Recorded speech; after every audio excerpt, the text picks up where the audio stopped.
Dracula by Bram Stoker. Read by Steve Parker.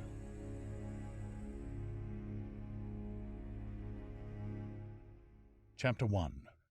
Jonathan Harker's Journal.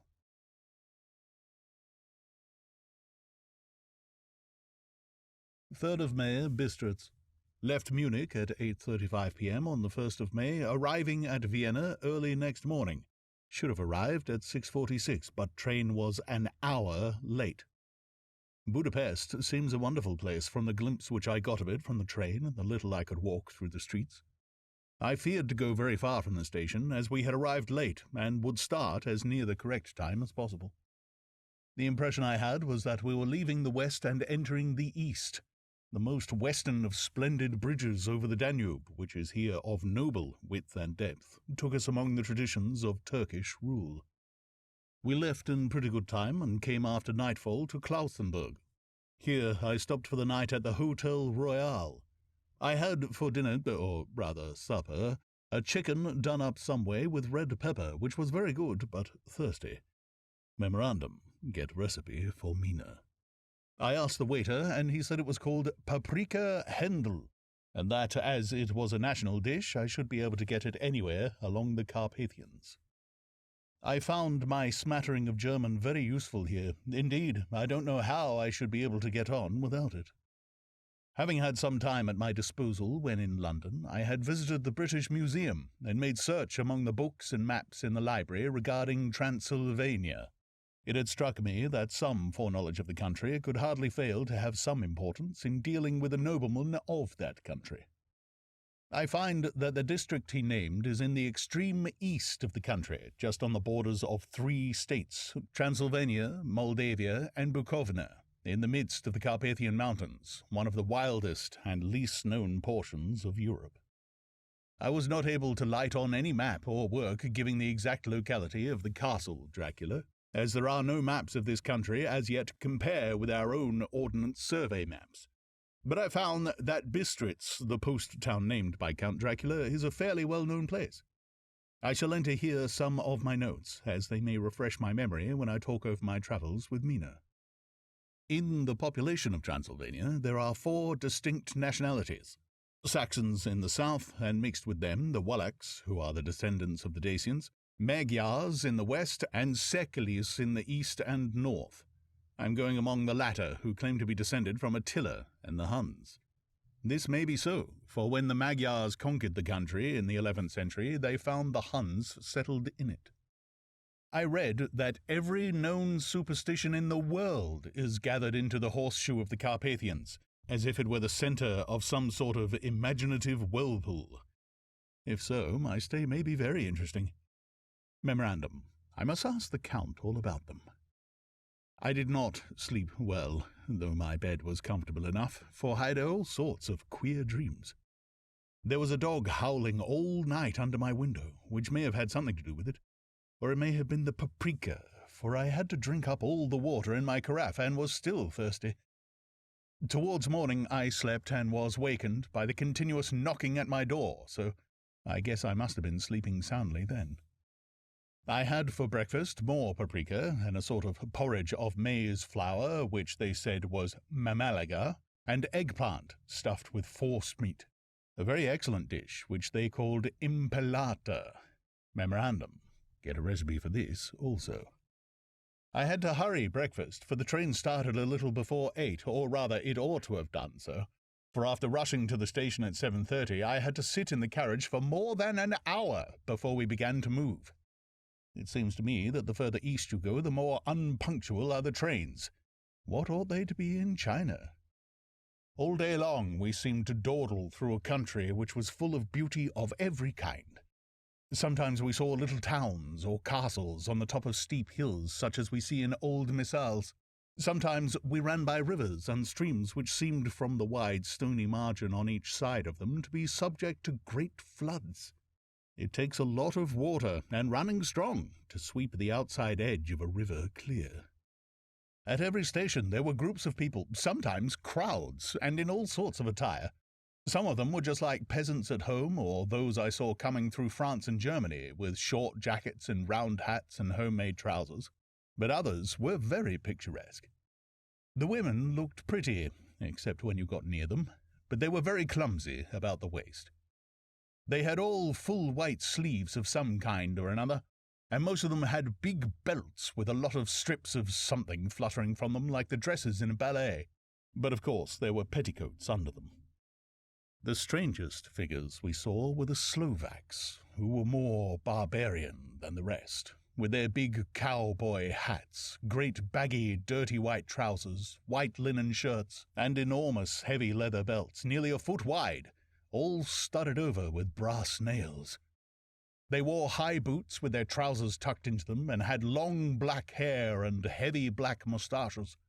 They are very picturesque, but do not look prepossessing. On the stage they would be set down at once as some old Oriental band of brigands. They are, however, I am told, very harmless and rather wanting in natural self-assertion. It was on the dark side of twilight when we got to Bistritz, which is a very interesting old place. Being practically on the frontier, for the Borgo Pass leads from it into Bukovina, it has had a very stormy existence, and it certainly shows marks of it. 50 years ago, a series of great fires took place, which made terrible havoc on 5 separate occasions. At the very beginning of the 17th century, it underwent a siege of 3 weeks and lost 13,000 people, the casualties of war proper being assisted by famine and disease. Count Dracula had directed me to go to the Golden Kroner Hotel, which I found, to my great delight, to be thoroughly old-fashioned, for of course I wanted to see all I could of the ways of the country. I was evidently expected, for when I got near the door I faced a cheery-looking elderly woman in the usual peasant dress, white undergarment with a long double apron, front and back, of coloured stuff fitting almost too tight for modesty. When I came close, she bowed and said, "The Herr Englishman?" "Yes," I said, "Jonathan Harker." She smiled and gave some message to an elderly man in white shirt-sleeves who had followed her to the door. He went, but immediately returned with a letter. "My friend, welcome to the Carpathians. I am anxiously expecting you. Sleep well tonight. At 3 tomorrow the diligence will start for Bukovina. A place on it is kept for you. At the Borgo Pass my carriage will await you and will bring you to me. I trust that your journey from London has been a happy one, and that you will enjoy your stay in my beautiful land. Your friend, Dracula." 4th of May. I found that my landlord had got a letter from the Count directing him to secure the best place on the coach for me, but on making inquiries as to details he seemed somewhat reticent and pretended that he could not understand my German. This could not be true, because up to then he had understood it perfectly. At least he answered my questions exactly as if he did. He and his wife, the old lady who had received me, looked at each other in a frightened sort of way. He mumbled out that the money had been sent in a letter, and that was all he knew. When I asked him if he knew Count Dracula and could tell anything of his castle, both he and his wife crossed themselves, and, saying that they knew nothing at all, simply refused to speak further. It was so near the time of starting that I had no time to ask anyone else, for it was all very mysterious and not by any means comforting. Just before I was leaving, the old lady came up to my room and said in a hysterical way, "Must you go? Oh, young Herr, must you go?" She was in such an excited state that she seemed to have lost her grip of what German she knew and mixed it all up with some other language which I did not know at all. I was just able to follow her by asking many questions. When I told her that I must go at once and that I was engaged on important business, she asked again. "Do you know what day it is?" I answered that it was the 4th of May. She shook her head and she said again, "Oh, yes, I know that. I know that, but do you know what day it is?" On my saying that I did not understand, she went on. "It is the eve of St. George Day. Do you not know that tonight, when the clock strikes midnight, all the evil things in the world will have full sway? Do you know where you are going and what you are going to?" She was in such evident distress that I tried to comfort her, but without effect. Finally, she went down on her knees and implored me not to go, at least to wait a day or two before starting. It was all very ridiculous, but I did not feel comfortable. However, there was business to be done, and I could allow nothing to interfere with it. I tried to raise her up, and said as gravely as I could that I thanked her, but my duty was imperative, and that I must go. She then rose and dried her eyes, and taking a crucifix from her neck, offered it to me. I did not know what to do, for as an English churchman I had been taught to regard such things as in some measure idolatrous, and yet it seemed so ungracious to refuse an old lady meaning so well and in such a state of mind. She saw, I suppose, the doubt in my face, for she put the rosary round my neck and said, "For your mother's sake," and went out of the room. I am writing up this part of the diary whilst I am waiting for the coach, which is, of course, late, and the crucifix is still round my neck. Whether it is the old lady's fear, or the many ghostly traditions of this place, or the crucifix itself, I do not know, but I am not feeling nearly as easy in my mind as usual. If this book should ever reach Mina before I do, let it bring my goodbye. Ah, here comes the coach. 5th of May, the castle. The grey of the morning has passed, and the sun is high over the distant horizon, which seems jagged, whether with trees or hills I know not, for it is so far off the big things and little are mixed. I am not sleepy, and as I am not to be called till I awake, naturally I write till sleep comes. There are many odd things to put down, and lest who reads them may fancy that I dined too well before I left Bistritz, let me put down my dinner exactly. I dined on what they called robber steak, bits of bacon, onion, and beef seasoned with red pepper and strung on sticks and roasted over the fire in simple style of London's cat's meat. The wine was golden mediache, which produces a queer sting on the tongue, which is, however, not disagreeable. I had only a couple of glasses of this, and nothing else. When I got on the coach, the driver had not taken his seat, and I saw him talking to the landlady.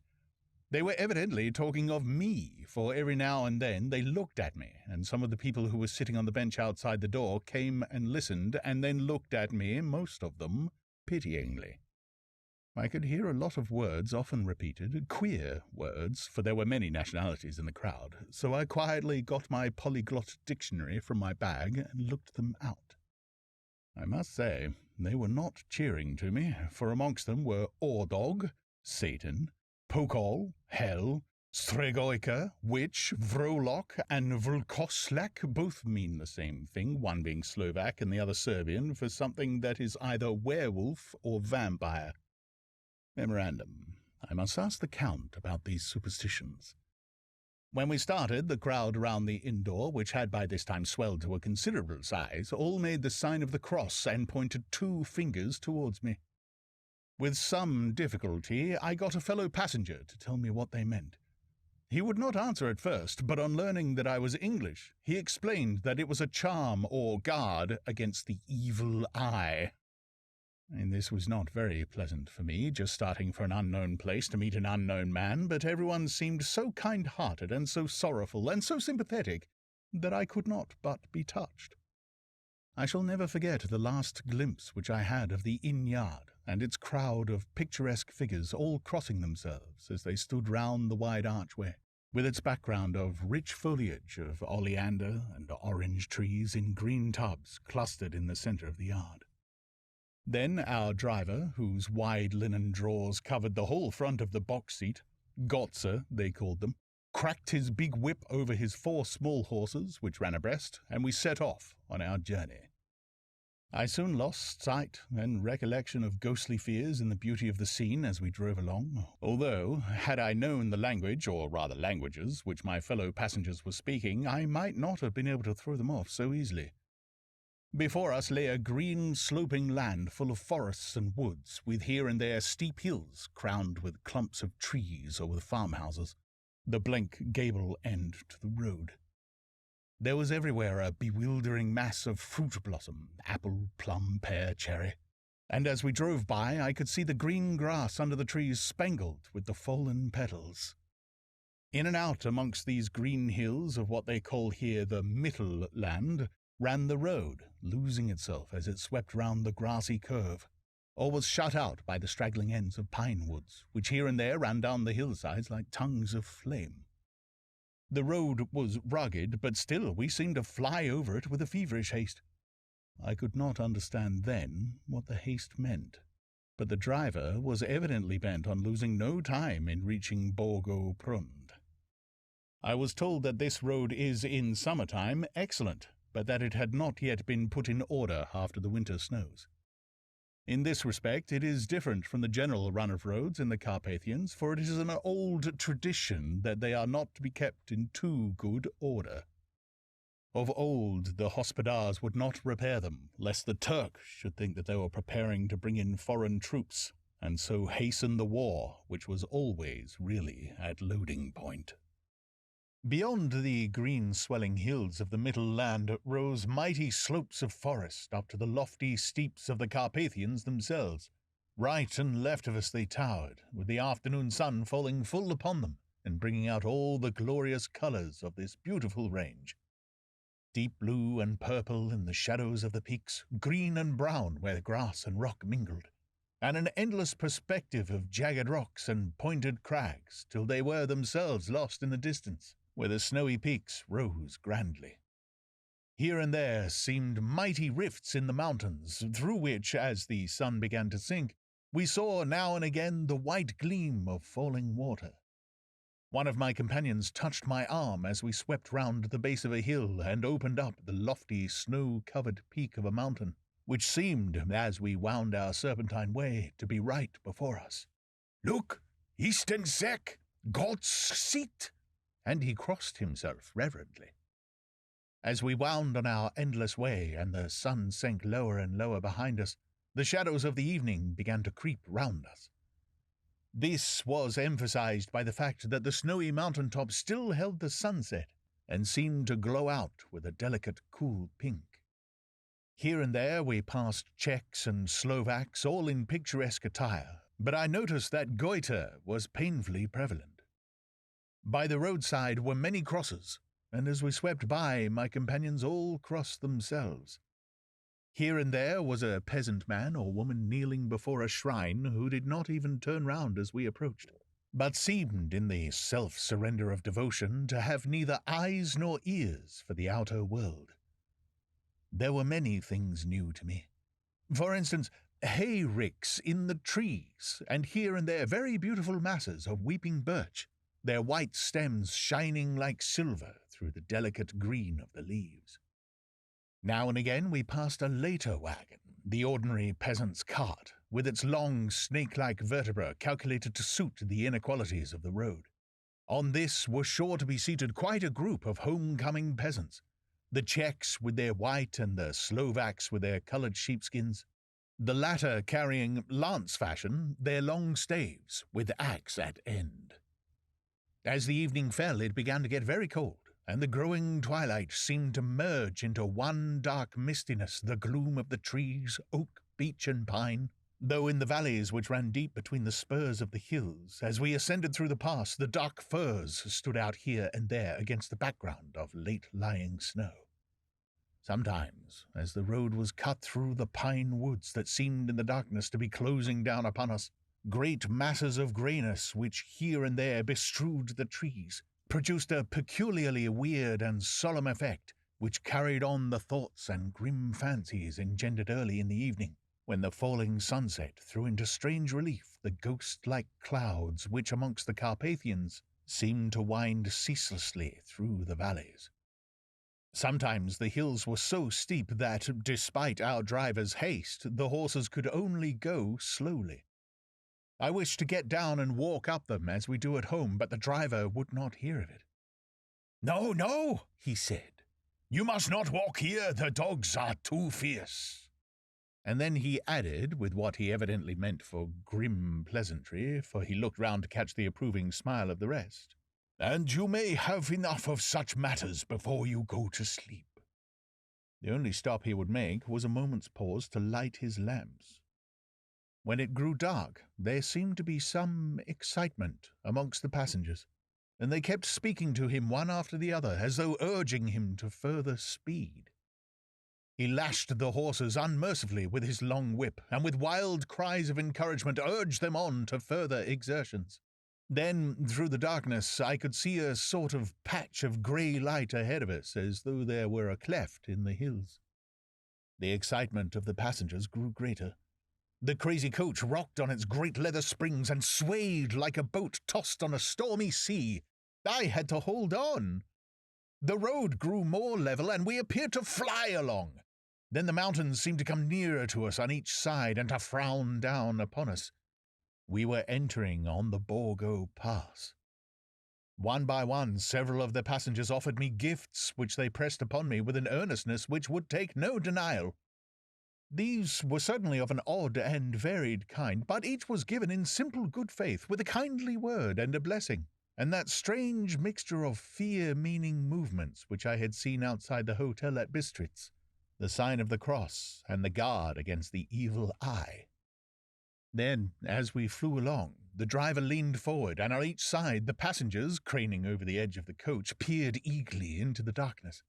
It was evident that something very exciting was either happening or expected, but though I asked each passenger, no one would give me the slightest explanation. This state of excitement kept on for some little time, and at last we saw before us the pass opening out on the eastern side. There were dark, rolling clouds overhead, and in the air the heavy, oppressive sense of thunder. It seemed as though the mountain range had separated two atmospheres, and that now we had got into the thunderous one. I was now myself looking out for the conveyance which was to take me to the Count. Each moment I expected to see the glare of lamps through the blackness, but all was dark. The only light was the flickering rays of our own lamps, in which the steam from our hard-driven horses rose in a white cloud. We could see now the sandy road lying white before us, but there was on it no sign of a vehicle. The passengers drew back with a sigh of gladness, which seemed to mock my own disappointment. I was already thinking what I had best do, when the driver, looking at his watch, said to the others something which I could hardly hear, it was spoken so quietly and in so low a tone. I thought it was an hour less than the time. Then, turning to me, he spoke in German worse than my own. "There is no carriage here. The Herr is not expected after all. He will now come on to Bukovina and return tomorrow or the next day. Better the next day." Whilst he was speaking, the horses began to neigh and snort and plunge wildly, so that the driver had to hold them up. Then, amongst a chorus of screams from the peasants and a universal crossing of themselves, a calèche with 4 horses drove up behind us, overtook us, and drew up beside the coach. I could see from the flash of our lamps as the rays fell on them that the horses were coal-black and splendid animals. They were driven by a tall man with a long brown beard and a great black hat which seemed to hide his face from us. I could only see the gleam of a pair of very bright eyes, which seemed red in the lamplight as he turned to us. He said to the driver, "You are early tonight, my friend." The man stammered in reply, "The English Herr was in a hurry," to which the stranger replied, "That is why I suppose you wished him to go on to Bukovina. You cannot deceive me, my friend. I know too much, and my horses are swift." As he spoke, he smiled, and the lamplight fell on a hard-looking mouth with very red lips and sharp-looking teeth as white as ivory. One of my companions whispered to another the line from Burger's Lenore, "Denn die Toten reiten schnell, for the dead travel fast." The strange driver evidently heard the words, for he looked up with a gleaming smile. The passenger turned his face away at the same time, putting out his 2 fingers and crossing himself.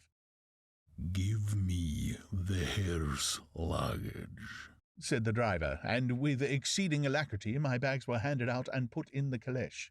Then I descended from the side of the coach, as the calèche was close alongside, the driver helping me with a hand which caught my arm in a grip of steel. His strength must have been prodigious. Without a word, he shook his reins, the horses turned, and we swept into the darkness of the pass. As I looked back, I saw the steam from the horses of the coach by the light of the lamps, and projected against it the figures of my late companions crossing themselves. Then the driver cracked his whip and called to his horses, and off they swept on their way to Bukovna. As they sank into the darkness, I felt a strange chill, and a lonely feeling came over me. But a cloak was thrown over my shoulders and a rug across my knees, and the driver said in excellent German, "The night is chill, mein Herr, and my master the Count bade me take all care of you. There is a flask of Slivovitz, the plum brandy of the country, underneath the seat if you should require it." I did not take any, but it was a comfort to know it was there all the same. I felt a little strangely and not a little frightened. I think, had there been any alternative, I should have taken it instead of prosecuting that unknown night journey. The carriage went at a hard pace straight along, and then we made a complete turn and went along another straight road. It seemed to me that we were simply going over and over the same ground again, and so I took note of some salient point and found that this was so. I would have liked to have asked the driver what this all meant, but I really feared to do so. For I thought that, placed as I was, any protest would have had no effect in case there had been an intention to delay. By and by, however, as I was curious to know how time was passing, I struck a match, and by its flame looked at my watch. It was within a few minutes of midnight. This gave me a sort of shock, for I suppose the general superstition about midnight was increased by my recent experiences. I waited with a sick feeling of suspense. Then a dog began to howl somewhere in a farmhouse far down the road, a long, agonized wailing as if from fear. The sound was taken up by another dog, and then another and another, till, borne on the wind which now sighed softly through the pass, a wild howling began which seemed to come from all over the country, as far as the imagination could grasp it through the gloom of the night. At the first howl, the horses began to strain and rear, but the driver spoke to them soothingly, and they quieted down, but shivered and sweated as though after a runaway from a sudden fright. Then, far off in the distance, from the mountains on either side of us, began a louder and a sharper howling, that of wolves, which affected both the horses and myself in the same way, for I was minded to jump from the caleche and run, whilst they reared again and plunged madly, so that the driver had to use all his great strength to keep them from bolting. In a few minutes, however, my own ears got accustomed to the sound, and the horses so far became quiet that the driver was able to descend and to stand before them.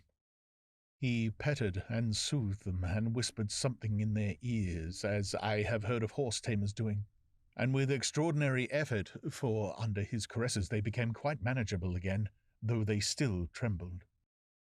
The driver again took his seat and, shaking his reins, started off at a great pace. This time, after going to the far side of the pass, he suddenly turned down a narrow roadway which ran sharply to the right. Soon we were hemmed in with trees, which in places arched right over the roadway till we passed as through a tunnel, and again great frowning rocks guarded us boldly on either side. Though we were in shelter, we could hear the rising wind, for it moaned and whistled through the rocks, and the branches of the trees crashed together as we swept along. It grew colder and colder still, and fine powdery snow began to fall, so that soon we and all around us were covered with a white blanket. The keen wind still carried the howling of the dogs, though this grew fainter as we went on our way. The baying of the wolves sounded nearer and nearer, as though they were closing round us from every side. I grew dreadfully afraid, and the horses shared my fear. The driver, however, was not in the least disturbed. He kept turning his head to left and right, but I could not see anything through the darkness. Suddenly, away on our left, I saw a faint flickering blue flame. The driver saw it at the same moment. He at once checked the horses and, jumping to the ground, disappeared into the darkness. I did not know what to do, the less as the howling of the wolves grew closer. But while I wondered, the driver suddenly appeared again and without a word took his seat, and we resumed our journey. I think I must have fallen asleep and kept dreaming of the incident, for it seemed to be repeated endlessly, and now, looking back, it is like a sort of awful nightmare. Once the flame appeared so near the road that even in the darkness around us I could watch the driver's motions. He went rapidly to where the blue flame arose. It must have been very faint, for it did not seem to illumine the place around it at all, and gathering a few stones formed them into some device. Once there appeared a strange optical effect. When he stood before me and the flame, he did not obstruct it, for I could see its ghostly flicker all the same. This startled me, but as the effect was only momentary, I took it that my eyes deceived me, straining through the darkness. Then, for a time, there were no blue flames, and we sped onwards through the gloom, with the howling of the wolves around us, as though they were following in a moving circle. At last, there came a time when the driver went further afield than he had yet gone, and during his absence the horses began to tremble worse than ever, and to snort and scream with fright. I could not see any cause for it, for the howling of the wolves had ceased altogether. But just then the moon, sailing through the black clouds, appeared behind the jagged crest of a beetling pine-clad rock, and by its light I saw around us a ring of wolves, with white teeth and lolling red tongues, with long sinewy limbs and shaggy hair. They were 100 times more terrible in the grim silence which held them than even when they howled. For myself, I felt a sort of paralysis of fear. It is only when a man feels himself face to face with such horrors that he can understand their true import. All at once the wolves began to howl as though the moonlight had had some peculiar effect on them. The horses jumped about and reared and looked helplessly round with eyes that rolled in a way painful to see. But the living ring of terror encompassed them on every side, and they had perforce to remain within it. I called to the coachman to come, for it seemed to me that our only chance was to try to break out through the ring, and to aid his approach I shouted and beat the sides of the caleche, hoping by the noise to scare the wolves from the side, so as to give him a chance of reaching the trap.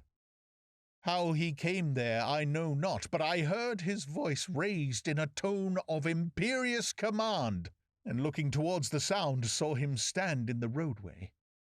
As he swept his long arms as though brushing aside some impalpable obstacle, the wolves fell back and back further still. Just then a heavy cloud passed across the face of the moon, so that we were again in darkness. When I could see again, the driver was climbing into the caleche, and the wolves disappeared. This was all so strange and uncanny that a dreadful fear came upon me, and I was afraid to speak or move. The time seemed interminable as we swept on our way, now in almost complete darkness, for the rolling clouds obscured the moon. We kept on ascending, with occasional periods of quick descent, but in the main always ascending. Suddenly, I became conscious of the fact that the driver was in the act of pulling up the horses in the courtyard of a vast ruined castle, from whose tall black windows came no ray of light, and whose broken battlements showed a jagged line against the sky.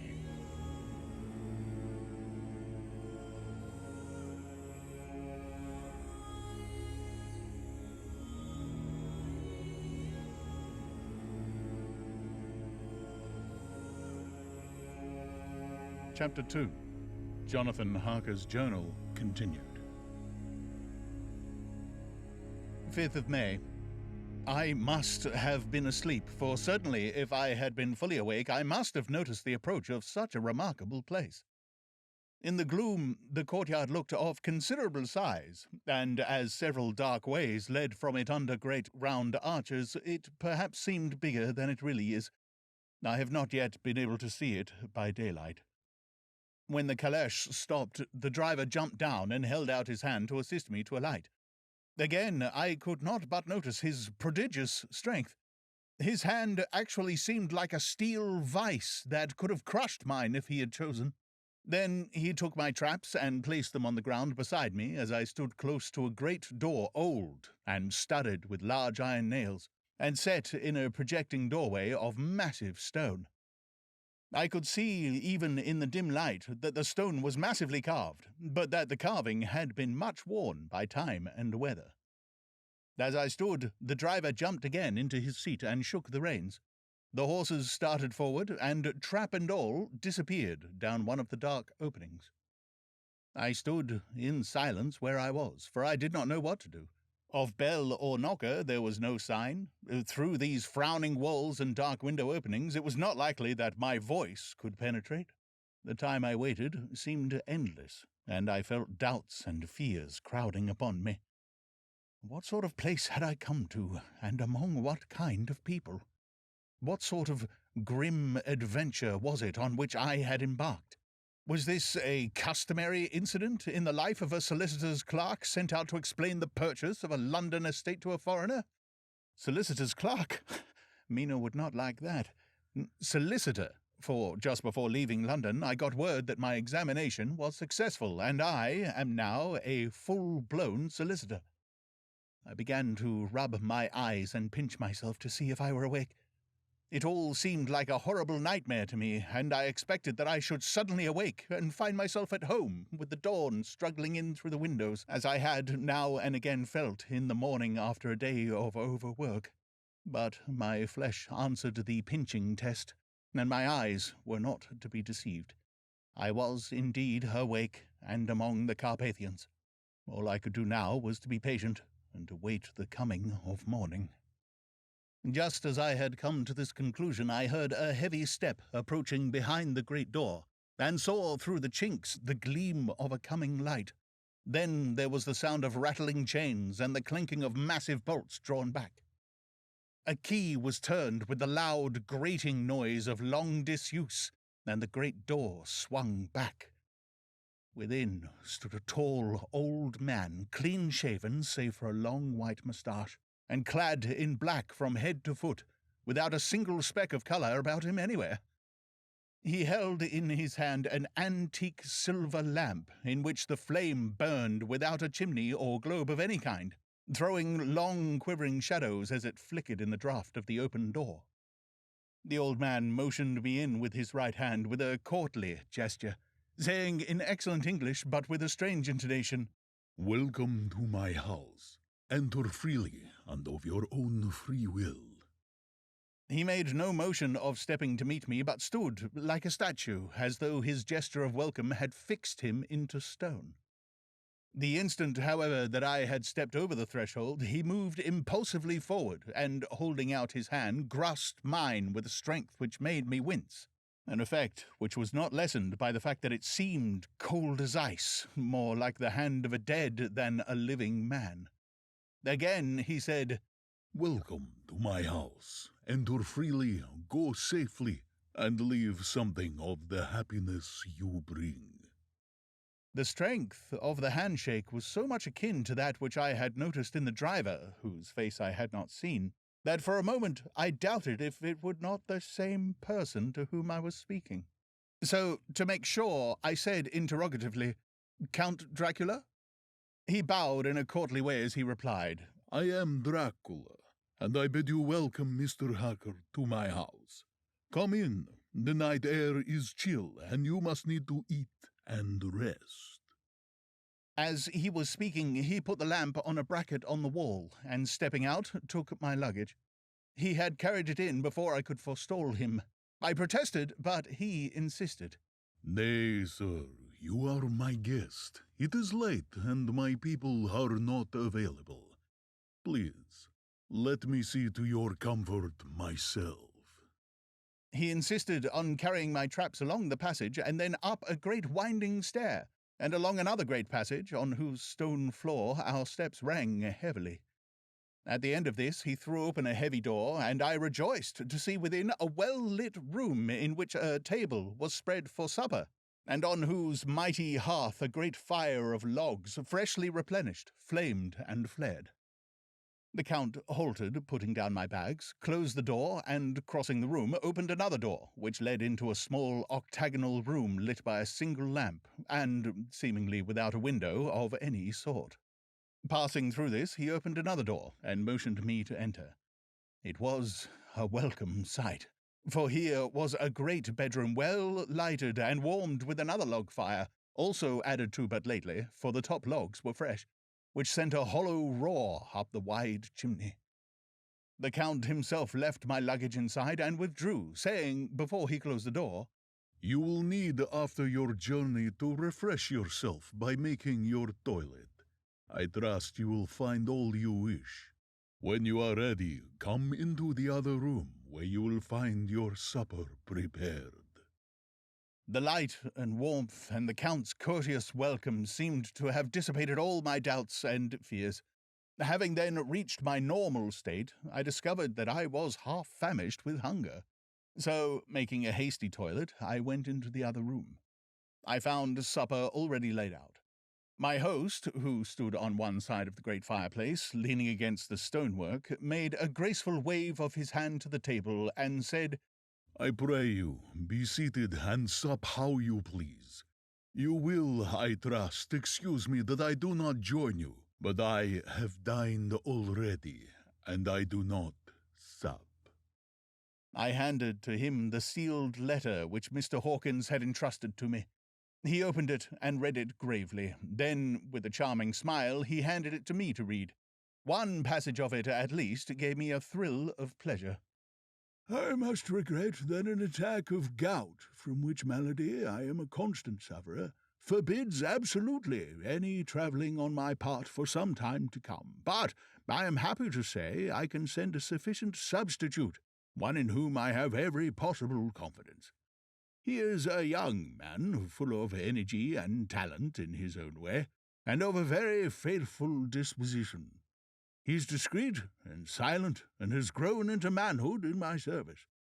He shall be ready to attend on you when you will during his stay, and shall take your instructions in all matters." The Count himself came forward and took off the cover of a dish, and I fell to at once on an excellent roast chicken.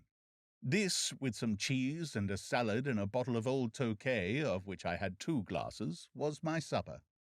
During the time I was eating it, the Count asked me many questions as to my journey, and I told him by degrees all I had experienced.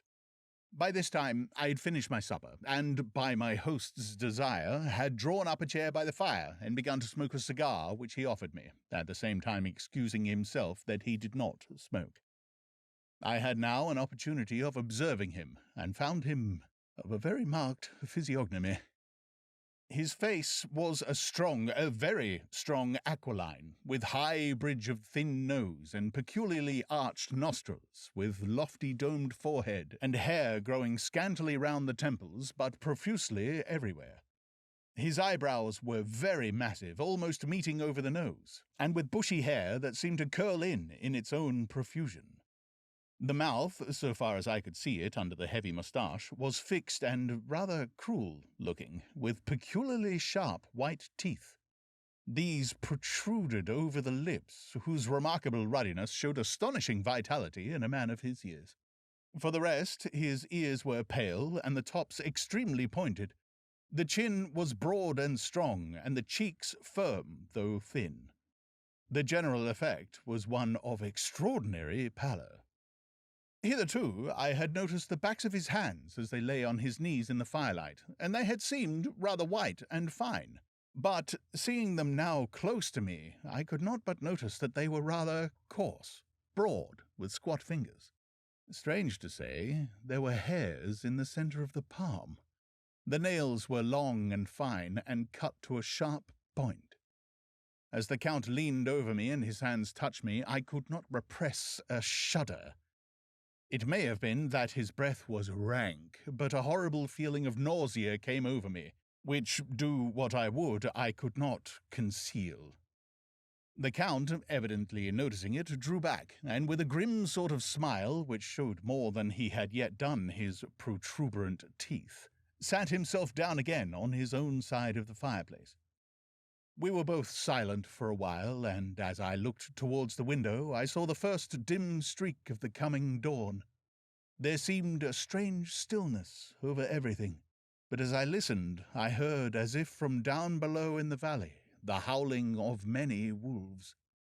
The Count's eyes gleamed, and he said, Listen to them, the children of the night. What music they make. Seeing, I suppose, some expression in my face strange to him, he added, Sir, you dwellers in the city cannot enter into the feelings of the hunter. Then he rose and said, But you must be tired. Your bedroom is all ready, and tomorrow you shall sleep as late as you will. I have to be away till the afternoon, so sleep well and dream well. With a courteous bow, he opened for me himself the door to the octagonal room, and I entered my bedroom. I am all in a sea of wonders. I doubt, I fear, I think strange things which I dare not confess to my own soul. God keep me, if only for the sake of those dear to me. 7th of May. It is again early morning, but I have rested and enjoyed the last 24 hours. I slept till late in the day and awoke of my own accord. When I had dressed myself, I went into the room where we had supped and found a cold breakfast laid out, with coffee kept hot by the pot being placed on the hearth. There was a card on the table on which was written, I have to be absent for a while. Do not wait for me. D. I set to and enjoyed a hearty meal. When I had done, I looked for a bell so that I might let the servants know I had finished, but I could not find one. There are certainly odd deficiencies in the house, considering the extraordinary evidences of wealth which are around me. The table service is of gold, and so beautifully wrought that it must be of immense value. The curtains and upholstery of the chairs and sofas and the hangings of my bed are of the costliest and most beautiful fabrics, and must have been of fabulous value when they were made, for they are centuries old, though in excellent order. I saw something like them in Hampton Court, but they were worn and frayed and moth-eaten. But still, in none of the rooms is there a mirror. There is not even a toilet glass on my table, and I had to get the little shaving glass from my bag before I could either shave or brush my hair. I have not yet seen a servant anywhere, or heard a sound near the castle, except the howling of wolves. Some time after I had finished my meal, I do not know whether to call it breakfast or dinner, for it was between 5 and 6 o'clock when I had it, I looked about for something to read, for I did not like to go about the castle until I had asked the Count's permission. There was absolutely nothing in the room, book, newspaper, or even writing materials. So I opened another door in the room and found a sort of library. The door opposite mine I tried, but found it locked. In the library I found, to my great delight, a vast number of English books, whole shelves full of them, and bound volumes of magazines and newspapers. A table in the centre was littered with English magazines and newspapers, though none of them were of very recent date. The books were of the most varied kind.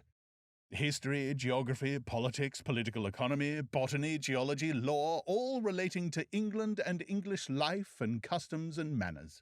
There were even such books of reference as the London Directory, the Red and Blue Books, Whitaker's Almanac, the Army and Navy lists, and, it somehow gladdened my heart to see it, the Law list. Whilst I was looking at the books, the door opened and the Count entered. He saluted me in a hearty way and hoped that I had had a good night's rest. Then he went on. I am glad you found your way in here, for I am sure there is much that will interest you. These companions, and he laid his hand on some of the books, have been good friends to me, and for some years past, ever since I had the idea of going to London, have given me many, many hours of pleasure. Through them I have come to know your great England, and to know her is to love her. I long to go through the crowded streets of your mighty London, to be in the midst of the whirl and rush of humanity, to share its life, its change, its death, and all that makes it what it is. But, alas, as yet I only know your tongue through books. To you, my friend, I look that I know it to speak. But, Count, I said, you know and speak English thoroughly. He bowed gravely. I thank you, my friend, for your all too flattering estimate, but yet I fear that I am but a little way on the road I would travel. True, I know the grammar and the words, but yet I know not how to speak them. Indeed, I said, you speak excellently. Not so. Well I know that did I move and speak in your London, none there are who would not know me for a stranger. That is not enough for me. Here I am noble, I am a boyar. The common people know me, and I am master. But a stranger in a strange land, he is no one. Men know him not, and to know not is to care not for. I am content if I am like the rest, so that no man stops if he sees me, or pauses in his speaking if he hears my words. Ha ha, a stranger! I have been so long master that I would be master still, or at least that none other should be master of me.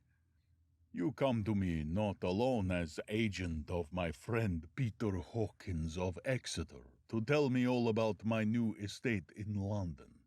You shall, I trust, rest here with me a while, so that by our talking I may learn the English intonation. And I would that you tell me when I make error, even of the smallest, in my speaking. I am sorry that I had to be away so long today, but you will, I know, forgive one who has so many important affairs in hand. Of course, I said all I could about being willing, and asked if I might come into that room when I chose. He answered, Yes, certainly, and added, You may go anywhere you wish in the castle, except where the doors are locked, where, of course, you will not wish to go. There is reason that all things are as they are, and did you see with my eyes and know with my knowledge, you would perhaps better understand. I said I was sure of this, and then he went on. We are in Transylvania, and Transylvania is not England. Our ways are not your ways, and there shall be to you many strange things. Nay, from what you have told me of your experiences already, you know something of what strange things there may be. This led to much conversation, and as it was evident that he wanted to talk, if only for talking's sake, I asked him many questions regarding things that had already happened to me or come within my notice. Sometimes he sheered off the subject or turned the conversation by pretending not to understand, but generally he answered all I asked most frankly. Then, as time went on and I had got somewhat bolder, I asked him some of the strange things of the preceding night, as, for instance, why the coachman went to the places where he had seen the blue flames. He then explained to me that it was commonly believed that on a certain night of the year, last night, in fact, when all evil spirits are supposed to have unchecked sway, a blue flame is seen over any place where treasure has been concealed. That treasure has been hidden, he went on. In the region through which you came last night there can be little doubt, for it was the ground fought over for centuries by the Wallachian, the Saxon, and the Turk. Aye, there is hardly a foot of soil in all this region that has not been enriched by the blood of men, patriots or invaders. In the old days there were stirring times, when the Austrian and the Hungarian came up in hordes, and the patriots went out to meet the men and women, the aged and the children too, and waited their coming on the rocks above their passes, that they might sweep destruction on them with their artificial avalanches. When the invader was triumphant, he found but little, for whatever there was had been sheltered in the friendly soil. But how, said I, can it have remained so long undiscovered when there is a sure index to it if men will but take the trouble to look? The Count smiled, and as his lips ran back over his gums, the long, sharp canine teeth showed out strangely. He answered, Because your peasant is at heart a coward and a fool. Those flames only appear on one night, and on that night no man of this land will, if he can help it, stir without his doors. And, dear sir, even if he did, he would not know what to do. Why, even the peasant that you tell me of, who marked the place of the flame, would not know where to look in daylight, even for his own work. Even you would not, I dare be sworn, be able to find these places again. There you are right, I said. I know no more than the dead where even to look for them. Then we drifted into other matters. Come, he said at last, tell me of London, and of the house which you have procured for me. With an apology for my reminiscences, I went into my own room to get the papers from my bag. Whilst I was placing them in order, I heard a rattling of china and silver in the next room, and as I passed through, noticed that the table had been cleared and the lamp lit, for it was by this time deep into the dark. The lamps were also lit in the study or library, and I found the Count lying on the sofa, reading, of all the things in the world, an English Bradshaw's Guide. When I came in, he cleared the books and papers from the table, and with him I went into plans and deeds and figures of all sorts. He was interested in everything, and asked me a myriad questions about the place and its surroundings. He clearly had studied beforehand all he could get on the subject of the neighborhood, for he evidently, at the end, knew very much more than I did. When I remarked this, he answered, Well, but, my friend, is it not needful that I should? When I go there, I shall be all alone, and my friend Harker pardon me, I fall into my country's habit of putting your patronymic first.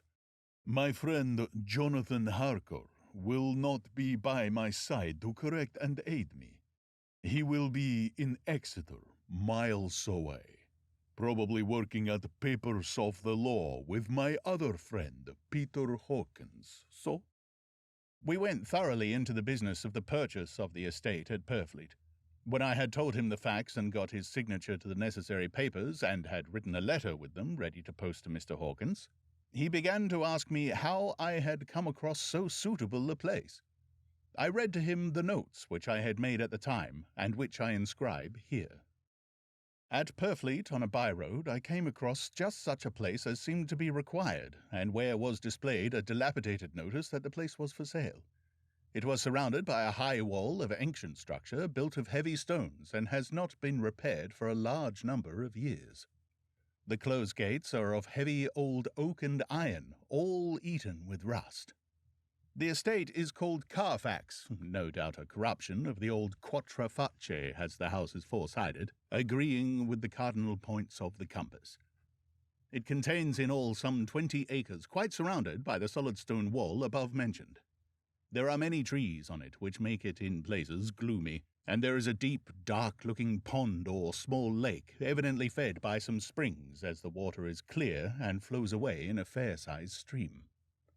The house is very large, and of all periods back, I should say, to medieval times, for one part is of stone immensely thick, with only a few windows high up and heavily barred with iron. It looks like part of a keep, and is close to an old chapel or church. I could not enter it, as I had not the key of the door leading to it from the house, but I have taken with my Kodak views of it from various points. The house has been added to, but in a very straggling way, and I can only guess at the amount of ground it covers, which must be very great. There are but few houses close to hand, one being a very large house only recently added to and formed into a private lunatic asylum. It is not, however, visible from the grounds. When I had finished, he said, I am glad that it is old and big. I myself am of an old family, and to live in a new house would kill me. A house cannot be made habitable in a day, and after all, how few days go to make up a century. I rejoice also that there is a chapel of old times. We Transylvanian nobles love not to think that our bones may lie amongst the common dead. I seek not gaiety nor mirth, not the bright voluptuousness of much sunshine and sparkling waters which please the young and gay. I am no longer young, and my heart, through weary years of mourning over the dead, is not attuned to mirth. Moreover, the walls of my castle are broken. The shadows are many, and the wind breathes cold through the broken battlements and casements. I love the shade and the shadow, and would be alone with my thoughts when I may. Somehow, his words and his look did not seem to accord, or else it was that his cast of face made his smile look malignant and saturnine. Presently, with an excuse, he left me, asking me to pull my papers together. He was some little time away, and I began to look at some of the books around me. One was an atlas, which I found opened naturally to England, as if that map had been much used. On looking at it, I found in certain places little rings marked, and on examining these I noticed that one was near London on the east side, manifestly where his new estate was situated. The other two were Exeter and Whitby on the Yorkshire coast. It was the better part of an hour when the Count returned. "Ah," he said, "still at your books. Good. But you must not work always. Come, I am informed that your supper is ready." He took my arm, and we went into the next room, where I found an excellent supper ready on the table. The Count again excused himself, as he had dined out on his being away from home. But he sat, as on the previous night, and chatted whilst I ate. After supper, I smoked, as on the last evening, and the Count stayed with me, chatting and asking questions on every conceivable subject, hour after hour. I felt that it was getting very late indeed, but I did not say anything, for I felt under obligation to meet my host's wishes in every way.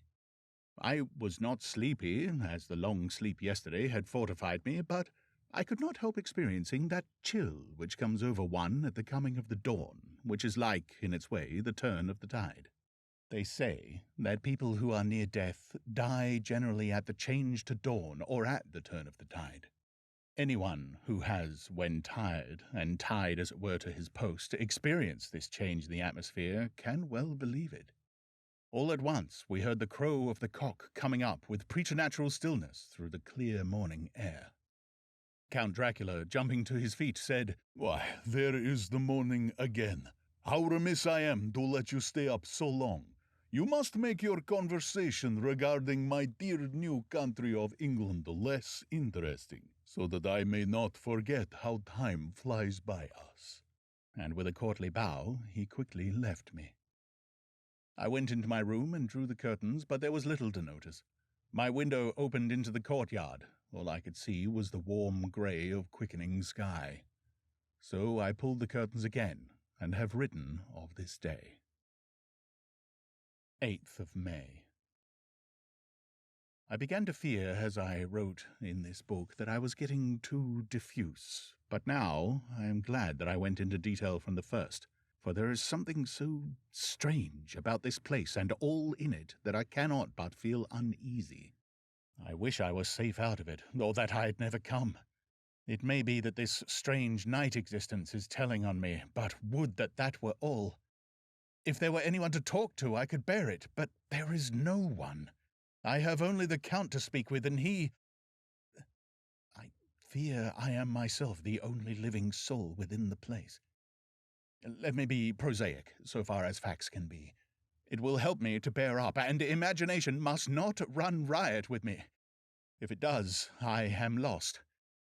Let me say at once how I stand, or seem to. I only slept a few hours when I went to bed, and feeling that I could not sleep any more, got up. I had hung my shaving glass by the window and was just beginning to shave. Suddenly, I felt a hand on my shoulder and heard the Count's voice saying to me, Good morning. I started, for it amazed me that I had not seen him, since the reflection of the glass covered the whole room behind me. In starting, I had cut myself slightly, but did not notice it at the moment.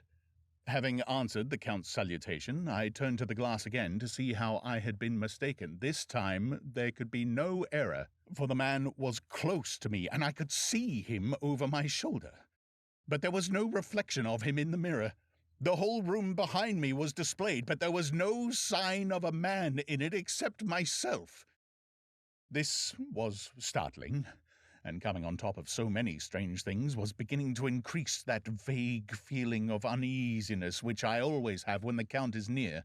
But at the instant I saw that the cut had bled a little and that the blood was trickling over my chin, I laid down the razor, turning as I did so half round to look for some sticking plaster. When the Count saw my face, his eyes blazed with a sort of demoniac fury, and he suddenly made a grab at my throat. I drew away, and his hand touched the string of beads which held the crucifix. It made an instant change in him, for the fury passed so quickly that I could hardly believe that it was ever there. Take care, he said. Take care how you cut yourself. It is more dangerous than you think in this country. Then, seizing the shaving glass, he went on. And this is the wretched thing that has done the mischief. It is a foul bauble of man's vanity. Away with it! And opening the door with one wrench of his terrible hand, he flung out the glass, which was shattered into 1,000 pieces on the stone of the courtyard far below. Then he withdrew without a word. It is very annoying, for I do not see how I am to shave, unless in my watch case or the bottom of the shaving pot, which is, fortunately, of metal. Then I went into the dining room. Breakfast was prepared, but I could not find the Count anywhere, so I breakfasted alone. It is strange that as yet I have not seen the Count eat or drink. He must be a very peculiar man. After breakfast, I did a little exploring in the castle. I went out on the stairs and found a room looking towards the south. The view was magnificent, and from where I stood there was every opportunity of seeing it. The castle is on the very edge of a terrific precipice. A stone falling from the window would fall 1,000 feet without touching anything. As far as the eye can reach is a sea of green treetops, with occasionally a deep rift where there is a chasm. Here and there are silver threads where the rivers wind in deep gorges through the forests. But I am not in heart to describe beauty, for when I had seen the view I explored further. Doors, doors, doors everywhere, and all locked and bolted. In no place, save from the windows in the castle walls, is there an available exit. The castle is a veritable prison, and I am a prisoner.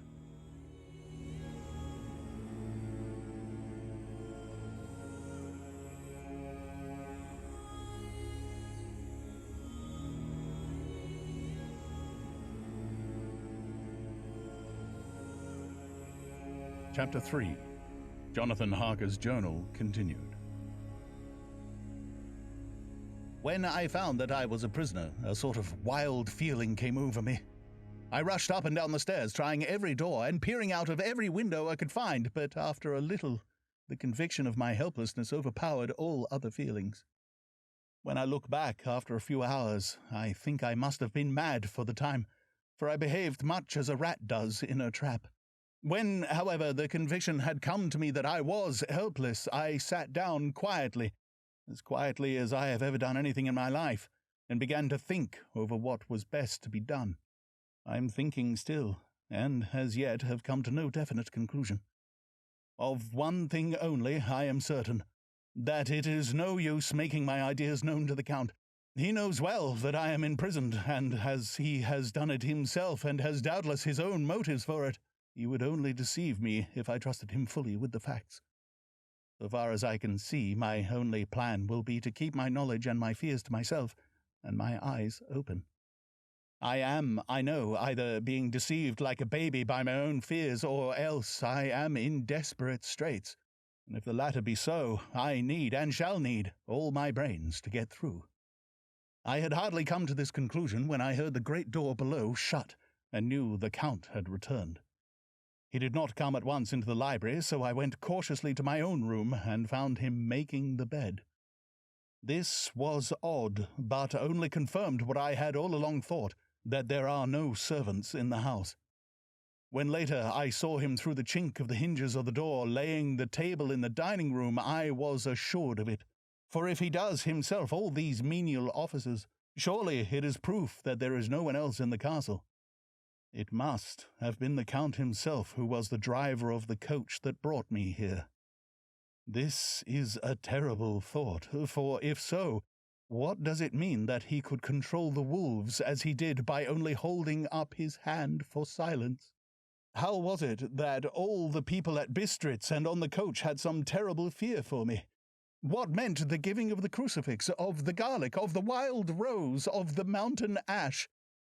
Bless that good woman who hung the crucifix round my neck, for it is a comfort and a strength to me whenever I touch it. It is odd that a thing which I have been taught to regard with disfavour and as idolatrous should, in a time of loneliness and trouble, be of help. Is it that there is something in the essence of the thing itself, or that it is a medium, a tangible help, in conveying memories of sympathy and comfort? Some time, if it may be, I must examine this matter and try to make up my mind about it. In the meantime, I must find out all I can about Count Dracula, as it may help me to understand. Tonight he may talk of himself if I turn the conversation that way. I must be very careful, however, not to awake his suspicion. Midnight. I have had a long talk with the Count. I asked him a few questions on Transylvania history, and he warmed up to the subject wonderfully. In his speaking of things and people, and especially of battles, he spoke as if he had been present at them all. This he afterwards explained by saying that to a boyar the pride of his house and name is his own pride, that their glory is his glory, that their fate is his fate. Whenever he spoke of his house, he always said we, and spoke almost in the plural, like a king speaking. I wish I could put down all he said exactly as he said it, for to me it was most fascinating. It seemed to have in it a whole history of the country. He grew excited as he spoke, and walked about the room, pulling his great white moustache, and grasping anything on which he laid his hands, as though he would crush it by main strength. One thing he said, which I shall put down as nearly as I can, for it tells in its way the story of his race. We, Zekelis, have a right to be proud, for in our veins flows the blood of many brave races, who fought as the lion fights for lordship. Here in the whirlpool of European races, the Ugric tribe bore down from Iceland the fighting spirit which Thor and Woden gave them, which their berserkers displayed to such fell intent on the seaboards of Europe, aye, and of Asia and Africa too, till the peoples thought that the werewolves themselves had come. Here too, when they came, they found the Huns, whose warlike fury had swept the earth like a living flame, till the dying peoples held that in their veins ran the blood of those old witches who, expelled from Scythia, had mated with the devils in the desert. Fools, fools! What devil or what witch was ever so great as Attila, whose blood is in these veins? Is it a wonder that we were a conquering race, that we were proud, that when the Magyar, the Lombard, the Avar, the Bulgar, or the Turk poured his thousands on our frontiers, we drove them back? Is it strange that when Arpad and his legions swept through the Hungarian fatherland, he found us here? When he reached the frontier, that the Hohenvogelasch was completed there, and when the Hungarian flood swept eastward, The Szekelists were claimed as kindred by the victorious Magyars, and to us, for centuries, was trusted the guarding of the frontier of Turkey land. Aye, and more than that, endless duty of the frontier guard, for, as the Turks say, water sleeps, and the enemy is sleepless. Who more gladly than we, throughout the 4 nations, received the bloody sword, or at its warlike call flocked quicker to the standard of the king? When was redeemed that great shame of my nation, the shame of Kosovo, when the flags of the Wallach and the Magyar went down beneath the crescent? Who was it but one of my own race, who, as voivode, crossed the Danube and beat the Turk on his own ground? This was a Dracula indeed. Woe was it that his own unworthy brother, when he had fallen, sold his people to the Turk and brought the shame of slavery on them. Was it not this Dracula indeed who inspired that other of his race, who in a later age again and again brought his forces over the great river into Turkeyland, who, when he was beaten back, came again and again, though he had to come alone from the bloody field where his troops were being slaughtered, since he knew that he alone could ultimately triumph. They said that he thought only of himself. Bah! What good are peasants without a leader? Where ends the war without a brain and a heart to conduct it? Again, when after the Battle of Mohacs, we threw off the Hungarian yoke, we of the Dracula blood were amongst their leaders, for our spirit would not brook that we were not free. Ah, young sir, the Szekelists and the Dracula has their heart's blood, their brains, and their swords, can boast a record that mushroom growths like the Habsburgs and the Romanovs can never reach. The warlike days are over. Blood is too precious a thing in these days of dishonorable peace, and the glories of the great races are as a tale that is told. It was by this time close on morning, and we went to bed. Memorandum: this diary seems horribly like the beginning of the Arabian Nights, for everything has to break off at cockcrow, or like the ghost of Hamlet's father. 12th of May. Let me begin with facts, bare, meagre facts, verified by books and figures, and of which there can be no doubt. I must not confuse them with experiences, which will have to rest on my own observation, or my memory of them. Last evening, when the Count came from his room, he began by asking me questions on legal matters, and on the doing of certain kinds of business. I had spent the day wearily over books, and simply to keep my mind occupied, went over some of the matters I had been examined in at Lincoln's Inn. There was a certain method in the Count's inquiries, so I shall try to put them down in sequence. The knowledge may somehow or sometime be useful to me. First, he asked if a man in England might have 2 solicitors or more. I told him he might have a dozen if he wished, but that it would not be wise to have more than 1 solicitor engaged in one transaction, as only one could act at a time, and that to change would be certain to militate against his interests. He seemed thoroughly to understand, and went on to ask if there would be any practical difficulty in having one man to attend, say, to banking, and another to look after shipping, in case local help were needed in a place far from the home of the banking solicitor. I asked to explain more fully, so that I might not by any chance mislead him, so he said, I shall illustrate. Your friend and mine, Mr. Peter Hawkins, from under the shadow of your beautiful cathedral at Exeter, which is far from London, buys for me, through your good self, my place at London. Good. Now, here let me say frankly, lest you should think it strange that I have sought the services of one so far off from London instead of someone resident there, that my motive was that no local interest might be served save my wish only, and as one of London residents might perhaps have some purpose of himself or friend to serve.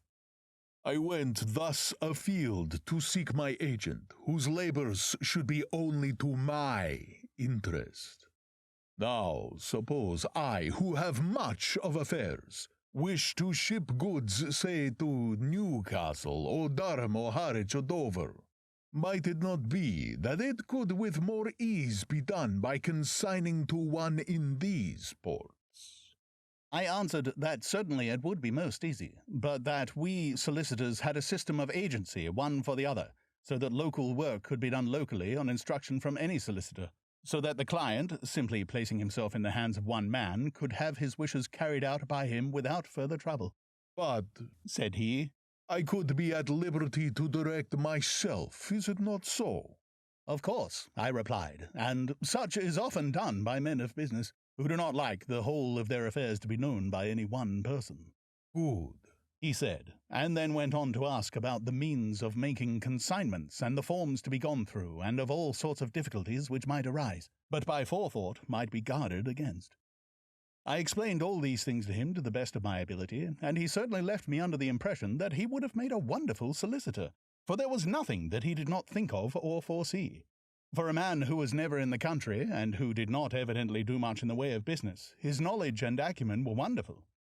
When he had satisfied himself on these points of which he had spoken, and I had verified all as well as I could by the books available, he suddenly stood up and said, Have you written since your first letter to our friend Mr. Peter Hawkins, or to any other?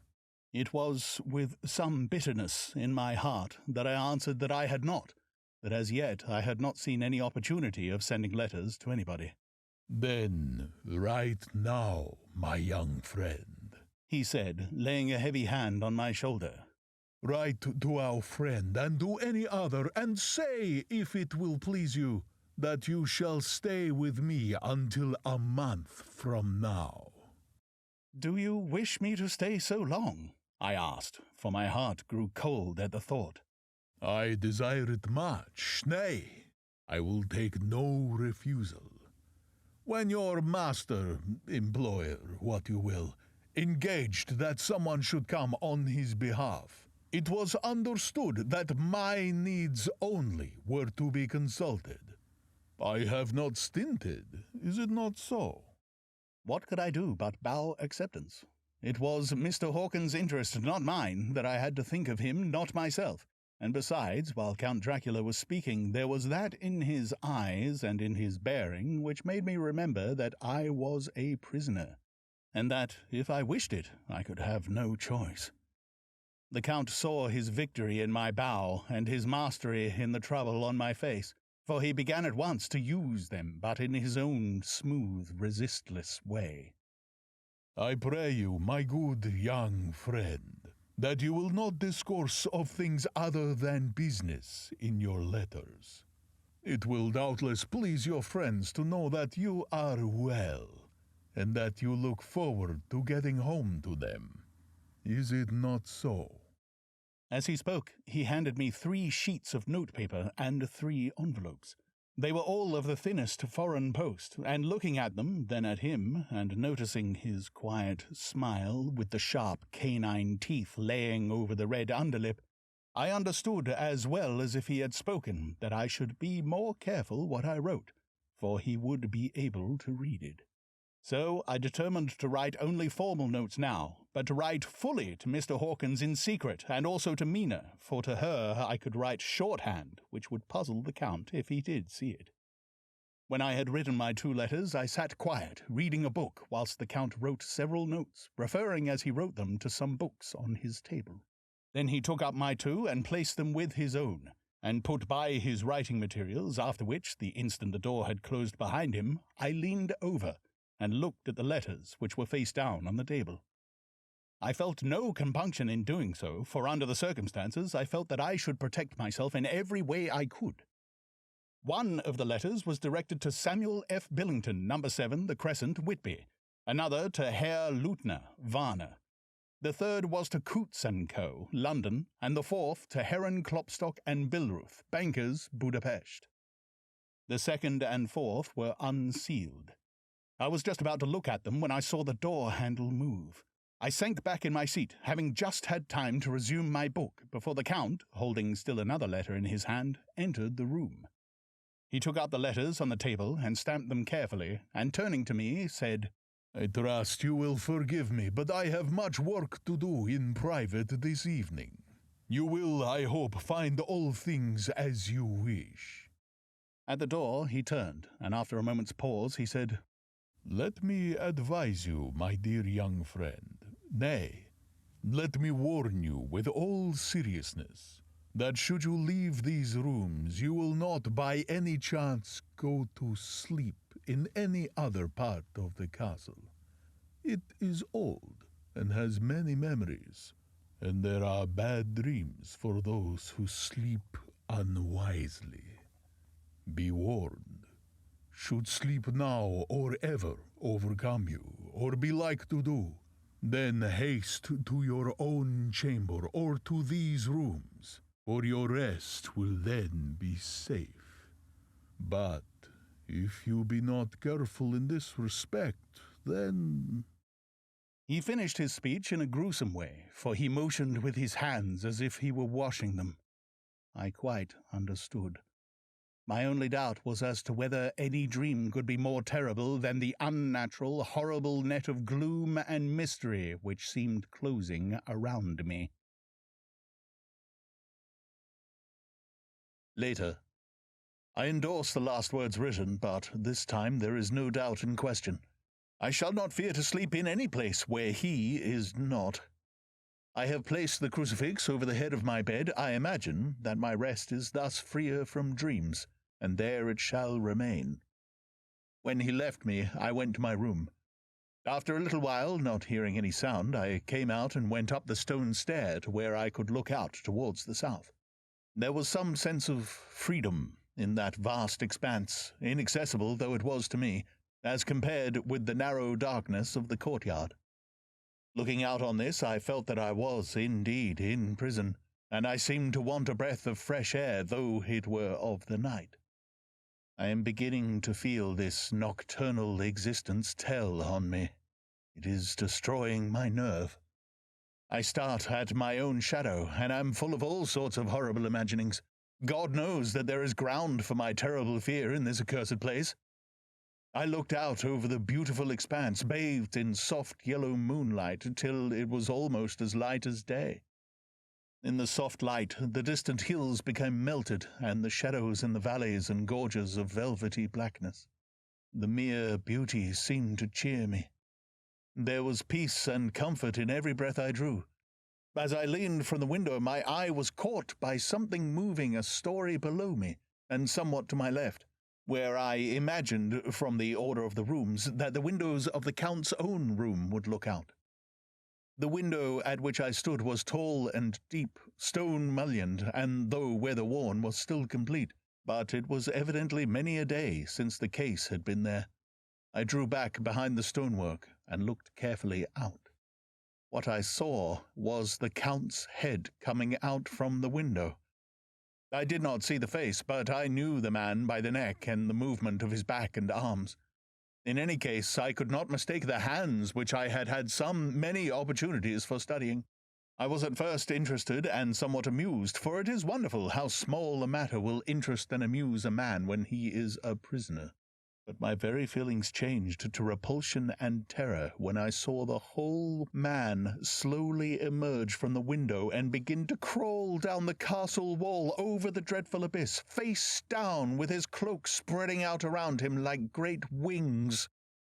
At first I could not believe my eyes. I thought it was some trick of the moonlight, some weird effect of shadow, but I kept looking, and it could be no delusion. I saw the fingers and toes grasp the corners of the stones, worn clear of the mortar by the stress of years, and by thus using every projection and inequality move downwards with considerable speed, just as a lizard moves along a wall. What manner of man is this, or what manner of creature is it in the semblance of a man? I feel the dread of this horrible place overpowering me. I am in fear, in awful fear, and there is no escape for me. I am encompassed about with terrors that I dare not think of. 15th May. Once more I have seen the Count go out in his lizard fashion. He moved downwards in a sidelong way, some 100 feet down and a good deal to the left. He vanished into some hole or window. When his head had disappeared, I leaned out to try and see more, but without avail. The distance was too great to allow a proper angle of sight. I knew he had left the castle now, and thought to use the opportunity to explore more than I had dared to do as yet. I went back to the room, and taking a lamp, tried all the doors. They were all locked, as I had expected, and the locks were comparatively new, but I went down the stone stairs to the hall where I had entered originally. I found I could pull back the bolts easily enough and unhook the great chains, but the door was locked, and the key was gone. That key must be in the Count's room. I must watch should his door be unlocked, so that I may get it and escape. I went on to make a thorough examination of the various stairs and passages, and to try the doors that opened from them. 1 or 2 small rooms near the hall were open, but there was nothing to see in them except old furniture, dusty with age and moth-eaten. At last, however, I found one door at the top of the stairway, which, though it seemed locked, gave a little under pressure. I tried it harder, and found that it was not really locked, but that the resistance came from the fact that the hinges had fallen somewhat, and the heavy door rested on the floor. Here was an opportunity which I might not have again, so I exerted myself, and with many efforts forced it back so that I could enter. I was now in a wing of the castle further to the right than the rooms I knew, and a story lower down. From the windows I could see that the suite of rooms lay along to the south of the castle, the windows of the end room looking out both west and south. On the latter side, as well as to the former, there was a great precipice. The castle was built on the corner of a great rock, so that on 3 sides it was quite impregnable, and great windows were placed here where sling or bow or culverin could not reach, and consequently light and comfort, impossible to a position which had to be guarded, were secured. To the west was a great valley, and then rising far away, great jagged mountain fastnesses rising peak on peak, the sheer rock studded with mountain ash and thorn, whose roots clung in cracks and crevices and crannies of the stone. This was evidently the portion of the castle occupied by the ladies in bygone days, for the furniture had more an air of comfort than any I had seen. The windows were curtainless, and the yellow moonlight flooding in through the diamond panes enabled one to see even colours, whilst it softened the wealth of dust which lay over all, and disguised, in some measure, the ravages of time and moth. My lamp seemed to be of little effect in the brilliant moonlight, but I was glad to have it with me, for there was a dread loneliness in the place which chilled my heart and made my nerves tremble. Still, it was better than living alone in the rooms which I had come to hate from the presence of the Count, and after trying a little to school my nerves, I found a soft quietude come over me. Here I am, sitting at a little oak table, where in old times possibly some fair lady sat to pen, with much thought and many blushes, her ill-spelt love-letter, and writing in my diary in shorthand all that has happened since I closed it last. It is the 19th century, up to date with a vengeance. And yet, unless my senses deceive me, the old centuries had and have powers of their own which mere modernity cannot kill. Later. The morning of 16th May. God preserve my sanity, for to this I am reduced. Safety and the assurance of safety are things of the past. While I live on here, there is but one thing to hope for, that I may not go mad, if indeed I be not mad already. If I be sane, then surely it is maddening to think that, of all the foul things that lurk in this hateful place, the Count is the least dreadful to me, that to him alone I can look for safety. even though this be only whilst I can serve his purpose. Great God, merciful God, let me be calm, for out of that way lies madness indeed. I begin to get new lights on certain things which have puzzled me. Up to now, I never quite knew what Shakespeare meant when he made Hamlet say, "My tablets, quick, my tablets, 'tis meet that I put it down," etc. For now, feeling as though my own brain were unhinged, or as if the shock had come which must end in its undoing, I turned to my diary for repose. The habit of entering accurately must help to soothe me. The Count's mysterious warning frightened me at the time. It frightens me more not when I think of it, for in the future he has a fearful hold upon me. I shall fear to doubt what he may say.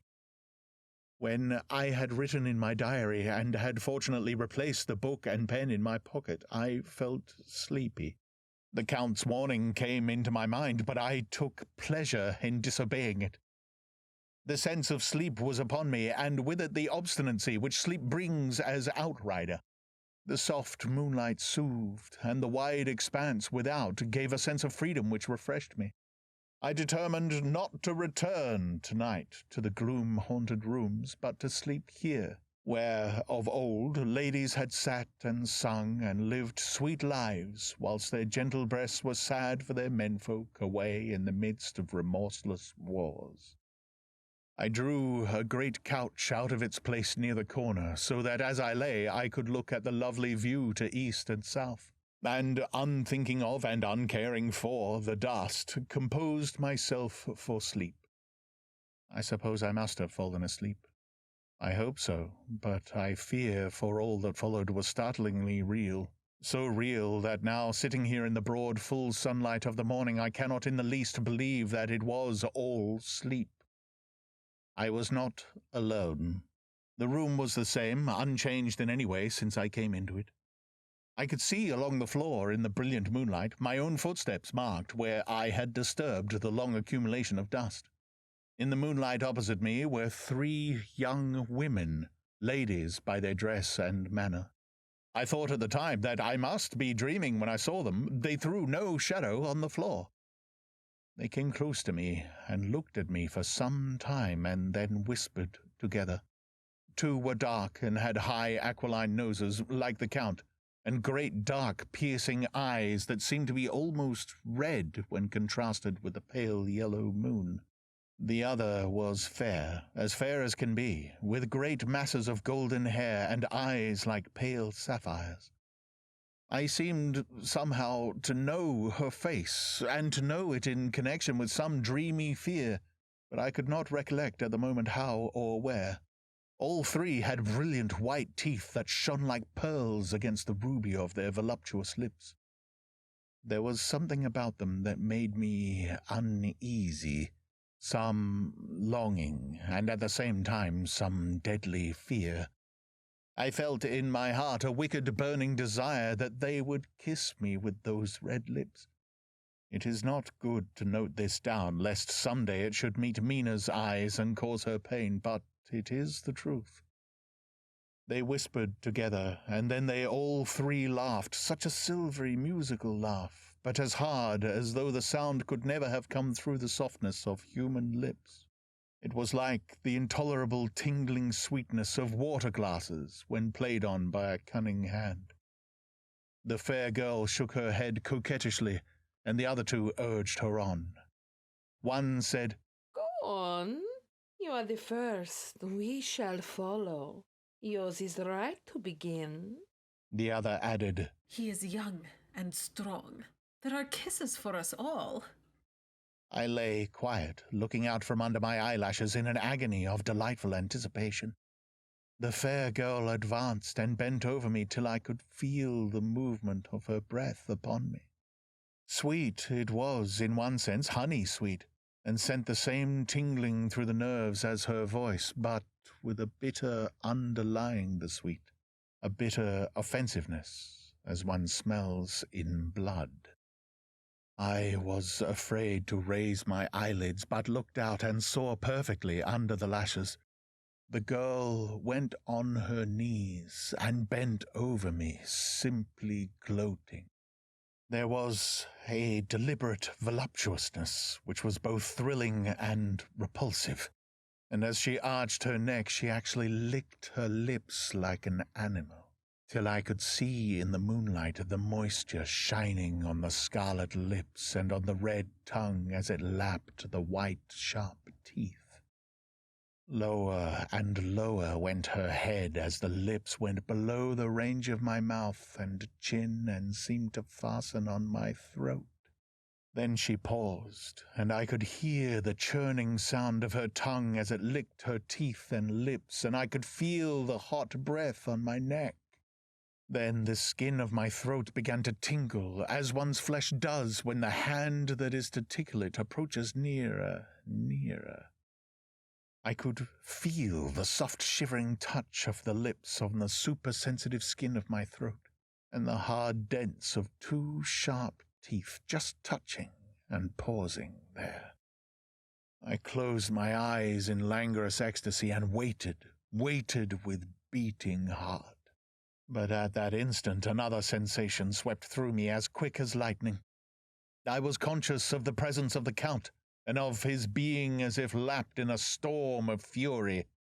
As my eyes opened involuntarily, I saw his strong hand grasp the slender neck of the fair woman, and with a giant's power draw it back, the blue eyes transformed with fury, the white teeth champing with rage, and the fair cheeks blazing red with passion.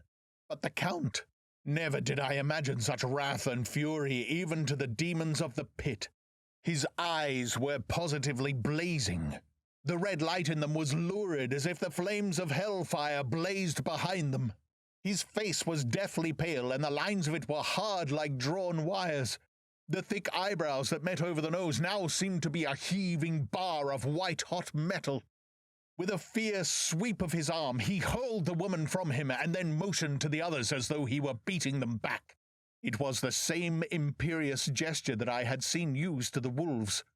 In a voice which, though low and almost in a whisper, seemed to cut through the air and then ring in the room, he said, "How dare you touch him, any of you? How dare you cast eyes on him when I had forbidden it? Back, I tell you all. This man belongs to me. Beware how you meddle with him, or you'll have to deal with me." The fair girl, with a laugh of ribald coquetry, turned to answer him. You yourself have never loved. You never loved. On this the other women joined, and such a mirthless, hard, soulless laughter rang through the room that it almost made me faint to hear. It seemed like the pleasure of fiends. Then the Count turned, after looking at my face attentively, and said in a soft whisper, "Yes, I too can love. You yourselves can tell it from the past. Is it not so? Well, now I promise you that when I am done with him, you shall kiss him at your will. Now, go. Go. I must awaken him, for there is work to be done." Are we to have nothing tonight? said one of them with a low laugh as she pointed to the bag which he had thrown upon the floor, and which moved as though there were some living thing within it.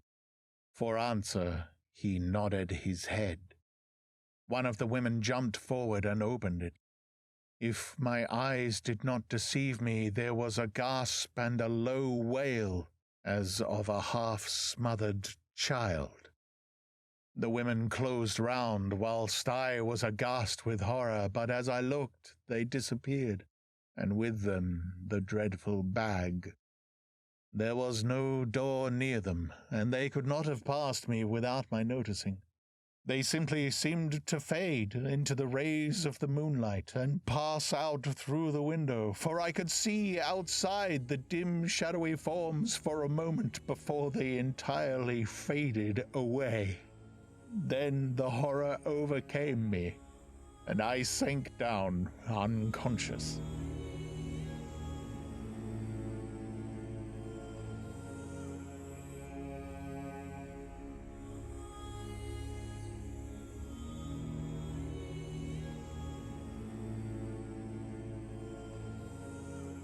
Chapter 4.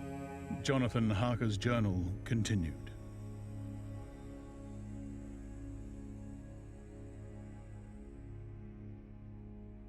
I awoke in my own bed. If it be that I had not dreamt, the Count must have carried me here. I tried to satisfy myself on the subject, but could not arrive at any unquestionable result. To be sure, there were certain small evidences, such as that my clothes were folded and laid by in a manner which was not my habit.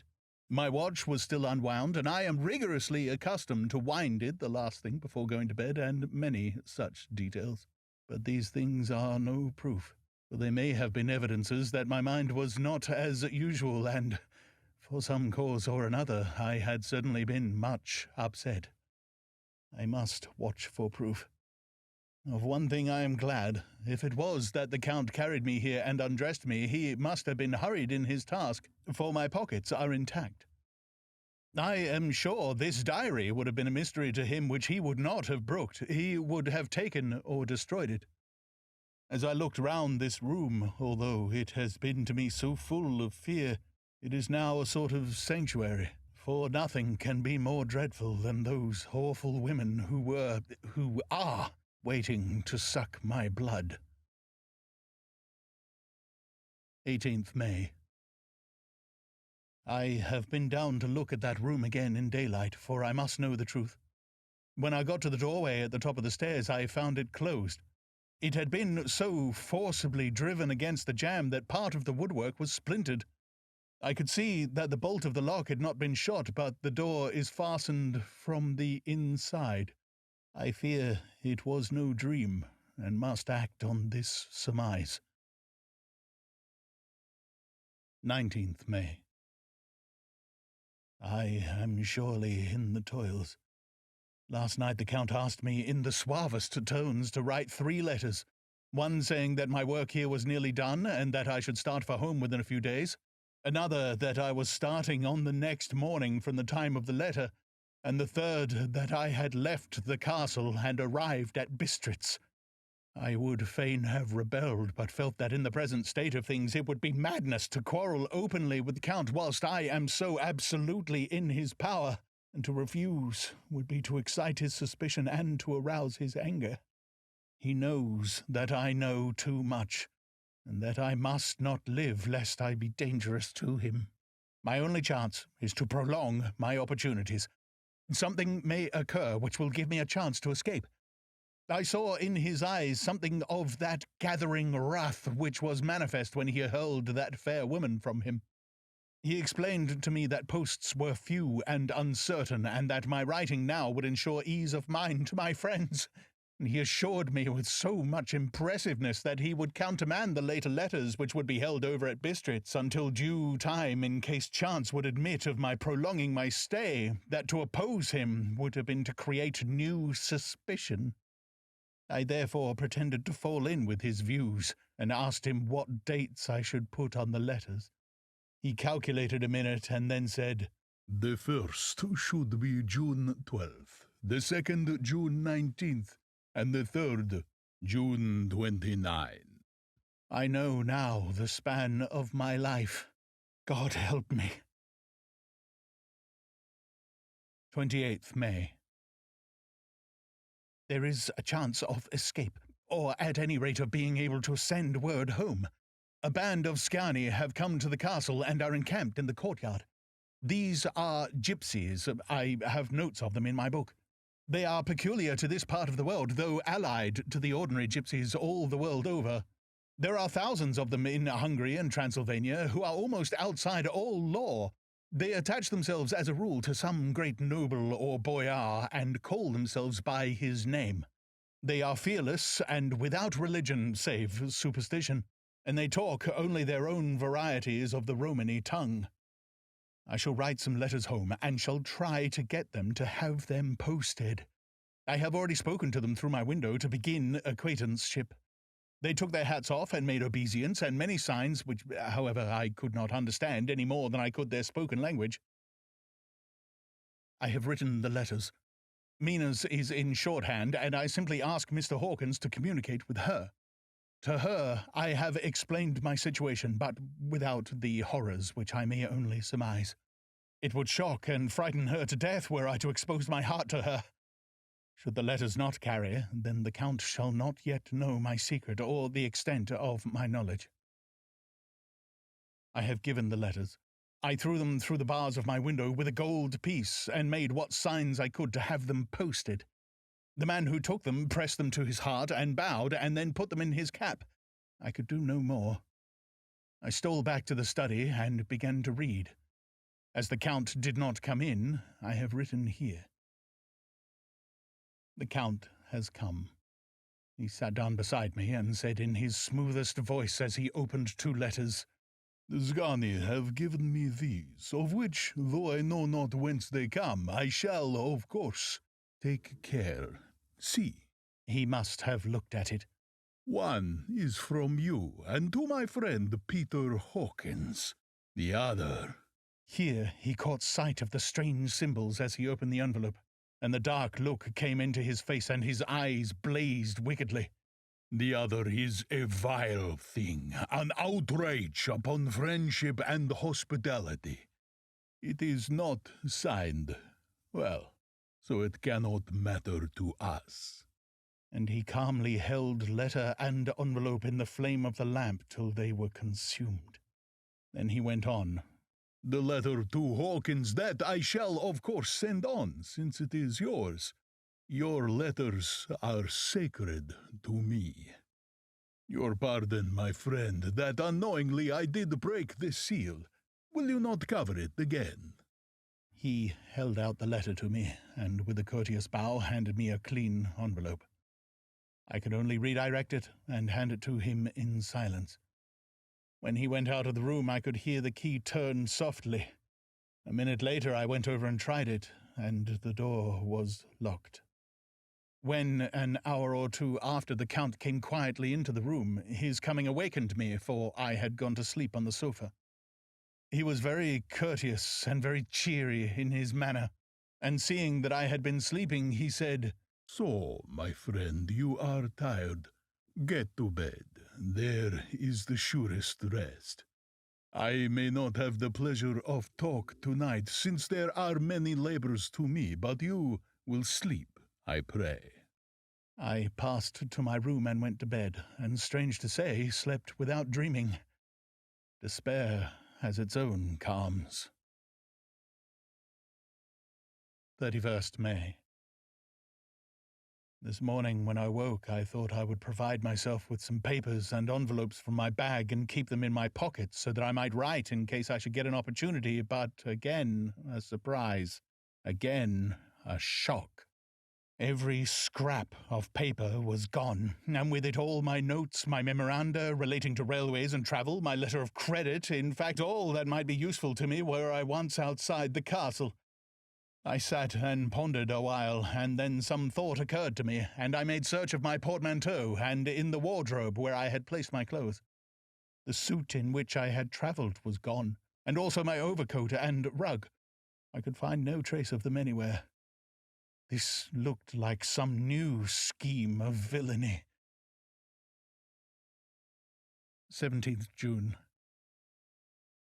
This morning, as I was sitting on the edge of my bed, cudgelling my brains, I heard without a crackling of whips and pounding and scraping of horses' feet up the rocky path beyond the courtyard.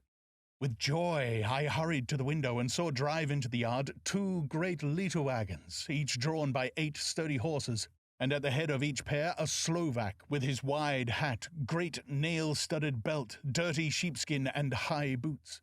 They had also their long staves in hand. I ran to the door, intending to descend and try and join them through the main hall, as I thought that way might be opened for them. Again, a shock. My door was fastened on the outside. Then I ran to the window and cried to them.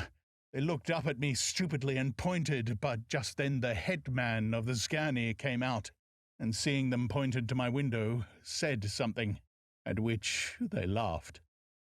Henceforth, no effort of mine, no piteous cry or agonized entreaty would make them even look at me. They resolutely turned away. The little wagons contained great square boxes with handles of thick rope.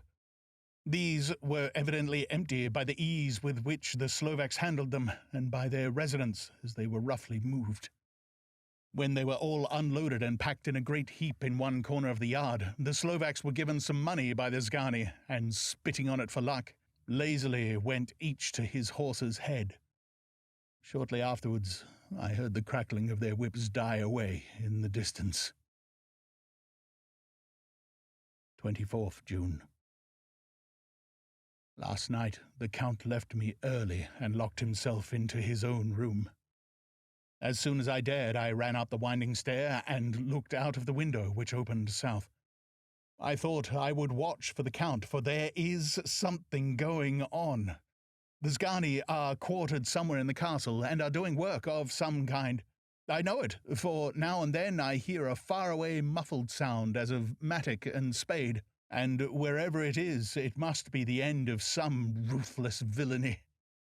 I had been at the window somewhat less than half an hour when I saw something coming out of the Count's window.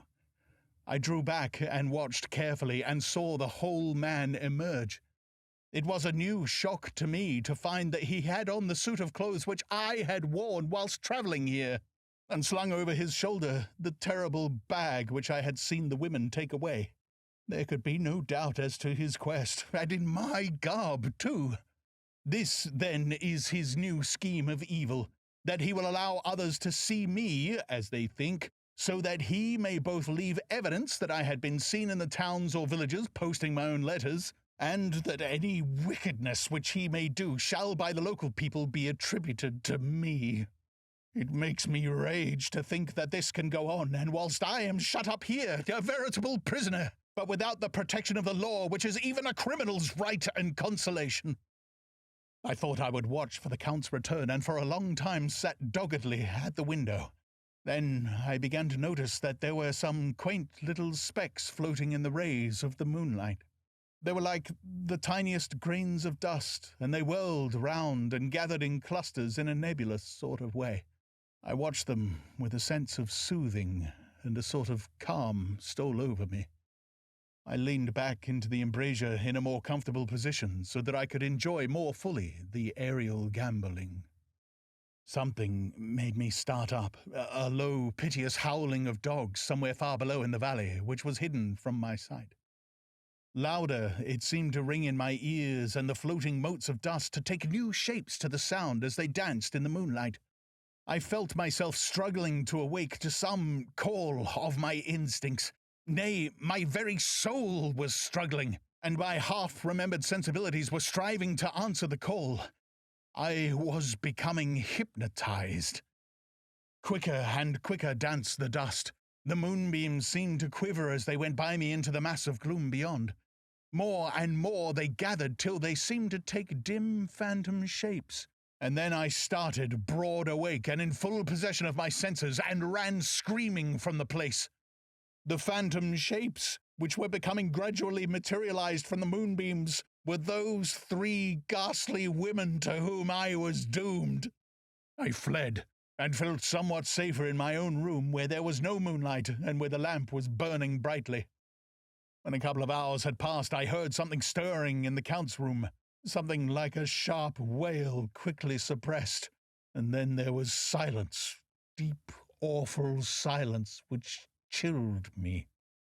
The beating heart, I tried the door, but I was locked in my prison and could do nothing. I sat down and simply cried. As I sat, I heard a sound in the courtyard without, the agonized cry of a woman. I rushed to the window and, throwing it up, peered between the bars. There indeed was a woman with dishevelled hair holding her hands over her heart as one distressed with running. She was leaning against the corner of the gateway.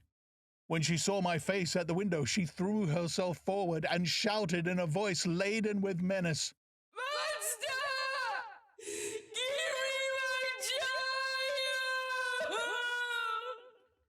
She threw herself on her knees and, raising up her hands, cried the same words in tones which wrung my heart. Then she tore her hair and beat her breast and abandoned herself to all the violences of extravagant emotion. Finally, she threw herself forward, and though I could not see her, I could hear the beating of her naked hands against the door. Somewhere high overhead, probably on the tower, I heard the voice of the Count calling in his harsh, metallic whisper.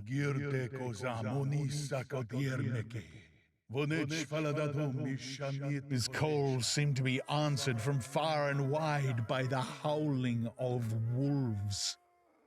Before many minutes had passed, a pack of them poured like a pent-up dam when liberated through the wide entrance into the courtyard.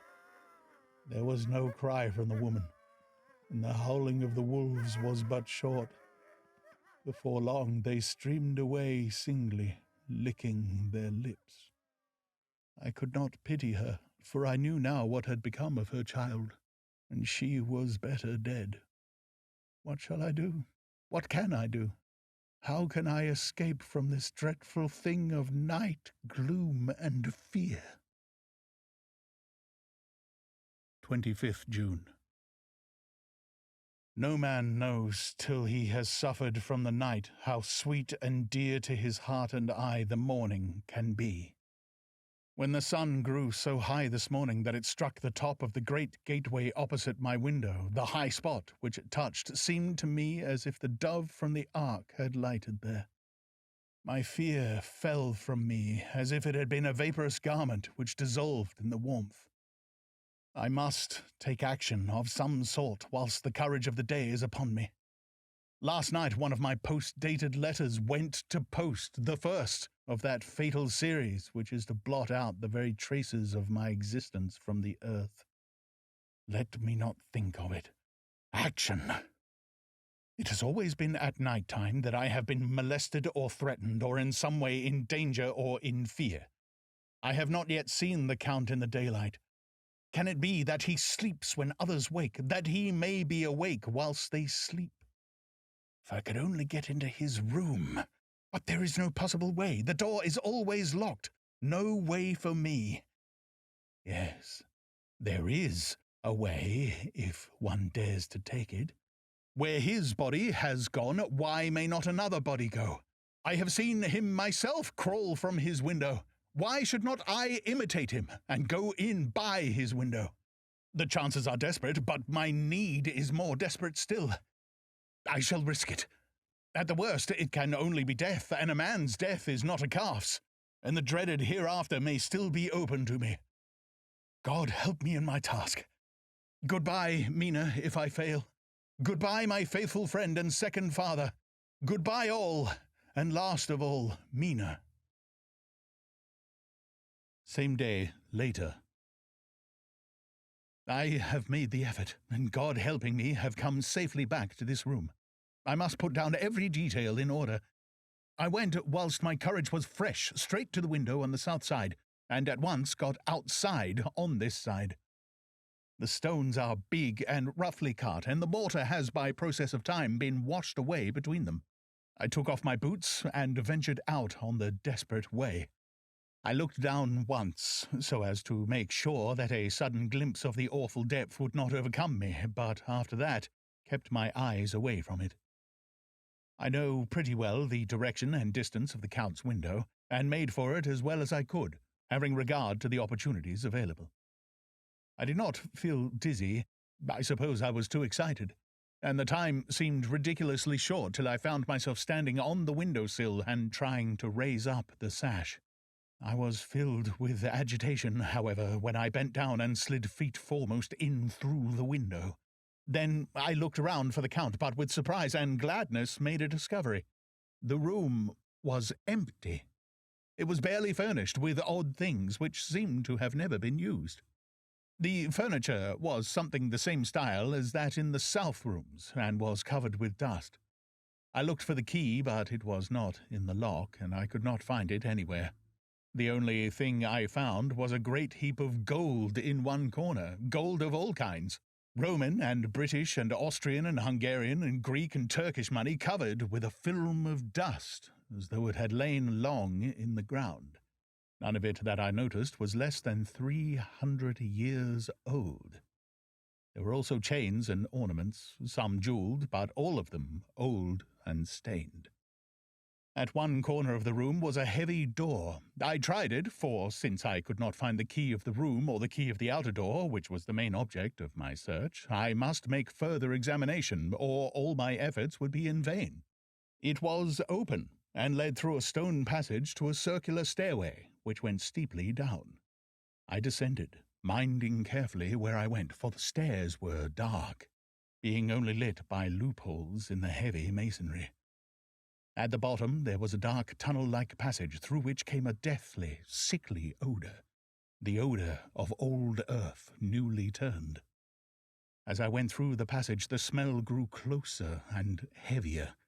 At last I pulled open a heavy door which stood ajar, and found myself in an old ruined chapel, which had evidently been used as a graveyard. The roof was broken, and in 2 places were steps leading to vaults, but the ground had recently been dug over, and the earth placed in great wooden boxes, manifestly those which had been brought by the Slovaks.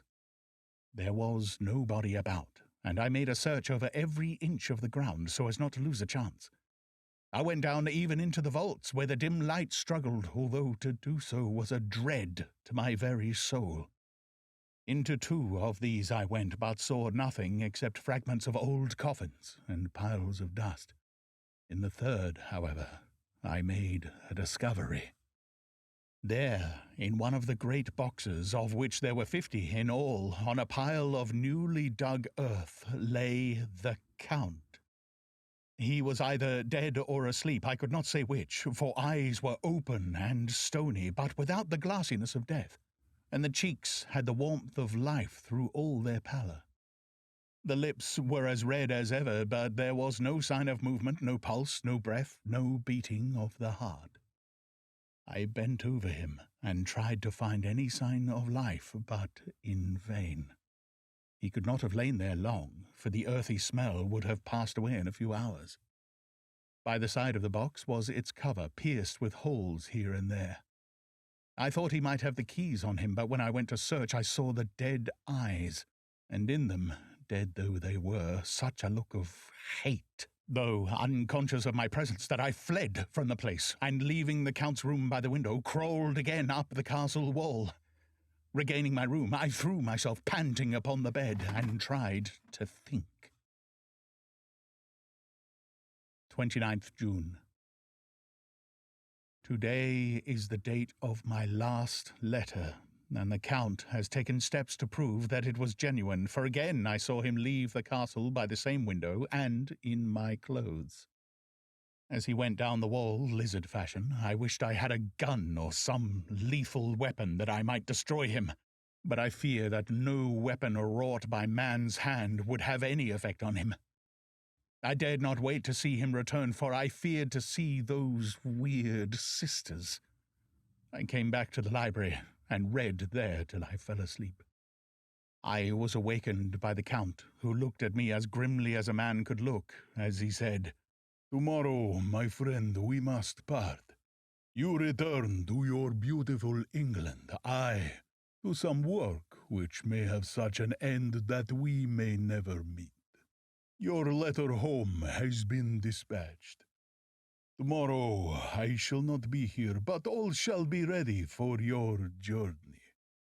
In the morning come the Scani, who have some labours of their own here, and also come some Slovaks. When they have gone, my carriage shall come for you, and shall bear you to the Borgo Pass to meet the diligence from Bukovina to Bistritz. But I am in hopes that I shall see more of you at Castle Dracula." I suspected him, and determined to test his sincerity. Sincerity. It seems like a profanation of the word to write it in connection with such a monster. So I asked him point blank, "Why may I not go tonight?" Because, dear sir, my coachman and horses are away on a mission. "But I would walk with pleasure. I want to get away at once." He smiled, such a soft, smooth, diabolical smile that I knew there was some trick behind his smoothness. He said, "And your baggage?" "I do not care about it. I can send for it some other time." The Count stood up and said, with a sweet courtesy which made me rub my eyes, it seemed so real, "You English have a saying which is close to my heart, for its spirit is that which rules our boyars. Welcome the coming, speed the parting guest. Come with me, my dear young friend. Not an hour shall you wait in my house against your will, though sad I am at your going, that you so suddenly desire it. Come." With a stately gravity, he, with the lamp, preceded me down the stairs and along the hall. Suddenly he stopped. Hark! Close at hand came the howling of many wolves. It was almost as if the sound sprang up at the rising of his hand, just as the music of a great orchestra seemed to leap under the baton of the conductor.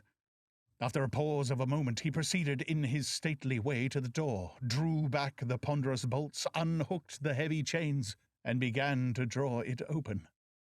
My intense astonishment, I saw that it was unlocked. Suspiciously, I looked all around, but could see no key of any kind. As the door began to open, the howling of the wolves without grew louder and angrier. Their red jaws with champing teeth and their blunt-clawed feet as they leaped came in through the opening door. I knew that to struggle at the moment against the Count was useless. With allies such as these at his command, I could do nothing. But still the door continued slowly to open, and only the Count's body stood in the gap. Suddenly it struck me that this might be the moment and means of my doom. I was to be given to the wolves, and at my own instigation. There was a diabolical wickedness in the idea great enough for the Count, and at the last chance I cried out, "Shut the door! I shall wait till morning!" And I covered my face with my hands to hide my tears of bitter disappointment.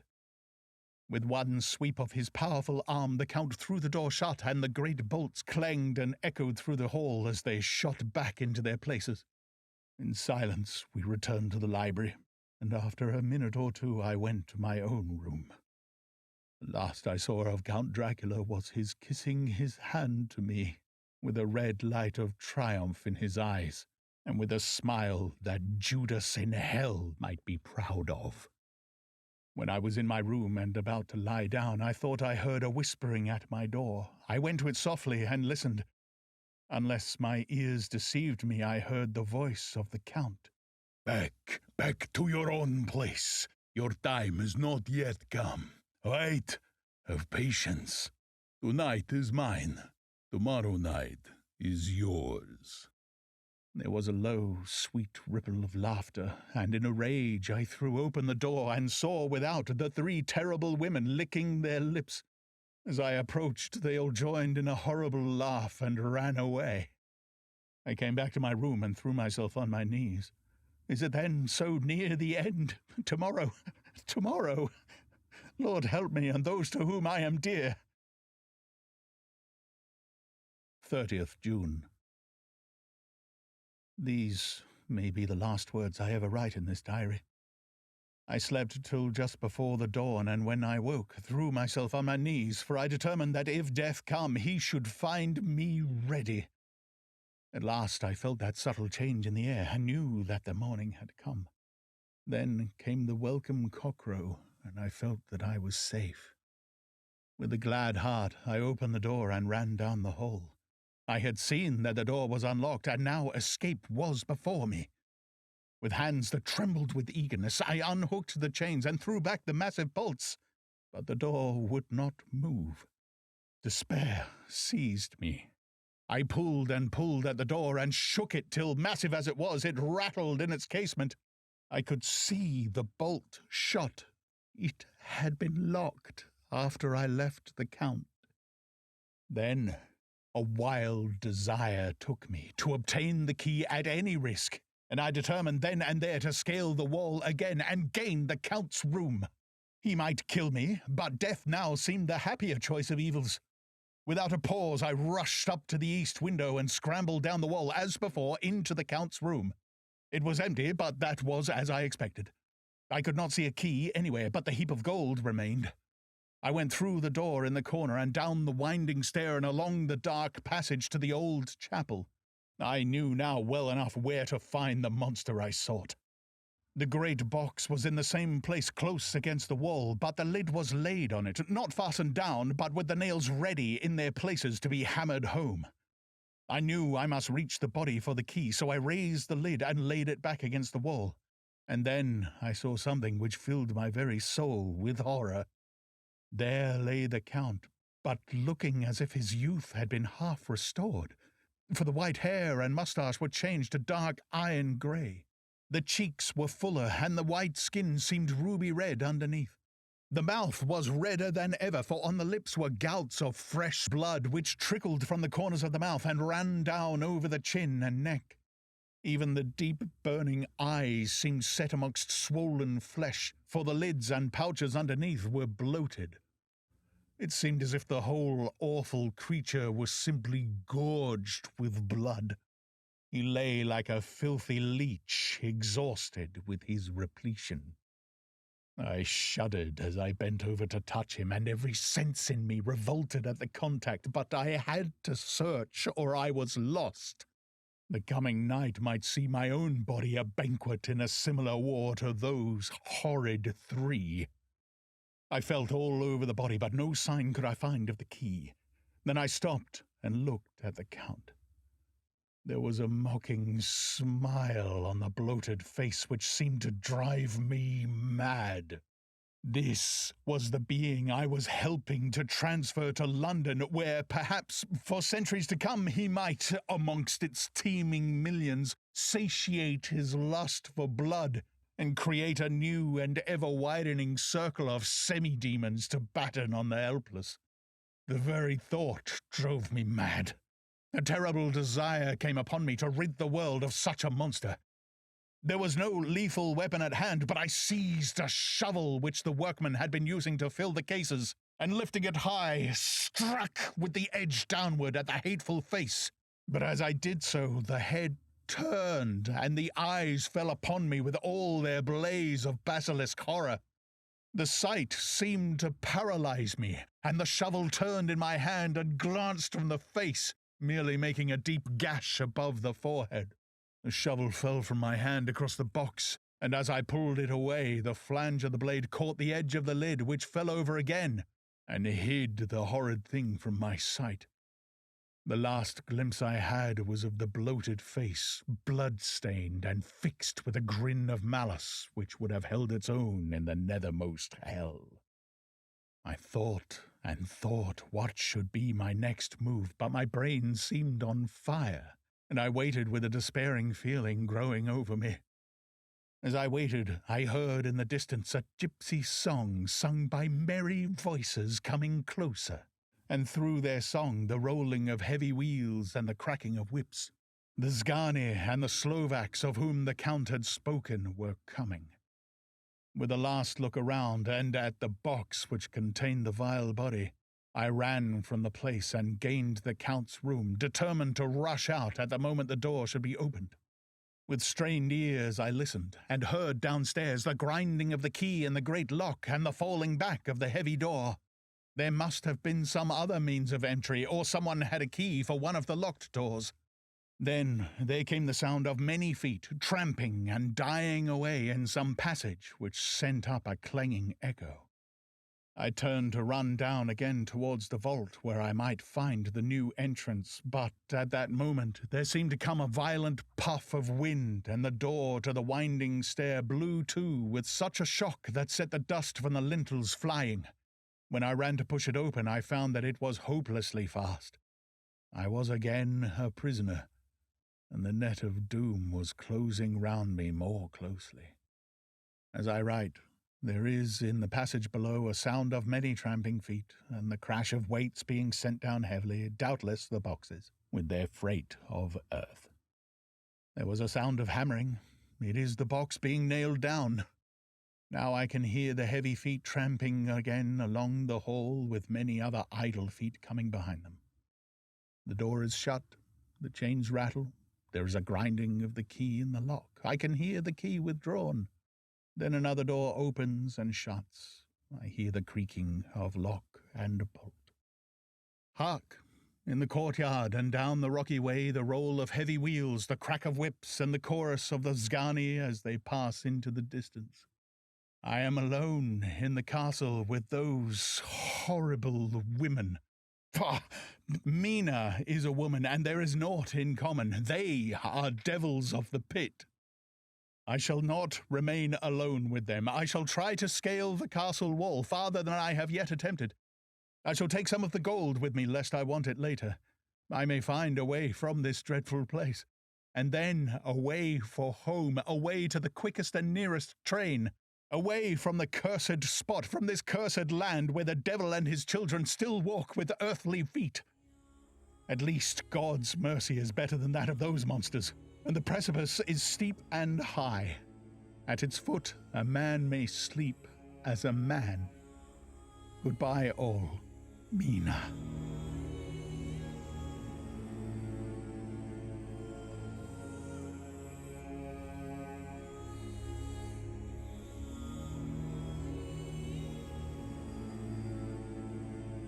Chapter 5.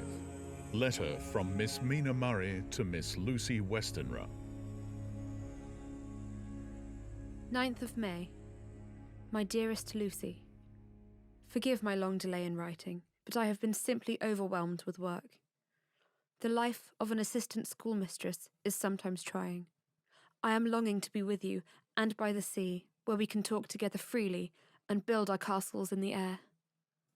I have been working very hard lately because I want to keep up with Jonathan's studies, and I have been practicing shorthand very assiduously. When we are married, I shall be able to be useful to Jonathan, and if I can stenograph well enough, I can take down what he wants to say in this way and write it out for him on the typewriter, at which also I am practicing very hard. He and I sometimes write letters in shorthand, and he is keeping a stenographic journal of his travels abroad. When I am with you, I shall keep a diary in the same way. I don't mean one of those 2 pages to the week with Sunday squeezed in a corner diaries, but a sort of journal which I can write in whenever I feel inclined. I do not suppose there will be much of interest to other people, but it is not intended for them. I may show it to Jonathan some day, if there is anything in it worth sharing, but it is really an exercise book. I shall try to do what I see lady journalists do, interviewing and writing descriptions and trying to remember conversations. I am told that, with a little practice, one can remember all that goes on or that one hears said during a day. However, we shall see. I will tell you of my little plans when we meet. I have just had a few hurried lines from Jonathan from Transylvania. He is well, and will be returning in about a week. I am longing to hear all his news. It must be nice to see strange countries. I wonder if Jonathan and I, shall ever see them together. There is the 10 o'clock bell ringing. Goodbye. Your loving, Mina. Tell me all the news when you write. You have not told me anything for a long time. I hear rumours, and especially of a tall, handsome, curly-haired man. Letter, Lucy Westenra to Mina Murray. 17. Chatham Street, Wednesday. My dearest Mina, I must say you tax me very unfairly with being a bad correspondent. I wrote you twice since we parted, and your last letter was only your second. Besides, I have nothing to tell you. There's really nothing to interest you. Town is very pleasant just now, and we go a great deal to picture galleries and for walks and rides in the park. As to the tall, curly-haired man, I suppose it was the one who was with me at the last pop. Someone has evidently been telling tales. That was Mr. Holmwood. He often comes to see us, and he and Mamma get on very well together. They have so many things to talk about in common. We met some time ago a man that would just do for you if you were not already engaged to Jonathan. He is an excellent parti, being handsome, well-off, and of good birth. He is a doctor, and really clever. Just fancy. He is only 29, and he has an immense lunatic asylum all under his own care. Mr. Holmwood introduced him to me, and he called here to see us, and often comes now. I think he is one of the most resolute men I ever saw, and yet the most calm. He seems absolutely imperturbable. I can fancy what a wonderful power he must have over his patients. He has a curious habit of looking one straight in the face, as if trying to read one's thoughts. He tries this on very much with me, but I flatter myself he has got a tough nut to crack. I know that from my glass.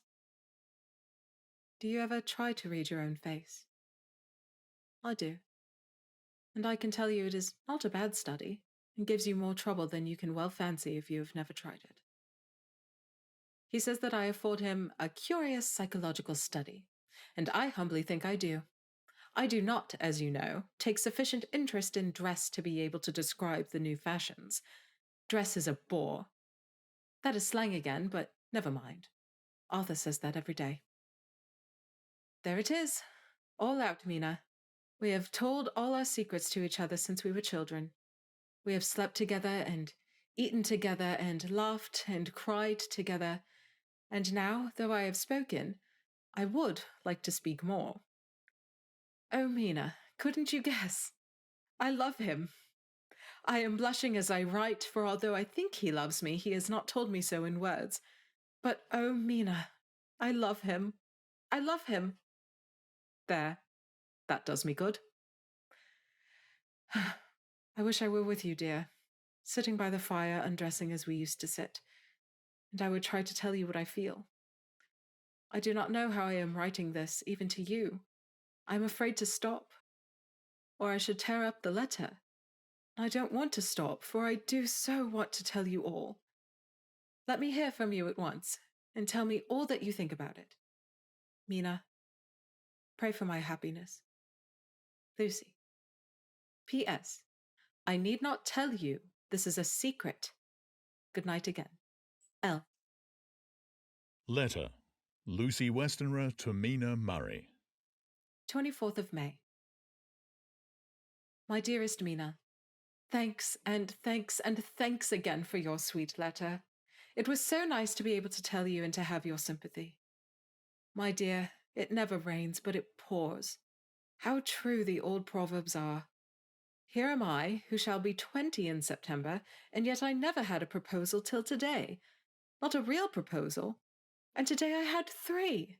Just fancy, 3 proposals in one day. Isn't it awful? I feel sorry, really and truly sorry for 2 of the poor fellows. Oh, Mina, I'm so happy that I don't know what to do with myself. And 3 proposals.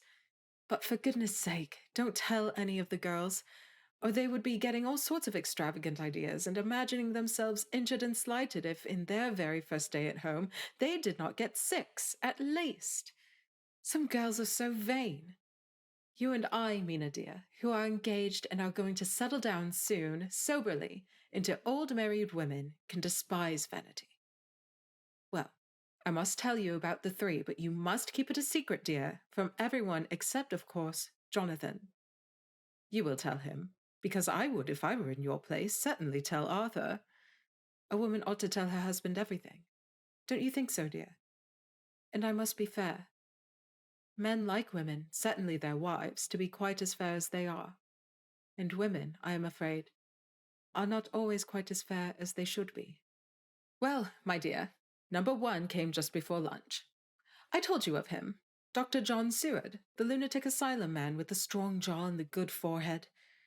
He was very cool, outwardly, but was nervous all the same.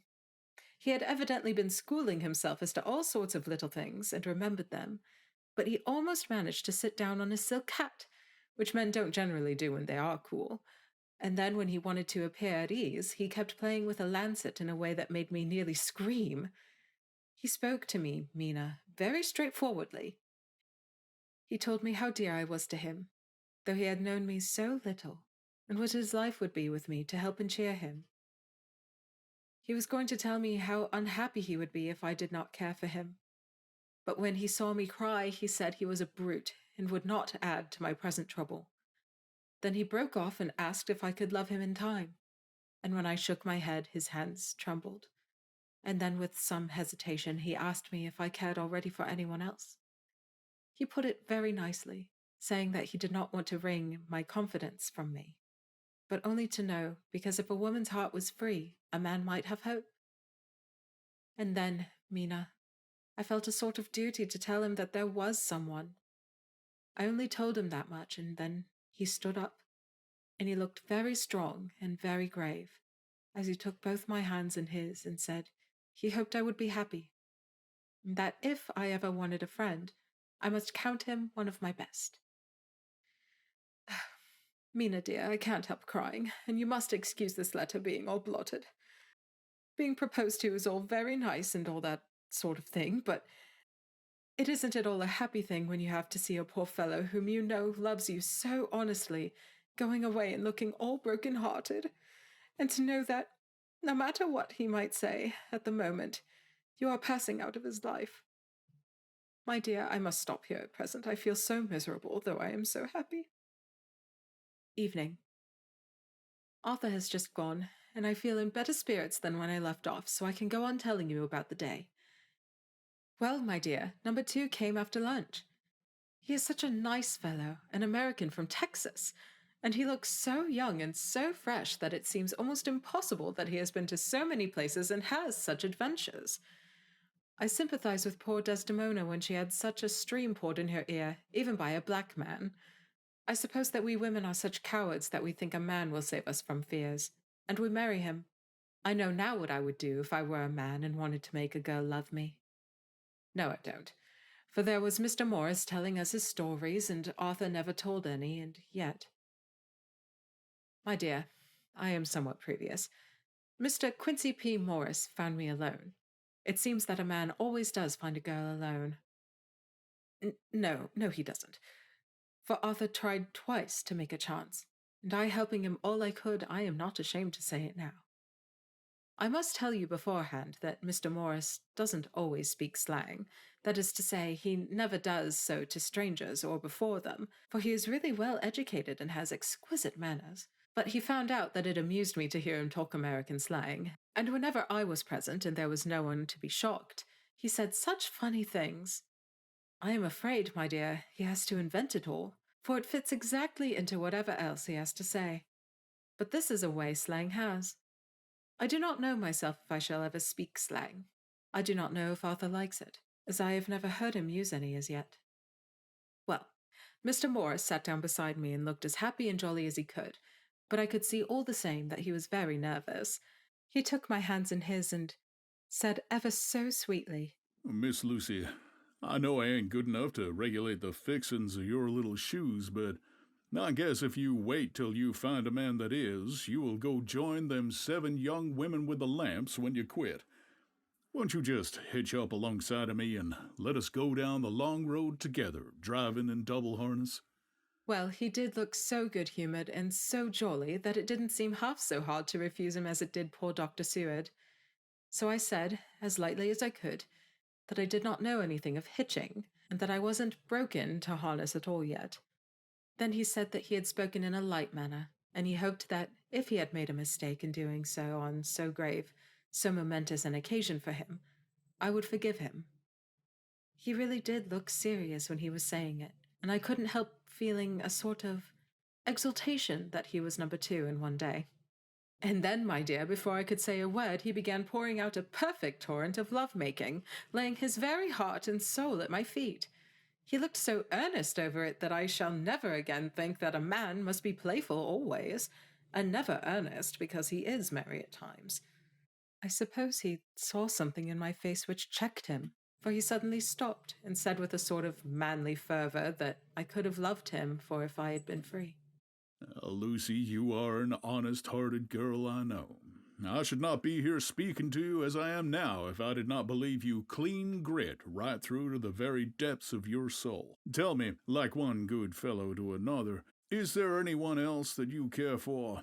And if there is, I'll never trouble you a hair's breadth again, but will be, if you will let me, a very faithful friend. My dear Mina, why are men so noble when we women are so little worthy of them? Here was I, almost making fun of this great-hearted, true gentleman. I burst into tears. I'm afraid, my dear, you will think this a very sloppy letter in more ways than one, and I really felt very badly. Why can't they let a girl marry 3 men, or as many as want her, and save all this trouble? But this is heresy, and I must not say it.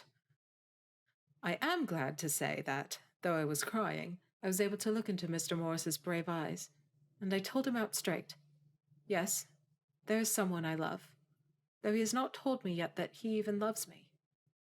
I was right to speak to him so frankly, for quite a light came to his face, and he put out both his hands and took mine. I think I put them into his, and said in a hearty way, Well, that's my brave girl. It's better worth being late for a chance of winning you than being in time for any other girl in the world. But don't cry, my dear. If it's for me, I'm a hard nut to crack, and I take it standing up. If that other fellow doesn't know his happiness, well, he better look for it soon, or he'll have to deal with me. Ah, little girl, your honesty and pluck have made me a friend, and that's rarer than a lover. It's more selfish, anyhow. My dear, I'm going to have a pretty lonely walk between this and Kingdom Come. Won't you give me one kiss? It'll be something to keep off the darkness now and then. You can, you know, if you like, for that other good fellow, or you could not love him, hasn't spoken yet. That quite won me, Mina, for it was brave and sweet of him, and noble, too, to a rival, wasn't it? And he's so sad. So I leant over and kissed him. He stood up with my 2 hands in his, and as he looked down into my face, I am afraid I was blushing very much. He said, Little girl, I'll hold your hand, and you've kissed me. And if these things don't make us friends, nothing ever will. Thank you for your sweet honesty to me, and goodbye. He wrung my hand, and taking up his hat, went straight out of the room without looking back, without a tear or a quiver or a pause. And I am crying like a baby. Why must a man like that be made unhappy when there are lots of girls about who would worship the very ground he trod on? I know I would if I were free, only I don't want to be free. My dear, this quite upset me, and I feel I cannot write of happiness just at once after telling you of it, and I don't wish to tell of the number 3 until it can all be happy. Ever your loving, Lucy. P.S. Oh, about number 3. I needn't tell you about number 3, need I? Besides, it was all so confused. It seemed only a moment from his coming into the room till both his arms were round me and he was kissing me. I am very, very happy, and I don't know what I have done to deserve it. I must only try in the future to show that I am not ungrateful to God for all his goodness to me in sending to me such a lover, such a husband, and such a friend. Goodbye.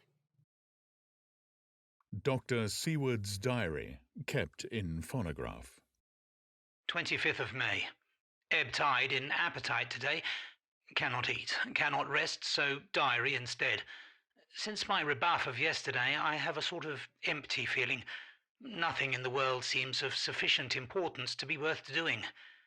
As I knew that the only cure for this sort of thing was work, I went amongst the patients. I picked out one who has afforded me a study of much interest. He is so quaint that I am determined to understand him as well as I can. Today I seem to get nearer than ever before to the heart of his mystery. I question him more fully than I had ever done, with a view to making myself master of the facts of his hallucination. In my manner of doing it there was, I now see, something of cruelty. I seemed to wish to keep him to the point of his madness, a thing which I avoid with the patients as I would the mouth of hell. Memorandum. Under what circumstances would I not avoid the pit of hell? Omnia reme venelia sunt. Hell has its price. If there be anything behind this instinct, it will be valuable to trace it afterwards accurately, so I had better commence to do so. Therefore, R.M. Renfield, age 59, sanguine temperament, great physical strength, morbidly excitable, periods of gloom ending in some fixed idea which I cannot make out.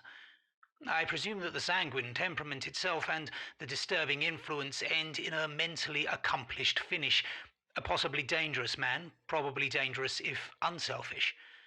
In selfish men, caution is as secure an armour for their foes as for themselves. What I think of on the point is, when self is the fixed points, the centripetal force is balanced with the centrifugal. When duty, a cause, etc., is the fixed point, the latter force is paramount, and only accident or a series of accidents can balance it. Letter. Quincy P. Morris to Honourable Arthur Holmwood. 25th May. My dear Art, we've told yarns by the campfire in the prairies and dressed one another's wounds after trying to land in at the Marquises and drunk healths on the shore of Titicaca. There are more yarns to be told and other wounds to be healed and other health to be drunk. Won't you let this be at my campfire tomorrow night? I have no hesitation in asking you, as I know a certain lady is engaged to a certain dinner party, and that you are free. There will only be one other, our old pal at the Korea, Jack Seward. He's coming too, and we both want to mingle our weeps over the wine cup, and to drink a health with all our hearts to the happiest man in all the wide world who has won the noblest heart that God has ever made, and best worth winning. We promise you a hearty welcome, and a loving greeting, and a health as true as your own right hand. We shall both swear to leave you at home if you drink too deep to a certain pair of eyes. Come. Yours, as ever and always, Quincy P. Morris.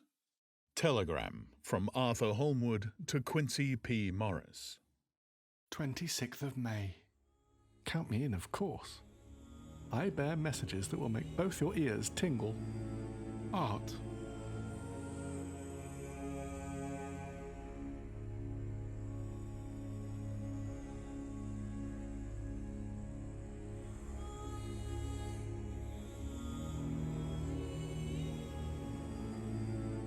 Chapter 6. Mina Murray's Journal.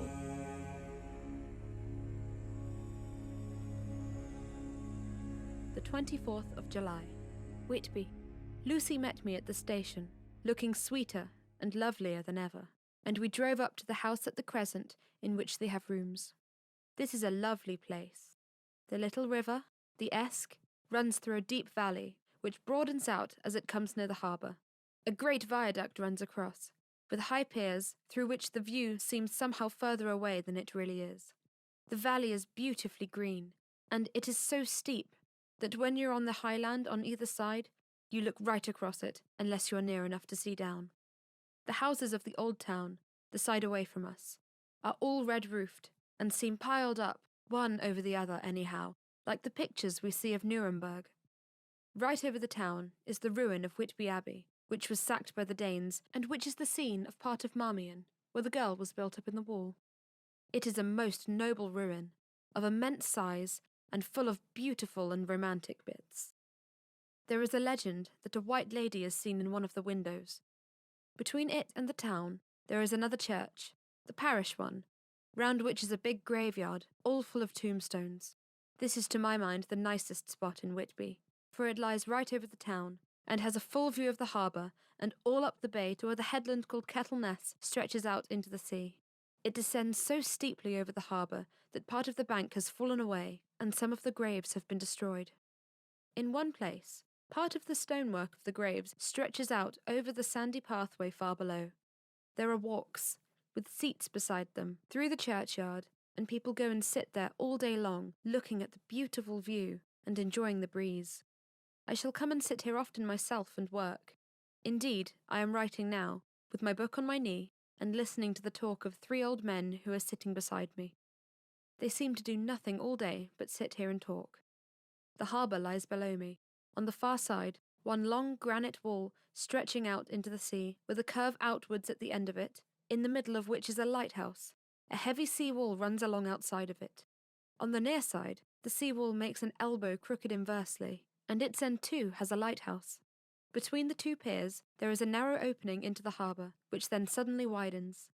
It is nice at high water, but when the tide is out, it shoals away to nothing, and there is merely the stream of the Esk running between the banks of sand with rocks here and there.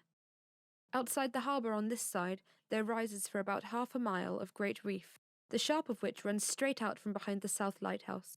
At the end of it is a buoy with a bell, which swings in bad weather and sends in a mournful sound on the wind. They have a legend here that when a ship is lost, bells are heard out at sea. I must ask the old man about this. He's coming this way. He is a funny old man. He must be awfully old, for his face is gnarled and twisted like the bark of a tree. He tells me that he is nearly 100, and that he was a sailor in the Greenland fishing fleet when Waterloo was fought. He is, I am afraid, a very sceptical person, for when I asked him about the bells at sea and the White Lady at the Abbey, he said very brusquely, "I wouldn't fash mysel about 'em, miss. Them things be all wore out. Mind, I don't say there never was, but I do say there wasn't in my time. They be all very well for comers and trippers and like, but not for a nice young lady like you. Them feet folk from York and Leeds that be always eating cured herrings and drinking tea and looking out to buy cheap jetwood creed oat. I wonder myself who'd be bothered telling lies to 'em. Even newspaper, which is full of fool talk." I thought he would be a good person to learn interesting things from, so I asked him if he would mind telling me something about the whale fishing in the old days.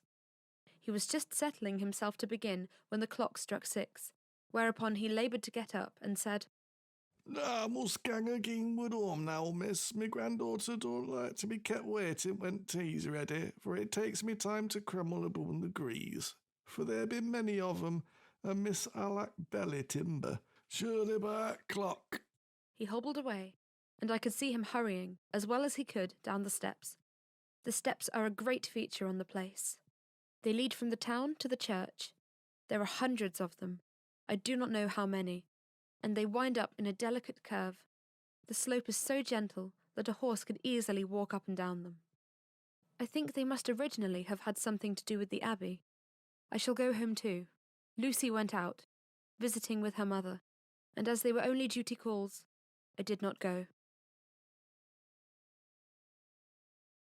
The 1st of August. I came up here an hour ago with Lucy, and we had the most interesting talk with my old friend and the 2 others who always come and join him. He is evidently the Sir Oracle of them, and I should think must have been in his time a most dictatorial person. He will not admit anything, and downfaces everybody. If he can't out-argue them, he bullies them, and then takes their silence for agreement with his views. Lucy was looking sweetly pretty in her white lawn frock. She has got a beautiful colour since she has been here. I noticed that the old men did not lose any time in coming and sitting near her when we sat down. She is so sweet with old people. I think they all fell in love with her on the spot. Even my old man succumbed and did not contradict her, but gave me double share instead. I got him on the subject of the legends, and he went off at once into a sort of sermon. I must try to remember it and put it down. "It be all fool talk, like stock and barrel. That's what it be and naught else. These bands and wafts and bogles and bar guests and boggles and all, into 'em, is only fit to set bairns and dizzy women a beldering. There be naught but air blebs. They and all grims, signs, warnings, be all invented by parsons and ilsome bird bodies and railway touters to scare and scunner afflins, and to get folk to do summat they don't other incline to. It makes me ire full to think of 'em. Why, it's them that are not content with printing lies in paper and preaching it out at pulpits doesn't want to be cutting them on tombstones. Look here, all around you, where you will. All them stones holding up their heads as well they can out of their pride, is they can simply falling down with weighted lies wrought on 'em. Here lies the body or sacred to memory wrought on all of 'em, and yet in nigh half of 'em there ain't been no bodies at all, and memories of 'em been cared a pinch of snuff about. Much less sacred. Lies, all of 'em. Nowt but lies, o' one kind or t'other. My gog, but it'll be a queer scowdament at the day of judgment when they come tumbling up in their death sacks, all juped together and try to drag their tombstones with them to prove how good they were. And some of them trembling and dithering with their hands all dozened and slippery from lying in sea that they can't even keep a grip of them. I could see from the old fellow's self-satisfied air and the way in which he looked around for the approval of his cronies that he was showing off. So I put in a word to keep him going. "Oh, Mr. Swales, you can't be serious. Surely these tombstones are not all wrong?" "Yabblins! There may be a poorish few not wrong, saving where they make out people too good. There be folk that do think a barn bowl be like sea, if only it be their own. The whole thing be only lies. Now, look you here. You come here as stranger, and you see this kirkgarth." I nodded, for I thought it better to assent, though I did not quite understand his dialect. I knew it had something to do with the church. "And you can say it that all these stones be about folk that apt here, snod and snog." I assented again. "Then that be just where lie comes in. Why, there be scores of these lay beds that be tomb as old Dun's backer box on a Friday night." He nudged one of his companions, Dun's and backer they all box laughed. on a Friday night. And my gog, how could there be otherwise? Look at that, the aftist above the beer bank. Read it." I went over and read. Edward Spencelar, Master Mariner, murdered by pirates off the coast of Andres, April, 1854, age 30. When I came back, Mr. Swales went on. "Aye, and who brought him home, I wonder, to happy me here, murdered off coast of Anders? And you can say it in his body lay under. Why, I could name ye a dozen whose bones lie in Greenland seas above. He pointed northwards. Or where currents may have drifted 'em. There be stones around ye. Ye can with your young eyes read small print that lies from here. This Braithwaite Lowry I know his father. Lost stint Livy off Greenland in 20. Or Andrew Woodhouse drowned in same seas in 1777. Or John Paxton drowned off Cape of Farewell a year later. Or John Rollins, whose grandfather sailed with me, drowned in Gulf of Finland in 50. Do you think all these men will have to make a rush to Whitby when trumpet sounds? I have me anthems about it. I tell you, when they got here, they'd be jumbling and jostling one another that way that it'd be like a fight upon ice in old days, when we'd be at one another from daylight to dark and trying to tie up our cuts by the Aurora Borealis." This was evidently local pleasantry, for the old man cackled over it, and his cronies joined in with gusto. "You do, I know you But, do." I said, "I do." "Surely you are not quite correct. For you start on the assumption that all poor people, or their spirits, will have to take their tombstones with them on the day of judgment. Do you think that'll really be necessary?" "Well, what else be the tombstones for, eh? Answer me that, miss." To please their relatives, I suppose. "To please their relatives, you suppose?" This he said with intense scorn. "Aye, how will it pleasure their relatives to know that lies is wrought over 'em, and that everybody in this place knows that there be lies?" He pointed to a stone at our feet, which had been laid down as a slab, on which the seat was rested, close to the edge of the cliff. "Read the lies on that thruff stone," he said. The letters were upside down to me from where I sat, but Lucy was more opposite to them, so she leant over and read. Sacred to the memory of George Cannon, who died in the hope of a glorious resurrection on July 29th, 1873, falling from the rocks at Kettleness. This tomb was erected by his sorrowing mother to her dearly beloved son. He was the only son of his mother, and she was a widow. Really, Mr. Swales, I don't see anything very funny in that. She spoke her comment very gravely and somewhat severely. "Yeah, I don't see aught funny." "Well, that's because you don't go home the sorrowing mother was a hell cat that hated him 'cause he was hooked. A regular lamiter he was, and he hated her, so that he committed suicide in order that she mightn't get an insurance she put on his life. He blew the top of his head off with an old musket that they had for scaring crows with. 'Tweren't for crows then, for it brought the clegs and dopes to him. That's the way he fell off rocks. And as to hopes of a glorious resurrection, I've often heard him say himself that he hoped to go to hell, for his mother was so pious that she'd be sure to go to heaven, and he didn't want to addle where she was. Now isn't that a stone at any rate? He hammered it with his stick as he spoke. A pack of lies. And won't it make Gabriel cackle when Jody comes panting up the grease with his tombstone on his hump? And I sit be check as evidence. I did not know what to say, but Lucy turned the conversation as she said, rising up. Why did you tell us of this? It is my favourite seat, and I cannot leave it. And now I find I must go on sitting over the grave of a suicide. That won't harm you, me pretty. And it may make poor Geordie gladsome to have so trim a lass sitting on his lap. That won't hurt ye. Why, I've sat here on and off for nigh on 20 years past, and it ain't done me no harm. Don't ye fash about 'em as lies under ye, or that doesn't lie there either. It'll be time for ye to be getting scart when you see the tombstones all run away with, and the place as bare as a stubble field. Oh, there's the clock. I must gang.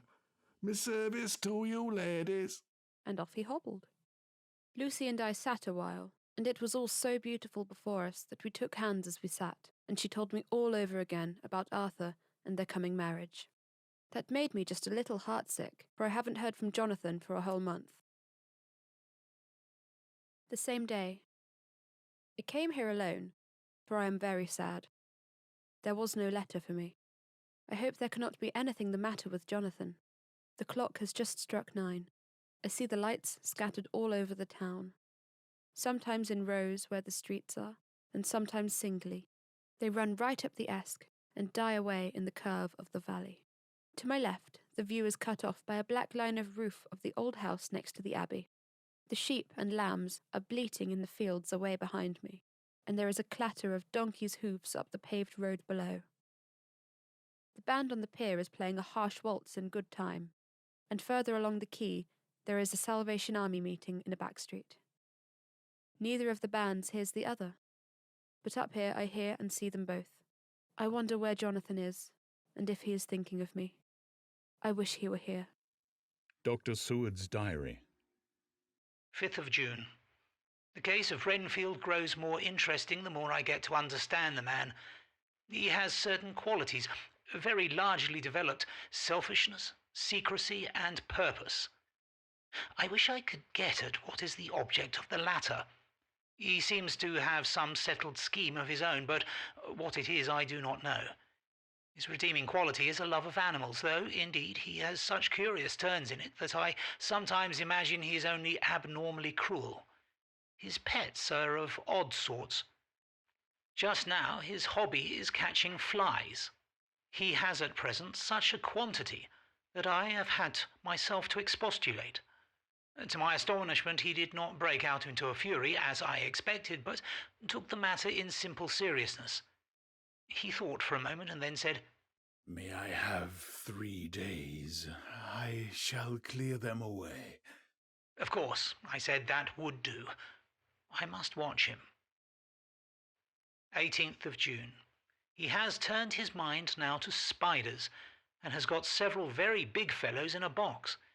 He keeps feeding them his flies.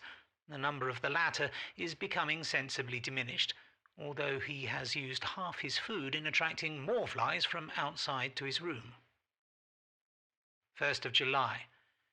His spiders are now becoming as great a nuisance as his flies, and today I told him that he must get rid of them. He looked very sad at this, so I said that he must some of them, at all events. He cheerfully acquiesced to this, and I gave him the same time as before for reduction. He disgusted me much while with him, for when a horrid blowfly, bloated with some carrion food, buzzed into the room, he caught it, held it exultantly for a few moments between his finger and thumb, and before I knew what he was going to do, put it in his mouth and ate it. I scolded him for it, but he argued quietly that it was very good and very wholesome, that it was life, strong life, and gave life to him. This gave me an idea, or the rudiment of one. I must watch how he gets rid of his spiders. He has evidently some deep problem in his mind, for he keeps a little notebook in which he is always jotting down something. Whole pages of it are filled with masses of figures, generally single numbers added up in batches, and then the totals added in batches again, as though he were focusing some account, as the auditors put it. 8th of July. There is a method in his madness, and the rudimentary idea in my mind is growing. It will be a whole idea soon, and then, oh, unconscious cerebration, you will have to give the wall to your conscious brother. I kept away from my friend for a few days, so that I might notice if there were any change. Things remain as they were, except that he has parted with some of his pets and got a new one. He has managed to get a sparrow, and has already partially tamed it. His means of taming is simple, for already the spiders have diminished. Those that do remain, however, are well fed, for he still brings in the flies by tempting them with his food. 19th of July. We are progressing. My friend has now a whole colony of sparrows, and his flies and spiders are almost obliterated. When I came in, he ran to me and said he wanted to ask me a great favour, a very, very great favour. And as he spoke, he fawned on me like a dog. I asked him what it was, and he said, with a sort of rapture in his voice and bearing, A kitten. A nice, little, sleek, playful kitten that I can play with and teach and feed and feed and feed.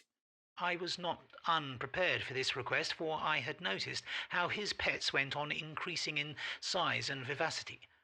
But I did not care that his pretty family of tame sparrows should be wiped out in the same manner as the flies and spiders, so I said I would see about it, and asked him if he would not rather have a cat than a kitten. His eagerness betrayed him as he answered, Oh, yes, I would like a cat. I only asked for a kitten lest you should refuse me a cat. No one would refuse me a kitten, would they? I shook my head and said that at present I feared it would not be possible, but that I would see about it. His face fell, and I could see a warning of danger in it, for there was a sudden, fierce, sidelong look which meant killing. The man is an undeveloped, homicidal maniac. I shall test him with his present craving and see how it will work out. Then I shall know more. 10 p.m. I have visited him again and found him sitting in a corner, brooding. When I came in, he threw himself on his knees before me and implored me to let him have a cat, that his salvation depended upon it. I was firm, however, and told him that he could not have it, whereupon he went without a word and sat down, gnawing his fingers in the corner where I had found him. I shall see him in the morning, early. 20th of July. Visited Renfield very early, before attendant went his rounds. Found him up and humming a tune. He was spreading out his sugar, which he had saved, in the window, and was manifestly beginning his fly-catching again, and beginning it cheerfully and with good grace. I looked around for his birds, and not seeing them, asked him where they were. He replied, without turning round, that they had all flown away. There were a few feathers about the room, and on his pillow a drop of blood. I said nothing, but went and told the keeper to report to me if there were anything odd about him during the day. 11 a.m. The attendant has just been to see me to say that Renfield has been very sick and has disgorged a whole lot of feathers. My belief is, Doctor, he said, that he has eaten his birds, and that he just took and ate them raw. 11 p.m. I gave Renfield strong opiate tonight. enough to make even him sleep, and took away his pocketbook to look at it. The thought has been buzzing about my brain lately is complete, and the theory proved. My homicidal maniac is of a peculiar kind. I shall have to invent a new classification for him and call him a zoophagous, life-eating maniac. What he desires is to absorb as many lives as he can, and he has laid himself out to achieve it in a cumulative way. He gave many flies to one spider, and many spiders to one bird, and then wanted a cat to eat the many birds. What would have been his later steps? It would almost be worthwhile to complete the experiment. It might be done if there were only a sufficient cause. Men sneered at vivisection, and yet look at the results today. Why not advance science in its most difficult and vital aspect, the knowledge of the brain? Had I even the secret of one such mind, did I hold the key to the fancy of even one lunatic, I might advance my own branch of science to a pitch compared with which Burdon Sanderson's physiology or Ferrier's brain knowledge would be as nothing. If only there were a sufficient cause. I must not think too much of this, or I may be tempted. A good cause might turn the scale with me, for may not I too be of an exceptional brain, congenitally? How well the man reasoned. Lunatics always do within their own scope. I wonder at how many lives he values a man, or if at only one. He has closed the account most accurately, and today begun a new record. How many of us begin a new record with each day of our lives? To me it seems only yesterday that my whole life ended with my new hope, and that truly I began a new record. So it shall be until the great recorder sums me up and closes my ledger account with a balance to profit or loss. Oh, Lucy, Lucy, I cannot be angry with you, nor can I be angry with my friend whose happiness is yours. But I must only wait on hopeless and work. Work, work. If I could have as strong a cause as my poor mad friend there, a good, unselfish cause to make me work, that would be indeed happiness. Mina Murray's Journal. The 26th of July. I am anxious, and it soothes me to express myself here. It is like whispering to oneself and listening at the same time. And there is also something about the shorthand symbols that makes it different from writing. I am unhappy about Lucy and about Jonathan. I had not heard from Jonathan for some time, and was very concerned, but yesterday dear Mr. Hawkins, who is always so kind, sent me a letter from him. I had written asking him if he had heard, and he said the enclosed had just been received. It is only a line dated from Castle Dracula, and says that he is just starting for home. That is not like Jonathan. I do not understand it, and it makes me uneasy. Then too, Lucy, although she is so well, has lately taken to her old habit of walking in her sleep. Her mother has spoken to me about it, and we have decided that I am to lock the door of our room every night. Mrs. Westenra has got the idea that sleepwalkers always go out on roofs of houses and along the edges of cliffs, and then get suddenly wakened and fall over with a despairing cry that echoes all over the place. Poor dear, she is naturally anxious about Lucy, and she tells me that her husband, Lucy's father, had the same habit, that he would get up in the night and dress himself and go out if he were not stopped. Lucy is to be married in the autumn, and she is already planning out her dresses and how her house is to be arranged. I sympathize with her, for I do the same, only Jonathan and I will start in life in a very simple way, and shall have to try to make both ends meet. Mr. Homewood, he is the honorary Arthur Homewood, only son of Lord Godalming, is coming up here very shortly, as soon as he can leave town, for his father is not very well, and I think dear Lucy is counting the moments till he comes. She wants to take him up in the seat on the churchyard cliff, and show him the beauty of Whitby. I dare say it is the waiting which disturbs her. She will be all right when he arrives. July 27th. No news from Jonathan. I'm getting quite uneasy about him, though why I should I do not know. But I do wish that he would write, if it were only a single line. Lucy walks more than ever, and each night I am awakened by her moving about the room. Fortunately, the weather is so hot that she cannot get cold, but still, the anxiety and the perpetually being awakened is beginning to tell on me, and I am getting nervous and wakeful myself. Mr. Homewood has been suddenly called to Ring to see his father, who has been taken seriously ill. Lucy frets at the postponement of seeing him, but it does not touch her looks. She is a trifle stouter, and her cheeks are a lovely rose pink. She has lost the anemic look which she had. I pray it will all last. The 3rd of August. Another week gone by, and no news from Jonathan. Not even to Mr. Hawkins, from whom I have heard. Oh, I do hope he is not ill. He surely would have written. I look at this last letter of his, but somehow it does not satisfy me. It does not read like him, and yet it is his writing. There is no mistake of that. Lucy has not walked much in her sleep the last week, but there is an odd concentration about her which I do not understand. Even in her sleep, she seems to be watching me. She tries the door, and finding it locked, goes about the room, searching for the key. August 6th. Another 3 days, and no news. This suspense is getting dreadful. If only I knew where to write, or where to go, I should feel easier, but no one has heard a word of Jonathan since that last letter. I must only pray to God for patience. Lucy is more excitable than ever, but is otherwise well. Last night was very threatening, and the fishermen say that we are in for a storm. I must try to watch it and learn the weather signs. Today is a grey day, and the sun, as I write, is hidden in thick clouds, high over Kettleness. Everything is grey, except the green grass, which seems like emerald amongst it. Grey earthy rock, grey clouds, tinged with the sunburst at the far edge, hang over the grey sea, into which the sand points stretch like grey figures.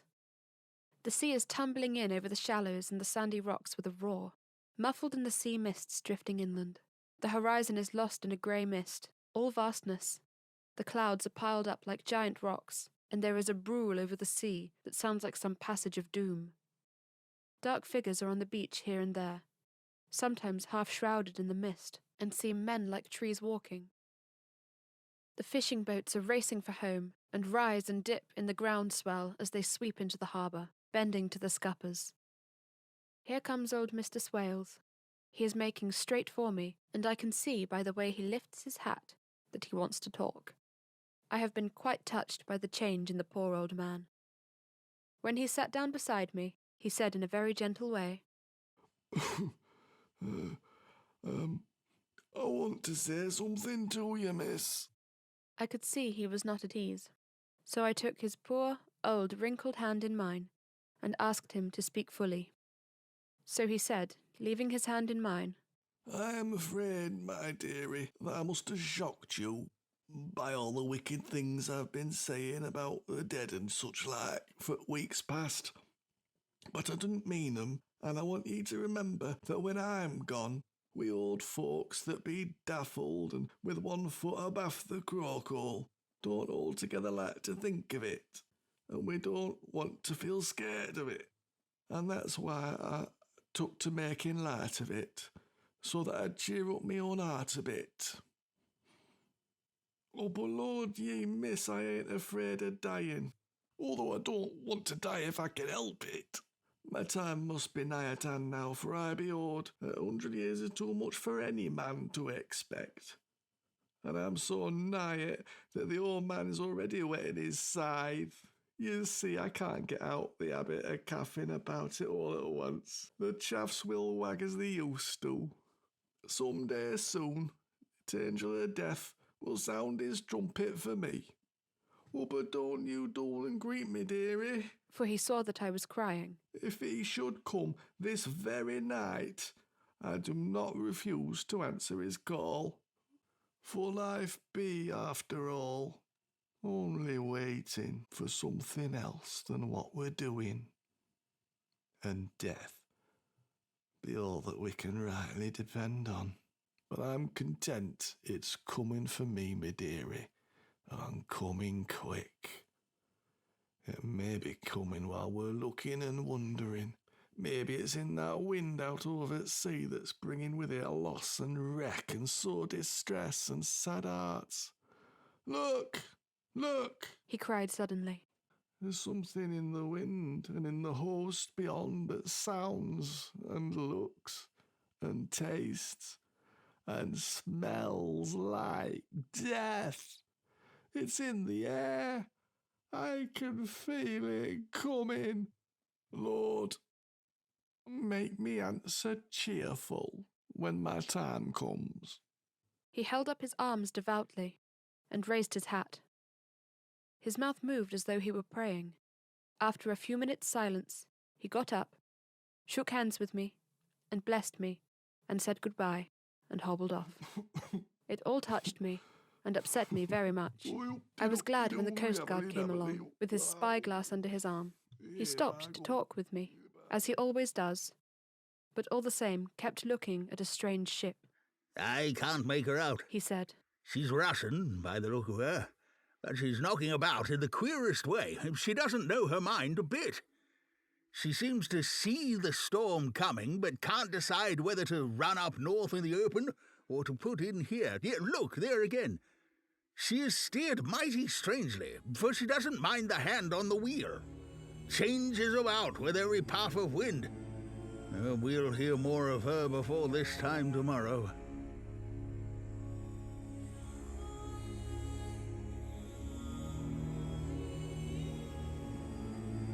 Chapter 7. Cutting from the Daily Graph, 8th of August. Pasted in Mina Murray's journal. From a correspondent, Whitby. One of the greatest and suddenest storms on record has just been experienced here, with results both strange and unique. The weather has been somewhat sultry, but not to any degree uncommon in the month of August. Saturday evening was as fine as was ever known, and the great body of holidaymakers laid out yesterday for visits to Mulgrave Woods, Robin Hood's Bay, Rig Mill, Runswick Staithes, and the various trips in the neighbourhood of Whitby. The steamers Emma and Scarborough made trips up and down the coast, and there was an unusual amount of tripping both to and from Whitby. The day was unusually fine till the afternoon, when some of the gossips who frequent the East Cliff churchyard and, from the commanding eminence, watch the wide sweep of sea visible to the north and east, called attention to a sudden show of mares' tails high in the sky to the northwest. The wind was then blowing from the southwest, in the mild degree which in barometrical language is ranked number 2 light breeze. The Coast Guard on duty at once made report, and one old fisherman, who for more than half a century has kept watch on weather signs from the East Cliff, foretold in an emphatic manner the coming of a sudden storm. The approach of sunset was so very beautiful, so grand in its masses of splendidly coloured clouds, that there was quite an assemblage on the walk along the cliffs in the old churchyard to enjoy the beauty. Before the sun dipped below the black mass of Kettleness, standing boldly athwart the western sky, its downward way was marked by myriad clouds of every sunset colour, flame, purple, pink, green, violet, and all the tints of gold, with here and there masses not large, but of seemingly absolute blackness, in all sorts of shapes, as well outlined as colossal silhouettes. The experience was not lost on the painters, and doubtless some of the sketches of the prelude to the great storm will grace the R.A. and R.I. walls in May next. More than one captain made up his mind then and there that his cobble, or his mule, as they termed the different classes of boats, would remain in the harbour till the storm had passed. The wind fell away entirely during the evening, and at midnight there was a dead calm, a sultry heat, and that prevailing intensity which, on the approach of thunder, affects persons of a sensitive nature. There were but few lights in sight at sea, for even the coasting steamers, which usually hug the shore so closely, kept well to seaward, and but few fishing boats were in sight. The only sail noticeable was a foreign schooner with all sails set, which was seemingly going westwards. The foolhardiness or ignorance of her officers was a prolific theme for comment whilst she remained in sight, and efforts were made to signal her to reduce sail in the face of her danger. Before the night shut down, she was seen with sails idly flapping as she gently rolled on the undulating swell of the sea, as idle as a painted ship upon a painted ocean. Shortly before 10 o'clock, the stillness of the air grew quite oppressive, and the silence was so marked that the bleating of a ship inland or the barking of a dog in the town was distinctly heard, and the band on the pier, with its lively French air, was like a discord in the great harmony of nature's silence. A little after midnight came a strange sound from over the sea, and high overhead the air began to carry a strange, faint, hollow booming. Then, without warning, the tempest broke, with a rapidity which at the time seemed incredible, and even afterwards is impossible to realise. The whole aspect of nature at once became convulsed. The waves rose in growing fury, each overtopping its fellow, till in a very few minutes the lately glassy sea was like a roaring and devouring monster. White-crested waves beat madly on the level sands and rushed up the shelving cliffs. Others broke over the piers and, with their spume, swept the lanthorns of the lighthouses which rise from the end of either pier of Whitby Harbour. The wind roared like thunder, and blew with such force that it was with difficulty that even strong men kept their feet, or clung with grim clasp to the iron stanchions. It was found necessary to clear the entire pier from the mass of onlookers, or else the fatalities of the night would have increased manifold. To add to the difficulties and dangers of the time, masses of sea fog came drifting inland. White, wet clouds which swept by in ghostly fashion, so dank and damp and cold that it needed but little effort of imagination to think that the spirits of those lost at sea were touching their living brethren with clammy hands of death, and many a one shuddered as wreaths of sea mist swept by. At times the mist cleared, and the sea for some distance could be seen in the glare of the lightning, which came thick and fast, followed by such peals of thunder that the whole sky overhead seemed trembling under the shock of the footsteps of the storm. Some of the scenes thus revealed were of immeasurable grandeur and of absorbing interest. The sea, running mountains high, threw skyward with each wave mighty masses of white foam, which the tempest seemed to snatch at and whirl away into space. Here and there a fishing boat, with a rag of a sail, running madly for shelter before the blast. Now and again the white wings of a storm-tossed sea-bird. On the summit of the east cliff the new searchlight was ready for experiment, but had not yet been tried. The officers in charge of it got it in working order, and in the pauses of onrushing mist swept with it the surface of the sea. Once or twice its service was most effective, and when a fishing boat, with gunwale under water, rushed into the harbour, able, by the guidance of the sheltering light, to avoid the dangers of dashing against the piers. As each boat achieved the safety of the port, there was a shout of joy from the mass of people on the shore, a shout which for a moment seemed to cleave the gale, and was then swept away in its rush. Before long, the searchlight discovered some distance away a schooner with all sails set, apparently the same vessel which had been noticed earlier in the evening.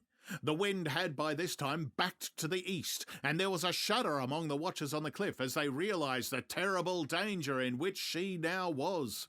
Between her and the port lay the great flat reef on which so many good ships have from time to time suffered, and, with the wind blowing from its present quarter, it would be quite impossible that she should fetch the entrance of the harbour. It was now nearly the hour of high tide, but the waves were so great that in their troughs the shallows of the shore were almost visible, and the schooner, with all sails set, was rushing in with such speed that, in the words of one old salt, she must fetch up somewhere if it was only in hell. Then came another rush of sea fog, greater than any hitherto, a mass of dank mist which seemed to close on all things like a grey pall, and left available to men only the organs of hearing, for the roar of the tempest and the crash of the thunder and the booming of the mighty billows came through the damp oblivion even louder than before. The rays of the searchlight were kept fixed on the harbour mouth across the east pier, where the shock was expected, and men waited breathless. The wind suddenly shifted to the northeast, and the remnant of the sea fog melted in the blast. And then, mirabile dictu, between the piers, leaping from wave to wave as it rushed at headlong speed, swept the strange schooner before the blast, with all sails set, and gained the safety of the harbour. The searchlight followed her, and a shudder ran through all who saw her, for lashed to the helm was a corpse, with drooping head, which swung horribly to and fro at each motion of the ship. No other form could be seen on the deck at all. A great awe came on all as they realized that the ship, as if by a miracle, had found the harbour, unsteered save by the hand of a dead man. However, all took place more quickly than it takes to write these words. The schooner paused not, but rushing across the harbour, pitched herself on that accumulation of sand and gravel washed by many tides and many storms in the southeast corner of the pier, jutting under the east cliff, known locally as Tate Hill Pier. There was, of course, a considerable concussion as the vessel drove up the sand heap. Every spar, rope and stay was strained, and some of the top hammer came crashing down. But, strangest of all, the very instant the shore was touched, an immense dog sprang up on deck from below, as if shot up by the concussion, and running forward, jumped from the bow on the sand. Making straight for the steep cliff where the churchyard hangs over the laneway to the east pier so steeply that some of the flat tombstones, thruff-stains, or through-stones as they call them in Whitby vernacular, actually project over where the sustaining cliff has fallen away, it disappeared into darkness, which seemed intensified just beyond the focus of the searchlight. It so happened that there was no one at the moment on Tate Hill Pier, and all those whose houses are in close proximity were either in bed or were out on the heights above. Thus the Coast Guard on duty on the eastern side of the harbour, who at once ran down to the little pier, was the first to climb aboard. The men working the searchlight, after scouring the entrance of the harbour without seeing anything, then turned the light on the derelict and kept it there. The Coast Guard ran aft, and when he came beside the wheel, bent over to examine it, and recoiled at once, as though under some sudden emotion. This seemed to pique general curiosity, and quite a number of people began to run. It is a good way round from the west cliff by the drawbridge to Tate Hill Pier, but your correspondent is a fairly good runner, and came well ahead of the crowd. When I arrived, however, I found already assembled on the pier a crowd, whom the Coast Guard and police refused to allow to come on board. By the courtesy of the chief boatman, I was, as your correspondent, permitted to climb on deck, and was one of a small group who saw the dead seaman whilst actually lashed to the wheel. It was no wonder that the Coast Guard was surprised, or even awed, for not often can such a sight have been seen. The man was simply fastened by his hands, tied one over the other to a spoke of the wheel. Between the inner hand and the wood was a crucifix, the set of beads on which it was fastened being around both wrists and wheel, and all kept fast by the binding cords. The poor fellow may have been seated at one time, but the flapping and buffeting of the sails had worked through the rudder of the wheel and had dragged him to and fro, so that the cords with which he was tied had cut the flesh to the bone. Accurate note was made of the state of things, and a doctor, Surgeon J. M. Caffin of 33 East Elliot Place, who came immediately after me, declared after making examination that the man must have been dead for quite 2 days. In his pocket was a bottle, carefully corked, empty save for a little roll of paper, which proved to be the addendum to the log. The Coast Guard said the man must have tied up his own hands, fastening the knots with his teeth. The fact that a Coast Guard was the first on board may save some complications later on in the Admiralty Court, for Coast Guards cannot claim the salvage, which is the right of the first civilian entering on a derelict. Already, however, the legal tongues are wagging, and one young law student is loudly asserting that the rights of the owner are already completely sacrificed, his property being held in contravention of the status of mortmain, since the tiller, as emblem ship if not proof of delegated possession, is held in a dead hand. It is needless to say that the dead steersman has been reverently removed from the place where he held his honourable watch and ward till death, a steadfastness as noble as that of young Casabianca, and placed in the mortuary to await inquest. Already the sudden storm is passing, and its fierceness is abating.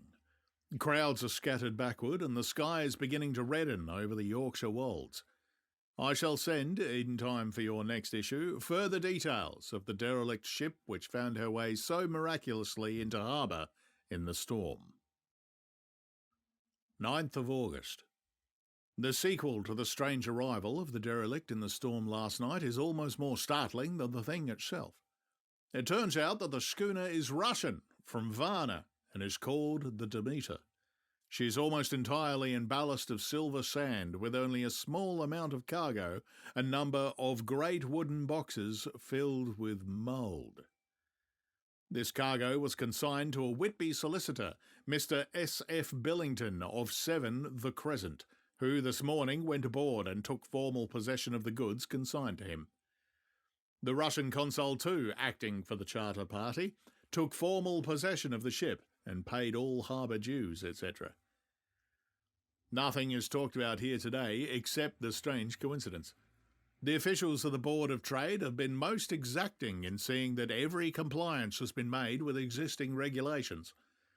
As the matter is to be a 9-day wonder, they are evidently determined that there shall be no cause of other complaint.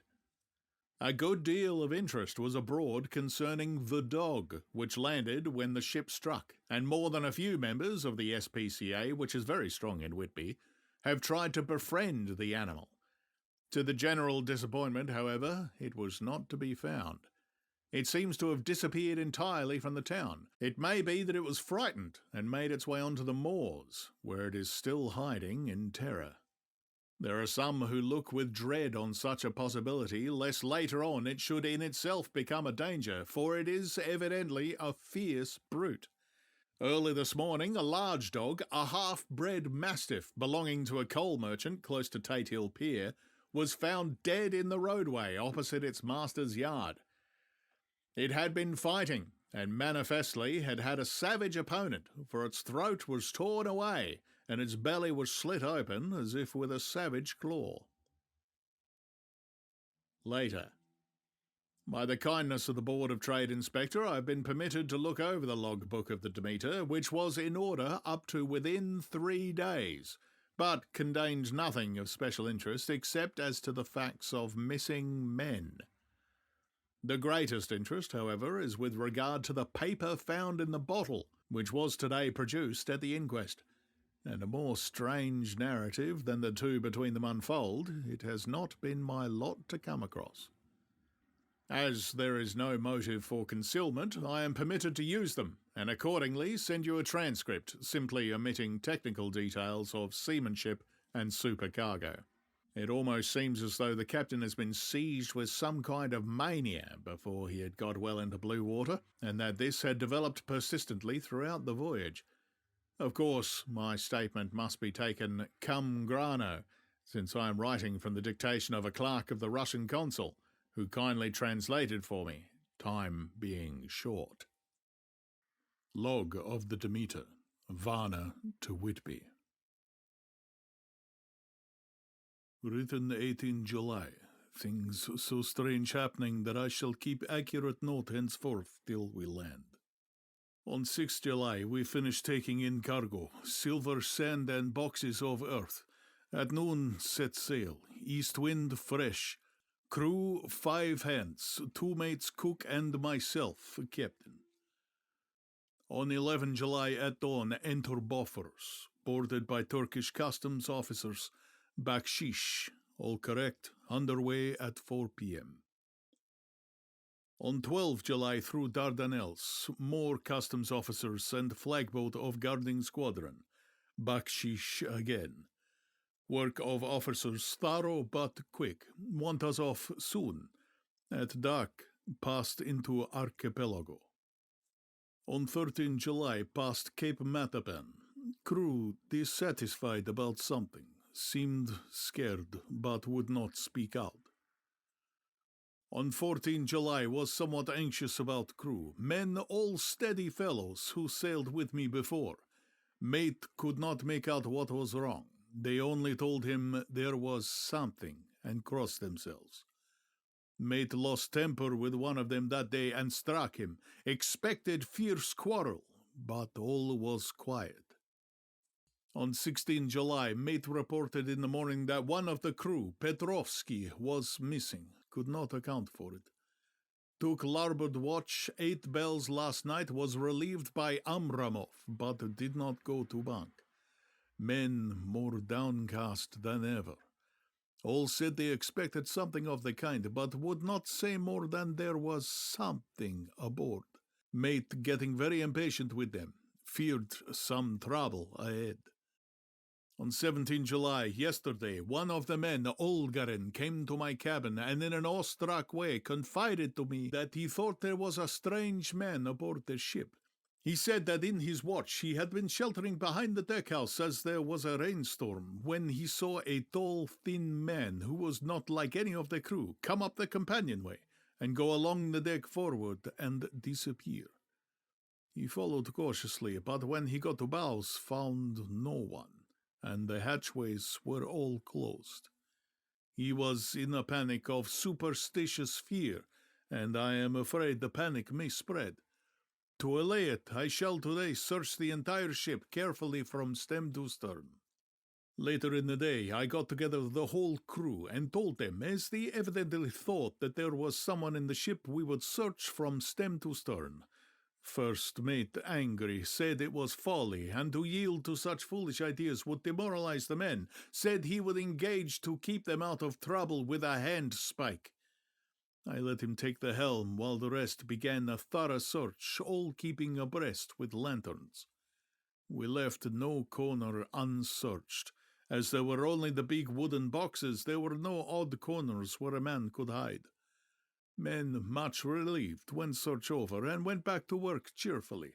First mate scowled, but said nothing. 22nd July. Rough weather last 3 days, and all hands busy with sails, no time to be frightened. Men seem to have forgotten their dread. Mate cheerful again, and all on good terms. Praised men for work in bad weather.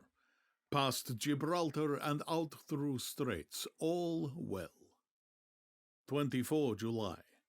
There seems some doom over this ship. Already a hand short and entering the Bay of Biscay with wild weather ahead, and yet last night another man lost, disappeared. Like the first, he came off his watch and was not seen again. Men all in a panic of fear sent around Robin asking to have double watch as they fear to be alone. Mate angry, fear there will be some trouble, as either he or the men will do some violence.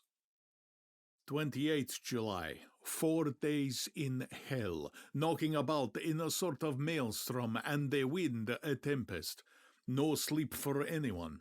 Men all worn out, hardly know how to set a watch since no one fit to go on.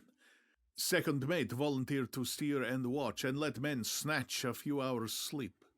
Wind abating, seas still terrific, but feel them less as ship is steadier.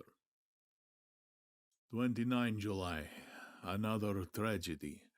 Had single watch tonight, as crew too tired to double. When morning watch came on deck, could find no one except steersman. Raised outcry, and all came on deck. Thorough search, but no one found. Are now without second mate and crew in panic. Mate and I agreed to go armed henceforth and wait for any sign of cause. 30 July, last night. Rejoiced we are nearing England. Weather fine, all sails set. Retired, worn out, slept soundly. Awakened by mate telling me that both man of watch and steersman missing. Only self and mate and 2 hands left to work ship. 1st August. 2 days of fog and not a sail sighted. Had hoped, when in English Channel, to be able to signal for help or get in somewhere. Not having power to work sails, have to run before wind. Dare not lower, as we could not raise them again. We seem to be drifting to some terrible doom. Mate now more demoralized than either of men. His stronger nature seemed to have worked inwardly against himself. Men are beyond fear, working stolidly and patiently with minds made up to worst. They Russian, he Romanian. 2nd August, midnight. Woke up from few minutes' sleep by hearing a cry seemingly outside my port. Could see nothing in fog. Rushed on deck and ran against mate. Tells me he heard cry and ran, but no sign of man on watch. One more gone. Lord help us. Mate says we must be past Straits of Dover, as in a moment of fog lifting he saw North Foreland just as he heard the man cry out. If so, we are now off in the North Sea, and only God can guide us in the fog which seems to move with us, and God seems to have deserted us. 3rd August. At midnight I went to relieve the man at the wheel, and when I got to it, found no one there. The wind was steady, and as we ran before it, there was no yawing. I dared not leave it, so shouted for the mate. After a few seconds he rushed up on deck in his flannels. He looked wild-eyed and haggard, and I greatly fear his reason has given way. He came close to me and whispered hoarsely, with his mouth to my ear, as though fearing the very air might hear. "It is here. I know it now. On their watch last night I saw it like a man, tall and thin and ghastly pale. It was in the bows, and looking up I crept behind it and gave it my knife, but the knife went through it, empty as air." And as he spoke he took the knife and drove it savagely into space. Then he went on, "But it is here, and I'll find it. It is in the hold, perhaps in one of the boxes. I'll unscrew them one by one, and see, you work the helm." And with a warning look and his finger on his lip, he went below. There was springing up a choppy wind, and I could not leave the helm. I saw him come out on deck again with a tool chest and lantern and go down the forward hatchway. He is mad, stark raving mad, and it's no use my trying to stop him.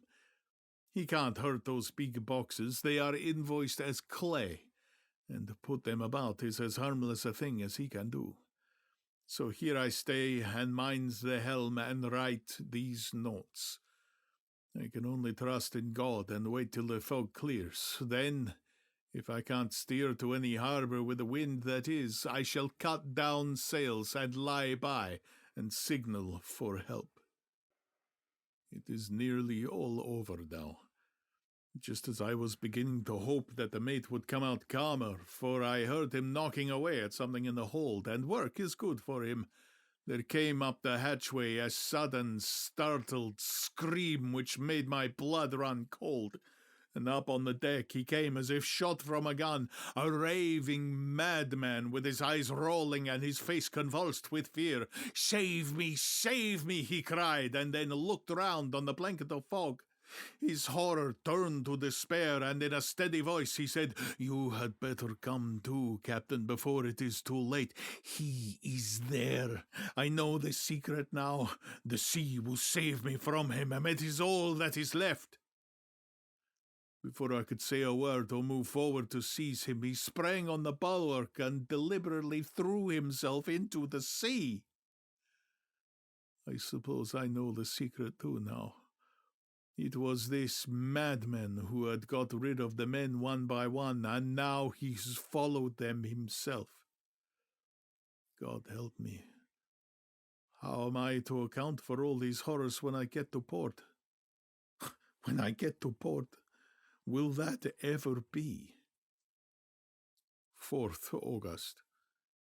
Still fog, which the sunrise cannot pierce. I know there is sunrise because I am a sailor. Why else, I know not. I dared not go below. I dared not leave the helm, so here all night I stayed, and in the dimness of the night I saw it. Him. God forgive me, but the mate was right to jump overboard. It is better to die like a man, to die like a sailor in blue water. No man can object. But I am captain, and I must not leave my ship. But I shall baffle this fiend or monster, for I shall tie my hands to the wheel when my strength begins to fail, and along with them I shall tie that which it dare not touch. And then, come good wind or foul, I shall save my soul and my honor as a captain. I am growing weaker, and the night is coming on. If he can look me in the face again, I may not have time to act. If we are wrecked, mayhap this bottle may be found, and those who find it may understand. If not, well, then all men shall know that I have been true to my trust. God and the Blessed Virgin and the saints help a poor ignorant soul trying to do his duty. Of course, the verdict was an open one. There is no evidence to adduce, and whether or not the man himself committed the murders, there is now none to say. The folks here hold almost universally that the captain is simply a hero, and he is to be given a public funeral. Already it is arranged that his body is to be taken with a train of boats up the Esk for a piece and then brought back to Tate Hill Pier and up the Abbey steps, for he is to be buried in the churchyard on the cliff. The owners of more than 100 boats have already given in their names as wishing to follow him to the grave. No trace has ever been found of the great dog, at which there is much mourning, for, with public opinion in its present state, he would, I believe, be adopted by the town. Tomorrow we'll see the funeral, and so will end this one more mystery of the sea. Mina Murray's Journal. August 8th. Lucy was very restless all night, and I too could not sleep.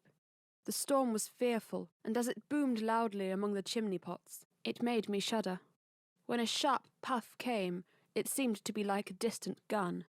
Strangely enough, Lucy did not wake, but she got up twice and dressed herself. Fortunately, each time I awoke in time and managed to dress her without waking her, and got her back into bed. It is a very strange thing, this sleepwalking, for as soon as her will is thwarted in any physical way, her intention, if there be any, disappears, and she yields herself almost exactly to the routine of her life. Early in the morning, we both got up and went down to the harbour to see if anything had happened in the night. There were very few people about, and though the sun was bright and the air clear and fresh, the big, grim-looking waves that seemed dark themselves because the foam that topped them was like snow forced themselves in through the mouth of the harbour, like a bullying man going through a crowd. Somehow, I felt glad that Jonathan was not on the sea last night, but on land. But oh, is he on land or sea? Where is he, and how? I'm getting fearfully anxious about him. If only I knew what to do, and could do anything. August 10th. The funeral of the poor sea captain today was most touching. Every boat in the harbour seemed to be there, and the coffin was carried by captains all the way from Tate Hill Pier up to the churchyard. Lucy came with me, and we went early to our old seat, whilst the cortege of boats went up the river to the viaduct and came down again. We had a lovely view, and saw the procession nearly all the way. The poor fellow was laid to rest near our seat, so that we stood on it when the time came and saw everything. Poor Lucy seemed much upset. She was restless and uneasy all the time, and I cannot but think that her dreaming at night is telling on her. She is quite odd in one thing. She will not admit to me that there is any cause for restlessness, or if there be, she does not understand it herself. There is an additional cause, in that poor Mr. Swales was found dead this morning in our seat, his neck being broken. He had evidently, as the doctor said, fallen back in the seat in some sort of fright, for there was a look of fear and horror on his face that the man said made them shudder. Poor dear old man. Lucy is so sweet and sensitive that she feels influences more acutely than other people do. Just now she was quite upset by a little thing which I did not much heed, though I am myself very fond of animals. One of the men who came up here often to look at the boats was followed by his dog. The dog is always with him. They are both quiet persons, and I never saw the man angry, nor heard the dog bark. During the service, the dog would not come to its master, who was on the seat with us, but kept a few yards off, barking and howling.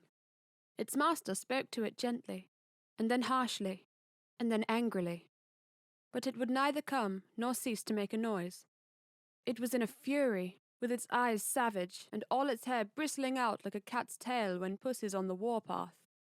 Finally, the man got too angry, and jumped down and kicked the dog, and then took it by the scruff of the neck, and half dragged and half threw it on the tombstone on which the seat is fixed. The moment it touched the stone, the poor thing began to tremble. It did not try to get away, but crouched down, quivering and cowering, and was in such a pitiable state of terror that I tried, though without effect, to comfort it. Lucy was full of pity too, but she did not attempt to touch the dog, but looked at it in an agonized sort of way. I greatly fear that she is of too supersensitive a nature to go through the world without trouble. She will be dreaming of this tonight, I am sure. The whole agglomeration of things. The ship steered into port by a dead man. His attitude, tied to the wheel with a crucifix and beads. The touching funeral. The dog, now furious and now in terror, will all afford material for her dreams. I think it will be best for her to go to bed tired out physically, so I shall take her for a long walk by the cliffs to Robin Hood's Bay and back. She ought not to have much inclination for sleepwalking then.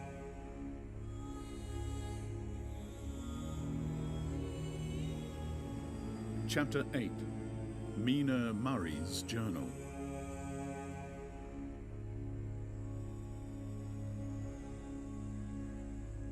Same day, 11 o'clock p.m. Oh, but I am tired. If it were not that I had made my diary a duty, I should not open it tonight. We had a lovely walk. Lucy, after a while, was in gay spirits, owing, I think, to some dear cows who came nosing up towards us in a field close to the lighthouse and frightened the wits out of us. I believe we forgot everything, except, of course, personal fear, and it seemed to wipe the slate clean and give us a fresh start. We had a capital severe tea at Robin Hood's Bay in a sweet little old-fashioned inn, with a bow window right over the seaweed-covered rocks of the Strand. I believe we should have shocked the new woman with our appetites. Men are more tolerant, bless them. Then we walked home, with some, or rather many, stoppages to rest, and with our hearts full of a constant dread of wild bulls. Lucy was really tired, and we intended to creep off to bed as soon as we could. The young curate came in, however, and Mrs. Westenra asked him to stay for supper. Lucy and I had both a fight for it with the dusty miller. I know it was a hard fight on my part, and I am quite heroic. I think that some day the bishops must get together and see about breeding up a new class of curates who don't take supper, no matter how hard they may be pressed to, and who will know when girls are tired. Lucy is asleep and breathing softly. She has more colour in her cheeks than usual, and looks, oh, so sweet. If Mr. Homewood fell in love with her seeing her only in the drawing-room, I wonder what he would say if he saw her now. Some of the new women writers will some day start an idea that men and women should be allowed to see each other asleep before proposing and accepting, but I suppose the new woman won't condescend in future to accept. She will do the proposing herself, and a nice job she will make of it too. There's some consolation in that. I am so happy tonight, because dear Lucy seems better. I really believe she has turned the corner, and that we are over her troubles with dreaming. I should be quite happy if I only knew if Jonathan, God bless and keep him. 11th of August. Diary again. No sleep now, so I may as well write. I am too agitated to sleep. We have had such an adventure, such an agonizing experience. I fell asleep as soon as I had closed my diary. Suddenly I became broad awake and sat up with a horrible sense of fear upon me, and of some feeling of emptiness around me. The room was dark, so I could not see Lucy's bed. I stole across and felt for her. The bed was empty. I lit a match and found that she was not in the room. The door was shut but not locked as I had left it. I feared to wake her mother, who has been more than usually ill lately, so threw on some clothes and got ready to look for her. As I was leaving the room, it struck me that the clothes she wore might give me some clue to her dreaming intention. Dressing gown would mean house, dress outside. Dressing gown and dress were both in their places. Thank God, I said to myself. She cannot be far, as she is only in her nightdress. I ran downstairs and looked in the sitting room. Not there. Then I looked in all the other rooms of the house, with an ever-growing fear chilling my heart. Finally, I came to the hall door and found it open. It was not wide open, but the catch of the lock had not caught. The people of the house are careful to lock the door every night, so I feared that Lucy must have gone out as she was. There was no time to think of what might happen. A vague, overmastering fear obscured all details. I took a big, heavy shawl and ran out. The clock was striking 1 as I was in the crescent, and there was not a soul in sight. I ran along the north terrace, but could see no sign of the white figure which I expected. At the edge of the west cliff above the pier, I looked across the harbour to the east cliff, in the hope, or fear, I don't know which, of seeing Lucy in our favourite seat. There was a bright full moon, with heavy black driving clouds, which threw the whole scene into a fleeting diorama of light and shade as they sailed across. For a moment or two, I could see nothing, as the shadow of a cloud obscured St. Mary's Church and all around it. Then as the cloud passed, I could see the ruins of the abbey coming into view, and as the edge of a narrow band of light as sharp as a sword cut moved along, the church and churchyard became gradually visible.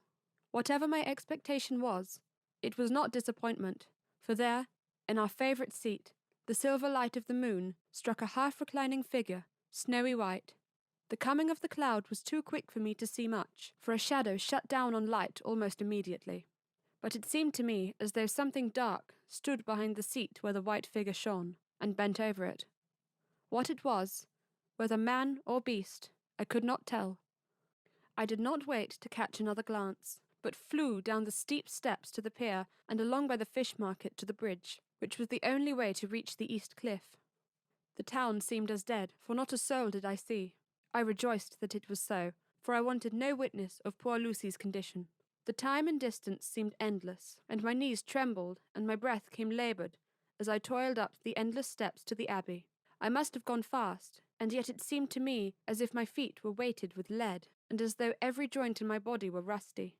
When I got almost to the top, I could see the seat and the white figure, for I was now close enough to distinguish it, even through the spells of shadow. There was undoubtedly something, long and black, bending over the half-reclining white figure. I called in fright, "Lucy! Lucy!" and something raised a head, and from where I was, I could see a white face and red, gleaming eyes. Lucy did not answer, and I ran on to the entrance of the churchyard. As I entered, the church was between me and the seat, and for a minute or so, I lost sight of her. When I came in view again, the cloud had passed, and the moonlight struck so brilliantly that I could see Lucy half reclining, with her head lying over the back of the seat. She was quite alone, and there was not a sign of any living thing about. When I bent over her, I could see that she was still asleep. Her lips were parted, and she was breathing, not softly as usual with her, but in long, heavy gasps, as though striving to get her lungs full at every breath.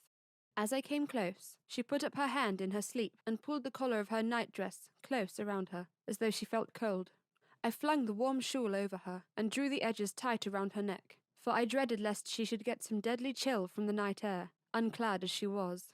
I feared to wake her all at once, so, in order to have my hands free to help her, I fastened the shawl around her throat with a big safety pin.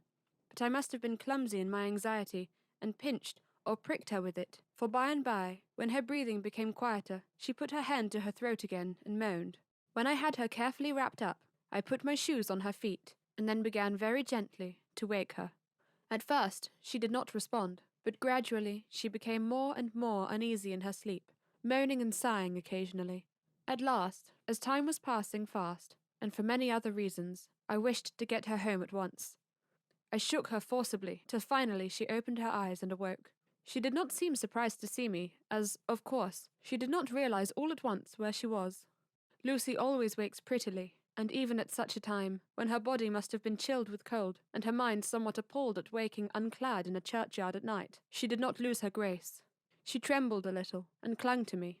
When I told her to come at once with me home, she rose without a word, with the obedience of a child. As we passed along, the gravel hurt my feet, and Lucy noticed me wince. She stopped, and wanted to insist upon my taking my shoes, but I would not.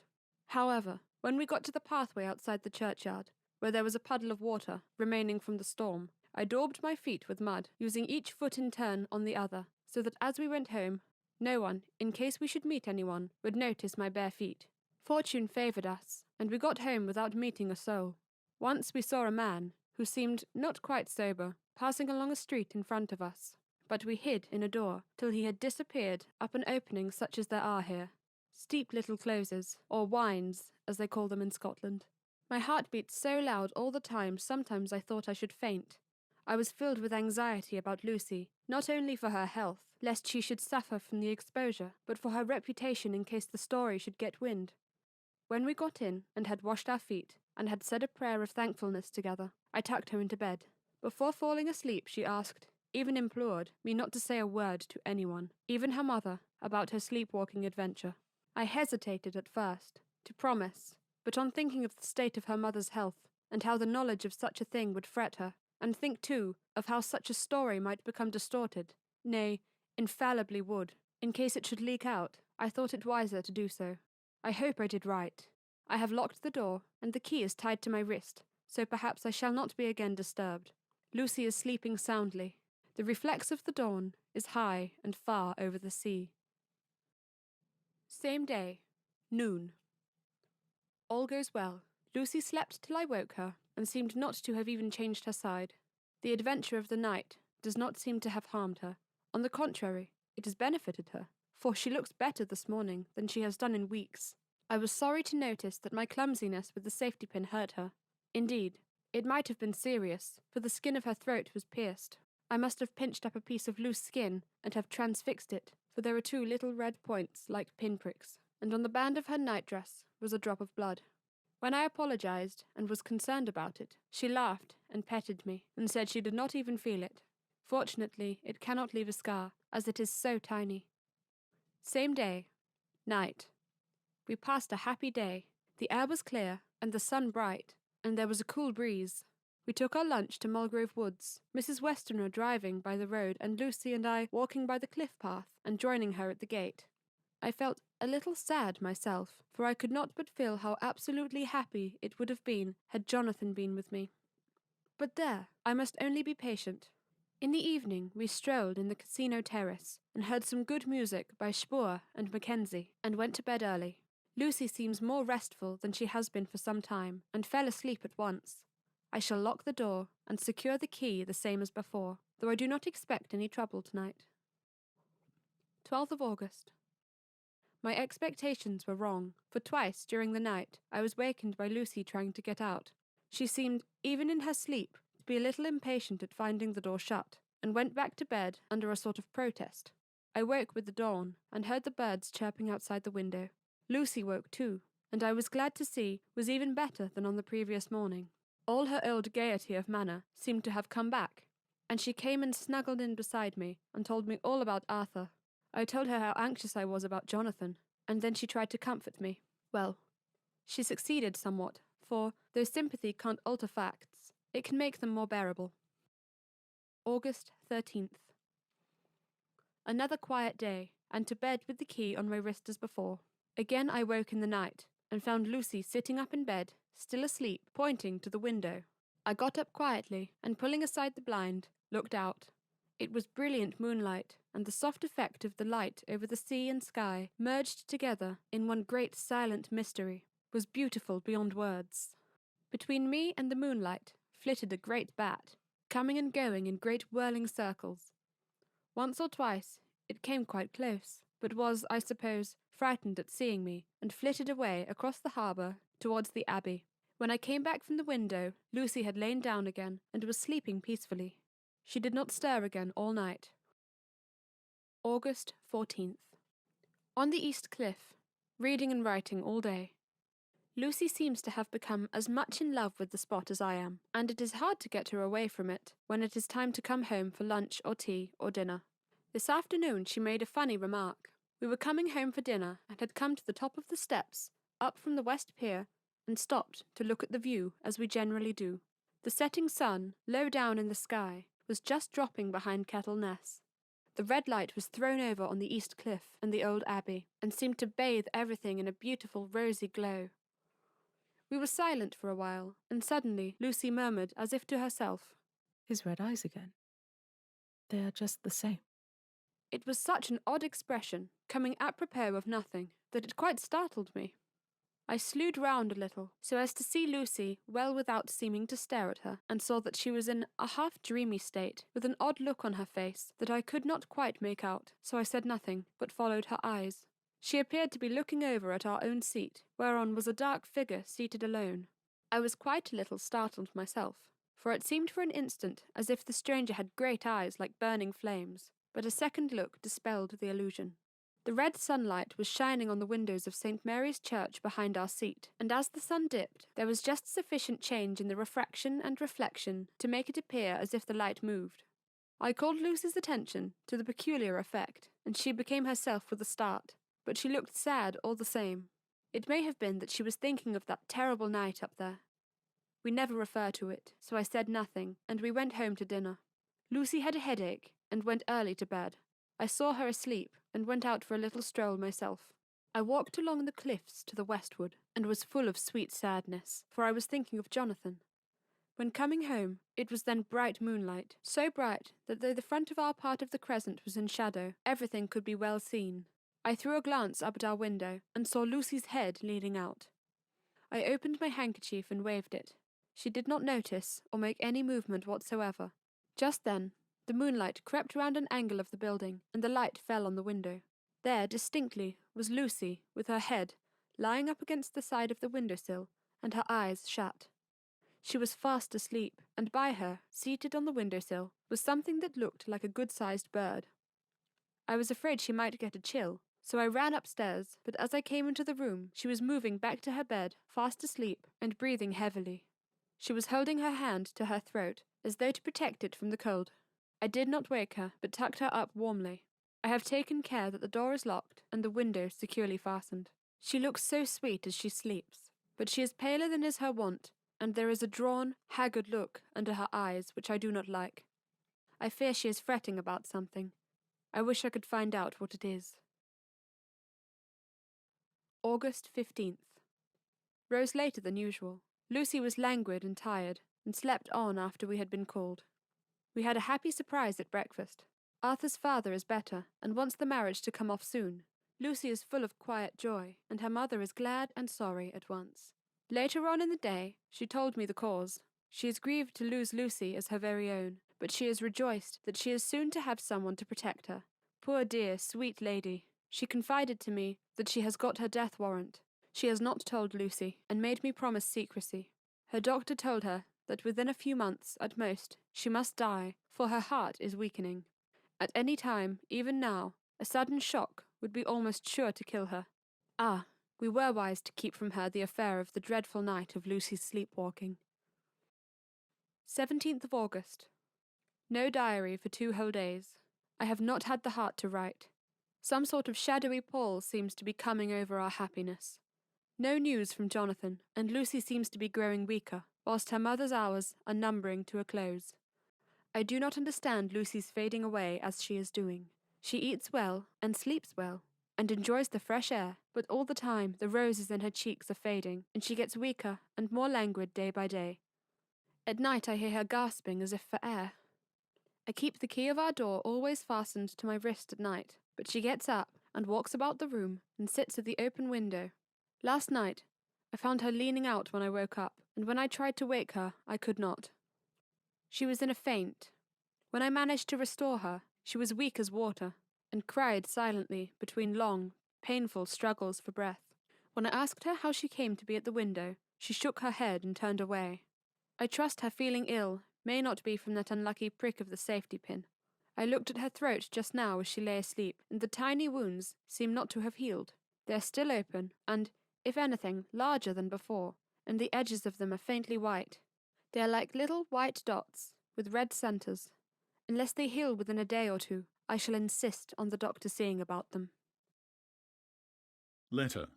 Samuel F. Billington and Sons, Solicitors, Whitby, to Messrs. Carter, Peterson and Co., London.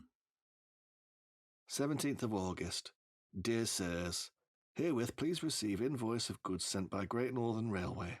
Same are to be delivered at Carfax near Purfleet, immediately on receipt at Goods Station, King's Cross. The house is at present empty, but enclosed please find the keys, all of which are labelled. You will please deposit the boxes, 50 in number, from the consignment in the partially ruined building forming part of the house marked A on rough diagrams enclosed. Your agent will easily recognise the locality as it is the ancient chapel of the mansion. The goods leave by train at 9:30 tonight and will be due at King's Cross at 4:30 tomorrow afternoon. As our client wishes the delivery to be made as soon as possible, we shall be obliged by having your teams ready at King's Cross at the time named and forthwith conveying the goods to destination. In order to obviate any delays possible through any routine requirements as to payment in your departments, we enclose cheque herewith for £10, receipt of which please acknowledge. Should the charge be less than this amount, you can return the balance. If greater, we shall at once send cheque for difference on hearing from you. You are to leave the keys on coming away in the main hall of the house, where the proprietor may get them on his entering of the house by means of his duplicate key. Pray do not take us as exceeding the bounds of business courtesy by pressing you in all ways to use the utmost expedition. We are, dear sirs, faithfully yours, Samuel F. Billington and Son. Letter. Messrs. Carter, Peterson and Co., London, to Messrs. Billington and Son, Whitby. 21st August. Dear Sirs, we beg to acknowledge £10 received and to return cheque of £1 17 sterling 9pence amount of overplus, as shown in receipted account herewith. Goods are delivered in exact accordance with instructions, and keys left in parcel in main hall as directed. We are, dear Sirs, yours respectfully, Bro Carter, Patterson and Co. Mina Murray's Journal. August 18th. I am happy today, and write sitting on the seat in the churchyard. Lucy is ever so much better. Last night she slept well all night, and did not disturb me once. The roses seem coming back already to her cheeks, though she is still sadly pale and wan-looking. If she were in any way anemic, I could understand it. But she is not. She is in gay spirits, and full of life and cheerfulness. All the morbid reticence seems to have passed from her, and she has just reminded me, as if I needed any reminding, of that night, and that it was here, on this very seat, I found her asleep.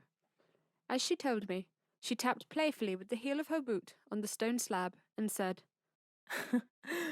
My poor little feet didn't make much noise then. I dare say poor old Mr. Swales would have told me that it was because I didn't want to wake up Geordie. As she was in such a communicative humour, I asked her if she had dreamed at all that night.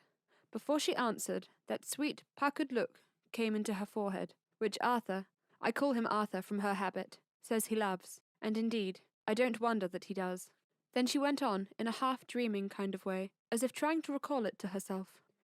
I didn't quite dream, but it all seemed to be real. I only wanted to be here, in this spot. I don't know why, for I was afraid of something. I don't know what. I remember, though, I suppose I was asleep, passing through the streets and over the bridge. A fish leaped as I went by, and I leaned over to look at it, and I heard a lot of dogs howling. The whole town seemed as if it must be full of dogs, all howling at once, as I went up the steps. Then I had a vague memory of something long and dark, with red eyes, just as we saw in the sunset, and something very sweet and very bitter all around me at once. And then I seemed sinking into deep green water, and there was a singing in my ears, as I have heard there is to drowning men, and then everything seemed passing away from me. My soul seemed to go out from my body and float about the air. I seem to remember that once the West Lighthouse was right under me, and then there was a sort of agonizing feeling, as if I were in an earthquake. And I came back and found you, shaking my body.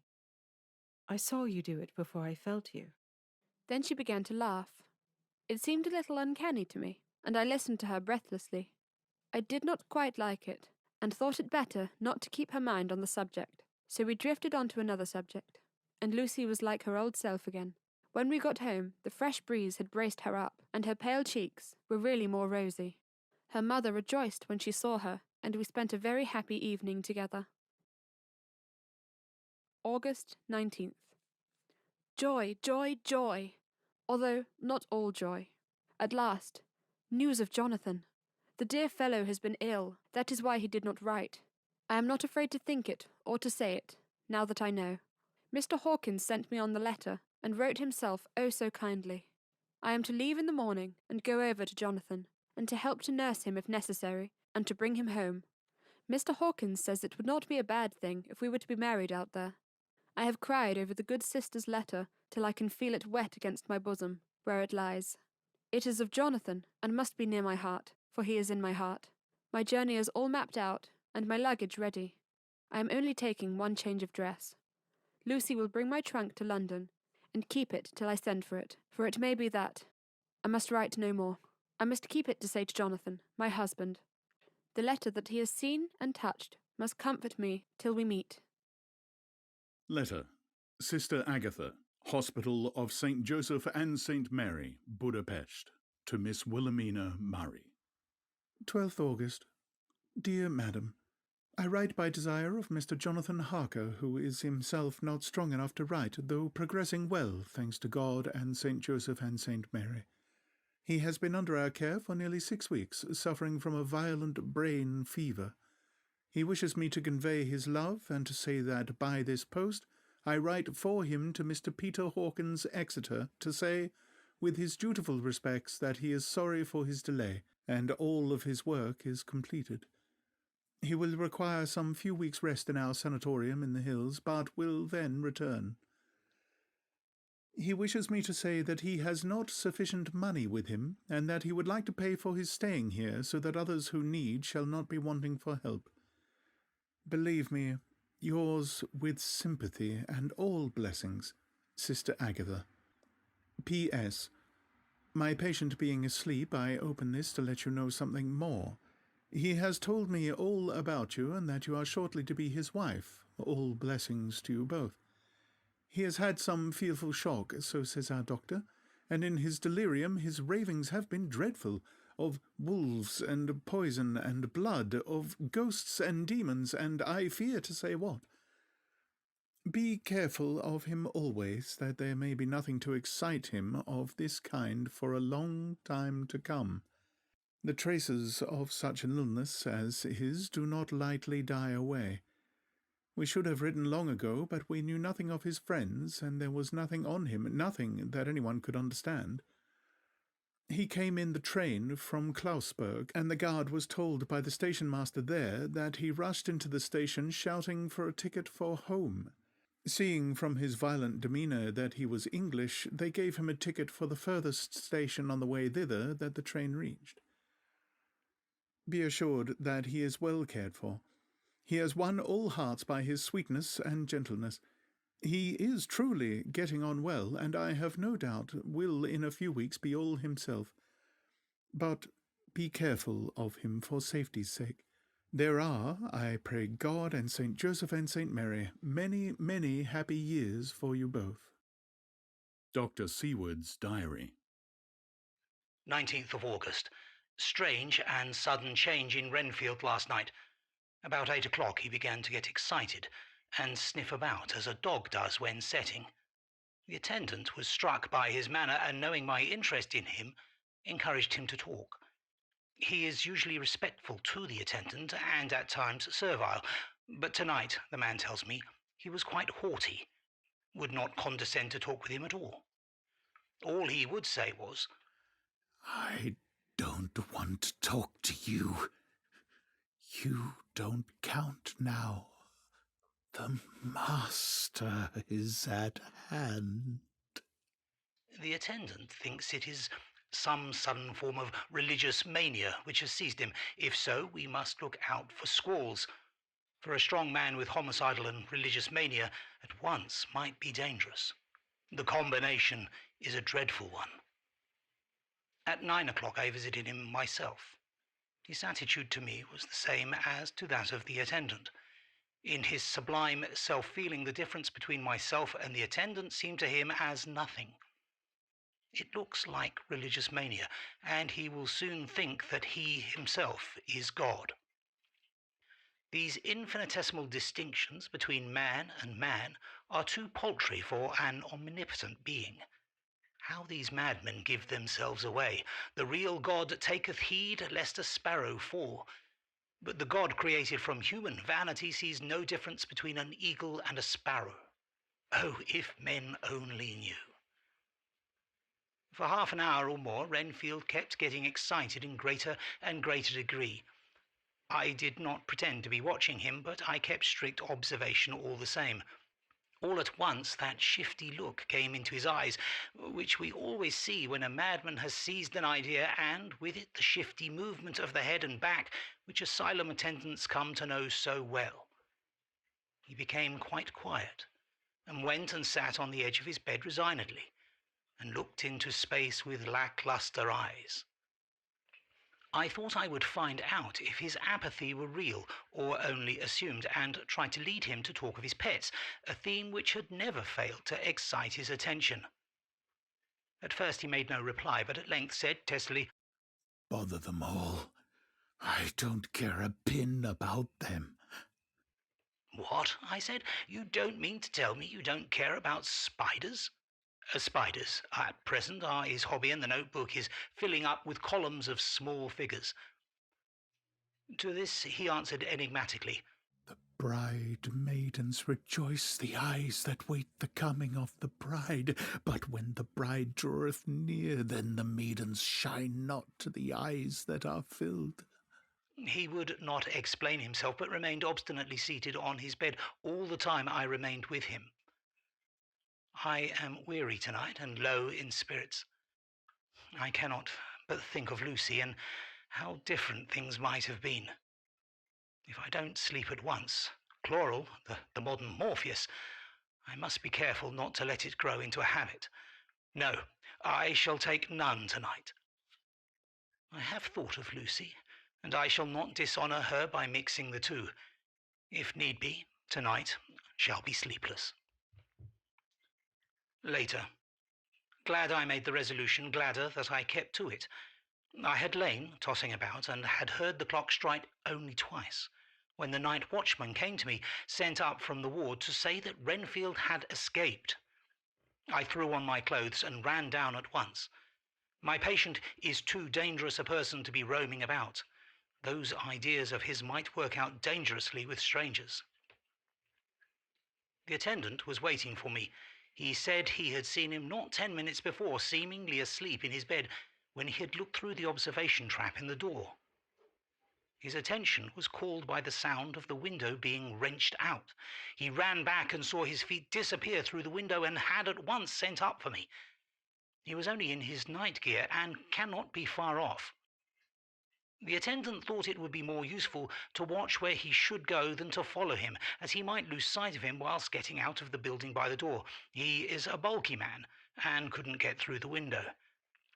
I am thin, so with his aid I got out, but feet foremost, and as we were only a few feet above ground, landed unhurt. The attendant told me the patient had gone to the left and had a straight line, so I ran as quickly as I could. As I got through the belt of trees, I saw a white figure scale the high wall which separates our grounds from those of the deserted house. I ran back at once, told the watchman to get 3 or 4 men immediately and follow me into the grounds of Carfax, in case our friend might be dangerous. I got a ladder myself and, crossing the wall, dropped down on the other side. I could see Renfield's figure just disappearing behind the angle of the house, so I ran after him. On the far side of the house I found him pressed close against the old iron-bound oak door of the chapel. He was talking, apparently to someone, but I was afraid to go near enough to hear what he was saying, lest I might frighten him and he should run off. Chasing an errant swarm of bees is nothing to following a naked lunatic when the fit of escaping is upon him. After a few minutes, however, I could see that he did not take note of anything around him, and so ventured to draw nearer to him, the more so as my men had now crossed the wall and were closing him in. I heard him say, I am here to do your bidding, master. I am your slave, and you will reward me, for I shall be faithful. I have worshipped you long and afar off. Now that you are near, I await your commands, and you will not pass me by, will you, dear master, in your distribution of good things? he is a selfish old beggar, anyhow. He thinks of the loaves and fishes even when he believes he is in a real presence. His manias make a startling combination. When we closed in on him, he fought like a tiger. He is immensely strong, for he was more like a wild beast than a man. I never saw such a lunatic in such a paroxysm of rage before, but I hope I shall not again. It is a mercy that we have found out his strength and his danger in good time. With strength and determination like his, he might have done wild work before he was caged. He is safe now, at any rate. Jack Shepherd himself couldn't get free from the strait waistcoat that keeps him restrained, and he's chained to the wall in the padded room. His cries are at times awful, but the silences that follow are more deadly still, for he means murder in every turn and movement. Just now he spoke coherent words for the first time. I shall be patient, master. It is coming.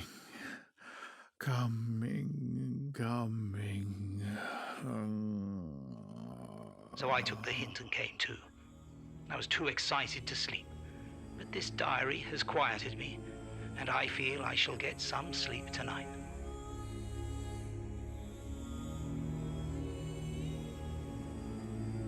Chapter 9. Letter. Mina Harker to Lucy Westenra. Budapest, August 24th.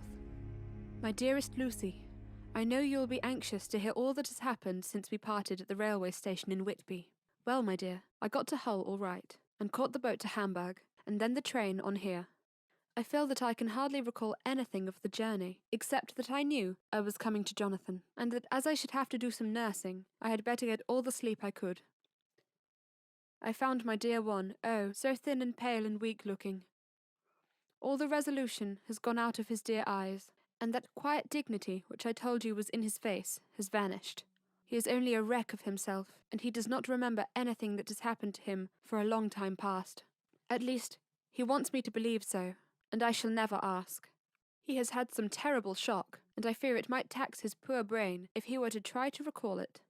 Sister Agatha, who is a good creature and a born nurse, tells me that he wanted her to tell me what they were, but she would only cross herself and say she would never tell. That the ravings of the sick were the secrets of God, and that if a nurse, through her vocation, should hear them, she should respect her trust. She is a sweet, good soul, and the next day, when she saw I was troubled, she opened up the subject my poor dear raved about. Added, I can tell you this much, my dear, that it was not about anything which he has done wrong himself, and you, as his wife-to-be, have no cause to be concerned. He has not forgotten you or what he owes you. His fear was of great and terrible things, which no mortal can treat of. I do believe the dear soul thought I might be jealous, lest my poor dear should have fallen in love with any other girl. The idea of my being jealous about Jonathan. And yet, my dear, let me whisper, I felt a thrill of joy through me when I knew that no other woman was a cause for trouble. I am now sitting by his bedside, where I can see his face while he sleeps. He is waking. When he woke, he asked me for his coat, as he wanted to get something from the pocket. I asked Sister Agatha, and she brought all his things. I saw amongst them was his notebook, and was going to ask him to let me look at it, for I knew that I might find some clue to his trouble. But I suppose he must have seen my wish in my eyes, for he sent me over to the window, saying he wanted to be quite alone for a moment.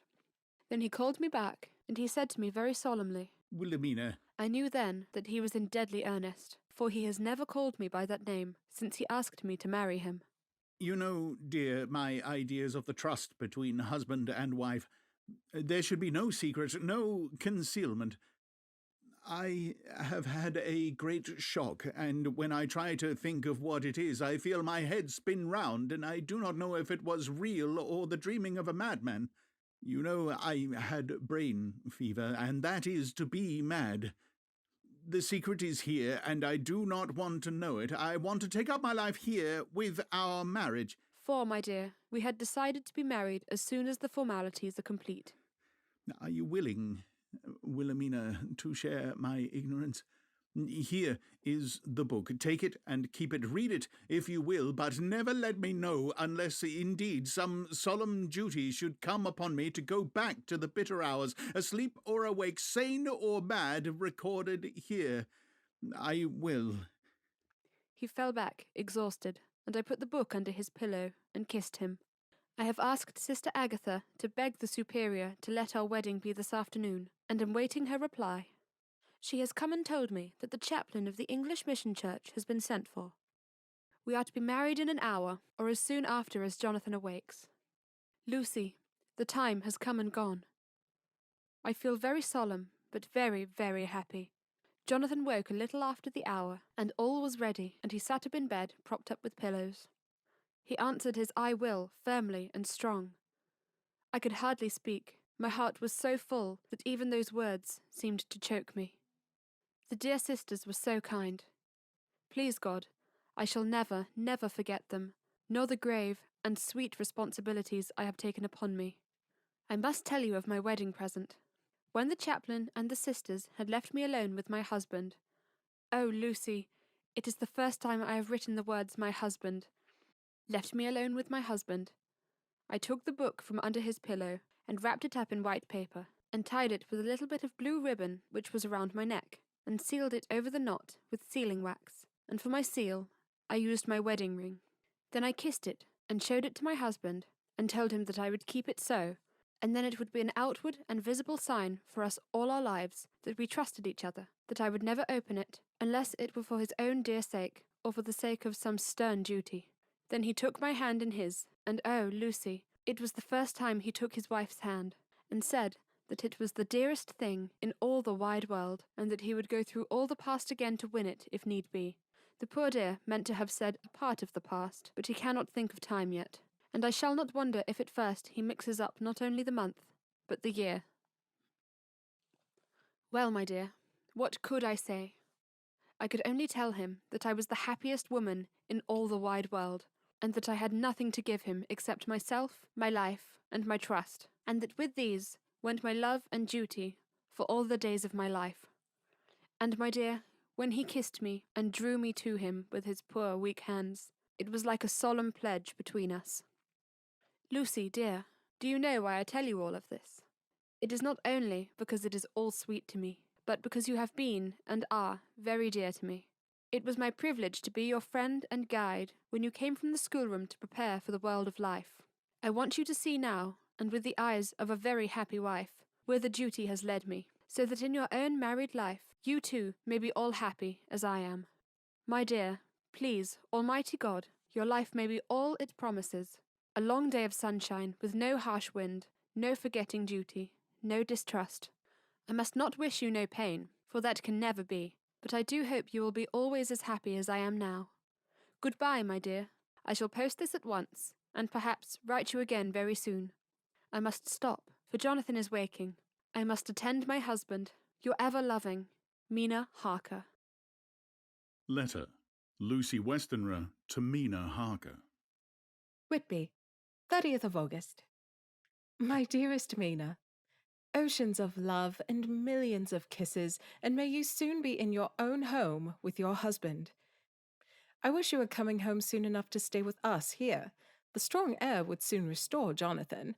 It has quite restored me. I have an appetite like a cormorant, am full of life, and sleep well. You will be glad to know that I have quite given up walking in my sleep. I think I have not stirred out of my bed for a week. That is, when I once got into it at night. Arthur says I am getting fat. By the way, I forgot to tell you that Arthur is here. We have such walks and drives and rides and rowing and tennis and fishing together, and I love him more than ever. He tells me that he loves me more, but I doubt that, for at first he told me he couldn't love me more than he did then. But this is nonsense. There he is, calling to me. So no more just at present. From your loving Lucy. P.S. Mother sends her love. She seems better, poor dear. P.P.S. We are to be married on 28th of September. Dr. Seward's diary. 20th of August. The case of Renfield grows even more interesting. He has now so far quieted that there are spells of cessation from his passion. For the first week after his attack, he was perpetually violent. Then, one night, just as the moon rose, he grew quiet and kept murmuring to himself, Now I can wait. Now I can wait. The attendant came to tell me, so I ran down at once to have a look at him. He was still in the straight waistcoat and in the padded room, but the suffused look had gone from his face, and his eyes had something of their old pleading. I might almost say cringing softness. I was satisfied with his present condition and directed him to be relieved. The attendants hesitated, but finally carried out my wishes without protest. It was a strange thing that the patient had humour enough to see their distrust, for, coming close to me, he said in a whisper, all the while looking furtively at them, They think I could hurt you. Fancy me hurting you. The fools. It was soothing, somehow, to the feelings, to find myself disassociated, even in the mind of this poor madman, from the others, but, all the same, I do not follow his thought. Am I to take it that I have anything in common with him, so that we are, as it were, to stand together? Or has he to gain from me some good so stupendous that my well-being is needful to him? I must find out later on. Tonight he will not speak. Even the offer of a kitten or even a full-grown cat will not tempt him. He will only say, I don't take any stock in cats. I have more to think of now, and I can wait. I can wait. After a while I left him. The attendant tells me that he was quiet until just before dawn, and that then he began to get uneasy, and at length violent, until at last he fell into a paroxysm which exhausted him, and so that he swooned into a sort of coma. 3 nights has the same thing happened. Violent all day, then quiet from moonrise to sunrise. I wish I could get some clue to the cause. It would almost seem as if there was some influence which came and went. Happy thought. We shall tonight play sane wits against mad ones. He escaped before without our help. Tonight he shall escape with it. We shall give him a chance and have the men ready to follow in case they are required. 23rd of August. The expected always happens. How well Disraeli knew life. Our bird, when he found the cage open, would not fly, so all of our subtle arrangements were for naught. At any rate, we have proved one thing, that the spells of quietness last for a reasonable time. We shall in future be able to ease his bonds for a few hours each day. I have given orders to the night attendant merely to shut him in the padded room, when once he is quiet, until the hour before sunrise. The poor soul's body will enjoy the relief, even if his mind cannot appreciate it. Hark! The unexpected again. I am called. The patient has once more escaped. Later. Another night adventure. Renfield artfully waited until the attendant was entering the room to inspect. Then he dashed out past him and flew down the passage. I sent word for the attendants to follow. Again, he went into the grounds of the deserted house, and we found him in the same place, pressed against the old chapel door. When he saw me, he became furious, and had not the attendants seized him in time, he would have tried to kill me. As we were holding him, a strange thing happened. He suddenly redoubled his efforts, and then as suddenly grew calm. I looked round instinctively, but could see nothing. Then I caught the patient's eye and followed it, but could trace nothing as it looked into the moonlight sky, except a big bat, which was flapping its silent and ghostly way to the west. Bats usually wheel about, but this one seemed to go straight on, as if it knew where it was bound for, or had some intention of its own. The patient grew calmer every instant, and presently said, "You needn't tie me. I shall go quietly." Without trouble, we came back to the house. I feel there is something ominous in his calm, and shall not forget this night. Lucy Westenra's diary. Hillingham, 24th of August. I must imitate Mina and keep writing things down. Then we can have long talks when we do meet. I wonder when it will be. I wish you were here with me again, for I feel so unhappy. Last night I seemed to be dreaming again, just as I was at Whitby. Perhaps it is the change of air, or getting home again. It is all dark and horrid to me, for I can remember nothing. But I am full of vague fear, and feel so weak and worn out. When Arthur came to lunch, he looked quite grieved when he saw me, and I hadn't the spirit to try to be cheerful. I wonder if I could sleep in Mother's room tonight. I shall make an excuse to try. 25th of August. Another bad night. Mother did not seem to take to my proposal. She seems not too well herself, and doubtless she fears to worry me. I tried to keep awake, and succeeded for a while, but when the clock struck 12, it waked me from a doze, so I must have been falling asleep. There was a sort of scratching or flapping at the window, but I did not mind it, and as I remember no more, I suppose I must have fallen asleep. More bad dreams. I wish I could remember them. This morning I am horribly weak. My face is ghastly pale, and my throat pains me. It must be something wrong with my lungs, for I don't seem to be getting air enough. I shall try to cheer up when Arthur comes, or else I know he will be miserable to see me so. Letter. Arthur to Dr. Seward. Albemarle Hotel, 31st of August.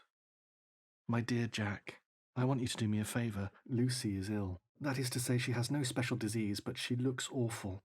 I have asked her if there's any cause. I do not dare ask her mother, for to disturb the poor lady's mind about her daughter in her present state of health would be fatal. Mrs. Westenra has confided to me that her doom is spoken.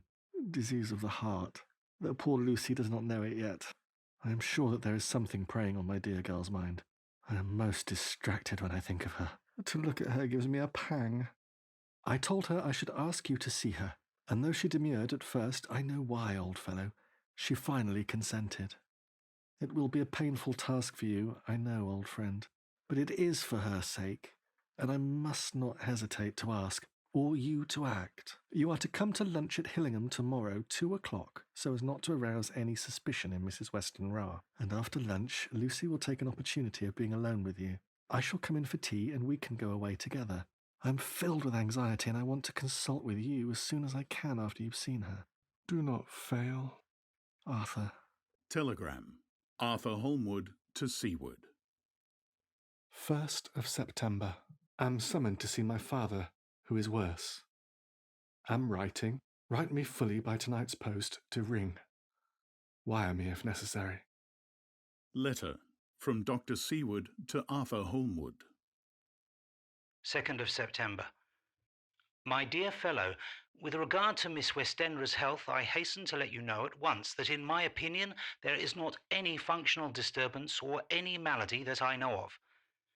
At the same time, I am not by any means satisfied with her appearance. She is woefully different from what she was when I saw her last. Of course, you must bear in mind that I did not have full opportunity of examination such as I should wish. Our very friendship makes a little difficulty which not even medical science or custom can bridge over. I had better tell you exactly what happened, leaving you to draw, in a measure, your own conclusions. I shall then say what I have done and propose doing.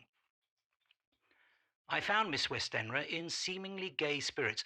Her mother was present, and in a few seconds I made up my mind that she was trying all she knew to mislead her mother and prevent her from being anxious.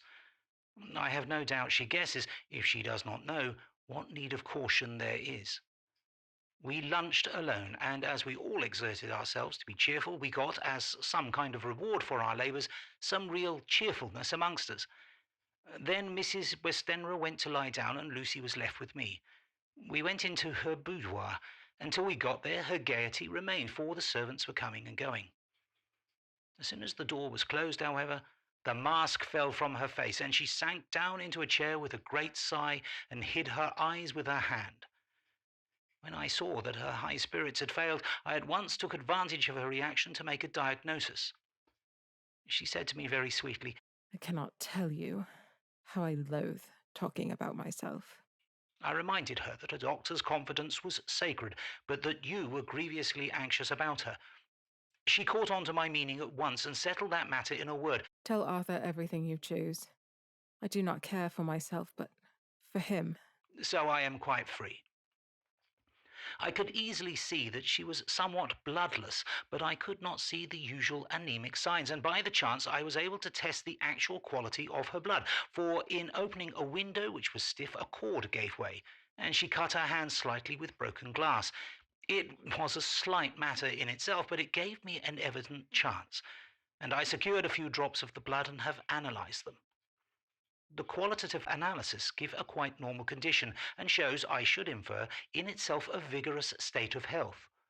In other physical matters, I was quite satisfied that there is no need for anxiety, but as there must be a cause somewhere, I have come to the conclusion that it must be something mental. She complains of difficulty breathing satisfactorily at times, and of heavy, lethargic sleep with dreams that frighten her, but regarding which she can remember nothing. She says that as a child she used to walk in her sleep, and that when in Whitby the habit came back, and that once she walked out into the night and went to East Cliff, where Miss Murray found her. But she assures me that of late the habit has not returned. I am in doubt, and so I have done the best thing I know of. I have written to my old friend and master, Professor Van Helsing of Amsterdam, who knows as much about obscure diseases as anyone in the world. I have asked him to come over, and as you told me that all things were to be at your charge, I have mentioned to him who you are and your relations to Miss Westenra. This, my dear fellow, is in obedience to your wishes, for I am only too proud and happy to do anything I can for her. Van Helsing would, I know, do anything for me for a personal reason, so no matter on what ground he comes, we must accept his wishes. He is a seemingly arbitrary man. This is because he knows what he is talking about better than anyone else. He is a philosopher and a metaphysician, and one of the most advanced scientists of his day, and he has, I believe, an absolutely open mind. This, with an iron nerve, a temper of the ice brook, an indomitable resolution, self-command, and toleration exalted from virtues to blessing, and the kindliest and truest heart that beats, these form his equipment for the noble work that he is doing for mankind, work both in theory and practice, for his views are as wide as his all-embracing sympathy. I tell you these facts that you may know why I have such confidence in him. I have asked him to come at once. I shall see Miss Westenra tomorrow again. She is to meet me at the stores, so that I may not alarm her mother by too early a repetition of my call. Yours always, John Seward. Letter.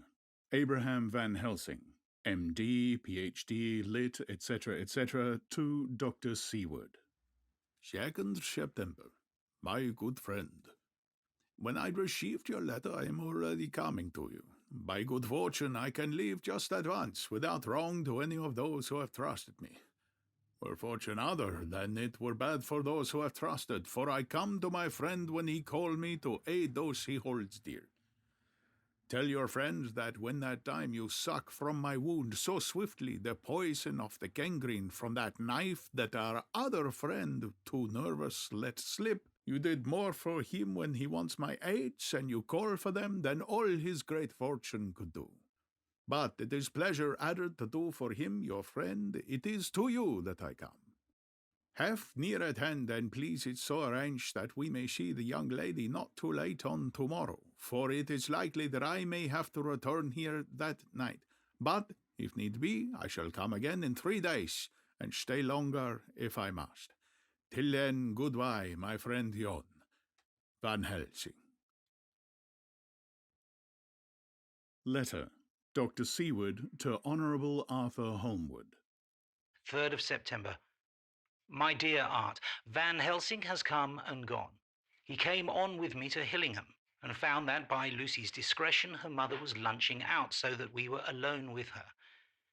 Van Helsing made a very careful examination of the patient. He is to report to me, and I shall advise you, for of course I was not present all the time. He is, I fear, much concerned, but says he must think. When I told him of our friendship and how you trust to me in the matter, he said, Oh, you must tell him all you think. Tell him what I think, if you can guess it, if you will. Nay, I am not jesting. This is no jest, but life and death. Perhaps more. I asked what he meant by that, for he was very serious.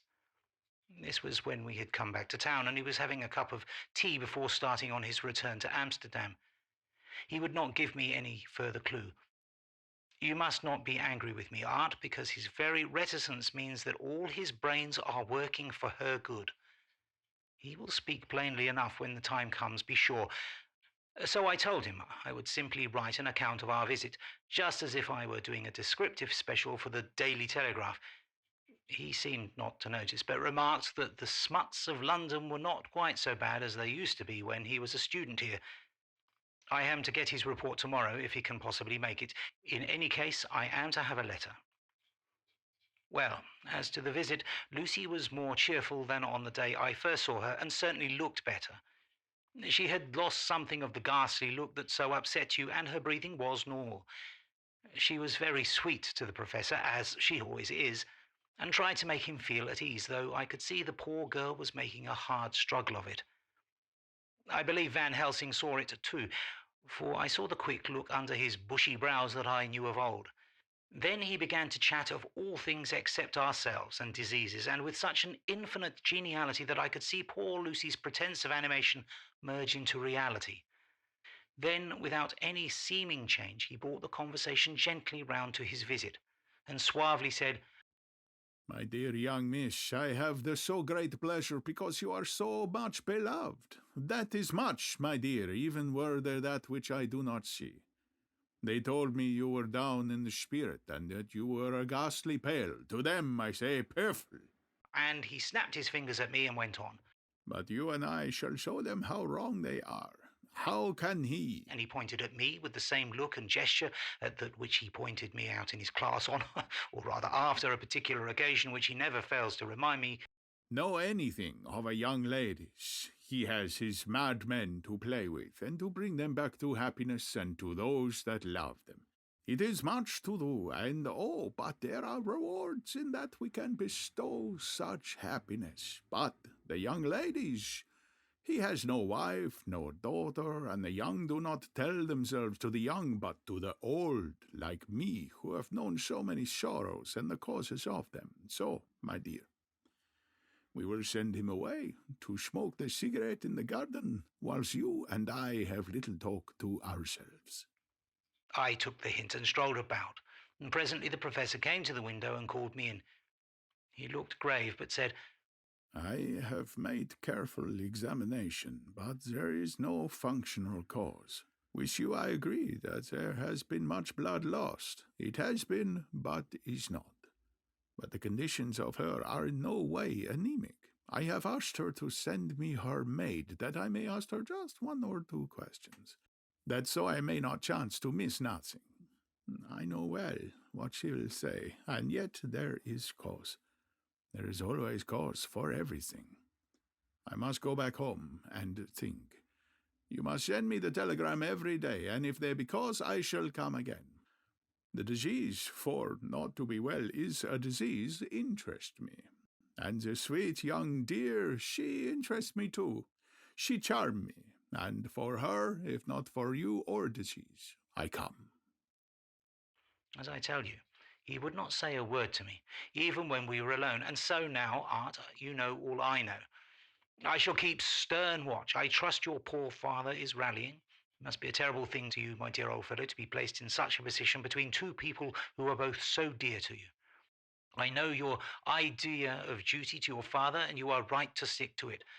But if need be, I shall send you word to come at once to Lucy, so do not be over anxious unless you hear from me. Dr. Seward's diary. 4th of September. Zoophagous patient still keeps our interest in him. He had only one outburst, and that was yesterday at an unusual time. Just before the stroke of noon, he began to grow restless. The attendant knew the symptoms and at once summoned aid. Fortunately, the men came at a run, and were just in time, for at the stroke of noon he became so violent that it took all their strength to hold him. In about 5 minutes, however, he began to get more quiet, and finally sank into a sort of melancholy, in which state he has remained up to now. The attendant tells me that his screams, whilst in the paroxysm, were really appalling. I found my hands full when I got in attending to some of the other patients who were frightened by him. Indeed, I can quite understand the effect, for the sounds disturbed even me, though I was some distance away. It is now after the dinner hour of the asylum, and as yet my patient sits in a corner, brooding, with a dull, sullen, woe-begone look in his face, which seems to rather indicate than to show something directly. I cannot quite understand it. Later. Another change in my patient. At 5 o'clock I looked in on him and found him seemingly as happy and contented as he used to be. He was catching flies and eating them, and was keeping note of his capture by making nail marks on the edge of the door between the ridges of padding.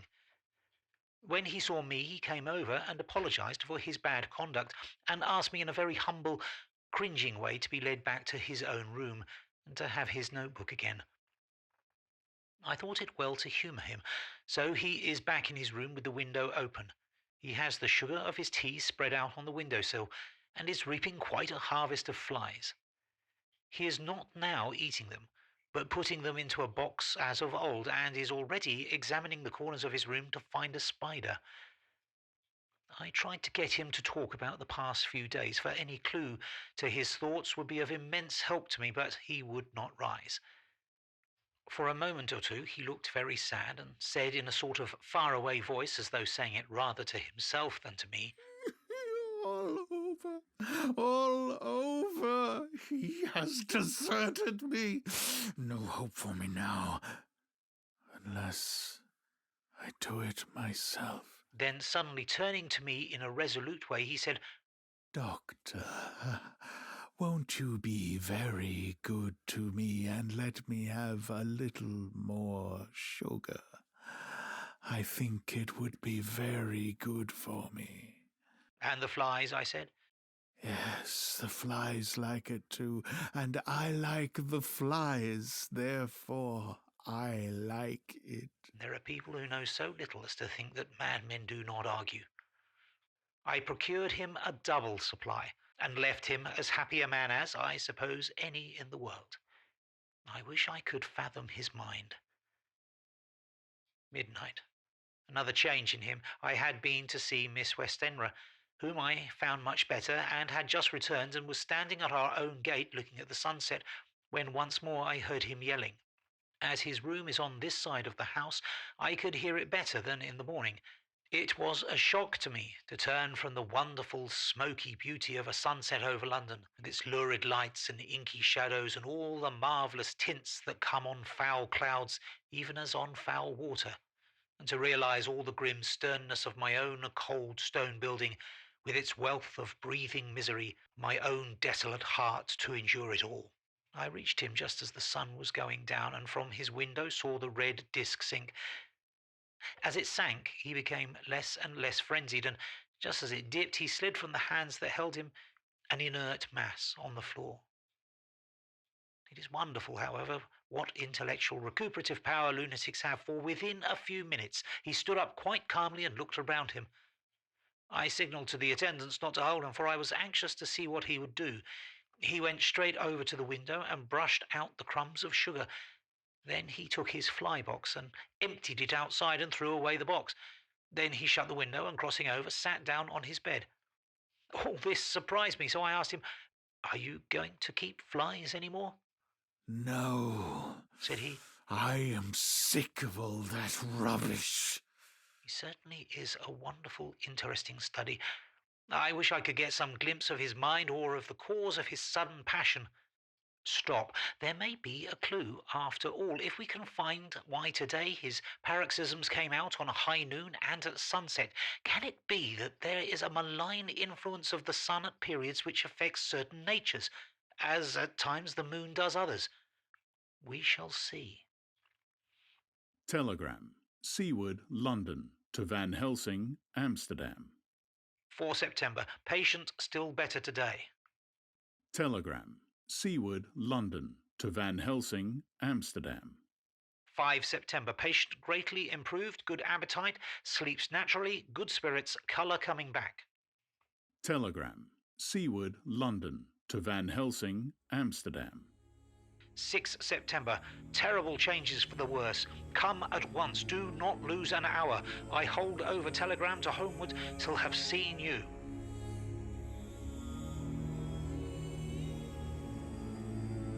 Chapter 10. Letter. Dr. Seward to the Honourable Arthur Holmwood. 6th of September. My dear Art, my news today is not good. Lucy this morning had gone back a bit.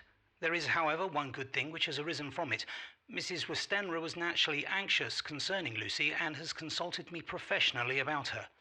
I took advantage of the opportunity and told her that my old master, Van Helsing, the great specialist, was coming to stay with me, and that I would put her in his charge conjointly with myself.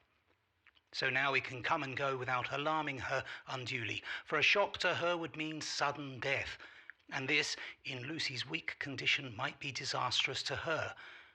We are hedged in with difficulties, all of us, my poor fellow, but please God, we shall come through them all right. If any need, I shall write, so that, if you do not hear from me, take it for granted that I am simply waiting for news. In haste, yours ever, John Seward. Dr. Seward's Diary. 7th of September. The first thing Van Helsing said to me when we met at Liverpool Street was, "Have you said anything to our young friend, to lover of her?" "No," I said. "I waited till I had seen you, as I said in my telegram. I wrote him a letter simply telling him that you were coming, as Miss Westenra was not so well, and that I should let him know if need be." "Right, my friend," he said. "Quite right. Better he not know as yet. Perhaps he will never know. I pray sure. But if it be needed, then he shall know all. And, my good friend Jon, let me caution you. You deal with the madman. All men are mad in some way or the other, and inasmuch as you deal discreetly with your madmen, so deal with God's madmen too, the rest of the world. You tell not your madmen what you do, nor why you do it. You tell them not what you think. So you shall keep knowledge in its place, where it may rest, where it may gather its kind around it and breed. You and I shall keep as yet what we know here and here." He touched me on the heart and the forehead, and then touched himself the same way. "I have for myself thoughts at the present. Later I shall unfold to you." "Why not now?" I asked. "It may do some good. We may arrive at some decision." He looked at me and said, "My friend Jon, when the corn is grown, even before it has ripened, while the milk of its mother earth is in him, and the sunshine has not yet begun to paint him with his gold, the husbandman, he pull the ear and rub him between his rough hands, and blow away the green chaff, and say to you, 'Look, he's good corn. He will make a good crop. when the time comes. I did not see the application and told him so. For reply, he reached over and took my ear in his hand and pulled it playfully, as he used long ago to do at lectures, and said, "Your good husbandman tells you so then, because he knows he must, but not till then. But you do not find a good husbandman dig up his planted corn to see if he grow. That is for the children who play at husbandry, and not for those who take it as the work of their life. See you now, friend Jon. I have shown my corn, and nature has her work to do in making it sprout, if he sprout at all. There's some promise, and I wait till the ear begins to swell." He broke off, for he evidently saw that I understood. Then he went on gravely. "You were always a careful student, and your casebook was ever more full than the rest, and I trust that good habit have not failed. Remember, my friend, that knowledge is stronger than memory, and we should not trust the weaker. Even if you have not kept the good practice, let me tell you that this case of our dear miss is one that may be, mind, I say may be, of such interest to us and others that all the rest may not make him kick the beam, as your people say. Take then a good note of it. Nothing is too small. I counsel you put down in record even your doubts and surmises. Hereafter it may be of interest to you to see how true you guess. We learn from failure, not from success." When I described Lucy's symptoms the same as before, but infinitely more marked, he looked very grave, but said nothing. He took with him a bag in which were many instruments and drugs. "The ghastly paraphernalia of our beneficial trade," as he once called, in one of his lectures, the equipment of a professor of the healing craft. When we were shown in, Mrs. Westenra met us. She was alarmed, but not nearly so much as I expected to find her. Nature, in one of her beneficent moods, has ordained that even death has some antidote to its own terrors.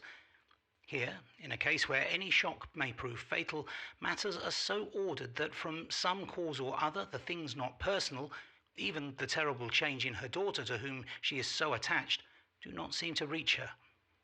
It is something like the way Dame Nature gathers round a foreign body an envelope of some insensitive tissue which can protect from evil that which it would otherwise harm by contact. If this be an ordered selfishness, then we should pause before we condemn any one for the vice of egoism, for there may be deeper root for its causes than we have knowledge of. I used my knowledge of this phase of spiritual pathology and set down a rule that she should not be present with Lucy or think of her illness more than was absolutely required. She assented readily, so readily that I saw the hand of nature fighting for life. Van Helsing and I were shown up to Lucy's room. If I was shocked when I saw her yesterday, I was horrified when I saw her today. She was ghastly, chalkily pale. The red seemed to have gone even from her lips and gums, and the bones of her face stood out prominently. Her breathing was painful to see or hear. Van Helsing's face grew set as marble, and his eyes converged till they almost touched over his nose. Lucy lay motionless, and did not seem to have strength to speak, so for a while we were all silent. Then Van Helsing beckoned to me, and we went gently out of the room. The instant we had closed the door, he stepped quickly along the passage to the next door, which was open. Then he pulled me in quickly with him and closed the door. "My God," he said. "This is dreadful. There's no time to be lost. She will die for sheer want of blood to keep her heart's action as it should be. There must be a transfusion of blood at once. Is it you or me?" "I am younger and stronger, Professor. It must be me." "Then get ready at once. I will bring up my bag. I am prepared." I went downstairs with him, and as we were going, there was a knock at the hall door. When we reached the hall, the maid had just opened the door, and Arthur was stepping quickly in. He rushed up to me, saying in an eager whisper, "Jack, I was so anxious. I read between the lines of your letter and have been in agony. The dad was better, so I ran down here to see for myself. Is that gentleman not Dr. Van Helsing? I'm so thankful to you, sir, for coming." When first the professor's eye had lit upon him, he had been angry at his interruption at such a time. But now, as he took in his stalwart proportions and recognized the strong young manhood which seemed to emanate from him, his eyes gleamed. Without a pause, he said to him as he held out his hand, Sir, you have come in time. You are the lover of our dear miss. She is bad, very, very bad. Nay, my child, do not go like that. For he suddenly grew pale and sat down in a chair, almost fainting. You are to help her. You can do more than any that live, and your courage is your best help. What can I do? Asked Arthur hoarsely. Tell me, and I shall do it. My life is hers, and I would give the last drop of blood in my body for her. The Professor has a strongly humorous side, and I could from old knowledge detect a trace of its origin in his answer. My young sir, I do not ask so much as that, not the last. What shall I do? There was a fire in his eyes, and his open nostrils quivered with intent. Van Helsing slapped him on the shoulder. Come, he said. You are a man, and it is a man we want. You are better than me, better than my friend Jon. Arthur looked bewildered, and the Professor went on by explaining in a kindly way. Young miss is bad, very bad. She wants blood, and blood she must have or die. My friend Jon and I have consulted, and we are about to perform what we call transfusion of blood, to transfer from full veins of one to the empty veins which pine for him. Jon was to give his blood, as he is the more young and strong than me. Here Arthur took my hand and wrung it hard in silence. But now you are here. You are more good than us, old or young, who toil much in the world of thought. Our nerves are not so calm, and our blood so bright than yours. Arthur turned to him and said, If you only knew how gladly I would die for her, you would understand. He stopped with a sort of choke in his voice. Good boy, said Van Helsing. And you're not so far off. You will be happy that you have done all for her you love. Come now and be silent. You shall kiss her once before it is done, but then you must go, and you must leave at my sign. Say no word to madam. You know how it is with her. There must be no shock. Any knowledge of this would be one. Come. We all went up to Lucy's room. Arthur, by direction, remained outside. Lucy turned her head and looked at us, but said nothing. She was not asleep, but she was simply too weak to make the effort. Her eyes spoke to us, that was all. Van Helsing took some things from his bag and laid them on a little table out of sight. Then he mixed a narcotic and, coming over to the bed, said cheerily, Now, little miss, here is your medicine. Drink it off like a good child. See, I left you so that to swallow is easy, yes? She had made the effort with success. It astonished me how long the drug took to act. This, in fact, marked the extent of her weakness. The time seemed endless until sleep began to flicker in her eyelids. At last, however, the narcotic began to manifest its potency, and she fell into a deep sleep. When the Professor was satisfied, he called Arthur to the room and bade him strip off his coat. Then he added, You may take that one little kiss while I bring over the table. Friend Jon, help to me. So neither of us looked while he bent over her. Van Helsing, turning to me, said, He is so young and strong, and our blood so pure that we need not defibrillate it. Then, with swiftness, but with absolute method, Van Helsing performed the operation. As the transfusion went on, something like life seemed to come back to poor Lucy's cheeks, and through Arthur's growing pallor, the joy of his face seemed absolutely to shine. After a bit, I began to grow anxious, for the loss of blood was telling on Arthur, strong man as he was. It gave me an idea of what a terrible strain Lucy's system must have undergone, that what weakened Arthur only partially restored her. But the Professor's face was set, and he stood watch in hand and with his eyes fixed now on the patient and now on Arthur.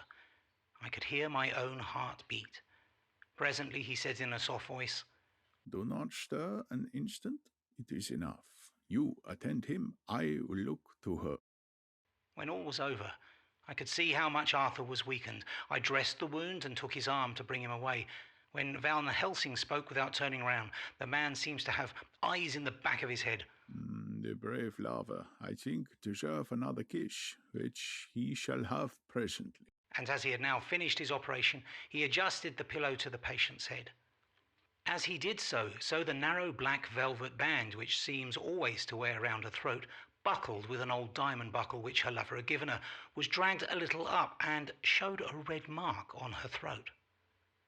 Arthur did not notice it, but I could hear the deep hiss of indrawn breath, which is one of Van Helsing's ways of betraying emotion.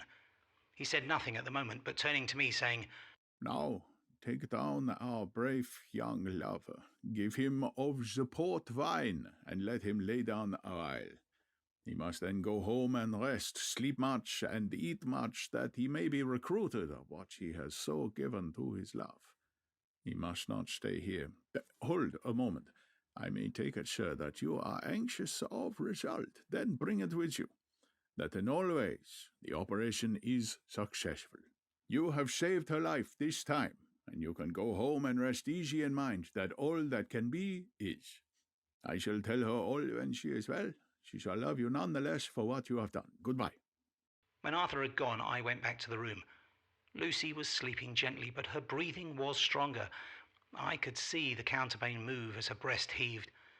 By the bedside sat Van Helsing, looking at her intently. The velvet band again covered the red mark. I asked the professor in a whisper, "What do you make of the mark on her throat?" "What do you make of it?" "I have not examined it yet," I answered, and then there proceeded to loose the band. Just over the external jugular vein there were 2 punctures, not large, but not wholesome looking.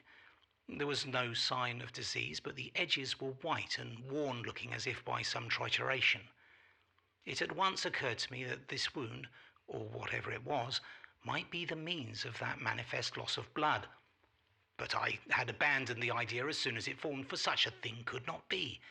The whole bed would have been drenched to a scarlet with the blood which the girl must have lost to leave such a pallor as she had before the transfusion. "Well?" said Van Helsing. "Well," said I can make nothing of it." The professor stood up. "I must go back to Amsterdam tonight," he said. "There are books and things there which I want. You must remain here all night, and you must not let your sight pass from her." "Shall I have a nurse?" I asked. We are the best nurses, you and I. You keep watch all night. See that she is well fed and that nothing disturbs her. You must not sleep all the night. Later on we can sleep, you and I.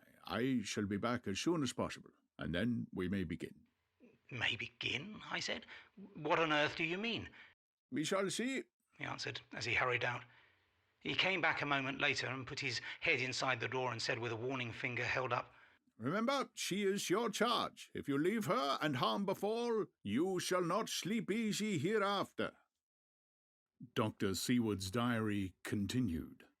8th of September. I sat up all night with Lucy. The opiate worked itself off towards dusk, and she waked naturally. She looked a different being from what she had been before the operation. Her spirits even were good, and she was full of a happy vivacity, but I could see evidences of the absolute prostration which she had undergone. When I told Mrs. Westenra that Dr. Van Helsing had directed that I should sit up with her, she almost pooh-poohed the idea, pointing out her daughter's renewed strength and excellent spirits. I was firm, however, and made preparations for my long vigil. When her maid had prepared her for the night, I came in, having in the meantime had supper, and took a seat by the bedside. She did not in any way make objection, but looked at me gratefully whenever I caught her eye. After a long spell she seemed sinking off to sleep, but with the effort seemed to pull herself together and shook it off. It was apparent that she did not want to sleep, so I tackled the subject at once. "You do not want to sleep?" No, I am afraid. "Afraid to go to sleep? Why so? It is the boon we all crave for." Not if you were like me. If sleep was to you a presage of horror. "A presage of horror? What on earth do you mean?" I don't know. I don't know. And that is what is so terrible. All this weakness comes to me in sleep until I dread the very thought. "But, my dear girl, you may sleep tonight. I am here watching you, and I can promise that nothing will happen." I can trust you, she said. I seized the opportunity and said, "I promise that if I see any evidence of bad dreams, I will wake you at once." You will? Oh, will you really? How good you are to me. Then I will sleep. And almost at the word she gave a deep sigh of relief and sank back asleep.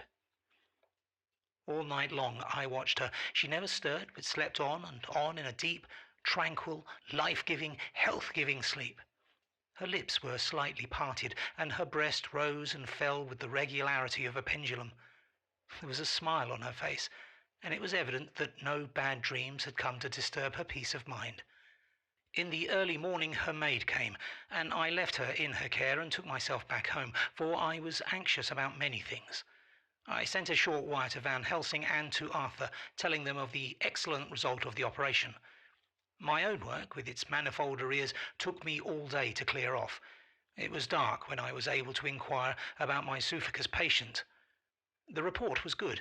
He had been quite quiet for the past day and night. A telegram came from Van Helsing at Amsterdam whilst I was at dinner, suggesting that I should be at Hillingham tonight, as it might be well to be at hand, and stating that he was leaving by the night mail and would join me early in the morning. 9th of September. I was pretty tired and worn out when I got to Hillingham. For 2 nights I had hardly had a wink of sleep, and my brain was beginning to feel that numbness which marks cerebral exhaustion. Lucy was up and in cheerful spirits. When she shook hands with me, she looked sharply in my face and said, No sitting up tonight for you. You are worn out. I am quite well again, indeed I am, and if there is to be any sitting up, it is I who will sit up with you. I would not argue the point, but went and had my supper. Lucy came with me, and, enlivened by her charming presence, I made an excellent meal and had a couple of glasses of the more than excellent port. Then Lucy took me upstairs and showed me a room next her own, where a cosy fire was burning. Now, she said, you must stay here. I shall leave this door open, and my door too. You can lie on the sofa, for I know that nothing would induce any of you doctors to go to bed whilst there is a patient above the horizon. If I want anything, I shall call out, and you can come to me at once. I could not but acquiesce, for I was dog-tired, and could not have sat up had I tried. So, on her renewing her promise to call me if she should want anything, I lay on the sofa and forgot all about everything. Lucy Westenra's diary. 9th of September. I feel so happy tonight.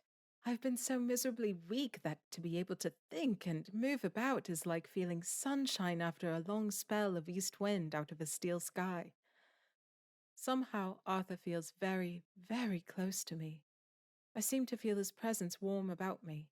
I suppose it is that sickness and weakness are selfish things and turn our inner eyes in sympathy on ourselves, whilst health and strength give love rein, and in thought and feeling he can wander where he wills. I know where my thoughts are. If only Arthur knew. My dear, your ears must tingle as you sleep, as mine do waking. The blissful rest of last night. How I slept with that dear good Seward watching me.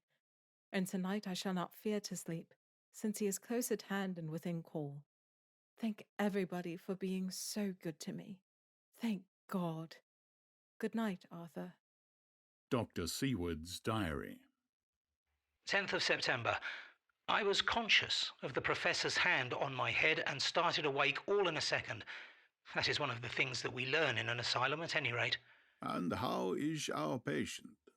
Well, when I left her, or rather when she left me, I answered, "Come, let us see," he said, and together we went into the room.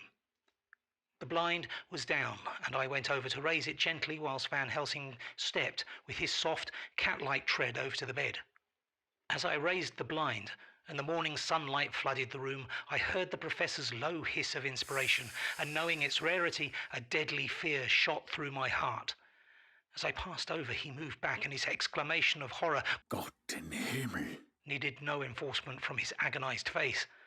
He raised his hand and pointed to the bed, and his iron face was drawn and ashen white. I felt my knees begin to tremble. There, on the bed, seemingly in a swoon, lay poor Lucy, more horribly white and wan-looking than ever. Even the lips were white, and the gums seemed to have shrunken back from the teeth as we sometimes see in a corpse after a prolonged illness. Van Helsing raised his foot to stamp in anger, but the instinct of his life and all the long years of habit stood to him, and he put it down again softly. "Quick," he said, "bring some brandy." I flew to the dining room and returned with the decanter. He wetted the poor white lips with it, and together we rubbed palm and wrist and heart. He felt her heart, and after a few moments of agonizing suspense said, "It is not too late. It beats, though but feebly. All our work is undone. We must begin again. There is no young Arthur here now. I have to call on you yourself this time, friend Yon." As he spoke, he was dipping into his bag and producing the instruments of transfusion. I had taken off my coat and rolled up my shirt sleeve.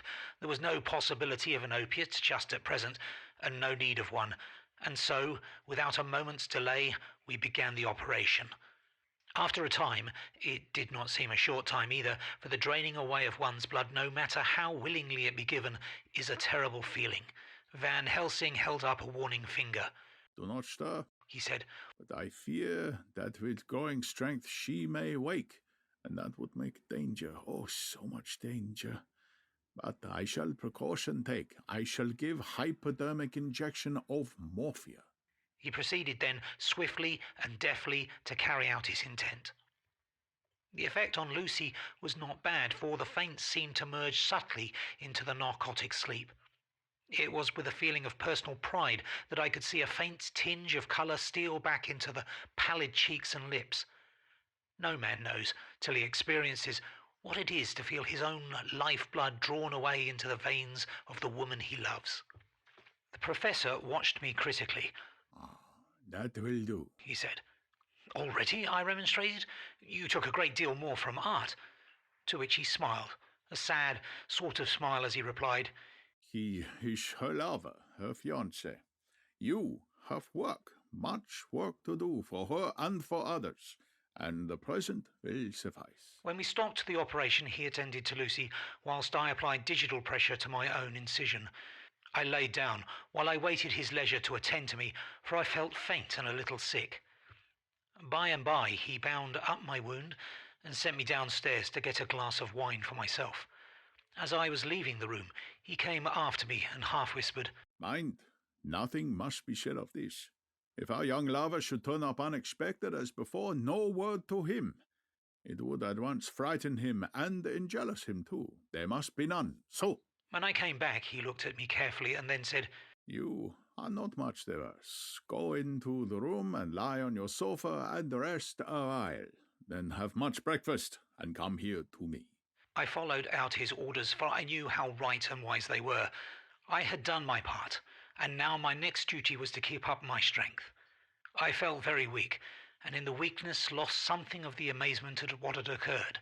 I fell asleep on the sofa, however, wondering over and over again how Lucy had made such a retrograde movement, and how she could have been drained of so much blood with no sign anywhere to show for it. I think I must have continued my wonder in my dreams, for, sleeping and waking, my thoughts always came back to the little punctures in her throat and the ragged, exhausted appearance of their edges, tiny though they were. Lucy slept well into the day, and when she woke she was fairly well and strong, though not nearly so much as the day before. When Van Helsing had seen her, he went out for a walk, leaving me in charge, with strict instructions that I was not to leave her for a moment. I could hear his voice in the hall, asking the way to the nearest telegraph office. Lucy chatted with me freely, and seemed quite unconscious that anything had happened. I tried to keep her amused and interested. When her mother came out to see her, she did not seem to notice any change whatever, but said to me gratefully, "We owe you so much, Dr. Seward, for all you have done. But you really must now take care not to overwork yourself. You are looking pale yourself. You want a wife to nurse and look after you a bit, that you do." As she spoke, Lucy turned crimson, though it was only momentarily, for her poor wasted veins could not stand for long, an unwanted drain to the head. The reaction came in excessive pallor as she turned imploring eyes on me. I smiled, nodded, and laid my finger on my lips. With a sigh, she sank back amid her pillows. Van Helsing returned in a couple of hours, and presently said to me, "Now you go home and eat much and drink enough. Make yourself strong. I stay here tonight, and I shall sit up with little Mish myself. You and I must watch the case, and we must have none other to know. I have grave reasons. No, do not ask me. Think what you will. Do not fear to think, even the most not improbable. Good night. In the hall, two of the maids came to me and asked if they or either of them might not sit up with Miss Lucy. They implored me to let them, and when I said it was Dr. Van Helsing's wish that either he or I should sit up, they asked me quite piteously to intercede with the foreign gentleman. I was much touched by their kindness. Perhaps it is because I am weak at present, and perhaps because it was on Lucy's account that their devotion was manifested. For over and over again I have seen similar instances of woman's kindness. I got back here in time for a late dinner, went my rounds all well, and sat this down whilst waiting for sleep. It is coming. 11th of September. This afternoon I went over to Hillingham, found Van Helsing in excellent spirits and Lucy much better. Shortly after I arrived, a big parcel from abroad came for the Professor. He opened it with much impressment, assumed, of course, and showed a great bundle of white flowers. "These are for you, Miss Lucy," he said. For me? Oh, Dr. Van Helsing. "Yes, my dear, but not for you to play with. These are medicines." Here Lucy made a wry face. "Nay, but they are not to be taken in decoction or in nauseous form, so you need not snub that so charming nose, or I shall point out to my friend Arthur that woes he may have to endure in seeing so much beauty that he loves so much distort."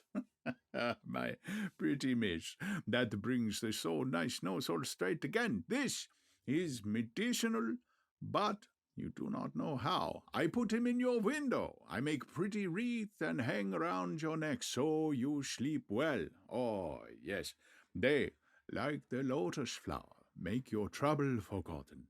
It smells so like the waters of Lethe and of that fountain of youth that the conquistadors sought for in the Floridas and find him all too late." Whilst he was speaking, Lucy had been examining the flowers and smelling them. Now she threw them down, saying with half laughter and half disgust, Oh, Professor, I believe you are only putting up a joke on me. Why, these flowers are only common garlic. To my surprise, Van Helsing rose up and said with all his sternness, his iron jaw set and his bushy eyebrows meeting, "No trifling with me. I never jest. There is grim purpose in what I do, and I warn you that you do not thwart me. Take care, for the sake of others, if not for your own." Then, seeing poor Lucy scared, as she might well be, he went on more gently. "No, little miss, my dear, do not fear me. I only do for your good, but there is much virtue to you in these so common flowers. See, I place them myself in your room. I make myself the wreath that you are to wear, but hush, no telling to others that make so inquisitive questions. We must obey, and silence is a part of obedience, and obedience is to bring you strong and well into loving arms that wait for you. Now, sit a while. Come with me, friend Jon, and you shall help me deck the room with my garlic, which is all the way from Haarlem, where my friend Vanderpoel raised herbs in his glass house all the year. I had to telegraph yesterday, or they would not have been here." We went into the room, taking the flowers with us. The Professor's actions were certainly odd, and not to be found in any pharmacopoeia that I'd ever heard of. First, he fastened up the windows and latched them securely.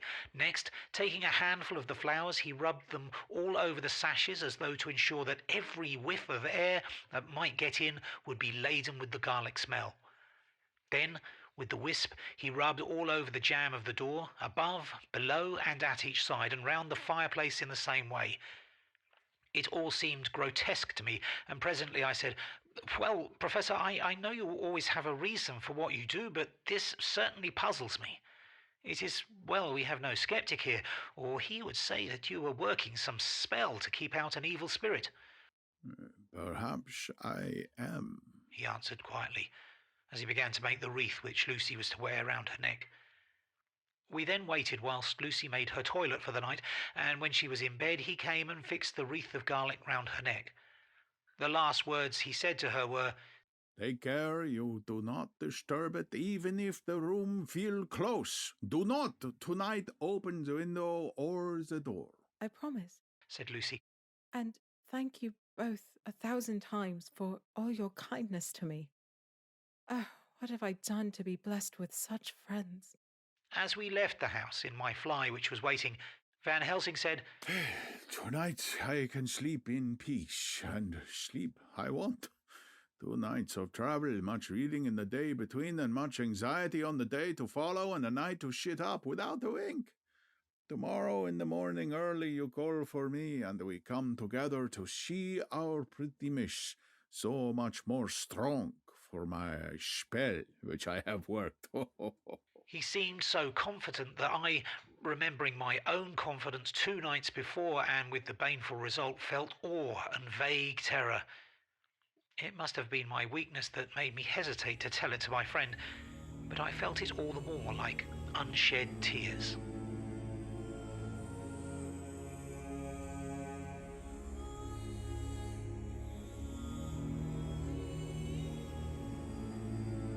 Chapter 11.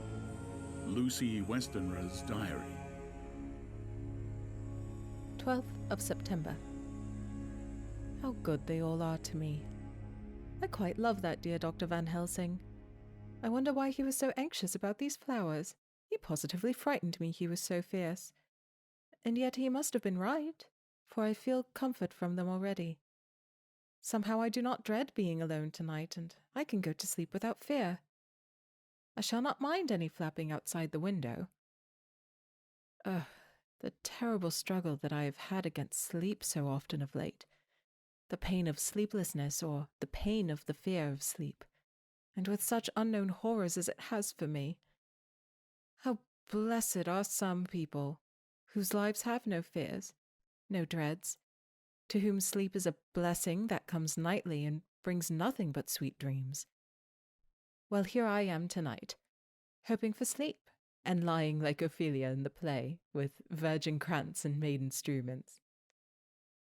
I never liked garlic before, but tonight it is delightful. There is peace in its smell.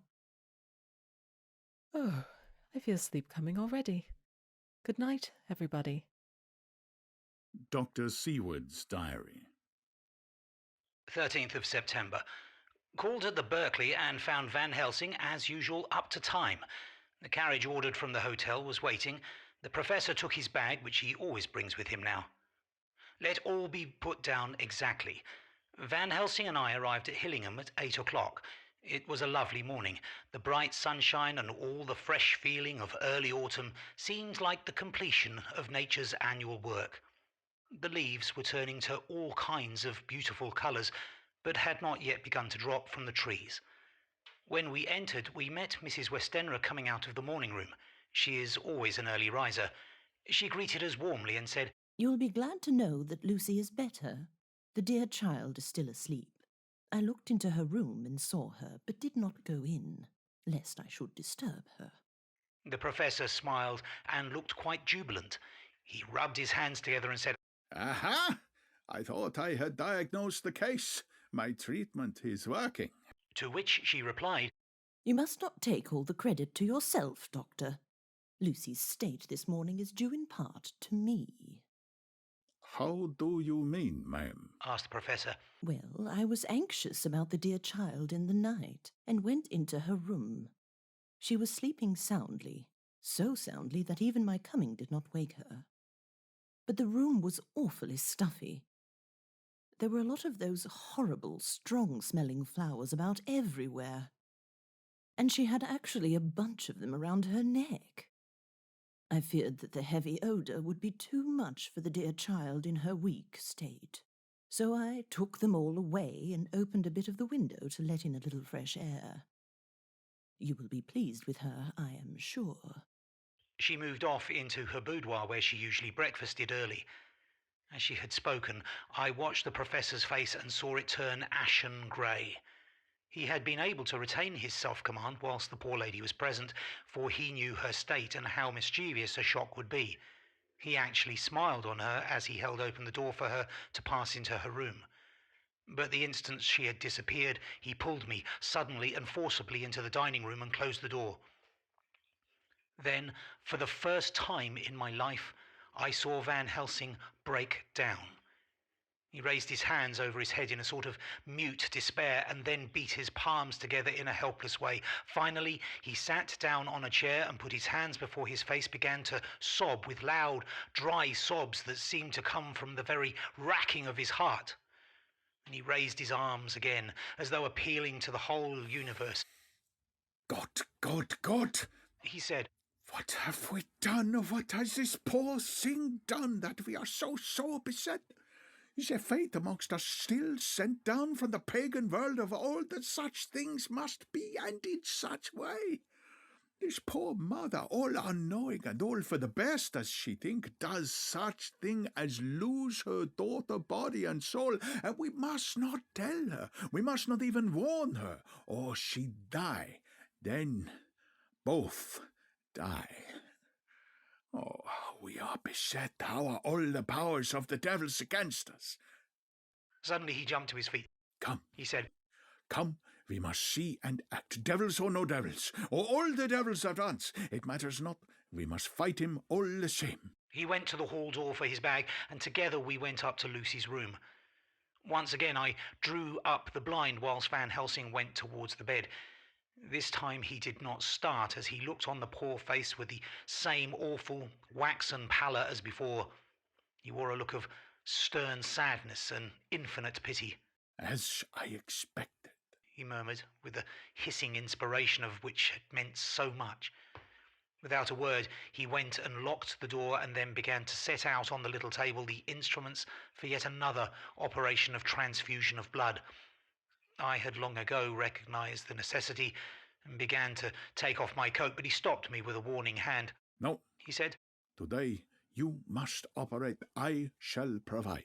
You are weakened already. As he spoke, he took off his coat and rolled up his shirt sleeve. Again the operation. Again the narcotic. Again some return of colour to the ashy cheeks and the regular breathing of healthy sleep. This time I watched whilst Van Helsing recruited himself and rested. Presently he took an opportunity of telling Mrs. Westenra that she must not remove anything from Lucy's room without consulting him, that the flowers were of medicinal value, and that the breathing of their odour was a part of the system of cure. Then he took over the care of the case himself, saying that he would watch this night and the next, and would send me word when to come. After another hour, Lucy waked from her sleep, fresh and bright, and seemingly not much the worse for her terrible ordeal.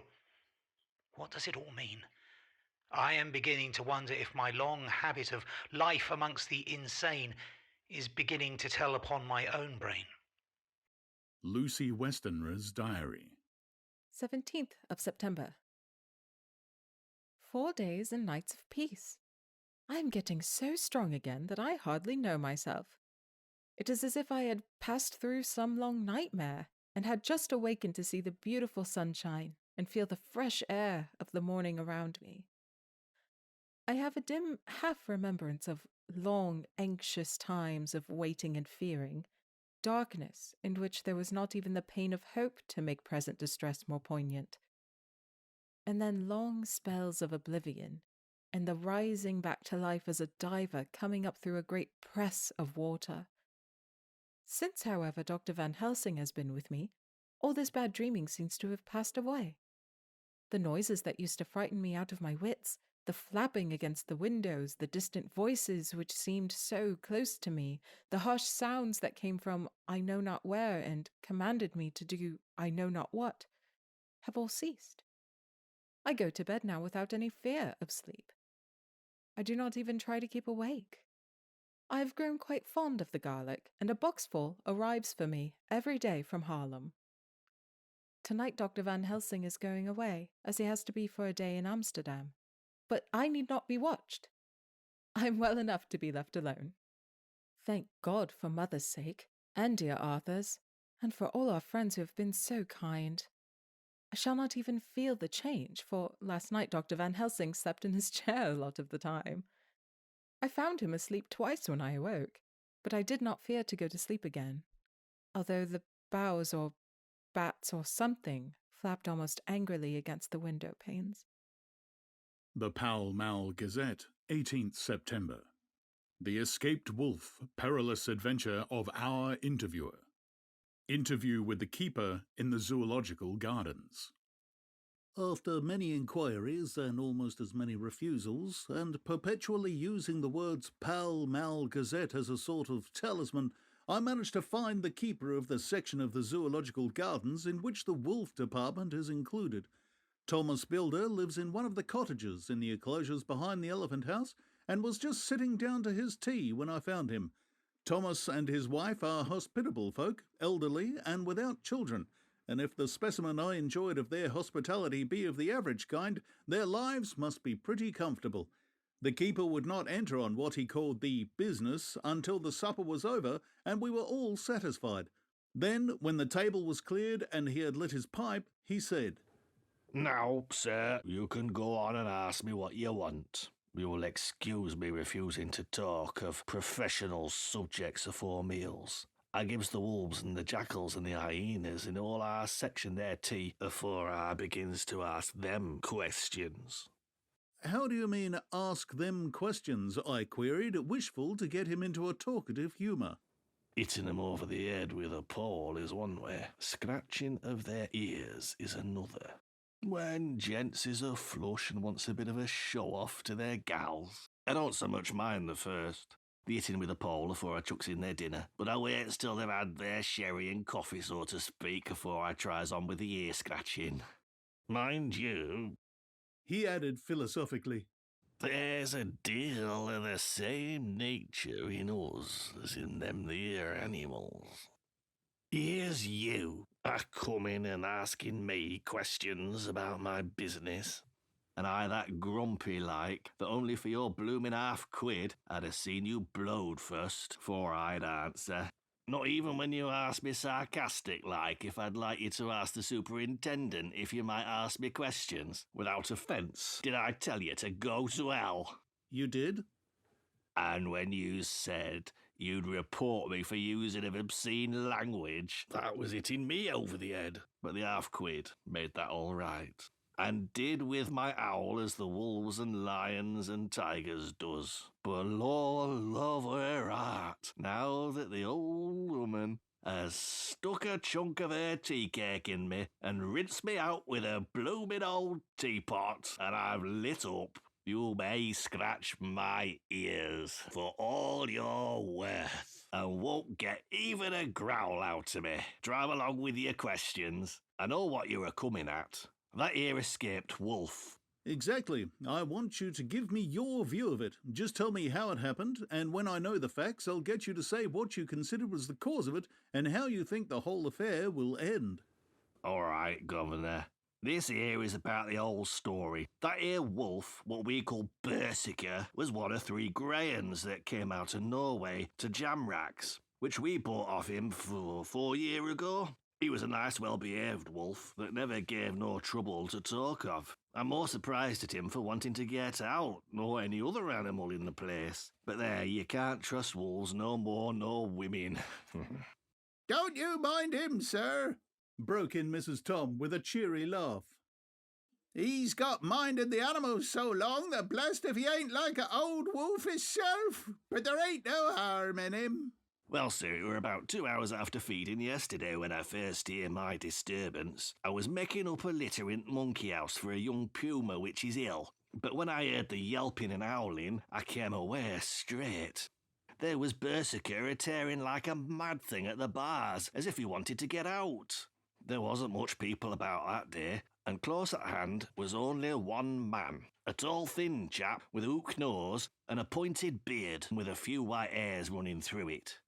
He had a hard, cold look and red eyes, and I took a sort of mislike to him, for it seemed as if it was him as they was irritated at. He had white kid gloves on his hands, and he pointed out the animals, and he says, "These wolves seem upset at something." Maybe it's you, says I, for I did not like the airs as he give himself. He didn't get angry, as I hoped he would, but he smiled a kind of insolent smile with a mouthful of white sharp teeth. Oh, no, they wouldn't like me. Oh, yes, they would, says I, irritated of him. They always like a bone or two to clean their teeth on about tea time, which you has a bag full. Well, it was an odd thing, but when the animals see us a-talking, they lay down. When I went over to Berserker, he let me stroke his ears, same as ever. That there man came over, and bless but if he didn't put his hand and stroke the old wolf's ears too. Take care, says I. Berserker is quick. Never mind, he says. I am used to them. Are you in the business yourself, I says, taking off my hat, for a man what trades in wolves, etc., is a good friend to keepers. No, says he, not exactly in the business, but I have made pets of several. And with that, he lifts his hat as polite as a lord and walks away. Old Berserker kept on looking after him till he was out of sight, and then went and lay down in a corner and wouldn't come out the whole evening. Well, last night, as soon as the moon was up, the wolves here all began a-howling. There weren't nothing for them to howl at. There weren't no one near except someone that was evidently a-calling a dog somewhere out back at Gardings in Park Road. Once or twice I went out to see that all was all right, and it was, and then the howling stopped. Just before 12 o'clock, I just took a look around before turning in, and bust me, but when I came opposite to old Berserker's cage, I see the rails broken and twisted about, the cage empty. And that's all I know for certain. Did anyone else see anything? One of our gardeners was coming home about that time from a harmony when he sees a big grey dog coming out through garden edges. At least so he says, but I don't give much for it myself, for he never said a word about it to his missus when he got home, and it was only after the escape of the wolf was made known, and we'd been up all night hunting of the park for Berserker, that he remembered seeing anything. My own belief was that the harmony had got into his head. Now, Mr. Builder, can you account in any way for the escape of the wolf? Well, sir, he said. I think I can, but I don't know as to how you'd be satisfied with theory. Certainly I shall, if a man like you, who knows the animals from experience, can't hazard a good guess at any rate. Who is even to try? Well then, sir, I accounts for it this way. It seems to me that here wolf escaped simply because he wanted to get out. From the hearty way that both Thomas and his wife laughed at the joke, I could see that it had done service before, and that the whole explanation was simply an elaborate sell. I couldn't cope in badinage with the worthy Thomas, but I thought I knew a surer way to his heart, so I said, "Now, Mr. Builder, we'll consider that first half-sovereign worked off, and this brother of his is waiting to be claimed when you've told me what you think will happen." Right you are. You'll excuse me, I know, for a chaffing of you, but the old woman here winked at me, which is as good as telling me to go on. Well, I never! And my opinion is this. That here wolf is a-idling somewhere. The gardener, what didn't remember, said he was a-galloping northward faster than a horse could go, but I don't believe him, for you see, sir, wolves don't gallop no more nor dogs does. They're not being built that way. Wolves is fine things in a storybook, but I dessay when they gets in packs and does be chivying something that's more afraid than these, they can make a devil of noise and chop it up, whatever it is. But Lord bless you, in real life a wolf is only a low creature, not half so clever or bold as a good dog, and not half a quarter so much fighting him. This one ain't been used to fighting, or even to providing for hisself, and more like he's somewhere round the park, idling and a-shivering off. And if he thinks at all, wondering where he is to get his breakfast from, or maybe he's got down some area and is in a coal cellar. My eye, won't some cook get a rum start when she sees his green eyes are shining at her out of the dark? If he can't get food, he's bound to look for it, and mayhap he may chance to light on a butcher's shop in time. If he don't, and some nursemaid goes a-walking off with a soldier, and leaving of the infant in the perambulator, well, then I shouldn't be surprised if the census is one baby the less, that's all. I was handing him the half-sovereign when something came bobbing up against the window, and Mr. Builder's face doubled its natural length with surprise. God bless me. If there ain't old Berserker come back by hisself. He went to the door and opened it, a most unnecessary proceeding it seemed to me. I have always thought that a wild animal never looks so well as when some obstacle of pronounced durability is between us. A personal experience has intensified rather than diminished that idea. After all, however, there is nothing like custom, for neither Builder nor his wife thought any more of the wolf than I should a dog. The animal itself was peaceful and well behaved as that father of all picture wolves, Red Riding Hood's quondam friend, whilst moving her confidence in masquerade. The whole scene was an unutterable mixture of comedy and pathos. The wicked wolf that for half a day had paralysed London and set all the children in town shivering in their shoes was there in a sort of penitent mood, and was received and petted like a sort of vulpine prodigal's son. Old Builder examined him all over with most tender solicitude, and when he had finished with his penitent, said, There, I knew the poor old chap would get into some kind of trouble, didn't I say it all along? Here's his head, all cut and full of broken glass. He's been a-getting over some blooming wall or other.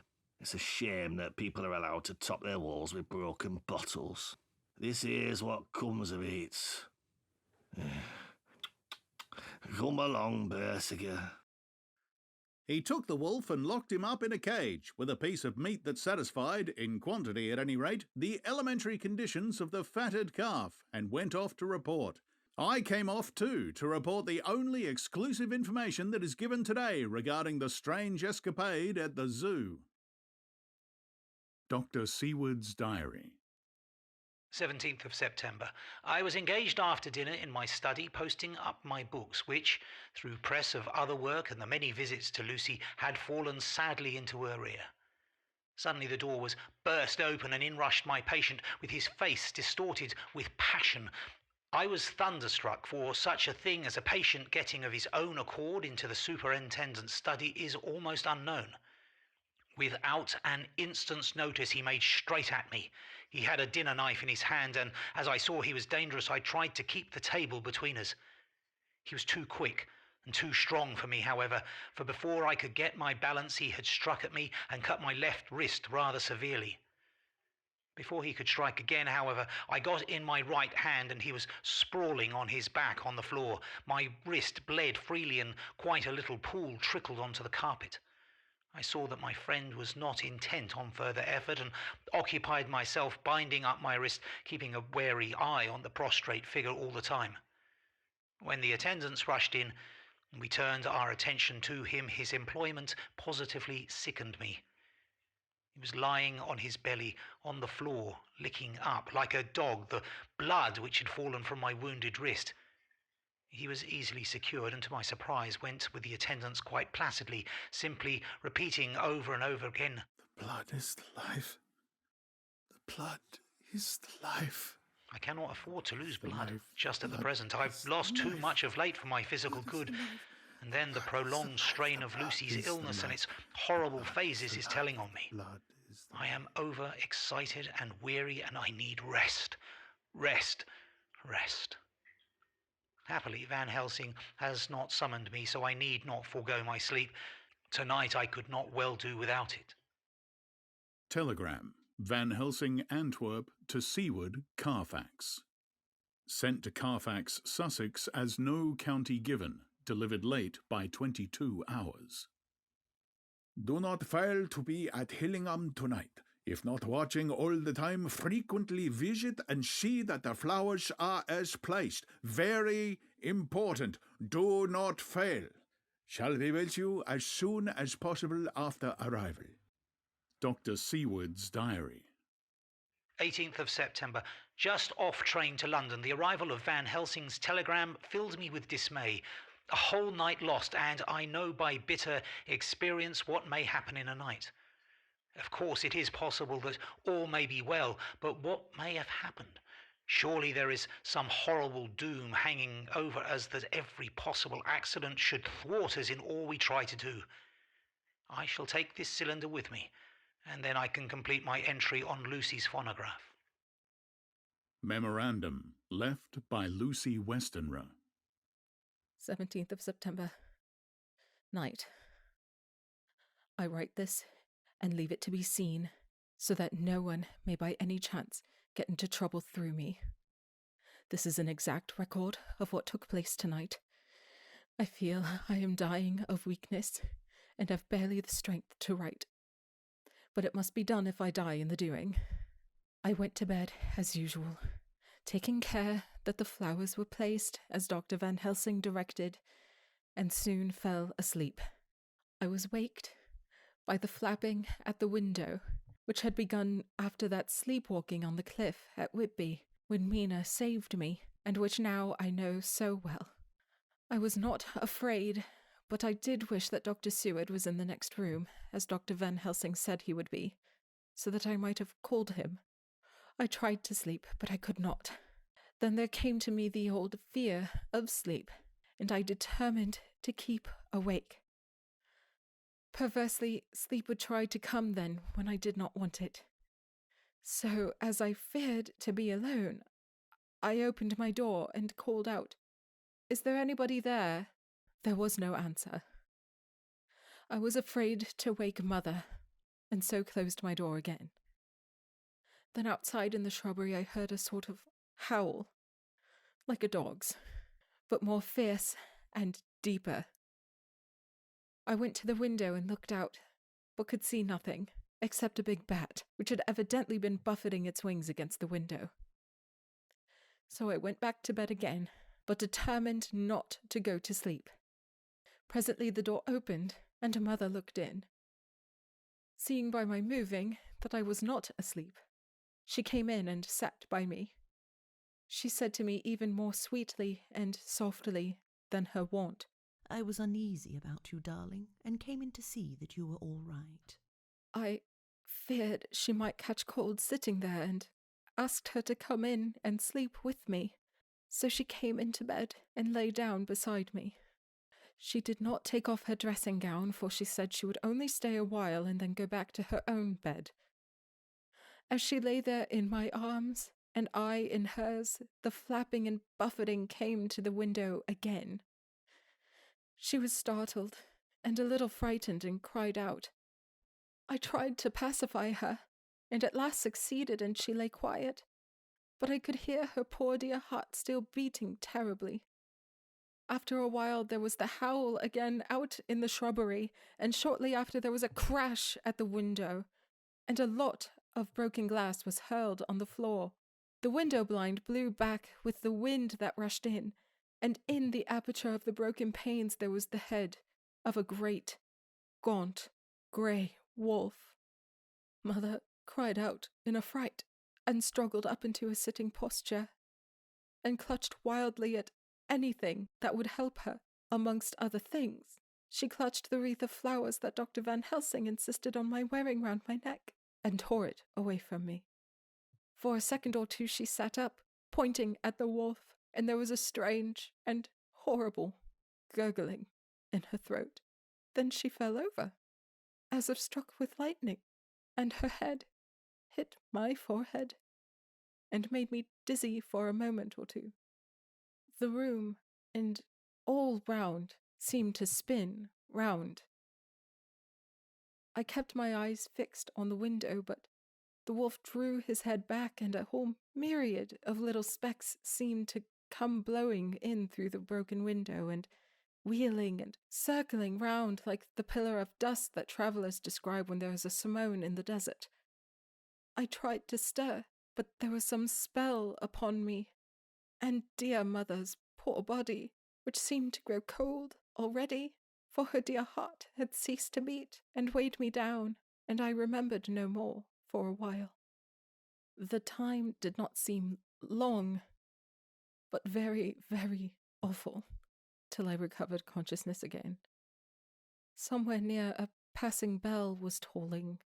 The dogs all round the neighbourhood were howling, and in our shrubbery, seemingly just outside, a nightingale was singing.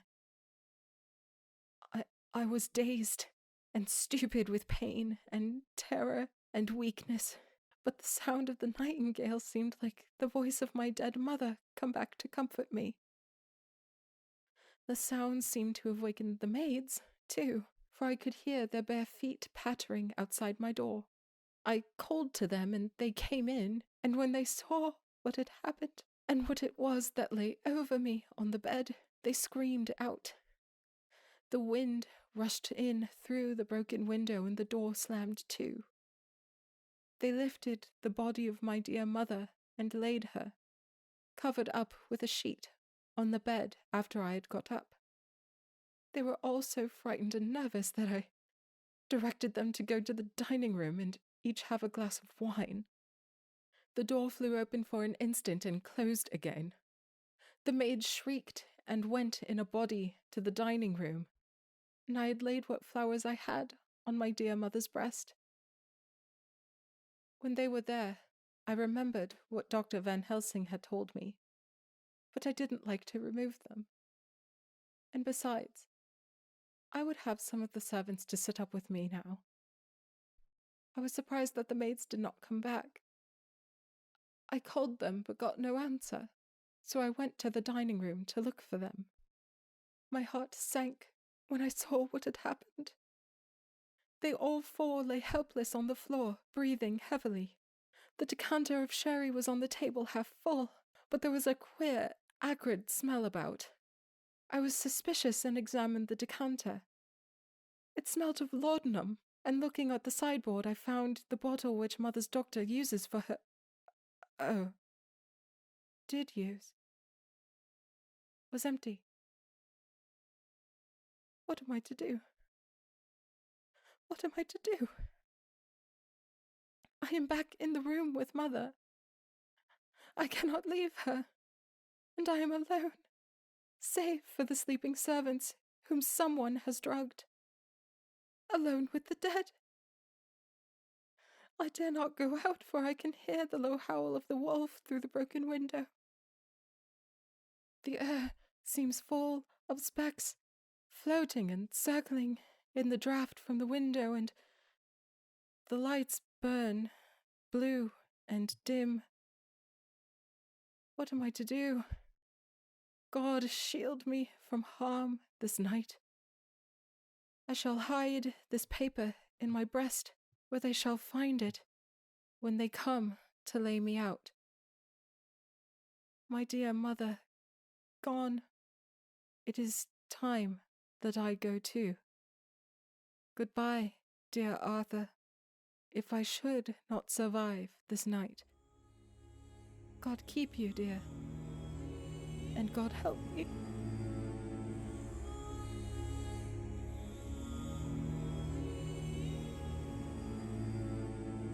Chapter 12. Dr. Seward's Diary. 18th of September. I drove at once to Hillingham and arrived early. Keeping my cab at the gate, I went up the avenue alone. I knocked gently and rang as quietly as possible, for I feared to disturb Lucy or her mother, and hoped to only bring a servant to the door. After a while, finding no response, I knocked and rang again. Still no answer. I cursed the laziness of the servants that they should lie abed at such an hour, for it was now 10 o'clock, and so rang and knocked again, but more impatiently, but still without response. Hitherto I had blamed only the servants, but now a terrible fear began to assail me. Was this desolation but another link in the chain of doom which seemed drawing tight around us? Was it indeed a house of death to which I had come too late?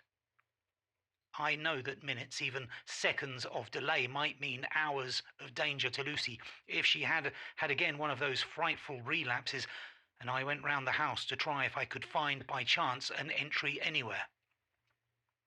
I could find no means of ingress. Every window and door was fastened and locked, and I returned baffled to the porch. As I did so, I heard the rapid pit-pat of a swiftly driven horse's feet. They stopped at the gate, and a few seconds later I met Van Helsing running up the avenue. When he saw me, he gasped out, "Then it was you, and just arrived. How is she? Are we too late? Did you not get my telegram?" I answered as quickly and coherently as I could that I had only got his telegram early in the morning and had not a minute in coming here, and that I could not make anyone in the house hear me. He paused and raised his hat, and he said solemnly, "Then I fear we are too late. God's will be done." With his usual recuperative energy, he went on, "Come, if there be no way to get in, we must make one. Time is all in all to us now." He went round to the back of the house where there was a kitchen window. The professor took a small surgical saw from his case and, handing it to me, pointed to the iron bars which guarded the window. I attacked them at once and had very soon cut through 3 of them. Then, with a long, thin knife, we pushed back the fastening of the sashes and opened the window. I helped the professor in and followed him. There was no one in the kitchen or in the servants' rooms, which were close at hand. We tried all the rooms as we went along, and in the dining room, dimly lit by rays of light through the shutters, found 4 servant women lying on the floor. There was no need to think them dead, for their stertorous breathing and the acrid smell of laudanum in the room left no doubt as to their condition. Van Helsing and I looked at each other, and as we moved away, he said, We can attend to them later." Then we ascended to Lucy's room. For an instant or two we paused at the door to listen, but there was no sound that we could hear. With white faces and trembling hands we opened the door gently and entered the room. How shall I describe what we saw? On the bed lay 2 women, Lucy and her mother. The latter lay furthest in, and she was covered with a white sheet, the edge of which had been blown back by the draught through the broken window, showing the drawn white face with a look of terror fixed upon it. By her side lay Lucy, with face white and still more drawn. The flowers which had been round her neck we found upon her mother's bosom, and her throat was bare, showing the 2 little wounds which we had noticed before, but looking horribly white and mangled. Without a word, the professor bent over the bed, his head almost touching poor Lucy's breast. Then he gave a quick turn of his head, as of one who listens, and, leaping to his feet, he cried out to me, "It's not yet too late. Quick, bring the brandy." I flew downstairs and returned with it, taking care to smell and taste it, lest it too were drugged like the decanter of sherry which I found on the table. The maids were still breathing, but more restlessly, and I fancied that the narcotic was wearing off. I did not stay to make sure, but returned to Van Helsing. He rubbed the brandy, as on another occasion, on her lips and gums, and on her wrists and the palms of her hand. He said to me, "I can do this all there can be at the present. You go wake those maids, flick them in the face with a wet towel, and flick them hard. Makes them get heat and fire and a warm bath. This poor soul is nearly as cold as that beside her. She will need to be heated before we can do anything more." I went at once and found little difficulty in waking 3 of the women. The 4th was only a young girl, and the drug had evidently affected her more strongly, so I lifted her on the sofa and let her sleep. The others were dazed at first, but as remembrance came back to them, they cried and sobbed in a hysterical manner. I was stern with them, however, and would not let them talk. I told them that one life was bad enough to lose, and if they delayed, they would sacrifice Miss Lucy. So, sobbing and crying, they went about their way, half clad as they were, and prepared fire and water. Fortunately, the kitchen and boiler fires were still alive, and there was no lack of hot water. We got a bath and carried Lucy out as she was and placed her in it. Whilst we were busy chafing her limbs, there was a knock on the hall door. One of the maids ran off, hurried on some more clothes, and opened it. Then she returned and whispered to us that there was a gentleman who had come with a message from Mr. Holmwood. I bade her simply tell him that he must wait, for we could see no one now. she went away with the message, and, engrossed with our work, I clean forgot all about him. I never saw, in all my experience, the Professor work in such deadly earnest. I knew, as he knew, that it was a stand-up fight with death, and in a pause told him so. He answered me in a way that I did not understand, but with the sternest look that his face could wear. If that were all, I would stop here where we are now, and let her fade away into peace, for I see no light in life over her horizon. He went on with his work, if possible, renewed and more frenzied vigour. Presently we both began to be conscious that the heat was beginning to be of some effect. Lucy's heart beat a trifle more audibly to the stethoscope, and her lungs had a perceptible movement. Van Helsing's face almost beamed as we lifted her from the bath and rolled her in a hot sheet to dry her. He said to me, "The first gain is ours. Check to the king." We took Lucy into another room, which had by now been prepared, and laid her in a bed and forced a few drops of brandy down her throat. I noticed that Van Helsing tied a soft silk handkerchief around her throat. She was still unconscious, and was quite as bad as, if not worse than, we had ever seen her. Van Helsing called in one of the women and told her to stay with her and not to take her eyes off her till we returned, and then beckoned me out of the room. "We must consult as to what is to be done," he said, as we descended the stairs. In the hall, he opened the dining-room door. We passed in, he closing the door carefully behind him. The shutters had been opened, but the blinds were already down, with that obedience to the etiquette of death which the British women of the lower classes always rigidly observes. The room was therefore dimly dark. It was, however, light enough for our purposes. Van Helsing's sternness was somewhat relieved by a look of perplexity. He was evidently torturing his mind about something, so I waited for an instant, and he spoke. What are we to do now? Where are we to turn for help? We must have another transfusion of blood, and that soon, or that poor girl's life won't be worth an hour's purchase. You are exhausted already. I am exhausted too. I fear to trust those women, even if they would have the courage to submit.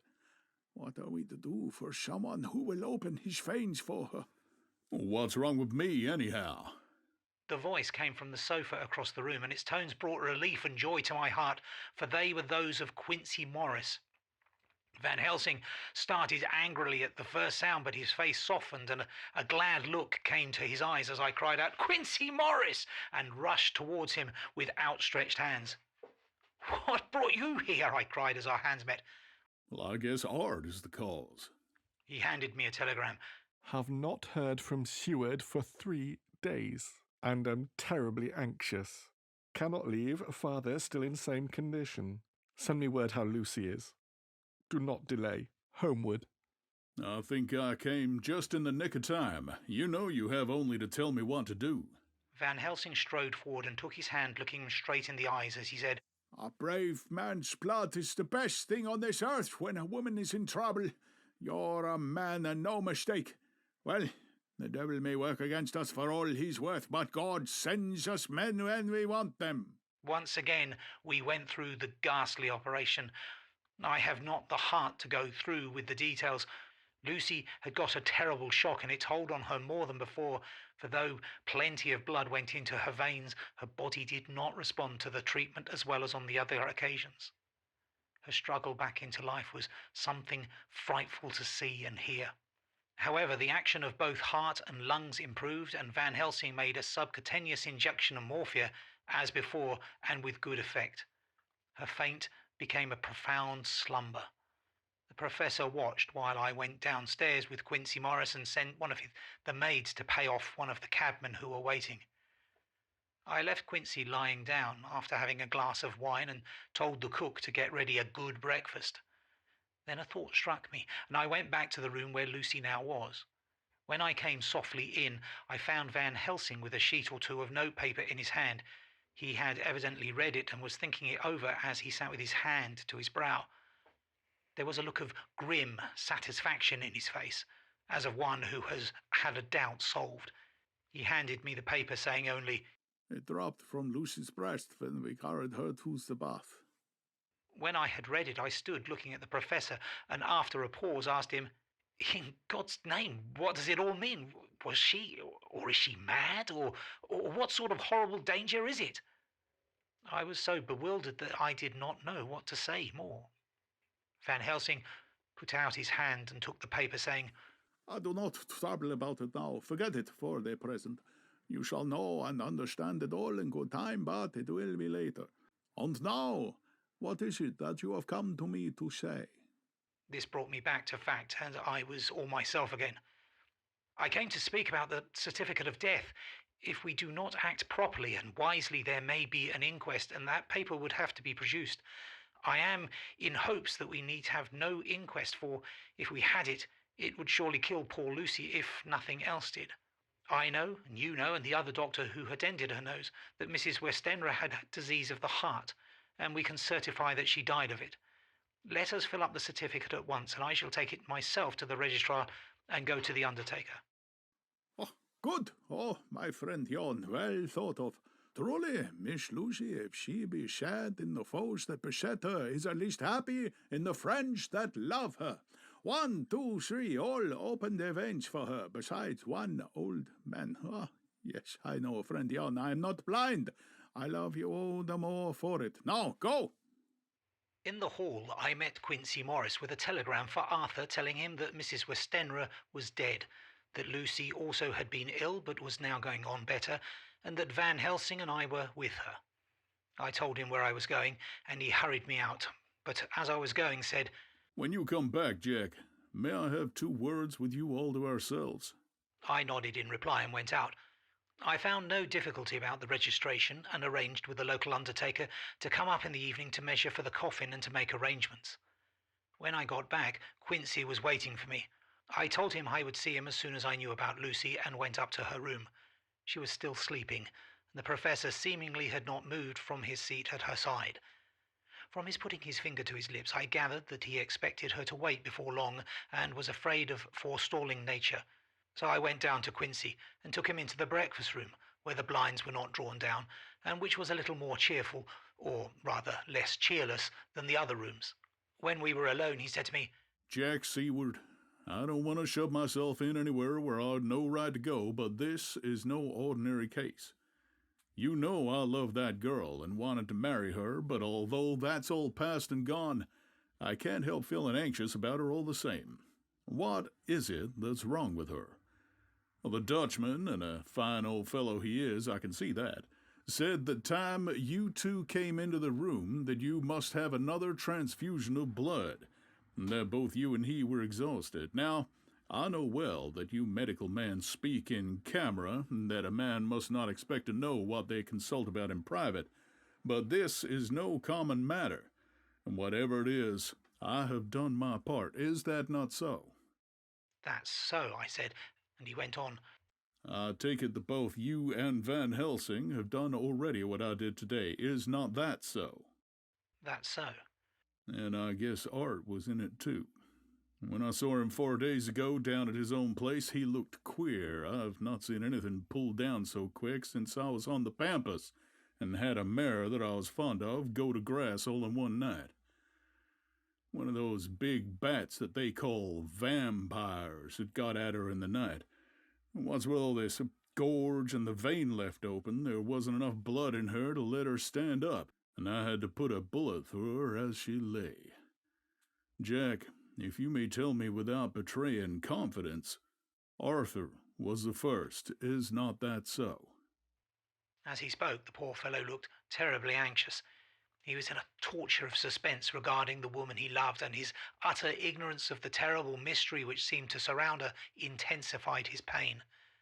His very heart was bleeding, and it took all the manhood of him, and there was a royal lot of it too, to keep him from breaking down. I paused before answering, for I felt that I must not betray anything which the professor wished kept secret, but already he knew so much and guessed so much that there could be no reason for not answering. So I answered in the same phrase, "That's so." "And how long has this been going on?" "About 10 days. 10 days?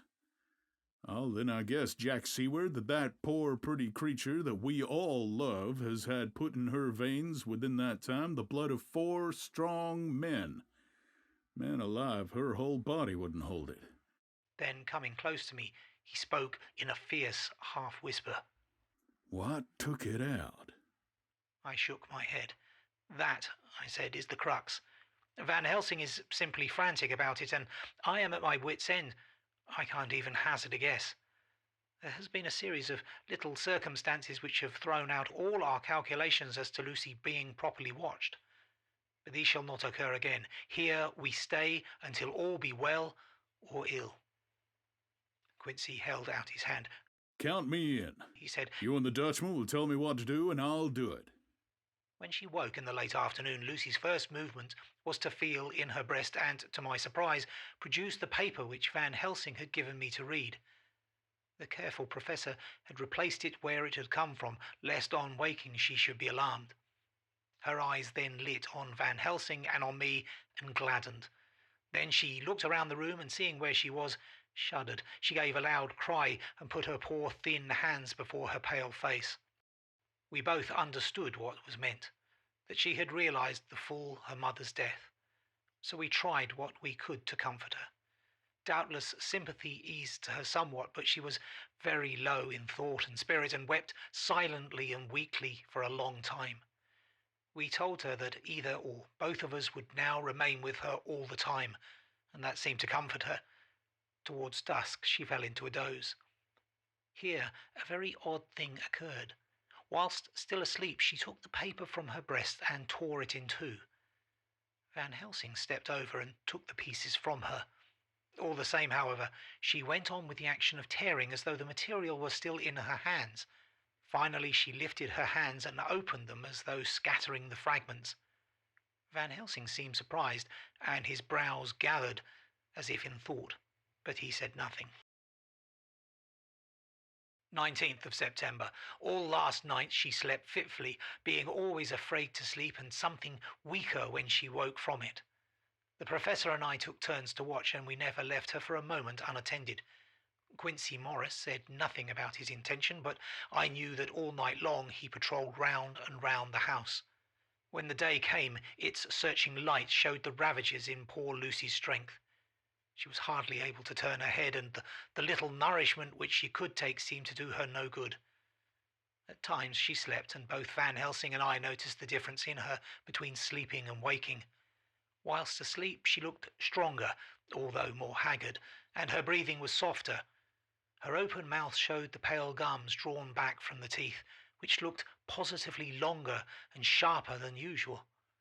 When she woke, the softness of her eyes evidently changed the expression, for she looked her own self, although a dying one.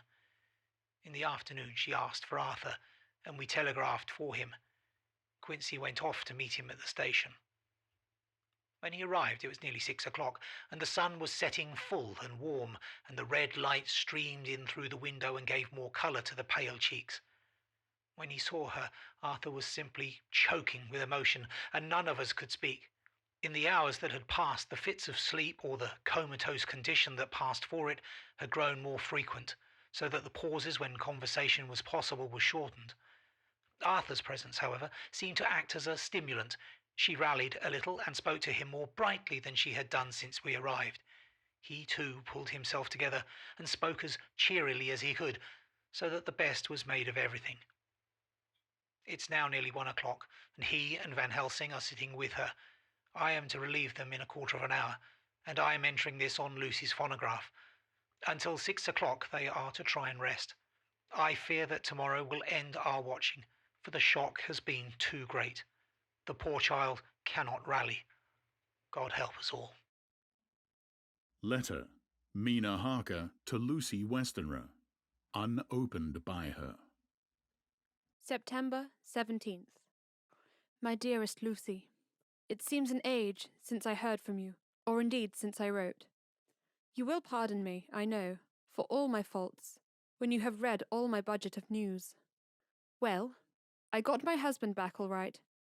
When we arrived at Exeter, there was a carriage waiting for us, and in it, though he had an attack of gout, Mr. Hawkins. He took us to his house, where there were rooms for us all nice and comfortable, and we dined together. After dinner, Mr. Hawkins said, My dears, I want to drink your health and prosperity, and may every blessing attend you both. I know you both from children, and have, with love and pride, seen you grow up. Now, I want you to make your home here with me. I have left me neither chick nor child, all are gone, and in my will I have left you everything. I cried, Lucy dear, as Jonathan and the old man clasped hands. Our evening was a very, very happy one. So here we are, installed in this beautiful old house, and from both my bedroom and the drawing room, I can see the great elms of the cathedral close, with their great black stems standing out against the old yellow stone of the cathedral, and I can hear the rooks overhead, cawing and chattering and gossiping all day, after the manner of rooks and humans. I am busy, I need not tell you, arranging things and housekeeping. Jonathan and Mr. Hawkins are busy all day, and now that Jonathan is a partner, Mr. Hawkins wants to tell him about all the clients. How is your dear mother getting on? I wish I could run up to town for a day or two to see you, dear, but I dare not go yet, with so much on my shoulders, and Jonathan wants looking after still. He is beginning to put some flesh on his bones again, but he was terribly weakened by the long illness. Even now, he sometimes starts out of his sleep in a sudden way and awakes all trembling until I can coax him back to his usual placidity. However, thank God, these occasions grow less frequent as the days go on, and they will in time pass away altogether, I trust.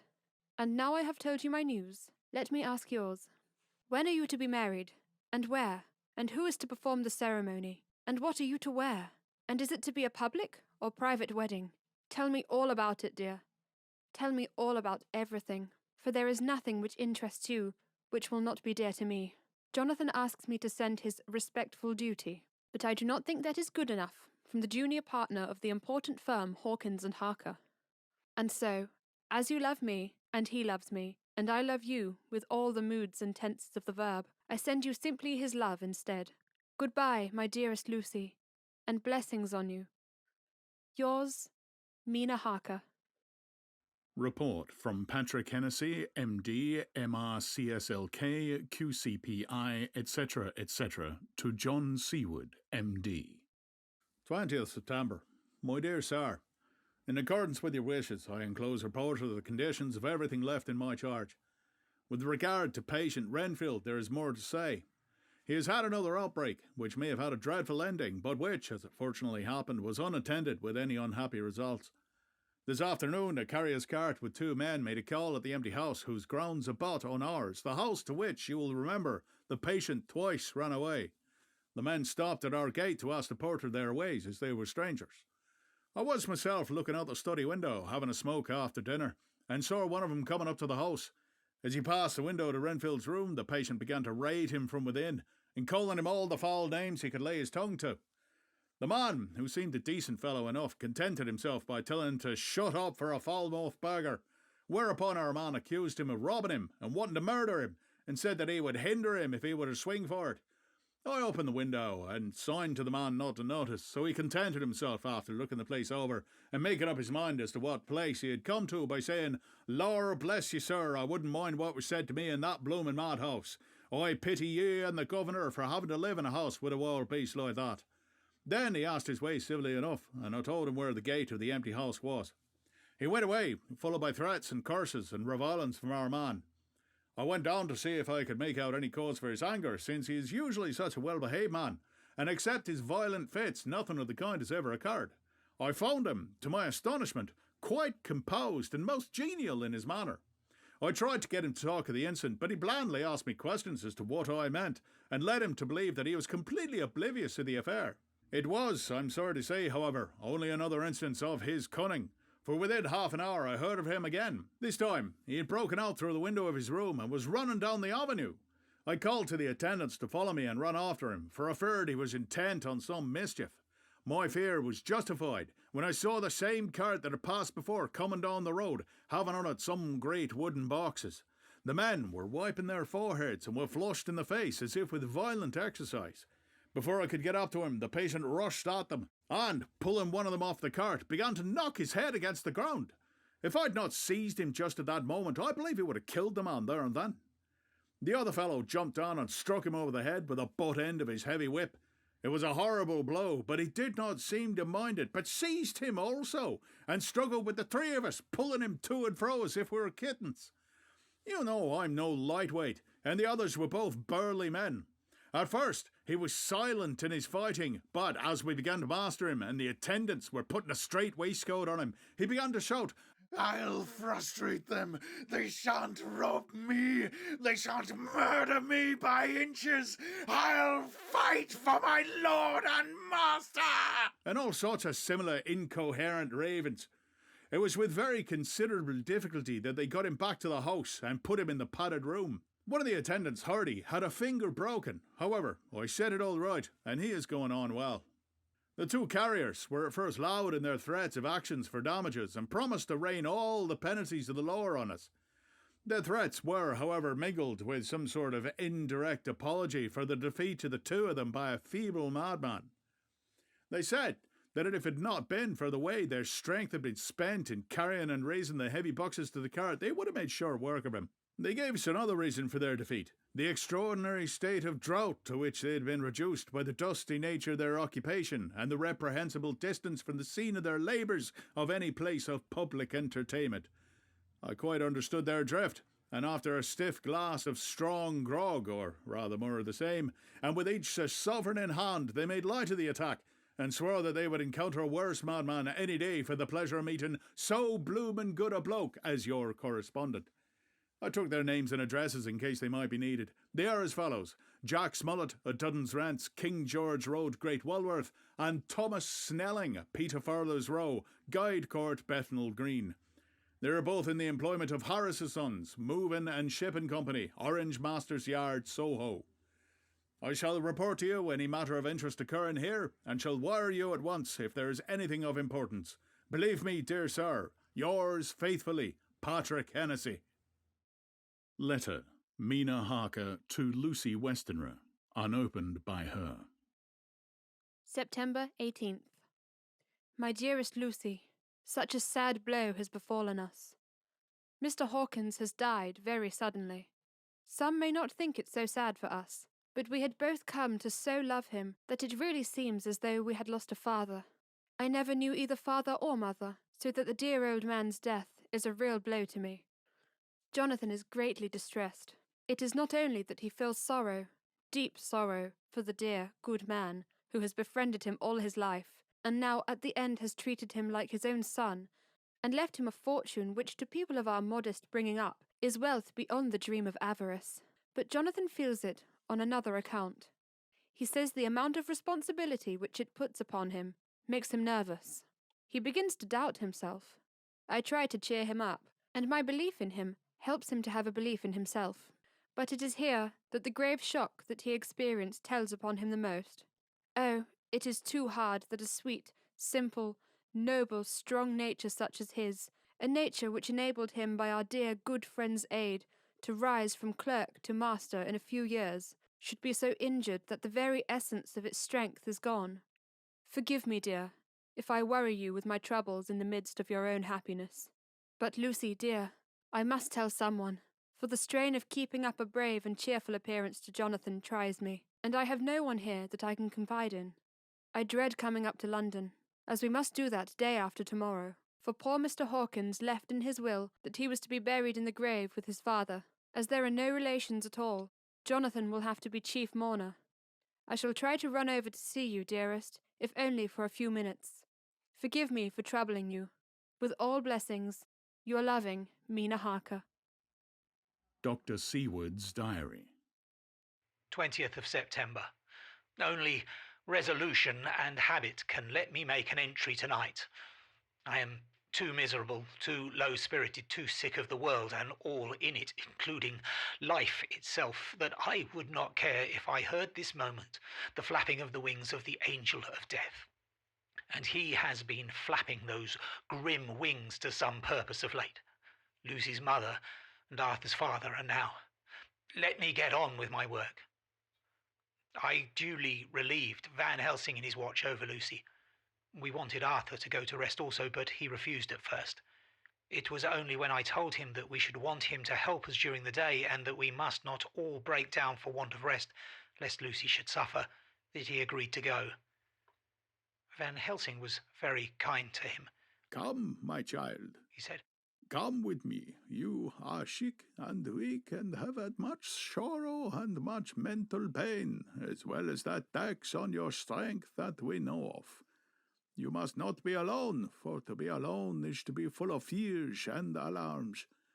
Come to the drawing room where there is a big fire and there are 2 sofas. You shall lie on one and I on the other, and our sympathy will be comfort to each other, even though we do not speak and even if we sleep." Arthur went off with him, casting back a longing look on Lucy's face, which lay in her pillow, almost whiter than the lawn. She lay quite still, and I looked around the room to see that all was as it should be. I could see that the professor had carried out in this room, as in the other, his purpose of using the garlic. The whole of the window sashes reeked with it, and round Lucy's neck, over the silk handkerchief which Van Helsing made her keep on, was a rough chapelet of the same odorous flowers. Lucy was breathing somewhat stertorously, and her face was at its worst, for the open mouth showed the pale gums. Her teeth, in the dim, uncertain light, seemed longer and sharper than they had been in the morning.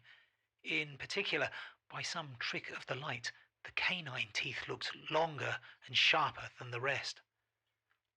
I sat down beside her, and presently she moved uneasily. At the same moment there came a sort of dull flapping or buffeting at the window. I went over to it softly and peeped out by the corner of the blind. There was a full moonlight, and I could see that the noise was made by a great bat, which wheeled around, doubtless attracted by the light, although so dim, and every now and again struck the window with its wings. When I came back to my seat, I found that Lucy had moved slightly and had torn away the garlic flowers from her throat. I replaced them as well as I could and sat watching her.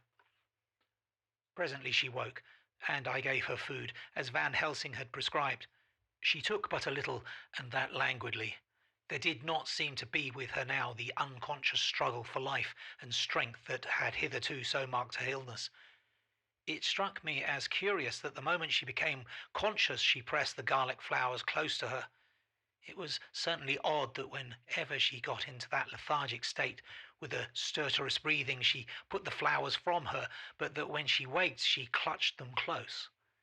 There was no possibility of making any mistake about this, for in the long hours that followed she had many spells of sleeping and waking, and repeated both actions many times.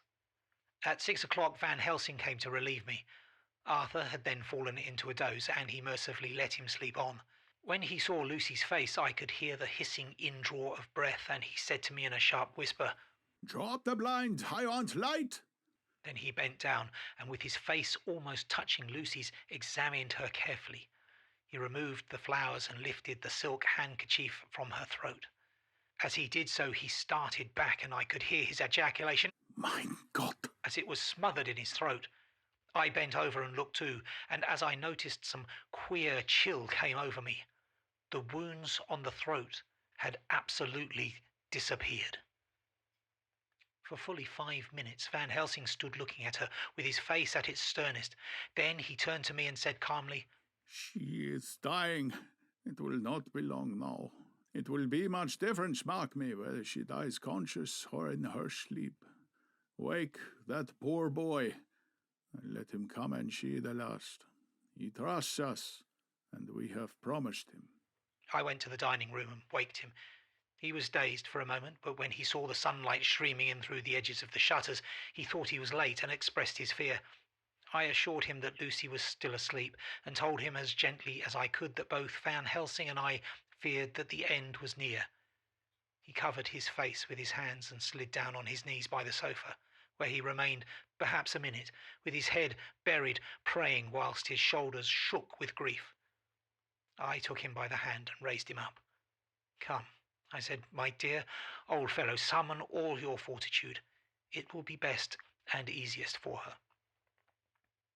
When we came into Lucy's room, I could see that Van Helsing had, with his usual forethought, been putting matters straight and making everything look as pleasing as possible. He had even brushed Lucy's hair so that it lay on the pillow in its usual sunny ripples. When we came into the room, she opened her eyes and, seeing him, whispered softly, Arthur? Oh, my love. I'm so glad you've come. He was stooping to kiss her when Van Helsing motioned him back. No, he whispered. Not yet. Hold her hand. It will comfort her more. So Arthur took her hand and knelt beside her, and she looked her best, with all the soft lines matching the angelic beauty of her eyes. Then gradually her eyes closed, and she sank to sleep. For a little bit her breast heaved softly, and her breath came and went like a tired child's.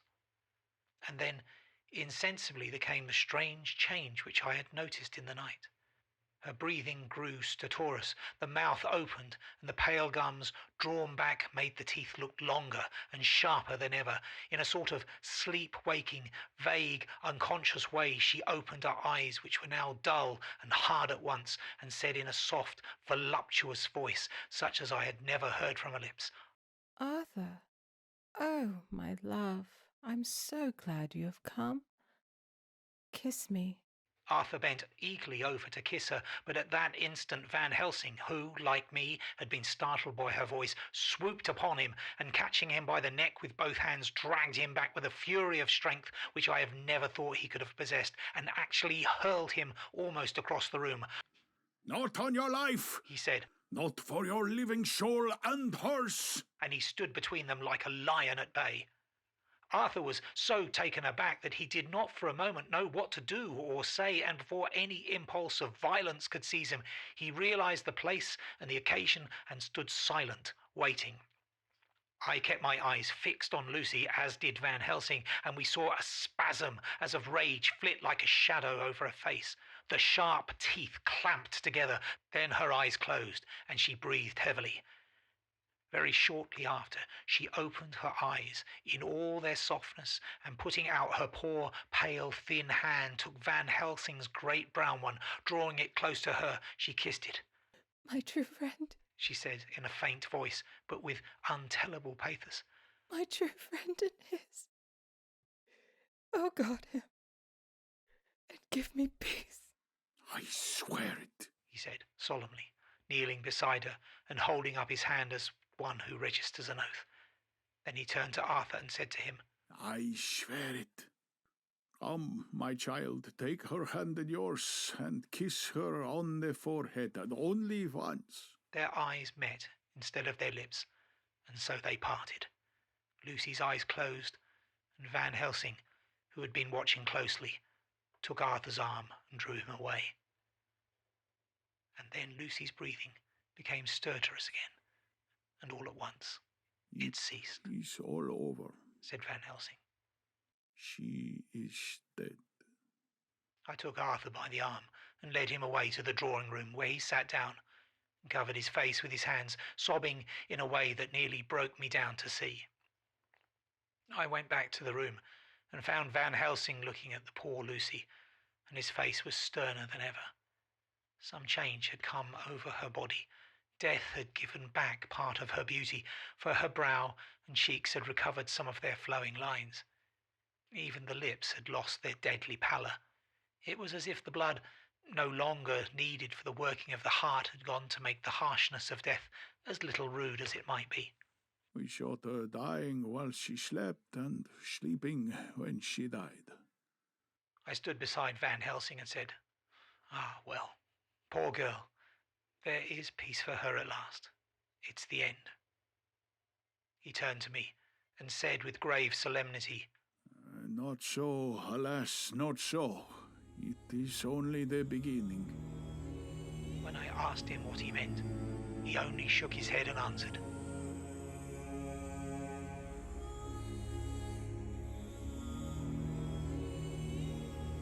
Chapter 13. Dr. Seward's diary continued.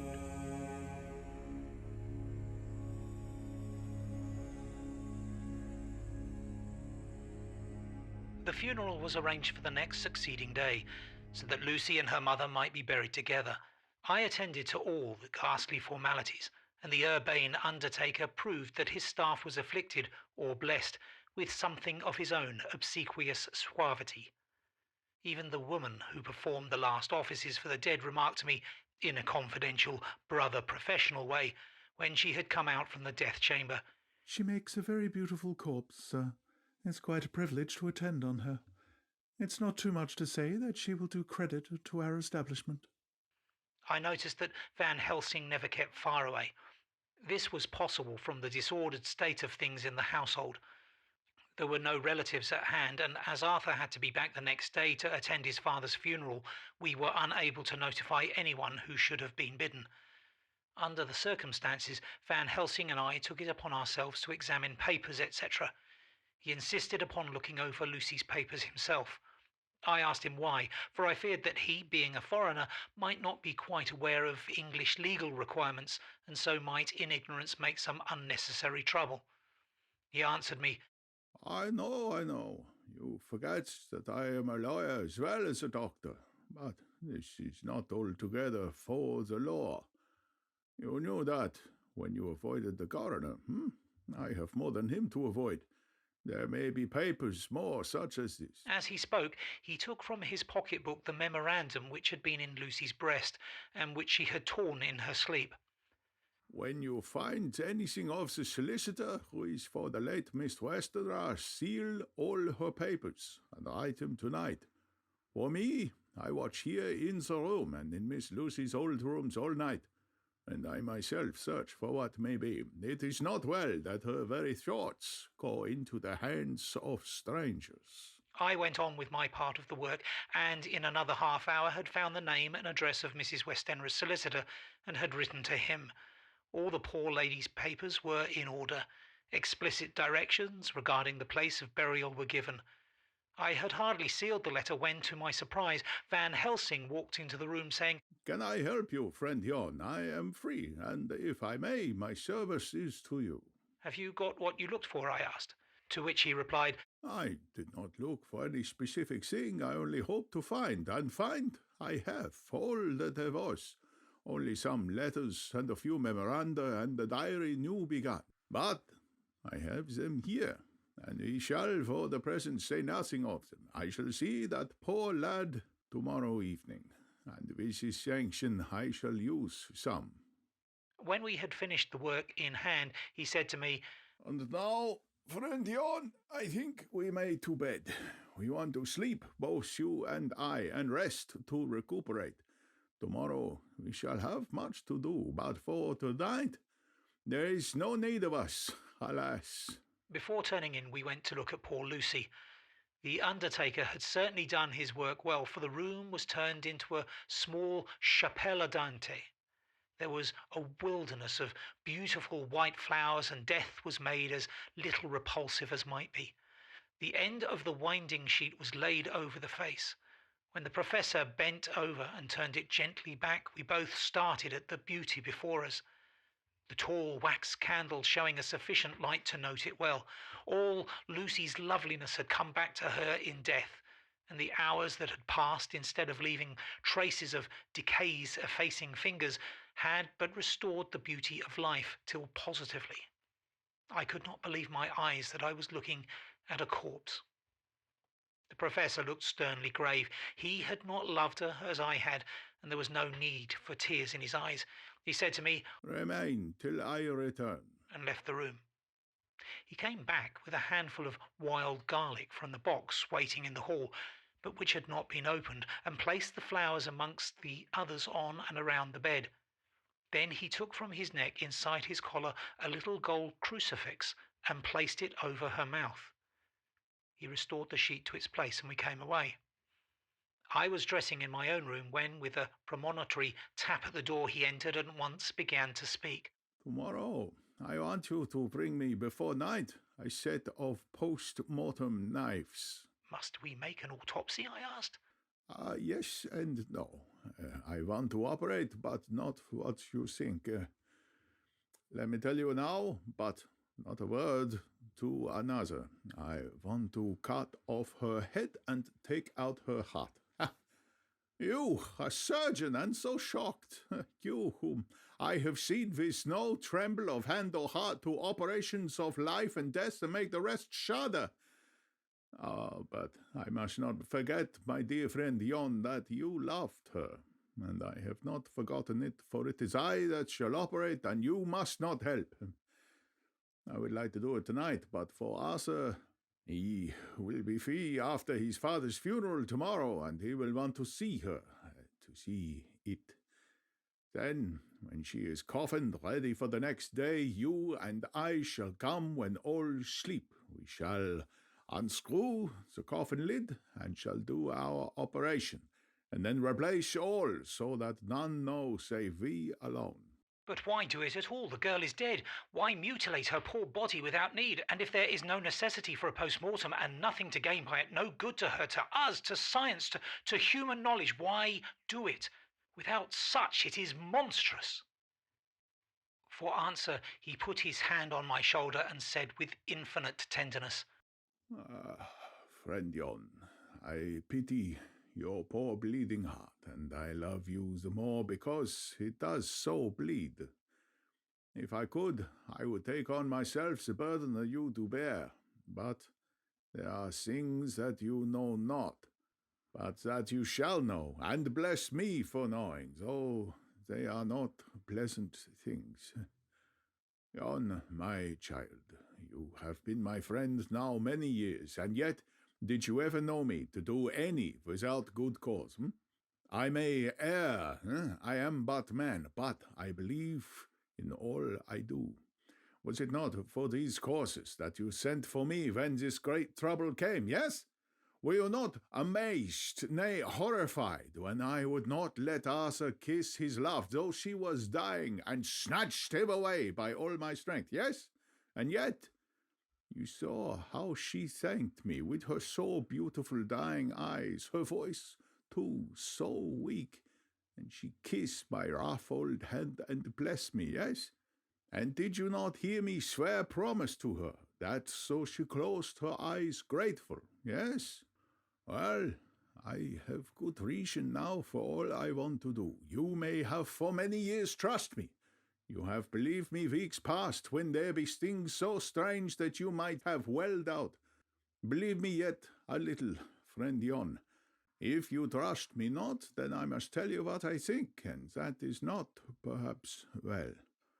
And if I work, as work I shall, no matter trust or no trust, without my friend trust in me, I work with a heavy heart, and feel oh so lonely when I want all help and courage that may be. He paused a moment and went on solemnly. Friend Jon, there are strange and terrible days before us. Let us not be two, but one, that shall we work to a good end. Will you not have faith in me? I took his hand and promised him. I held my door open as he went away and watched him go to his room and close the door. As I stood without moving, I saw one of the maids pass silently along the passage. She had her back to me, so she did not see me, and go into the room where Lucy lay. The sight touched me. Devotion is so rare, and we are so grateful to those who show it unasked to those we love. Here was a poor girl putting aside the terrors which she naturally had of death, to go watch alone by the bier of the mistress whom she loved, so that the poor clay might not be lonely till laid to eternal rest. I must have slept long and soundly, for it was broad daylight when Van Helsing waked me by coming into my room. He came over to my bedside and said, You need not trouble about the knives. We shall not do it. Why not? I asked, for his solemnity of the night before had greatly impressed me. Because, he said sternly, it is too late or too early. Here he held up the little golden crucifix. This was stolen in the night. How stolen? I asked in wonder, since you have it now. Because I get it back from the worthless wretch who stole it, from the woman who robbed the dead and the living. Her punishment will surely come, but not through me. She knew not altogether what she did, and thus unknowing she only stole. Now we must wait. He went away on the word, leaving me with a new mystery to think of, a new puzzle to grapple with. The forenoon was a dreary time, but at noon the solicitor came, Mr. Marquand of Holman, Sons, Marquand and Lidderdale. He was very genial, very appreciative of what we had done, and took off our hands all cares as to details. During lunch he told us that Mrs. Westenra had for some time expected sudden death from her heart, and had put her affairs in absolute order. He informed us that, without exception of a certain entailed property of Lucy's father, which now, in default of direct issue, went back to a distant branch of the family, the whole estate, real and personal, was left absolutely to Arthur Holmwood. When he had told us so much, he went on. Frankly, we did our best to prevent such a testamentary disposition, and pointed out certain contingencies that might leave her daughter either penniless or not so free as she should be to act regarding a matrimonial alliance. Indeed, we pressed the matter so far that we almost came into collision, for she asked if we were or were not prepared to carry out her wishes. Of course, we had then no alternative but to accept. We were right in principle, and 99 times out of 100 we should have proved, by the logic of events, the accuracy of our judgment. Frankly, however, I must admit that in this case any other form of disposition would have been rendered impossible by the carrying out of her wishes. For by her predeceasing her daughter, the latter would have come into possession of the property, and even had she only survived her mother by 5 minutes, her property would, in case there were no will, and a will was a practical impossibility in such a case, have been treated at her decease as under intestacy, in which case Lord Godalming, though so dear a friend, would have had no claim in the world, and the inheritors, being remote, would not be likely to abandon their just rights for sentimental reasons regarding an entire stranger. I assure you, my dear sirs, I am rejoiced at the results, perfectly rejoiced. He was a good fellow, but his rejoicing at the one little part in which he was officially interested of so great a tragedy was an object lesson in the limitations of sympathetic understanding. He did not remain long, but said he would look in later the day and see Lord Godalming. His coming, however, had been a certain comfort to us, since it assured us that we should not have to dread hostile criticism as to any of our acts. Arthur was expected at 5 o'clock, so a little before that time we visited the death chamber. It was so in very truth, for now both mother and daughter lay in it. The undertaker, true to his craft, had made the best display he could of his goods, and there was a mortuary air about the place that lowered our spirits at once. Van Helsing ordered the former arrangement to be adhered to, explaining that, as Lord Godalming was coming very soon, it would be less harrowing to his feelings to see all that was left of his fiancée quite alone. The undertaker seemed shocked at his own stupidity, and exerted himself to restore things to the condition in which we left them the night before, so that when Arthur came, such shocks to his feelings as we could avoid were saved. Poor fellow! He looked desperately sad and broken. Even his stalwart manhood seemed to have shrunk somewhat under the strain of his much tired emotions. He had, I knew, been very genuinely and devotedly attached to his father, and to lose him, and at such a time, was a bitter blow to him.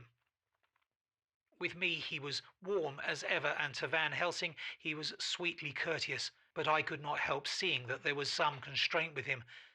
The professor noticed it too, and motioned me to bring him upstairs. I did so, and left him at the door of the room, as I felt he would like to be quite alone with her. But he took my arm and led me in, saying huskily, "You loved her too, old fellow. She told me all about it, and there was no friend had a closer place in her heart than you. I don't know how to thank you for all that you have done for her. I can't think yet. Oh." Here he suddenly broke down, threw his arms around my shoulders and laid his head on my breast, crying, "Oh, Jack. What shall I do? The whole of life seems gone from me at once, and there's nothing in the wide world for me to live for." I comforted him as well as I could. In such cases men do not need much expression. A grip of the hand, the tightening of an arm over the shoulder, a sob in unison, are expressions of sympathy dear to a man's heart. I stood still and silent till his sobs died away, and then I said softly to him, "Come and look at her." Together We moved over to the bed, and I lifted the lawn from her face. God, how beautiful she was. Every hour seemed to be enhancing her loveliness. It frightened and amazed me somewhat. And as for Arthur, he fell to trembling and finally was shaken without doubt, as with an ague. At last, after a long pause, he said to me in a faint whisper, Jack, is she really dead?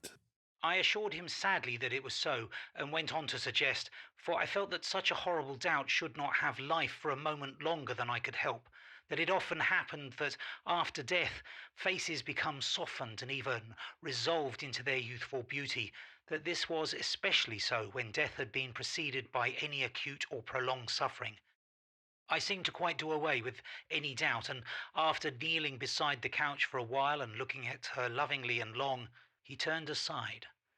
I told him that that must be goodbye, as the coffin had to be prepared, so he went back and took her dead hand in his and kissed it, and bent over and kissed her forehead. He came away, fondly looking back over his shoulder at her as he came. I left him in the drawing room and told Van Helsing that he had said goodbye, so the latter went to the kitchen to tell the undertaker's men to proceed with the preparations and to screw up the coffin. When he came out of the room again, I told him of Arthur's question, and he replied, I'm not surprised. Just now I doubted for a moment myself. We all dined together, and I could see that poor aunt was trying to make the best of things. Van Helsing had been silent all dinner time, but when we had lit our cigars, he said, Lord. But Arthur interrupted him. No, not that. For God's sake. Not yet, at any rate. Forgive me, sir, I did not mean to speak offensively. It is only because my loss is so recent. The professor answered very sweetly, I only used that name because I was in doubt. I must not call you Mister, and I have grown to love you, yes, my dear boy, to love you as Arthur. Arthur held out his hand and took the old man's warmly. Call me what you will, he said. I hope I may always have the title of a friend. And let me say that I am at a loss for words to thank you for your goodness to my poor dear. He paused for a moment and went on. I know that she understood your goodness, even better than I do. And if I was rude or in any way wanting at that time that you acted so, you remember. The professor nodded. You must forgive me. He answered with a grave kindness. I know. It was hard for you to quite trust me then, for to trust such violence needs to understand, and I take it that you do not, that you cannot trust me now, for you do not yet understand. And there may be more times when I shall want you to trust when you cannot and may not and must not yet understand. But the time will come when your trust shall be whole and complete in me, and when you shall understand as though the sunlight himself shone through. Then you shall bless me from first to last for your own sake and for the sake of others and for her dear sake, to whom I swore to protect. And indeed, sir, said Arthur warmly, I shall in all ways trust you. I know and believe you have a very noble heart, and you are Jack's friend, and you were hers. You shall do what you like. The professor cleared his throat a couple of times as though about to speak, and finally said, May I ask you something now? Certainly. You know that Mrs. Westenra left you all her property.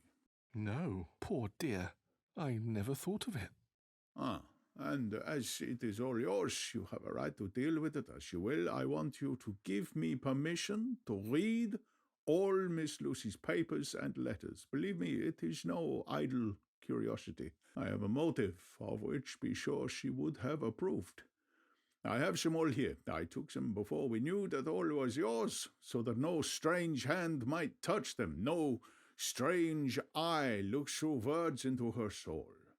I shall keep them, if I may. Even you may not see them yet, but I shall keep them safe.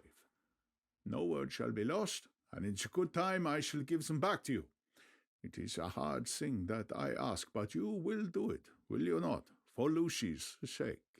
Arthur spoke out heartily like his old self. Dr. Van Helsing, you may do what you will. I feel that in saying this I am doing what my dear one would have approved. I shall not trouble you with questions until the time comes. The old professor stood up as he said solemnly, "And you are right. There will be pain for us all, but it will not be all pain, nor will this pain be the last. We, and you too, you most of all, dear boy, will have to pass through the bitter water before we reach the sweet. But we must be brave of heart and unselfish and do our duty, and all will be well." I slept on a sofa in Arthur's room that night. Van Helsing did not go to bed at all. He went to and fro as if patrolling the house, and was never out of the sight of the room where Lucy lay in her coffin, strewn with the wild garlic flowers which sent through the odour of lily and rose a heavy, overpowering smell into the night. Mina Harker's journal. September 22nd. In the train to Exeter. Jonathan sleeping. It seems only yesterday that the last entry was made, and yet how much between then, in Whitby, and all the world before me. Jonathan away, and no news of him. And now, married to Jonathan. Jonathan a solicitor, a partner, rich, master of his business. Mr. Hawkins dead and buried, and Jonathan with another attack that may harm him. Some day he may ask me about it. Down it all goes. I am rusty in my shorthand. See what unexpected prosperity does for us, so it may be as well to freshen it up again with an exercise anyhow. The service was very simple and very solemn. There were only ourselves and the servants there, one or two old friends of his from Exeter, his London agent, and a gentleman representing Sir John Praxton, the president of the Incorporated Law Society. Jonathan and I stood hand in hand, and we felt that our best and dearest friend was gone from us. We came back to town quietly, taking a bus to Hyde Park Corner. Jonathan thought it would interest me to go into the Row for a while, so we sat down, but there were very few people there, and it was sad-looking and desolate to see so many empty chairs. It made us think of the empty chair at home. So we got up and walked down Piccadilly. Jonathan was holding me by the arm, the way he used to in the old days before I went to school. I felt it very improper, for you can't go on for some years teaching etiquette and decorum to other girls without the pedantry of it biting into yourself a bit. But it was Jonathan, and he was my husband, and we didn't know anybody who saw us, and we didn't care if they did, so on we walked.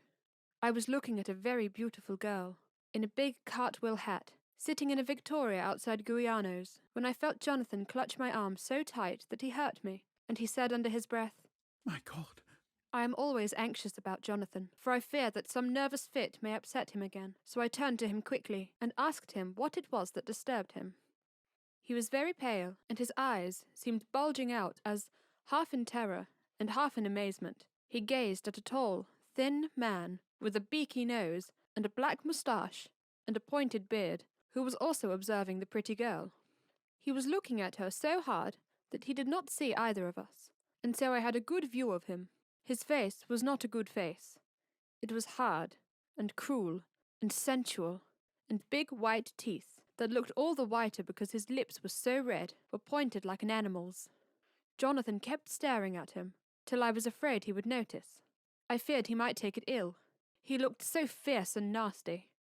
I asked Jonathan why he was disturbed, and he answered, evidently thinking that I knew as much about it as he did. "Do you see who it is?" No, dear, I said. I don't know him. Who is it? His answer seemed to shock and thrill me, for it was said as if he did not know that it was me, Mina, to whom he was speaking. "It is the man himself." The poor dear was evidently terrified at something, very greatly terrified. I do believe that if he had not had me to lean on and to support him, he would have sunk down. He kept staring. A man came out of the shop with a small parcel and gave it to the lady, who then drove off. The dark man kept his eyes fixed on her, and when the carriage moved up Piccadilly, he followed in the same direction and hailed a hansom. Jonathan kept looking after him, and said, as if to himself, "I believe it is the Count, but he has grown young. My God, if this be so. Oh, my God, if only I knew, if only I knew." He was distressing himself so much that I feared to keep his mind on the subject by asking him any questions, so I remained silent. I drew away quietly, and he, holding my arm, came easily. We walked a little further, and then went in and sat for a while in the Green Park. It was a hot day for autumn, and there was a comfortable seat in a shady place. After a few minutes staring at nothing, Jonathan's eyes closed, and he went quickly into a sleep, with his head on my shoulder. I thought it was the best thing for him, so did not disturb him. In about 20 minutes, he woke up and said to me quite cheerfully, "Why, Mina, have I been asleep? Oh, do forgive me for being so rude. Come, and we'll have a cup of tea somewhere." He had evidently forgotten all about the dark stranger, as in his illness he had forgotten all that this episode had reminded him of. I don't like this lapsing into forgetfulness. It may make or continue some injury to the brain. I must not ask him, for fear I shall do more harm than good, but I must somehow learn the facts of his journey abroad. The time is come, I fear, when I must open the parcel, and know what is written. Oh, Jonathan, you will, I know, forgive me if I do wrong, but it is for your own dear sake. Later, a sad homecoming in every way. The house empty of the dear soul who was so good to us. Jonathan, still pale and dizzy, under a slight relapse of his malady. And now, a telegram from Van Helsing, whoever he may be. "You will be grieved to hear that Mrs. Westenra died 5 days ago, and that Lucy died the day before yesterday. They were both buried today." Oh, what a wealth of sorrow in a few words. Poor Mrs. Westenra, poor Lucy. Gone, gone, never to return to us. And poor, poor Arthur, to have lost such a sweetness out of his life. God help us all to bear our troubles. Dr. Seward's diary continued. 22nd of September. It is all over. Arthur has gone back to Ring and taken Quincy Morris with him. What a fine fellow is Quincy. I believe in my heart of hearts that he suffered as much about Lucy's death as any of us, but he bore himself through it like a moral Viking. If America can go on breeding men like that, she will be a power in the world indeed. Van Helsing is lying down, having a rest preparatory to his journey. He goes to Amsterdam tonight, but says he returns tomorrow night, that he only wants to make some arrangements which can only be made personally. He is to stop with me then, if he can. He says he has work to do in London which may take him some time. Poor old fellow. I fear that the strain of the past week has broken down even his iron strength. All the time of the burial he was, I could see, putting some terrible restraint on himself. When it was all over, we were standing beside Arthur, who, poor fellow, was speaking of his part in the operation where his blood had been transfused to his Lucy's veins. I could see Van Helsing's face grow white and purple by turns. Arthur was saying that he felt since then as if they too had been really married and that she was his wife in the sight of God. None of us said a word of the other operations, and none of us ever shall. Arthur and Quincy went away together to the station, and Van Helsing and I came on here. The moment we were alone in the carriage, he gave way to a regular fit of hysterics. He has denied to me since that it was hysterics and insisted that it was only his sense of humour asserting itself under very terrible conditions. He laughed till he cried, and I had to draw down the blinds lest anyone should see us and misjudge. And then he cried till he laughed again, and laughed and cried together, just as a woman does. I tried to be stern with him, as one is to a woman under the circumstances, but it had no effect. Men and women are so different in manifestations of nervous strength or weakness. Then, when his face grew grave and stern again, I asked him why his mirth, and why at such a time. His reply was in a way characteristic of him, for it was logical and forceful and mysterious.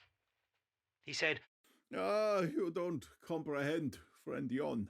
Do not think that I am not sad, though I laugh. See, I have cried, even when the laugh did choke me. But no more think that I am all sorry when I cry, for the laugh, he came just the same.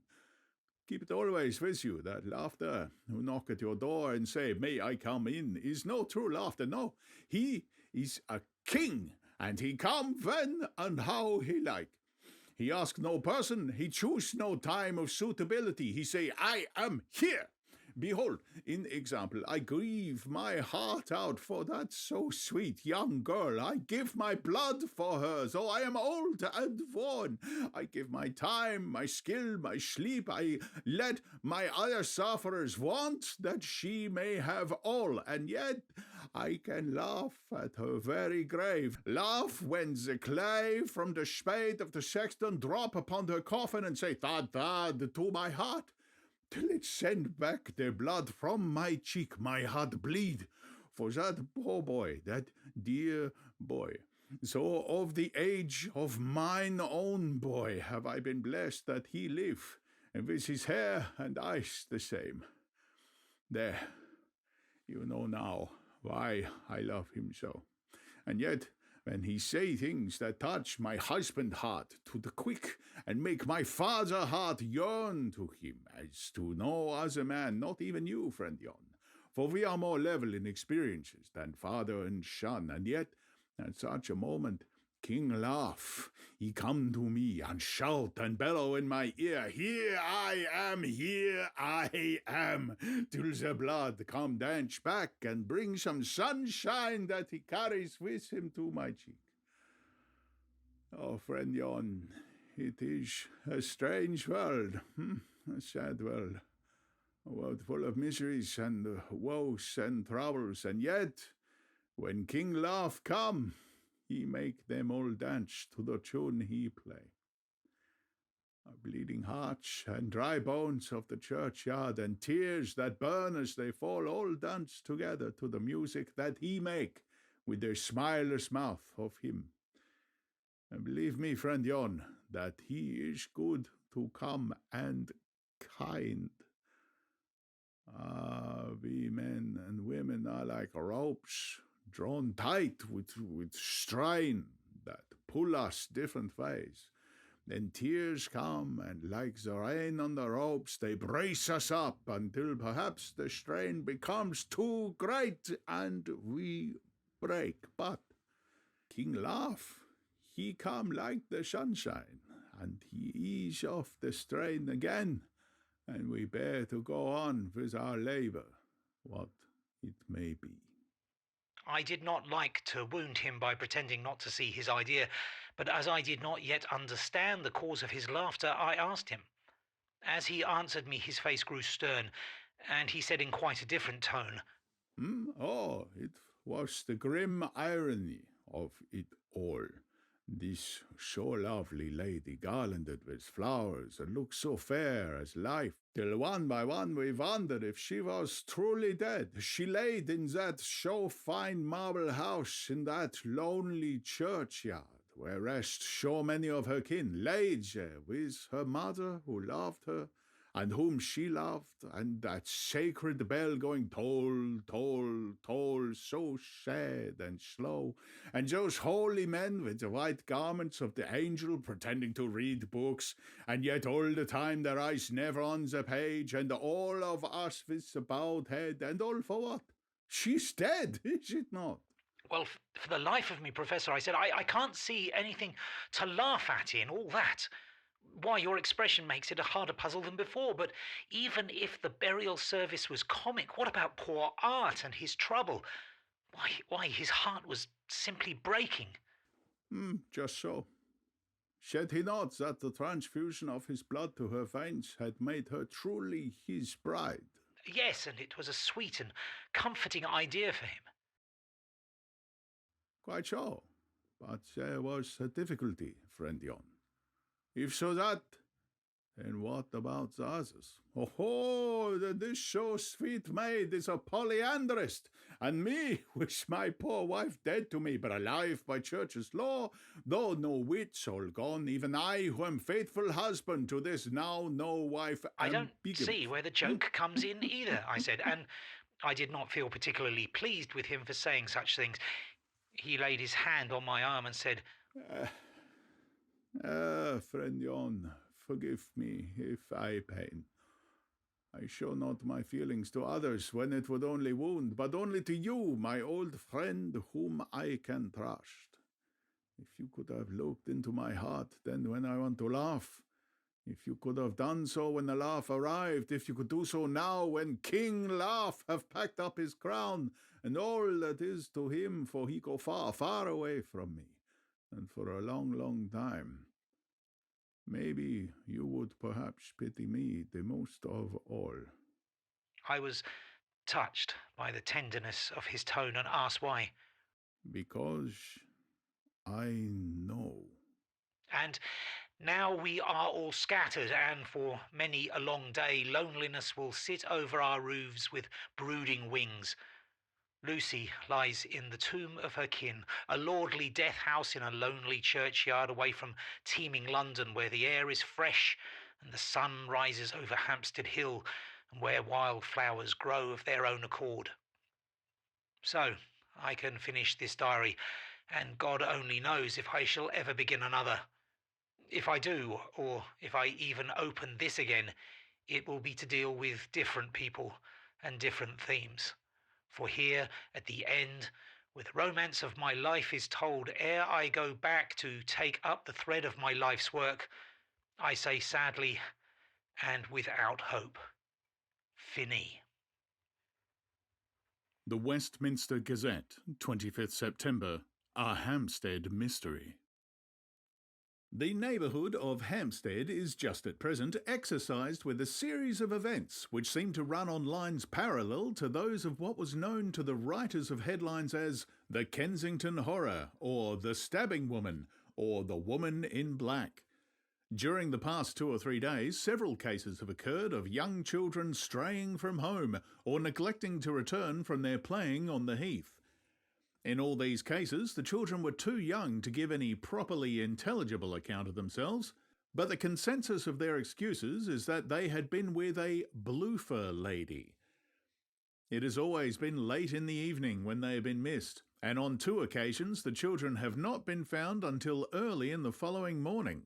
It is generally supposed in the neighbourhood that, as the first child missing gave as his reason for being away that a bloofer lady had asked him to come for a walk, the others had picked up the phrase and used it as occasion served. This is the more natural, as the favourite game of the little ones at present is luring each other away by wiles. A correspondent writes us that to see some of the tiny tots pretending to be the bloofer lady is supremely funny. Some of our caricaturists might, he says, take a lesson in the irony of grotesque by comparing the reality and the picture. It is only in accordance with general principles of human nature that the bloofer lady should be the popular role at these al fresco performances. Our correspondent naively said that even Ellen Terry could not be so winningly attractive as some of these grubby-faced little children pretend and even imagine themselves to be. There is, however, possibly a serious side to the question. For some of the children, indeed all who have been missed at night, have been slightly torn or wounded in the throat. The wounds seem such as might be made by a rat or small dog, and although of not much importance individually, would tend to show that whatever animal inflicts them has a system or method of its own. The police of the division have been instructed to keep a sharp lookout for straying children, especially when very young, in and around Hampstead Heath, and for any stray dog which may be about. The Westminster Gazette, 25th September, Extra Special. The Hampstead Horror. Another child injured. The bloofer lady. We have just received intelligence that another child, missed last night, was only discovered late in the morning under a furze bush at the Shooter's Hill side of Hampstead Heath, which is perhaps less frequented than the other parts. It has the same tiny wound in the throat as has been noticed in other cases. It was terribly weak and looked quite emaciated. It too, when partially restored, had the common story to tell of being lured away by the bloofer lady.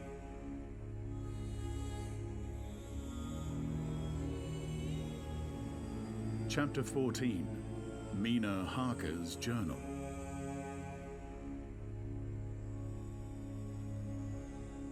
The 23rd of September.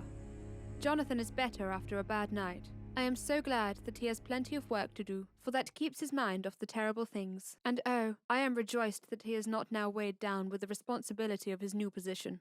I knew he would be true to himself, and now how proud I am to see my Jonathan rising to the height of his advancement and keeping his place in all ways with the duties that come upon him. He will be away all day till late, for he said he could not lunch at home. My household work is done, so I shall take his foreign journal and lock myself up in my room and read it. The 24th of September. I hadn't the heart to write last night. That terrible record of Jonathan's upset me so. Poor dear! How he must have suffered, whether it be true or only imagination. I wonder if there is any truth in it at all. Did he get his brain fever, and then write all those horrible things, or had he some cause for it all? I suppose I shall never know, for I dare not open the subject to him. And yet that man we saw yesterday, he seemed quite certain of him, poor fellow.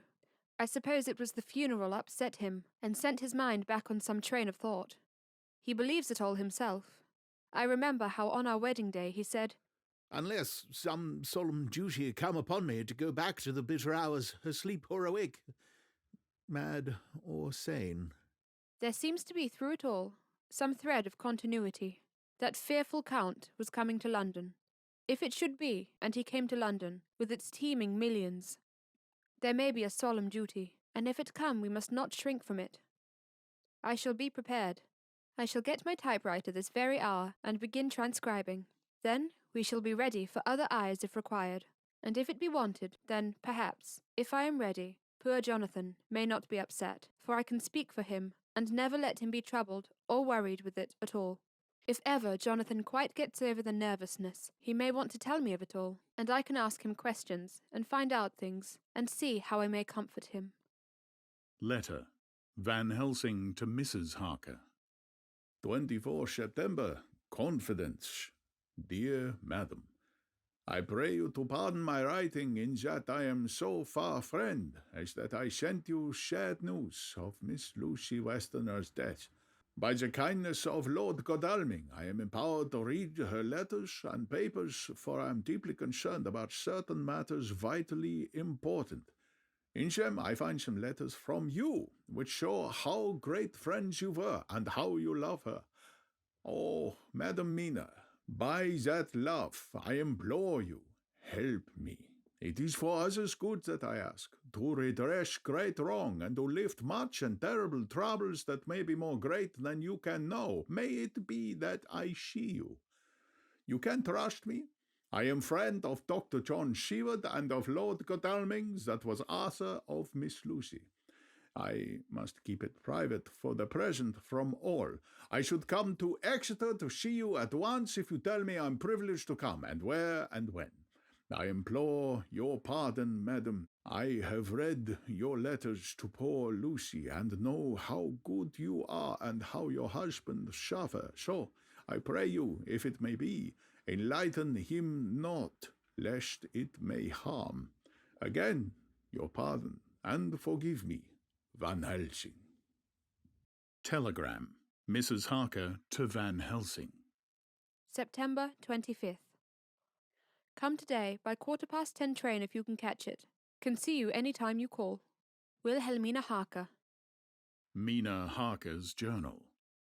September 25th. I cannot help feeling terribly excited as the time draws near for the visit of Dr. Van Helsing, for somehow I expect that it will throw some light upon Jonathan's sad experience, and as he attended poor dear Lucy in her last illness, he can tell me all about her. That is the reason he is coming. It is concerning Lucy and her sleepwalking, and not about Jonathan. Then I shall never know the real truth now. How silly I am. That awful journal gets hold of my imagination and tinges everything with something of its own colour. Of course it is about Lucy. That habit came back to the poor dear, and that awful night on the cliff must have made her ill. I had almost forgotten in my own affairs how ill she was afterwards. She must have told him of her sleepwalking adventure on the cliff, and that I knew all about it, and now he wants me to tell him what I know, so that he may understand. I hope I did right in not saying anything of it to Mrs. Westenra. I should never forgive myself if any act of mine, were it even a negative one, brought harm on poor dear Lucy. I hope, too, Dr. Van Helsing will not blame me. I have had so much trouble and anxiety of late that I feel I cannot bear more just at present. I suppose a cry does us all good at times, clears the air, as other rain does. Perhaps it was reading the journal yesterday that upset me. And then Jonathan went away this morning to stay away from me for a whole day and night, the first time we have been parted since our marriage. I do hope the dear fellow will take care of himself, and that nothing will occur to upset him. It is 2:00, and the doctor will be here soon now. I shall say nothing of Jonathan's journal, unless he asks me. I am so glad I have typewritten out my own journal, so that, in case he asks about Lucy, I can hand it to him. It will save much questioning. Later. He has come and gone. Oh, what a strange meeting, and how it all makes my head whirl round. I feel like one in a dream. Can it all be possible, or even a part of it? If I had not read Jonathan's journal first, I should never have accepted even a possibility. Poor, poor dear Jonathan. How he must have suffered. Please the good God, all this may not upset him again. I shall try to save him from it. But it may be even a consolation and a help to him, terrible though it be, and awful in its consequences, to know for certain that his eyes and ears and brain did not deceive him, and that it is all true. It may be that it is the doubt which haunts him, that when the doubt is removed, no matter which, waking or dreaming, may prove the truth. He will be more satisfied and better able to bear the shock. Dr. Van Helsing must be a good man as well as a clever one, if he is Arthur's friend, and Dr. Seward's, and if they brought him all the way from Holland to look after Lucy. I feel from having seen him that he is good and kind and of a noble nature. When he comes tomorrow, I shall ask him about Jonathan, and then, please God, all this sorrow and anxiety may lead to a good end. I used to think I would like to practice interviewing. Jonathan's friend on the Exeter News told him that memory is everything in such work, and that you must be able to put down exactly almost every word spoken, even if you had to refine some of it afterwards. Here was a rare interview. I shall try to record it verbatim. I took my courage à deux mains and waited. In a few minutes, Mary opened the door and announced, Dr. Van Helsing. I rose and bowed, and he came towards me, a man of medium weight, strongly built, with his shoulders set back over a broad, deep chest, and a neck well balanced on the trunk as the head is on the neck. The poise of the head strikes me at once as indicative of thought and power. The head is noble, well-sized, broad, and large behind the ears. The face, clean-shaven, shows a hard, square chin, a large, resolute, mobile mouth, a good-sized nose, rather straight, but with quick, sensitive nostrils that seem to broaden as the big, bushy brows come down and the mouth tightens. The forehead is broad and fine, rising at first, almost straight, and then sloping back above two bumps or ridges wide apart. Such a forehead that the reddish hair cannot possibly tumble over it, but falls naturally back and to the sides. Big, dark blue eyes are set widely apart, and are quick and tender or stern with the man's moods. He said to me, Mrs. Harker, is it not? I bowed assent. That was Miss Mina Mary. Again I assented. It is Miss Mina Mary that I come to see. That was friend of that poor dear child Lucy Westenra. Madam Mina, it is on account of the dead that I come. Sir, I said, you could have no better claim on me than that you are a friend and helper of Lucy Westenra. And I held out my hand. He took it, and said tenderly, Oh, Madam Mina, I know that the friend of that poor little girl must be good, but I had yet to learn. He finished his speech with a courtly bow. I asked him what it was that he wanted to see me about, so he at once began. I have read your letters to Miss Lucy, forgive me, but I had to begin to inquire somewhere, and there was none to ask. I know that you were with her at Whitby. She sometimes kept a diary. You need not look surprised, Madam Mina. It was begun after you had left, and it was an imitation of you. And in that diary she traces by inference certain things to a sleepwalking, in which she puts down that you saved her. In great perplexity then I come to you and ask you out of your so much kindness to tell me all of it that you can remember. I can tell you, I think, Dr. Van Helsing, all about it. Ah, then you have a good memory for facts, for details. It is not always so with young ladies. No, Doctor, but I wrote it all down at the time. I can show it to you if you like. Oh, Madam Mina, I will be grateful. You will do me much favour. I could not resist the temptation of mystifying him a bit. I suppose it is some taste of the original apple that remains still in our mouths. So I handed him the shorthand diary. He took it with a grateful bow and said, May I read it? "If you wish," I answered as demurely as I could. He opened it, and for an instant his face fell. Then he stood up and bowed. "Oh, you so clever woman," he said. "I knew long that Mr. Jonathan was a man of much thankfulness, but see, his wife have all the good things. And will you not so much honour me, and so help me as to read it for me? Alas, I know not the shorthand." By this time, my little joke was over, and I was almost ashamed, so I took the typewritten copy from my work basket and handed it to him. "Forgive me," I said. "I could not help it, but I had been thinking that it was of dear Lucy that you wished to ask, and so that you might not have time to wait. Not on my account, but because I know your time must be precious, I have written it out on the typewriter for you." He took it, and his eyes glistened. "You are so good," he said. "And may I read it now? I may want to ask you some things when I have read." "By all means," I said. "Read it over whilst I order lunch, and then you can ask me questions whilst we eat." He bowed and settled himself in a chair with his back to the light, and became so absorbed with the papers, whilst I went to see after lunch chiefly in order that he might not be disturbed. When I came back, I found him walking hurriedly up and down the room, his face all ablaze with excitement. He rushed up to me and took both my hands. "Oh, Madam Mina," he said, "how can I say what I owe to you? This paper is as sunshine.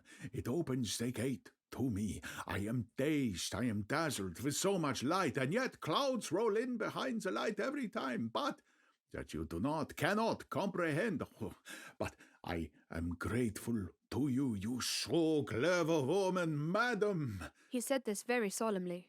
"If ever Abraham van Helsing can do anything for you or yours, I trust you will let me know. It will be pleasure and delight if I may serve you as a friend, but all I have ever learned, all I can ever do shall be for you and those you love. There are darknesses in life, and there are lights. You are one of the lights. You will have a happy life and a good life, and your husband will be blessed in you." "But, Doctor, you praise me too much, and you do not know me." "Not know you? I, who am old and who have studied all my life men and women. I, who have made my specialty the brain and all that belongs to him and all that follows from him. And I have read your diary that you have so goodly written for me, and which breathes out truths in every line. I, who have read your so sweet letter to poor Lucy of your marriage and your trust, not know you. Oh, Madam Mina, good women tell all their lives, and by day and by hour and by minute, such things that angels can read. And we men who wish to know have in us something of angels' eyes. Your husband is noble nature, and you are noble too, for you trust, and trust cannot be where there is mean nature. And your husband, tell me of him. Is she quite well? Is all that fever gone, and is she strong and hearty?" I saw here an opening to ask him about Jonathan, so I said, "He was almost recovered, but he has been greatly upset by Mr. Hawkins' death." He interrupted. Yes, I know. I have read your last 2 letters. I went on. I suppose this upset him, for when we were in town on Thursday last, he had a sort of shock. A shock? And after brain fever so soon, that is not good.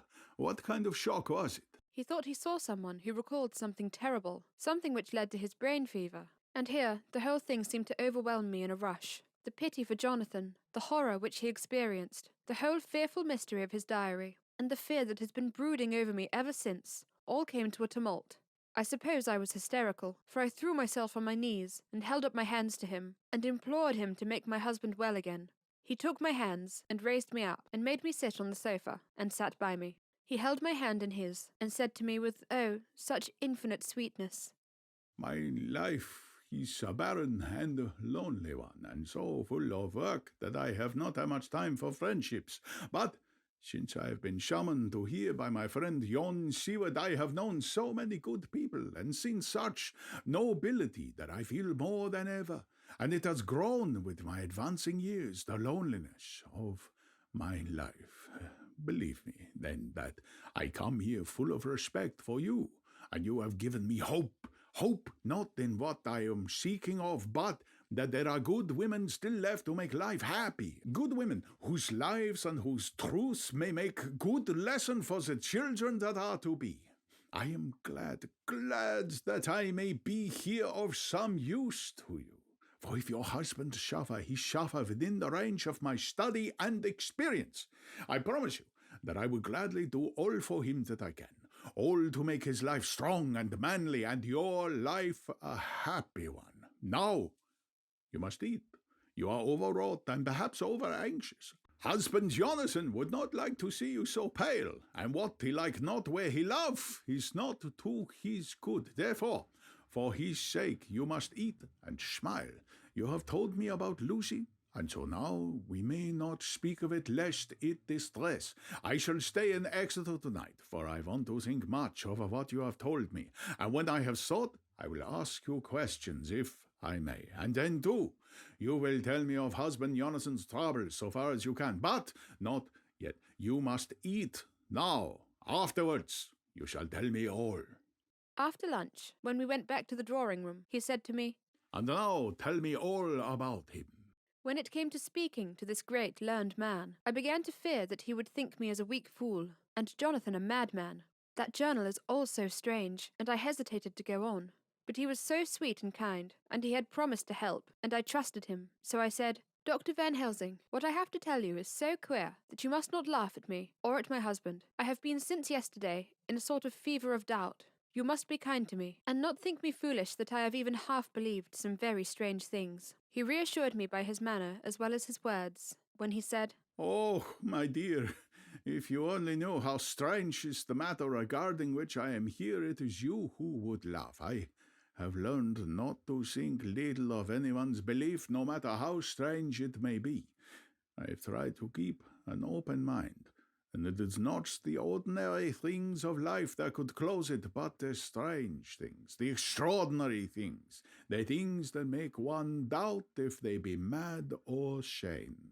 Thank you 1,000 times. You have taken a weight off my mind. If you will let me, I shall give you a paper to read.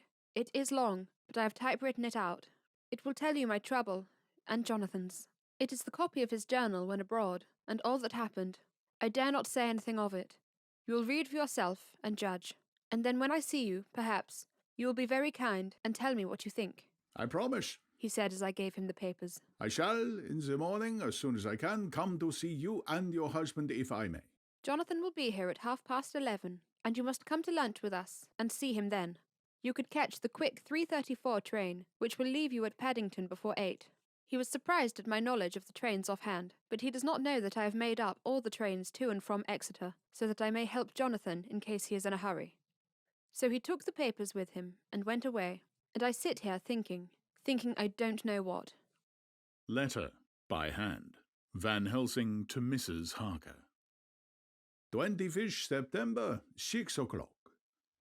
Dear Madam Mina, I have read your husband's so wonderful diary. You may sleep without doubt. Strange and terrible as it is true. I would pledge my life on it. It may be worse for others, but for him and you there is no dread. He is a noble fellow. And let me tell you from experience of men that one who would do as he did in going down that wall and to that room, aye, and going a second time, is not one to be injured in permanence by a shock. His brain and his heart are all right. This I swear, before I have even seen him, so be at rest. I shall have much to ask him of other things. I am blessed that today I come to see you, for I have learned all at once so much that again I am dazzled more than ever, and I must think. Yours, the most faithful, Abraham Van Helsing. Letter, Mrs. Harker to Van Helsing. The 25th of September, 6:30 p.m. My dear Dr. Van Helsing, 1,000 thanks for your kind letter, which has taken a great weight off my mind. And yet, if it be true, what terrible things there are in the world, and what an awful thing if that man, the monster, be really in London. I fear to think. I have this moment, whilst writing, had a wire from Jonathan, saying that he leaves by the 6:25 tonight from Launceston, and will be here at 10:18, so that I shall have no fear tonight. Will you, therefore, instead of lunching with us, please come to breakfast at 8 o'clock, if this be not too early for you. You can get away, if you are in a hurry, by the 10:30 train, which will bring you to Paddington by 2:35. Do not answer this, as I shall take it that, if I do not hear, you will come to breakfast. Believe me, your faithful and grateful friend, Mina Harker. Jonathan Harker's Journal, 26 September. I thought never to write in this diary again, but the time has come. When I got home last night, Mina had supper ready, and when we had supped, she told me of Van Helsing's visit, and of her having given him the 2 diaries copied out, and of how anxious she has been about me. She showed me in the doctor's letter that all I wrote down was true. It seems to have made a new man of me. It was the doubt as to the reality of the whole thing that knocked me over. I felt impotent and in the dark and distrustful, but now that I know, I am not afraid, even of the Count. He has succeeded, after all, then, in his design in getting to London, and it was he I saw. He has got younger. And how? Van Helsing is the man to unmask him and hunt him out, if he is anything like what Mina says. We sat late and talked it over. Mina is dressing, and I shall call at the hotel in a few minutes and bring him over. He was, I think, surprised to see me. When I came into the room where he was and introduced myself, he took me by the shoulder and turned my face round to the light and said, after a sharp scrutiny, "Ha! But Madam Mina told me you were ill and that you had had a shock." It was so funny to hear my wife called Madam Mina by this kindly, strong-faced old man. I smiled and said, "I was ill, I have had a shock, but you have cured me already." "And how?" "By your letter to Mina last night. I was in doubt, and then everything took a hue of unreality, and I did not know what to trust, even the evidence of my own senses. Not knowing what to trust, I did not know what to do, and so had only to keep on working in what had hitherto been the groove of my life. The groove ceased to avail me, and I mistrusted myself, Doctor. You don't know what it is to doubt everything, even yourself. No, you don't. You couldn't, with eyebrows like yours." He seemed pleased and laughed as he said, "So, you are a physiognomist. I learn more here with each hour. I am so much pleasure coming to you to breakfast, and oh, sir, you will pardon praise from an old man, but you are blessed in your wife." I would listen to him go on praising Mina for a day, so I simply nodded and stood silent. "She is one of God's women, fashioned by his own hand to show us men and other women that there is a heaven where we may enter, and that its light can be here on earth. So true, so sweet, so noble, so little an egoist. And that, let me tell you, is much in this age, so skeptical and selfish. And you, sir, I have read all the letters to poor Miss Lucy, and some of them speak of you. So I know you since some days from the knowing of others, but I have seen your true self since last night. You will give me your hand, will you not? And let us be friends for all our lives." We shook hands, and he was so earnest and so kind that it made me quite choky. "And now," he said, "may I ask you for some more help? I have a great task to do, and at the beginning it is to know. You can help me here. Can you tell me what went before your going to Transylvania? Later on I may ask more help and of a different kind, but at first this will do." "Look here, sir," I said. "Does what you have to do concern the Count?" "It does," he said solemnly. "Then I am with you, heart and soul. As you go by the 10:30 train, you will not have time to read them, but I shall get the bundle of papers. You can take them with you and read them in the train." After breakfast, I saw him to the station. When we were parting, he said, "Perhaps you will come to town if I send for you, and take Madam Mina too." "We shall both come when you will," I said. I had got him the morning papers and the London papers of the previous night, and while we were talking at the carriage window, waiting for the train to start, he was turning them over.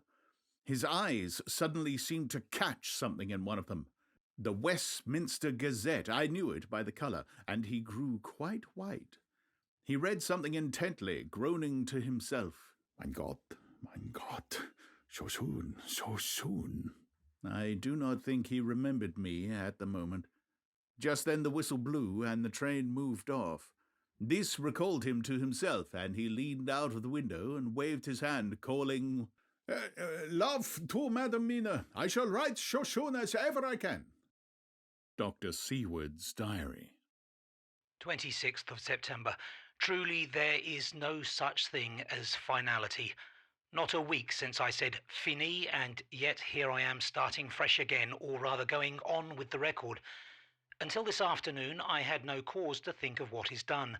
Renfield had become, to all intents, as sane as he ever was. He was already well ahead with his fly business, and he had just started in the spider line also, so he had not been of any trouble to me. I had a letter from Arthur, written on Sunday, and from it I gather that he is bearing up wonderfully well. Quincy Morris is with him, and that is much of a help, for he himself is a bubbling well of good spirits. Quincy wrote me a line too, and from him I hear that Arthur is beginning to recover something of his old buoyancy, so as to them, all my mind is at rest.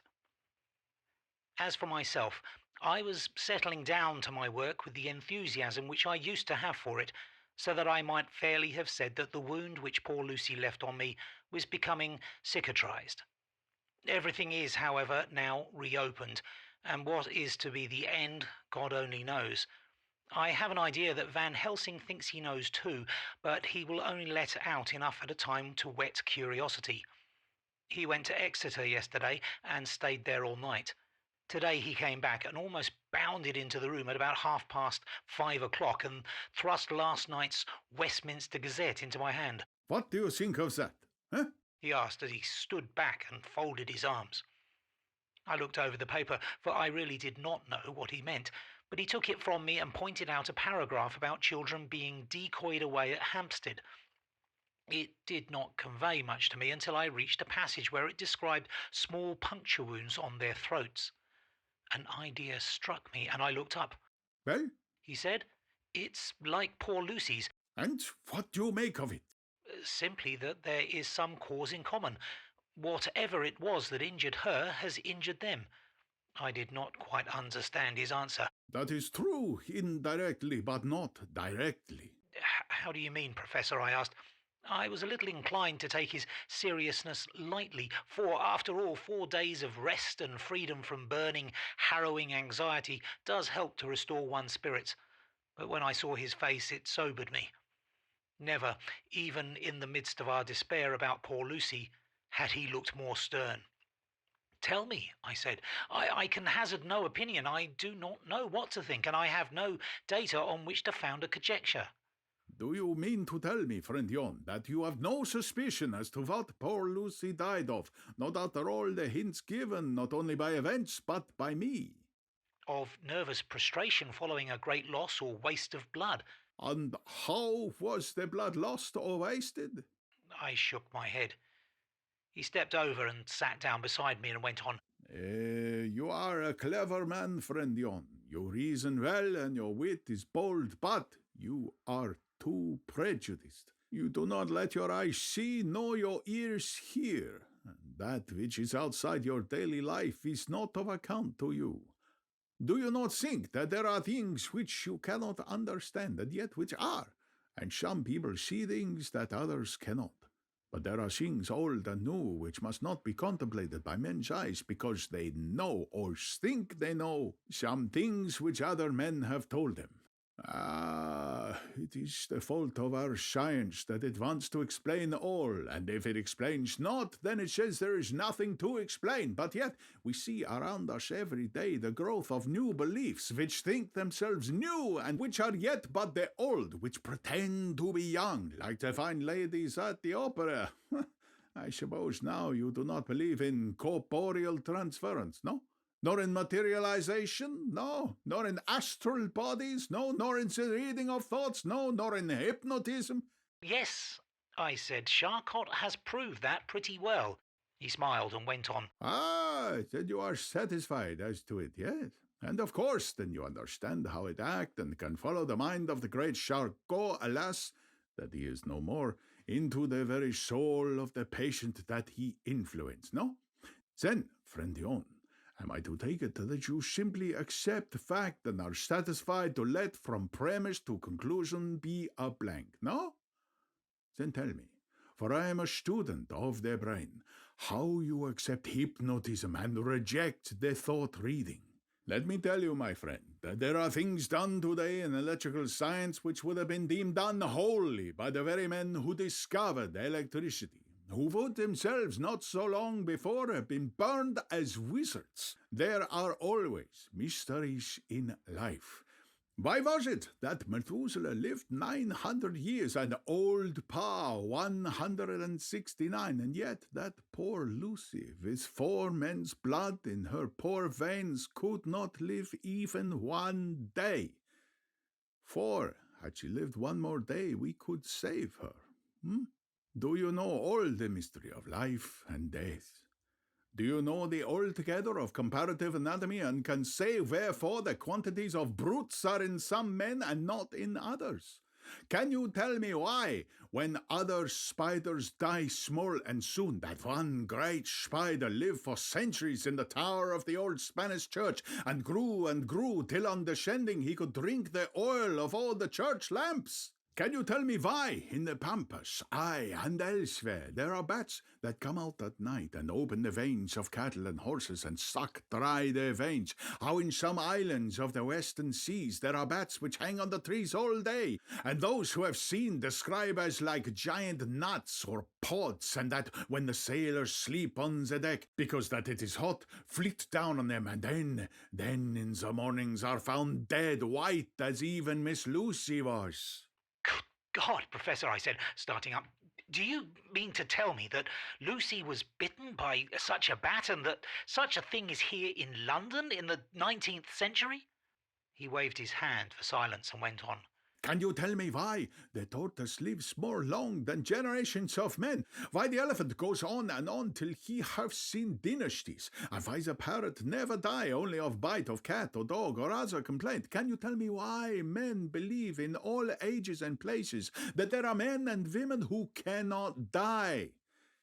We all know, because science has vouched for the fact, that there have been toads shut up in rocks for thousands of years, shut in one so small hole that only hold him since the use of the world. Can you tell me how the Indian fakir can make himself to die and have been buried, and his grave shield and corn showed on it, and the corn reaped and to be cut and shown and reaped and cut again, and then men come and take away the unbroken shield, and that there lie the Indian fakir, not dead, but that rise up and walk amongst them as before? Here, I interrupted him. I was getting bewildered. He so crowded on my mind his list of nature's eccentricities and possible impossibilities that my imagination was getting fired.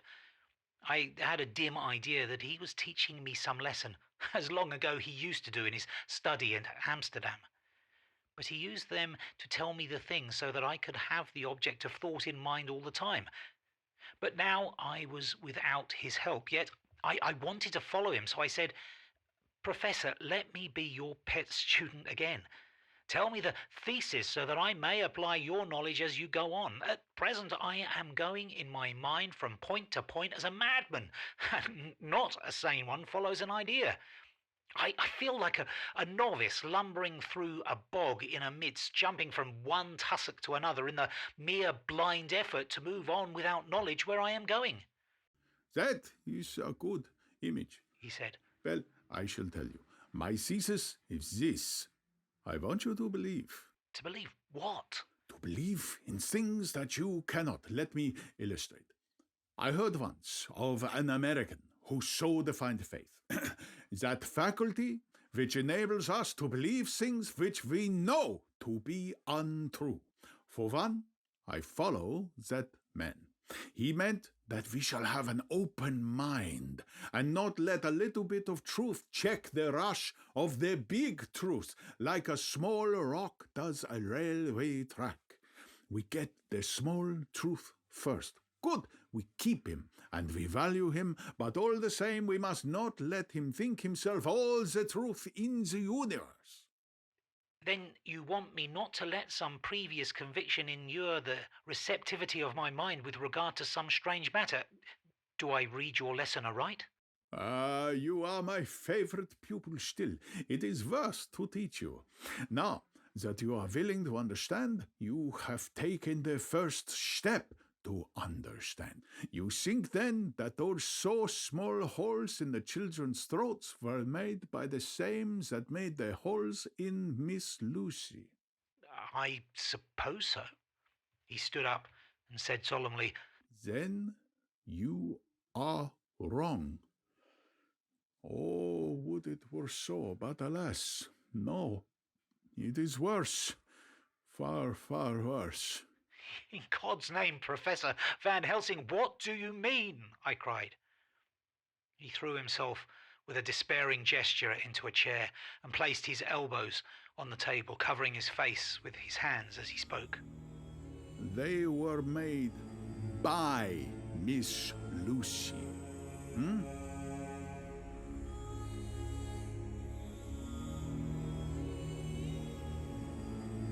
Chapter 15. Dr. Seward's diary continued. For a while, sheer anger mastered me. It was as if he had, during her life, struck Lucy on the face. I smote the table hard and rose up, and I said to him, Dr. Van Helsing, are you mad? He raised his head and looked at me, and somehow the tenderness of his face calmed me at once. Would that I were, he said. Madness were easy to bear compared with truths like these. Oh, my friend, why, think you, did I go so far round? Why take so long to tell so simple a thing? Was it because I hate you, and have hated you all my life? Was it because I wished to give you pain? Was it that I wanted now, so late, revenge for that time when you saved my life, and from a fearful death? No. Forgive me, said I. He went on. My friend, it is because I wish to be gentle in the breaking to you, for I know you have loved that so sweet lady. But even yet, I do not expect you to believe.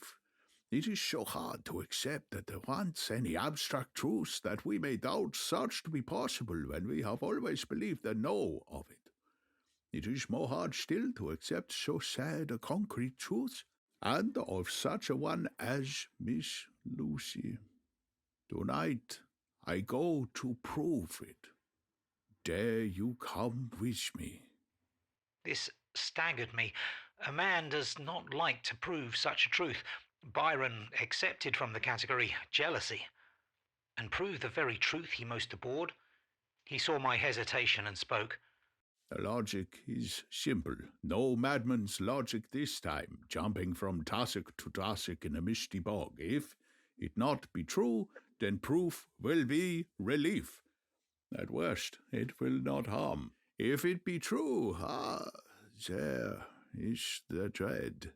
Yet every dread should help my cause, for in it is some need of belief. Come, I tell you what I propose. First, that we go off now and see that child in the hospital. Dr. Vincent of the North Hospital, where the papers say the child is a friend of mine, and I think of yours, since you were in class at Amsterdam.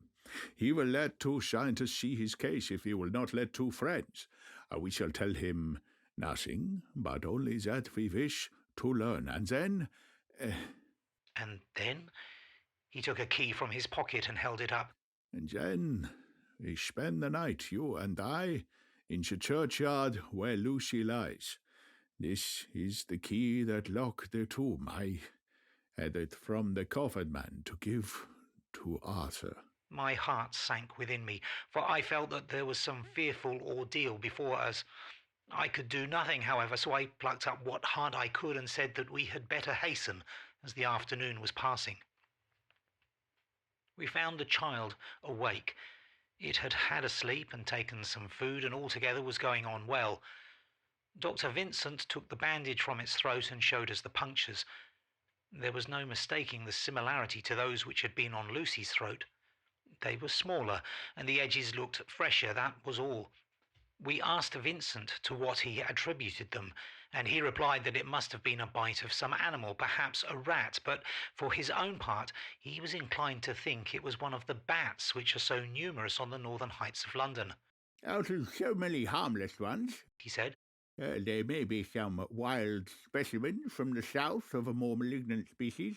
Some sailor may have brought one home and it's managed to escape.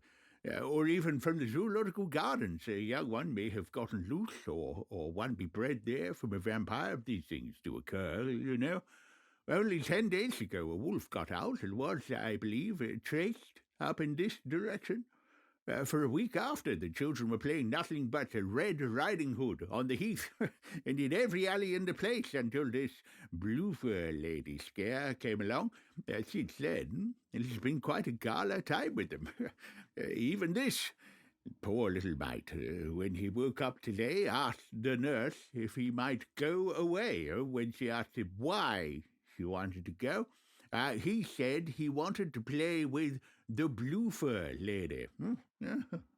I hope, said Van Helsing, that when you are sending the child home, you will caution its parents to keep strict watch over it. These fancies to stray are most dangerous, and if the child were to remain out another night, it would probably be fatal.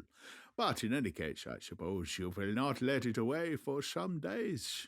No, certainly not. Not for a week at least. Longer, if the wound is not healed. Our visit to the hospital took more time than we had reckoned on, and the sun had dipped before we came out. When Van Helsing saw how dark it was, he said, there is not hurry. It is more late than I thought. Come, let us seek somewhere that we may eat, and then we shall go on our way. We dined at Jack Straw's castle, along with a little crowd of bicyclists and others who were genially noisy. About 10 o'clock we started from the inn. It was then very dark, and the scattered lamps made the darkness greater when we were once outside their individual radius. The professor had evidently noted the road we were to go, for he went on unhesitatingly, but as for me, I was in quite a mix-up as to locality.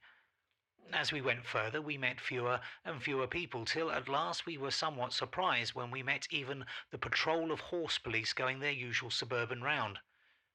At last we reached the wall of the churchyard, which we climbed over. With some little difficulty, for it was very dark and the whole place seemed so strange to us, we found the Westenra tomb. The professor took the key, opened the creaky door, and standing back, politely but quite unconsciously motioned me to precede him. There was a delicious irony in the offer, in the courtliness of giving preference on such a ghastly occasion. My companion followed me quickly and cautiously drew the door to, after carefully ascertaining that the lock was a falling and not a spring one. In the latter case, we should have been in a bad plight. Then he fumbled in his bag, and taking out a matchbox and a piece of candle, proceeded to make a light.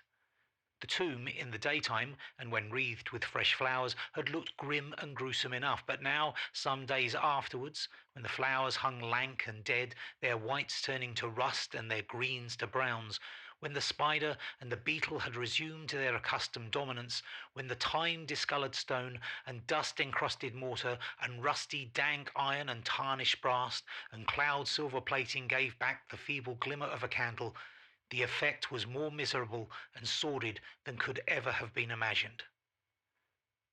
It conveyed irresistibly the idea that life, animal life, was not the only thing which could pass away.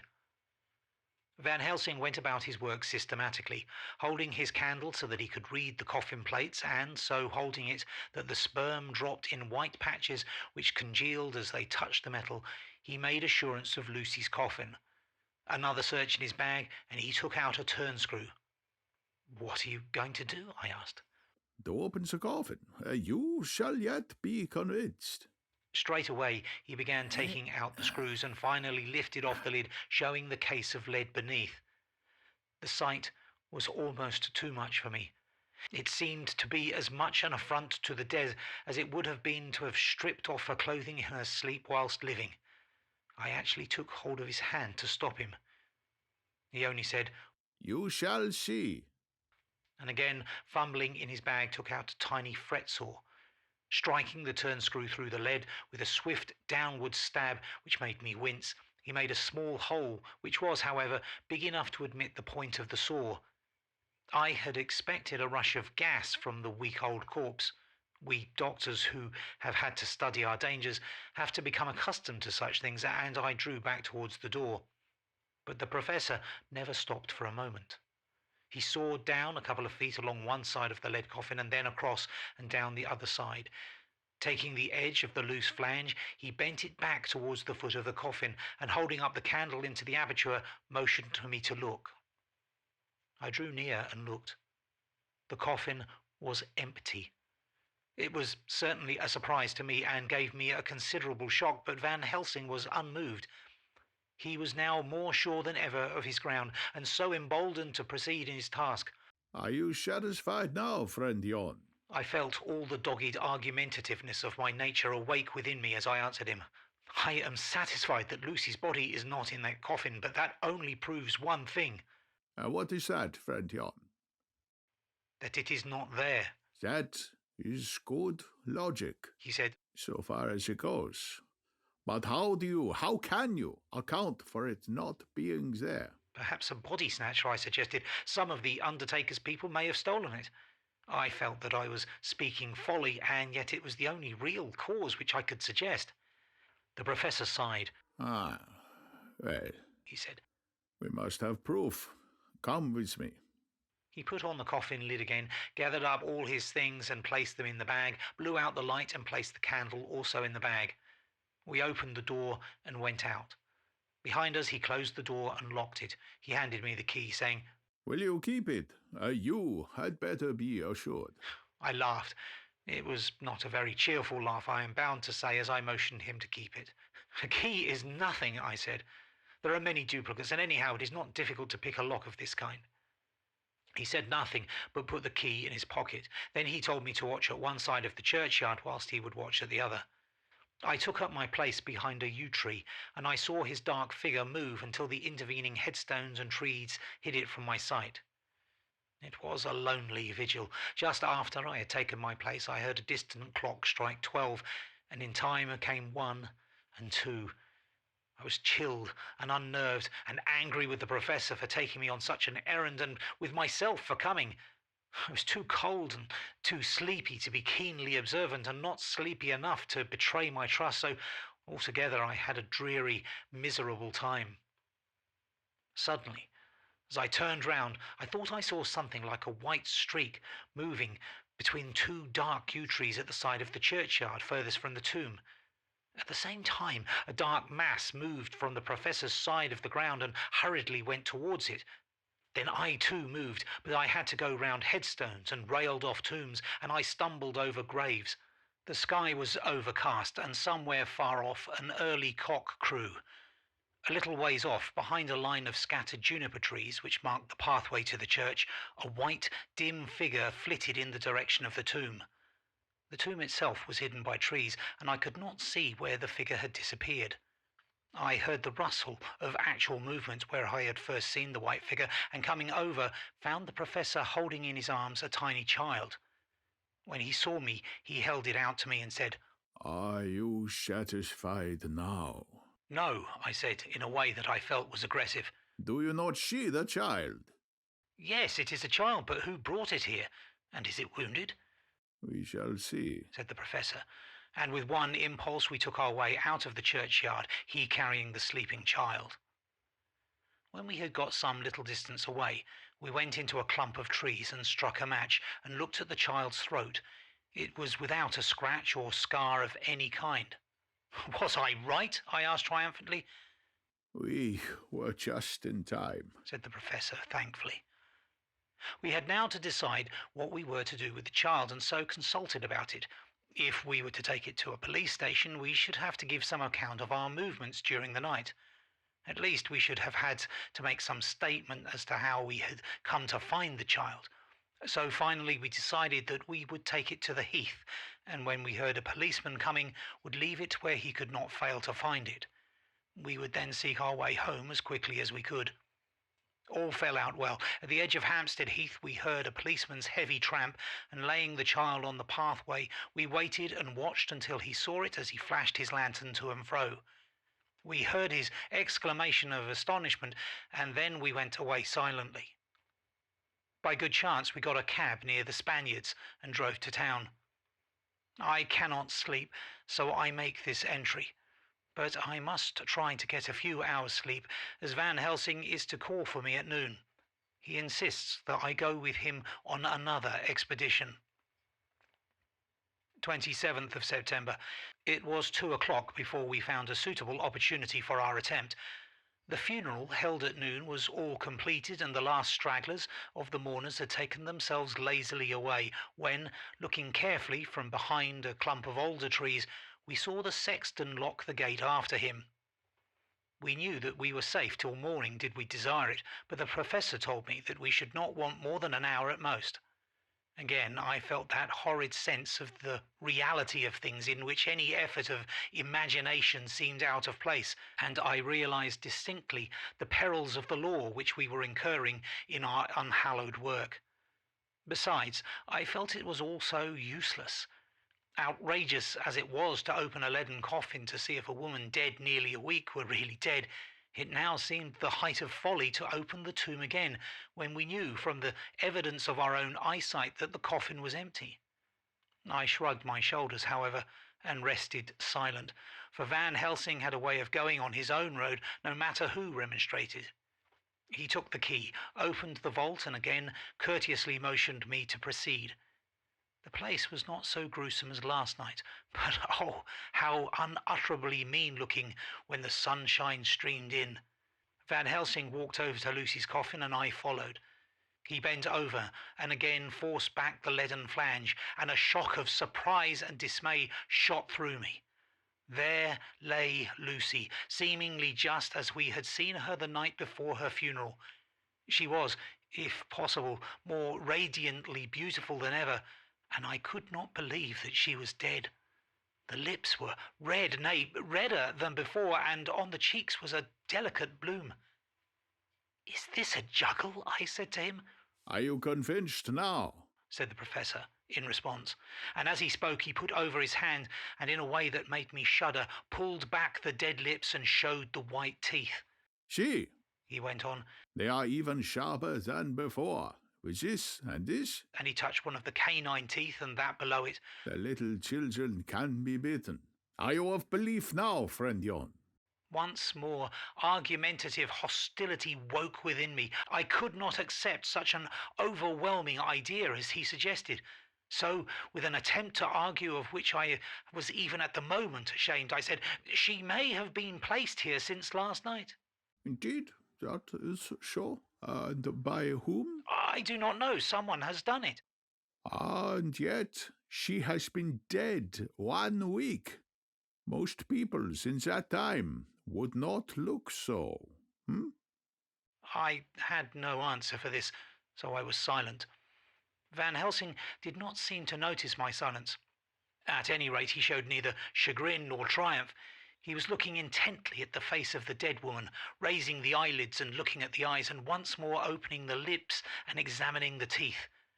Then he turned to me and said, "Here, there's one thing which is different from all recorded. Here is some dual life that is not as the common. She was bitten by the vampire when she was in a trance, sleepwalking. Oh, you start. You do not know that, friend Jon, but you shall know it later. And in trance, could he best come to take more blood? In trance, she dies, and in trance, she is undead, too. Sure, it is that she differ from all other.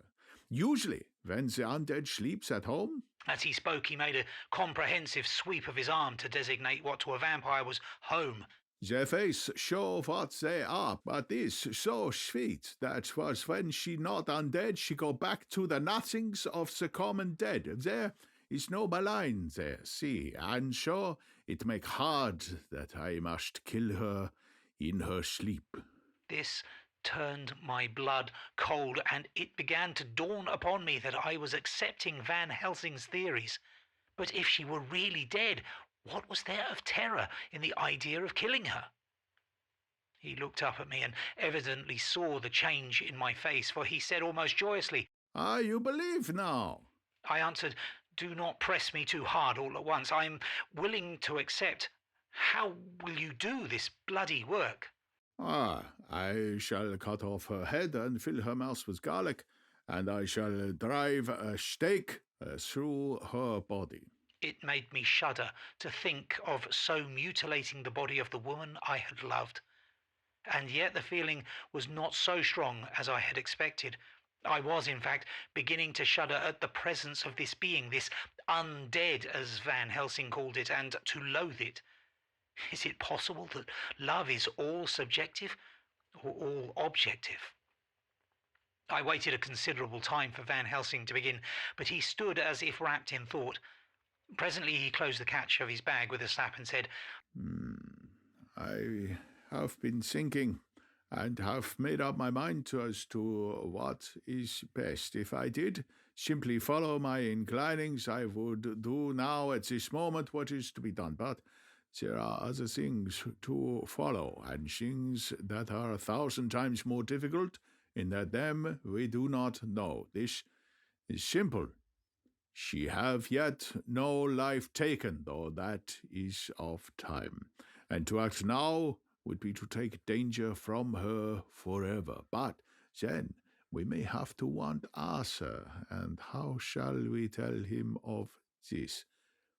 If you, who saw the wounds on Lucy's throat, and saw the wounds so similar on the child's at the hospital, if you, who saw the coffin empty last night and full today with a woman who have not changed, only to be more rose and more beautiful in a whole week after she died, if you know of this and know of the white figure last night that brought the child to the churchyard, and yet of your own senses you did not believe, how then can I expect Arthur, who knows none of those things, to believe?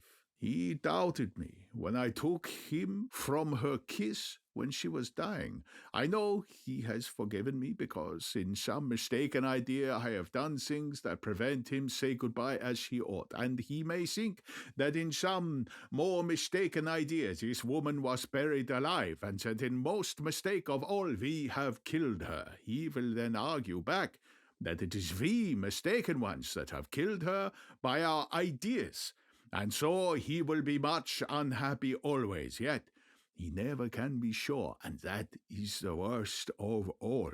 And he will sometimes think that she he loved was buried alive, and that will paint his dreams with horrors of what she must have suffered. And again he will think that we may be right, and that this sure beloved was, after all, an undead.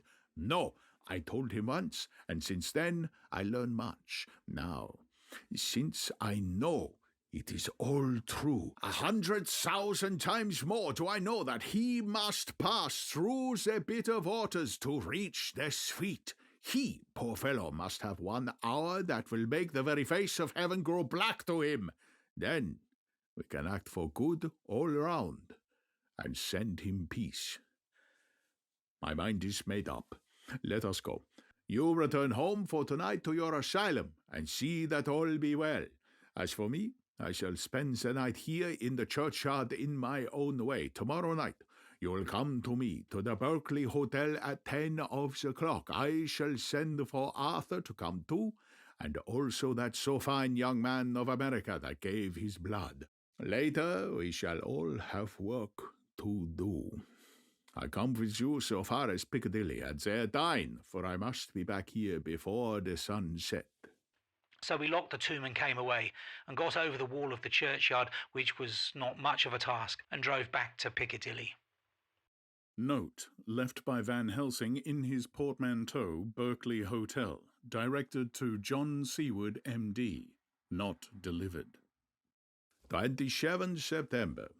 Friend John, I write this in case anything should happen. I go alone to watch in the churchyard.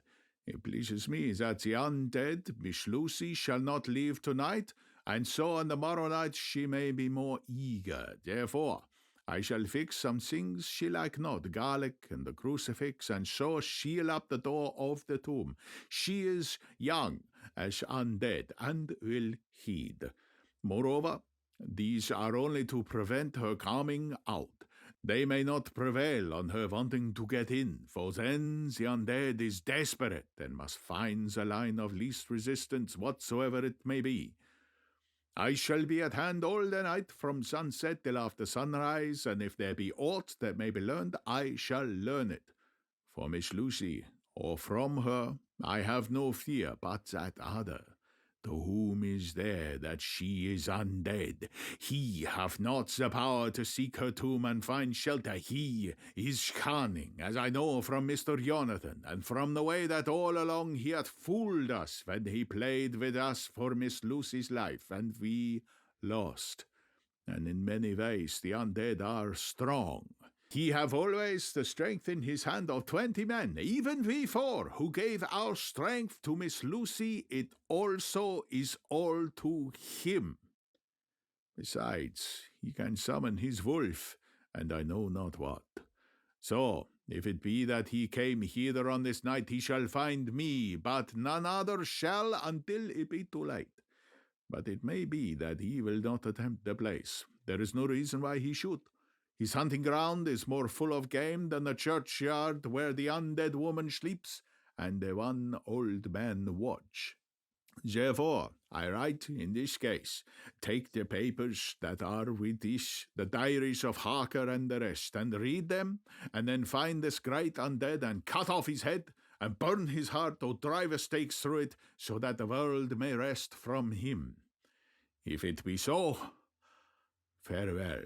Van Helsing. Dr. Seward's Diary. 28th of September.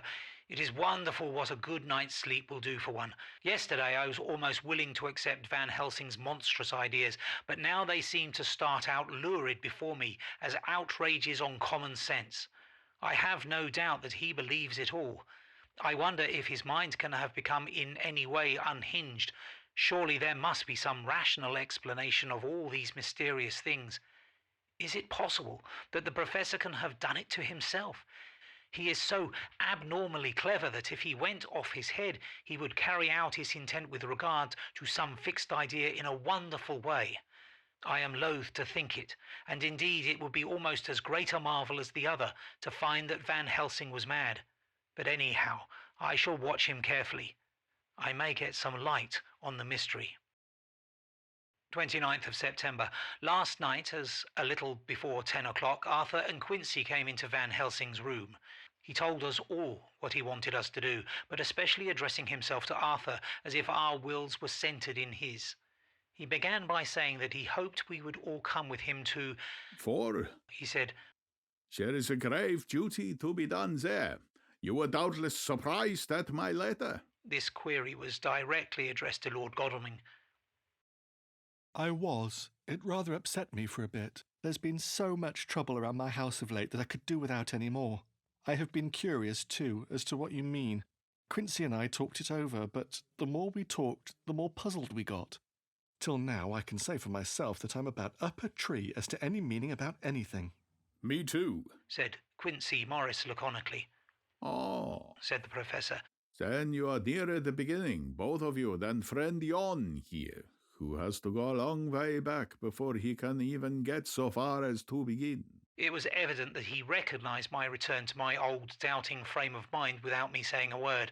Then, turning to the other two, he said with an intense gravity, I want your permission to do what I think good this night.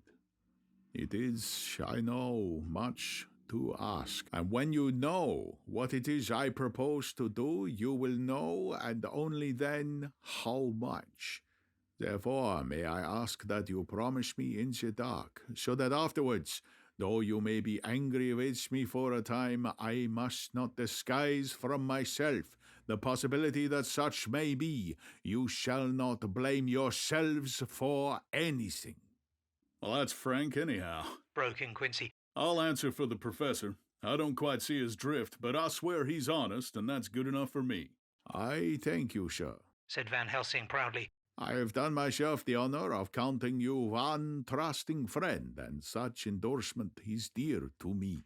He held out a hand which Quincy took. Then Arthur spoke out. Dr. Van Helsing, I don't like to buy a pig in a poke, as they say in Scotland.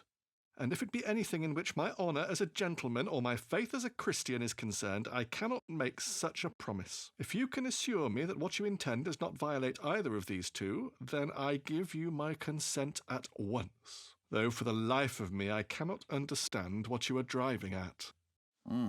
I accept your limitation, said Van Helsing. And all I ask of you is that if you feel it necessary to condemn any acts of mine, you will first consider it well, and be satisfied that it does not violate your reservations.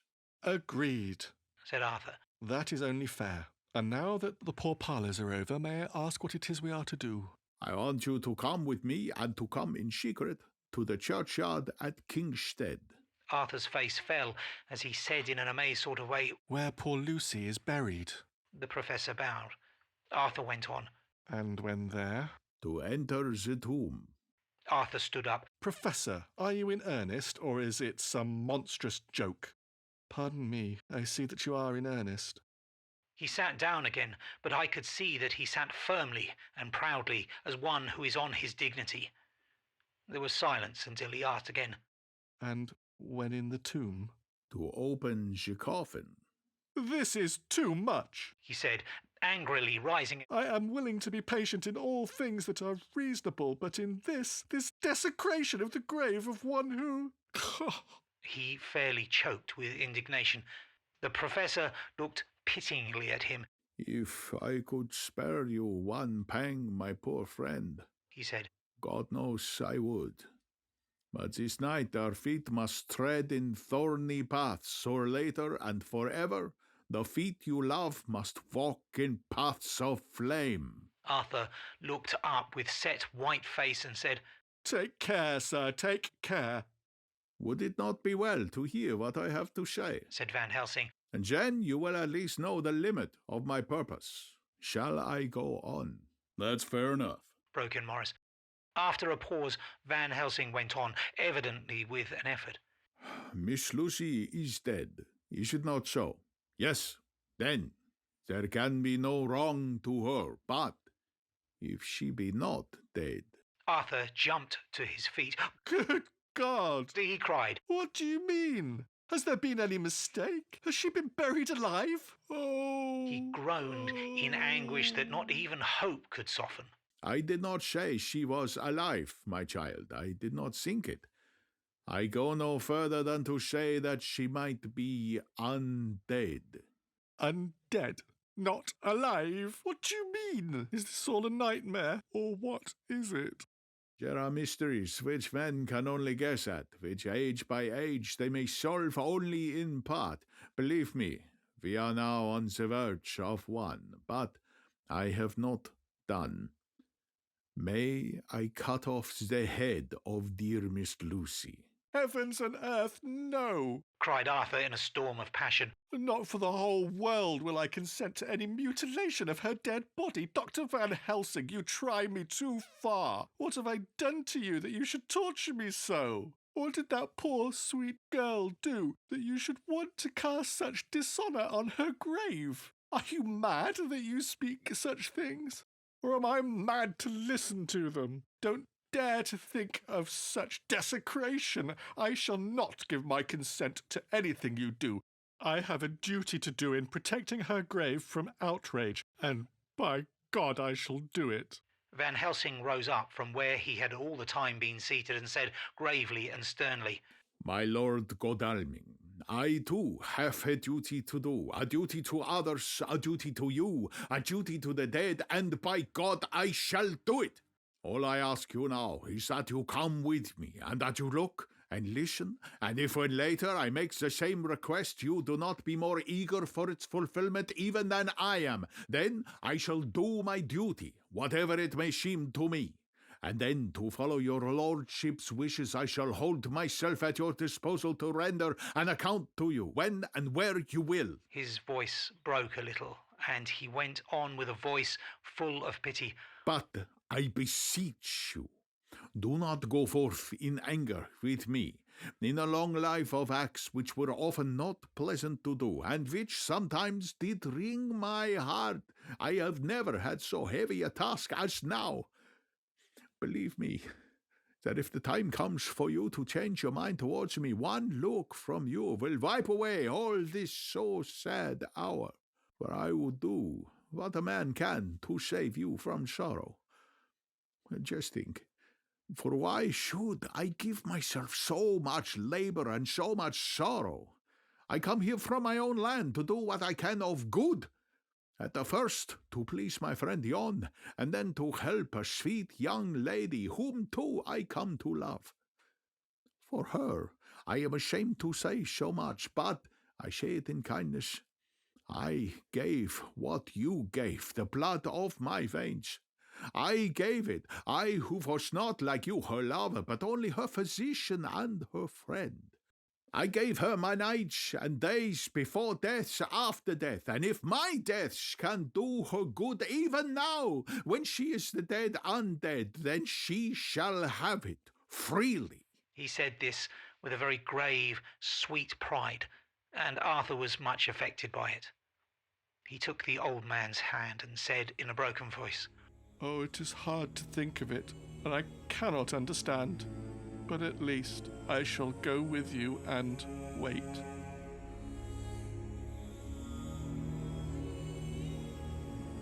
Chapter 16.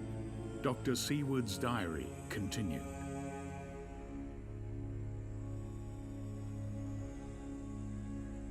It was just 12:15 when we got into the churchyard over the low wall. The night was dark, with occasional gleams of moonlight between the dents of the heavy clouds that scudded across the sky. We all kept somehow close together, with Van Helsing slightly in front as he led the way. When we had come close to the tomb, I looked well at Arthur, for I feared the proximity to a place laden with so sorrowful a memory would upset him, but he bore himself well. I took it that the very mystery of the proceeding was in some way a counteractant to his grief. The professor unlocked the door, and seeing a natural hesitation amongst us for various reasons, solved the difficulty by entering first himself. The rest of us followed, and he closed the door. He then lit a dark lantern and pointed to a coffin. Arthur stepped forward hesitatingly. Van Helsing said to me, "You were with me here yesterday. Was the body of Miss Lucy in that coffin?" It was. The professor turned to the rest, saying, "You hear? Yet there is no one who does not believe with me." He took his screwdriver and again took off the lid of the coffin. Arthur looked on, very pale but silent. When the lid was removed, he stepped forward. He evidently did not know that there was a leaden coffin, or at any rate had not thought of it. When he saw the rent in the lead, the blood rushed to his face for an instant, but as quickly fell away again, so that he remained of a ghastly whiteness. He was still silent. Van Helsing forced back the leaden flange, and we all looked in and recoiled. The coffin was empty. For several minutes no one spoke a word. The silence was broken by Quincy Morris. "Professor, I answered for you. Your word is all I want. I wouldn't ask such a thing ordinarily. I wouldn't so dishonor you as to imply a doubt, but this is a mystery that goes beyond any honor or dishonor. Is this your doing?" "I swear to you, by all that I hold sacred, that I have not removed or touched her. What happened was this. 2 nights ago, my friend Seward and I came here, with good purpose, believe me. I opened that coffin, which was then sealed up, and we found it as now empty. We then waited and saw something white come through the trees. The next day, we came here in daytime, and she lay there. Did she not, friend Jon?" Yes. That night, we were just in time. One more so small child was missing, and we found it, thank God, unharmed amongst the graves. Yesterday I came here before sundown, for at sundown the undead can move. I waited here all night till the sun rose, but I saw nothing. It was most probable that it was because I had laid over the clamps of the doors garlic, which the undead cannot bear, and other things which they shun. Last night there was no exodus, so tonight, before the sundown, I took away my garlic and other things. And so it is, we find this coffin empty. But bear with me. So far, there is much that is strange. Wait you with me outside, unseen and unheard, and things much stranger are yet to be. So. Here he shut the dark slide of his lantern. Now, to the outside. He opened the door, and we filed out, he coming last and locking the door behind him. Oh, but it seemed fresh and pure in the night air after the terror of that vault. How sweet it was to see the clouds race by and the passing gleams of the moonlight between the scudding clouds crossing and passing like the gladness and sorrow of a man's life. How sweet it was to breathe the fresh air that had no taint of death and decay. How humanizing to see the red lighting of the sky beyond the hill and to hear far away the muffled roar that marks the life of a great city. Each, in his own way, was solemn and overcome. Arthur was silent and was, I could see, striving to grasp the purpose and the inner meaning of the mystery. I was myself tolerably patient and half inclined again to throw aside doubt and to accept Van Helsing's conclusions. Quincy Morris was phlegmatic in the way of a man who accepts all things and accepts them in the spirit of cool bravery with hazard of all he has at stake. Not being able to smoke, he cut himself a good-sized plug of tobacco and began to chew. As to Van Helsing, he was employed in a definite way. First, he took from his bag a mass of what looked like thin, wafer-like biscuit, which was carefully rolled up in a white napkin. Next, he took out a double handful of some whitish stuff, like dough or putty. He crumbled the wafer up fine and worked it into the mass between his hands. This he then took, and rolling it into thin strips, began to lay them into the crevices between the door and its setting in the tomb. I was somewhat puzzled at this, and being close, asked him what it was that he was doing. Arthur and Quincy drew near also, as they too were curious. He answered, I am closing the tomb, so that the undead may not enter. And is that stuff you have there going to do it? It is. What is that which you are using? This time the question was by Arthur. Van Helsing reverently lifted his hat as he answered. The host. I brought it from Amsterdam. I have an indulgence. It was an answer that appalled the most sceptical of us, and we felt individually that in the presence of such earnest purpose as the Professor's, a purpose which could thus use to him most sacred of things, it was impossible to distrust. In respectful silence we took the places assigned to us close round the tomb, but hidden from the sight of anyone approaching. I pitied the others, especially Arthur. I had myself been apprenticed by my former visits to this watching horror, and yet I, who had up to an hour ago repudiated the proofs, felt my heart sink within me. Never did tombs look so ghastly white, never did cypress or yew or juniper so seem the embodiment of funeral gloom. Never did tree or grass wave or rustle so ominously, never did bough creak so mysteriously, and never did the far-away howling of dogs send such a woeful presage through the night. There was a long spell of silence, big, aching void, and then from the Professor a keen he pointed, and far down the avenue of yews we saw a white figure advance, a dim, white figure which held something dark at its breast. The figure stopped, and at the moment a ray of moonlight fell upon the masses of driving clouds and showed in startling prominence a dark-haired woman dressed in the cerements of the grave. We could not see the face, for it was bent down over what we saw to be a fair-haired child. There was a pause, and a sharp little cry, such as a child gives in sleep, or a dog as it lies before the fire and dreams. We were starting forward, but the Professor's warning hand, seen by us as he stood behind a yew tree, kept us back. And then, as we looked, the white figure moved forwards again. It was now near enough for us to see clearly, and the moonlight still held. My own heart grew cold as ice, and I could hear the gasp of Arthur as we recognised the features of Lucy Westenra. Lucy Westenra, but yet how changed! The sweetness was turned to adamantine, heartless cruelty, and the purity to voluptuous wantonness. Van Helsing stepped out, and obedient to his gesture, we all advanced too. The four of us ranged in a line before the door of the tomb. Van Helsing raised his lantern and drew the slide. By the concentrated light that fell on Lucy's face, we could see that the lips were crimson with fresh blood, and that the stream had trickled over her chin and stained the purity of her lawn death robe. We shuddered with horror. I could see by the tremulous light that even Van Helsing's iron nerve had failed. Arthur was next to me, and if I had not seized his arm and held him up, he would have fallen.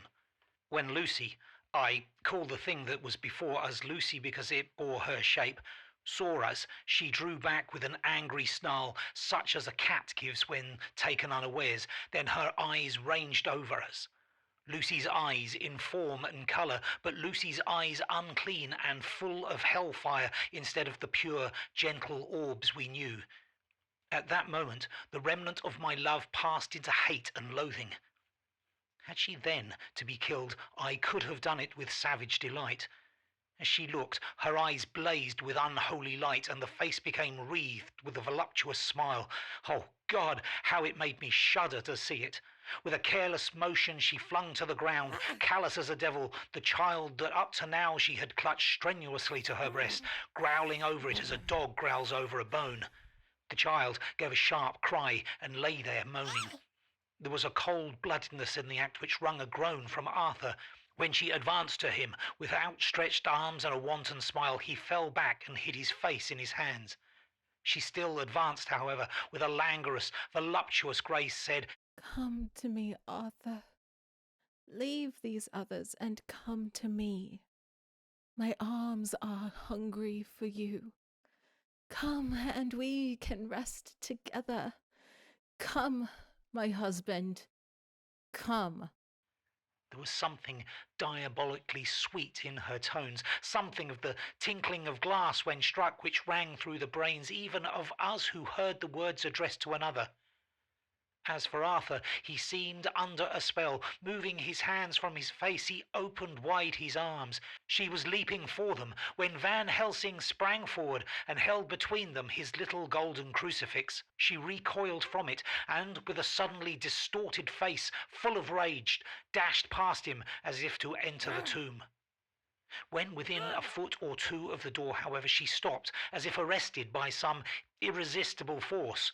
Then she turned, and her face was shown in the clear burst of moonlight and by the lamp, which had now no quiver from Van Helsing's nerves. Never did I see such baffled malice on a face, and never, I trust, shall ever be seen again by mortal eyes. The beautiful colour became livid, the eyes seemed to throw out sparks of hellfire, the brows were wrinkled as though the folds of flesh were the coils of Medusa's snakes, and the lovely blood-stained mouth grew to an open square as in the passion masks of the Greeks and Japanese. If ever a face meant death, if looks could kill, we saw it at that moment. And so for full half a minute, which seemed an eternity, she remained between the lifted crucifix and the sacred closing of her means of entry. Van Helsing broke the silence by asking Arthur, "Answer me, oh my friend, am I to proceed in my work?" Do as you will, friend. Do as you will. There can be no horror like this ever anymore. and he groaned in spirit. Quincy and I simultaneously moved towards him and took his arms. We could hear the click of the closing lantern as Van Helsing held it down. Coming close to the tomb, he began to remove from the chink some of the sacred emblem which he had placed there. We all looked on with horrified amazement as we saw, when he stood back, the woman, with a corporeal body as real at that moment as our own, pass through the interstice where scarce a knife blade could have gone. We all felt a glad sense of relief when we saw the Professor calmly restoring the strings of putty to the edges of the door. When this was done, he lifted the child and said, "Come now, my friends. We can do no more till tomorrow. There is a funeral at noon, so here we shall all come before long after that. The friends of the dead will all be gone by 2, and when the sexton locks the gates, we shall remain. Then there is more to do, but not like this of tonight. As for this little one, he is not much harmed, and by tomorrow night he shall be well. We shall leave him where the police will find him, as on the other night, and then to home." Coming close to Arthur, he said, "My friend Arthur, you have had a short trial, but after, when you look back, you will see how it was necessary. You are now in the bitter waters, my child. By this time tomorrow you will, please God, have passed them, and have drunk of the sweet waters. So do not mourn overmuch. Till then, I shall not ask you to forgive me." Arthur and Quincy came home with me, and we tried to cheer each other on the way. We had left the child in safety and were tired, so we all slept, with more or less reality of sleep. 29th of September, night. A little before 12 o'clock, we 3, Arthur, Quincy Morris and myself, called for the Professor. It was odd to notice that by common consent we had all put on black clothes. Of course Arthur wore black, for he was in deep mourning, but the rest of us wore it by instinct. We got to the graveyard by 1:30 and strolled about, keeping out of official observation, so that when the gravediggers had completed their task and the sexton, under the belief that everyone had gone, had locked the gate, we had the place all to ourselves. Van Helsing, instead of his little black bag, had with him a long leather one, something like a cricketing bag. It was manifestly of fair weight. When we were alone and had heard the last of the footsteps die out upon the road, we silently, as if by ordered intention, followed the Professor to the tomb. He unlocked the door and we entered, closing it behind us. Then he took from his bag the lantern which he lit, and also 2 wax candles which, when lighted, he struck by melting their own ends on other coffins, so that they might give light sufficient to work by. When he again lifted the lid off Lucy's coffin, we all looked, Arthur trembling like an aspen, and saw that the corpse lay there in all its death beauty. But there was no love in my own heart, nothing but loathing for the foul thing which had taken Lucy's shape without her soul. I could see even Arthur's face grow hard as he looked. Presently he said to Van Helsing, "Is this really Lucy's body, or only a demon in her shape?" "It is her body, and yet not it. But wait a while, and you shall see her as she was and is." She seemed like a nightmare of Lucy as she lay there, the pointed teeth, the blood-stained, voluptuous mouth which made one shudder to see, the whole carnal and unspirited appearance seeming like a devilish mockery of Lucy's sweet purity. Van Helsing, with his usual methodicalness, began taking the various contents from his bag and placing them ready for use. First, he took out a soldering iron and some plumbing solder, and then small oil lamp, which gave out, when lit in a corner of the tomb, gas which burned at a fierce heat with a blue flame. Then his operating knives, which he placed to hand, and last a round wooden stake, some 2.5 or 3 inches thick and about 3 feet long. One end of it was hardened by charring in the fire and was sharpened to a fine point. With this stake came a heavy hammer, such as in households is used in the coal cellar for breaking the lumps. To me, a doctor's preparations for work of any kind are stimulating and bracing, but the effect of these things on both Arthur and Quincy was to cause them a sort of consternation. They both, however, kept their courage and remained silent and quiet. When all was ready, Van Helsing said, "Before we do anything, let me tell you this.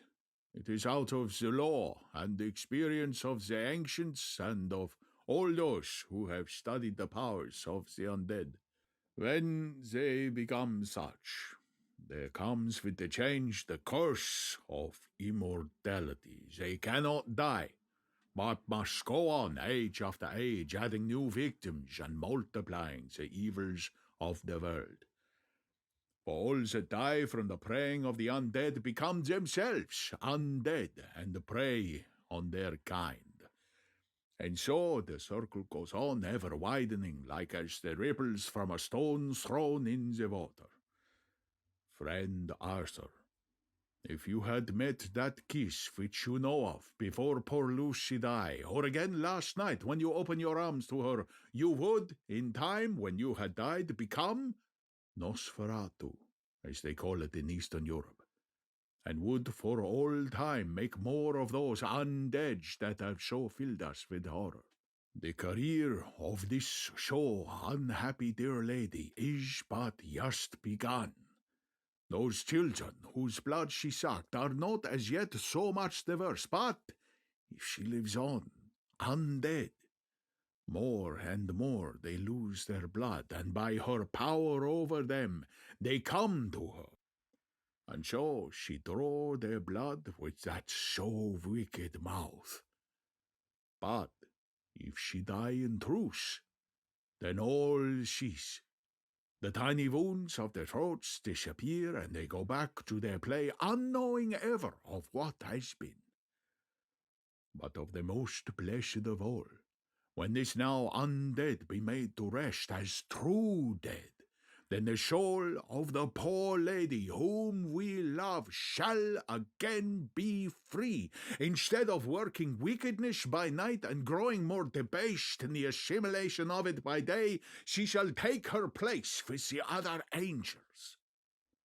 So that, my friend, it will be a blessed hand for her that shall strike the blow that sets her free. To this I am willing. But is there none amongst us who has a better right? Will it be no joy to think of hereafter in the silence of the night when sleep is not? It was my hand that sent her to the stars. It was the hand of him that loved her best, the hand that of all she would herself have chosen, had it been for her to choose. Tell me, if there be such a one amongst us. We all looked at Arthur. He saw too what we all did, the infinite kindness which suggested that his should be the hand which would restore Lucy to us as a holy and not an unholy memory. He stepped forward and said bravely, though his hand trembled and his face was as pale as snow, "My true friend, from the bottom of my broken heart I thank you. Tell me what I am to do, and I shall not falter." Van Helsing laid a hand on his shoulder and said, Brave lad, a moment's courage, and it is done. This stake must be driven through her. It will be a fearful ordeal, be not deceived in that, but it will be only a short time, and you will then rejoice more than your pain was great. From this grim tomb you will emerge as though you tread on air, but you must not falter when once you have begun. Only think that we, your true friends, are around you, and that we pray for you all the time. "Go on," said Arthur hoarsely. "Tell me what I am to do." Take this stake in your left hand, ready to place to the point over the heart, and the hammer in your right. Then, when we begin our prayer for the dead, I shall read him. I have here the book, and the others shall follow. Strike in God's name, that so all may be well with the dead that we love, and that the undead pass away. Arthur took the stake and the hammer, and when once his mind was set on action, his hands never trembled nor even quivered. Van Helsing opened his missal and began to read, and Quincy and I followed as well as we could. Arthur placed the point over the heart, and as I looked, I could see its dint in the white flesh. Then he struck with all his might. The thing in the coffin writhed, and a hideous, blood-curdling screech came from the opened red lips. The body shook and quivered and twisted in wild contortions. The sharp white teeth champed together till the lips were cut and the mouth was smeared with a crimson foam. But Arthur never faltered. He looked like a figure of Thor as his untrembling arm rose and fell, driving deeper and deeper the mercy-bearing stake, whilst the blood from the pierced heart welled and spurted up around it. His face was set, and high duty seemed to shine through it. The sight of it gave us courage, so that our voices seemed to ring through the little vault. And then the writhing and quivering of the body became less, and the teeth seemed to champ, and the face to quiver. Finally, it lay still. The terrible task was over. The hammer fell from Arthur's hand. He reeled and would have fallen had we not caught him. The great drops of sweat sprang from his forehead, and his breath came in broken gasps. It had indeed been an awful strain on him, and had he not been forced to his task by more than human considerations, he could never have gone through with it. For a few minutes we were so taken up with him that we did not look towards the coffin. When we did, however, a murmur of startled surprise ran from one to the other of us. We gazed so eagerly that Arthur rose, for he had been seated on the ground, and came and looked too, and then a glad, strange light broke over his face and dispelled altogether the gloom of horror that lay upon it. There, in the coffin, lay no longer the foul thing that we had so dreaded and grown to hate, that the work of her destruction was yielded as a privilege to the one best entitled to it, but Lucy, as we had seen her in life, with her face of unequalled sweetness and purity. True, that there were there, as we had seen them in life, the traces of care and pain and waste, but these were all dear to us, for they marked her truth to what we knew. One and all, we felt that the holy calm that lay like sunshine over the wasted face and form was only an earthly token and symbol of the calm that was to reign forever.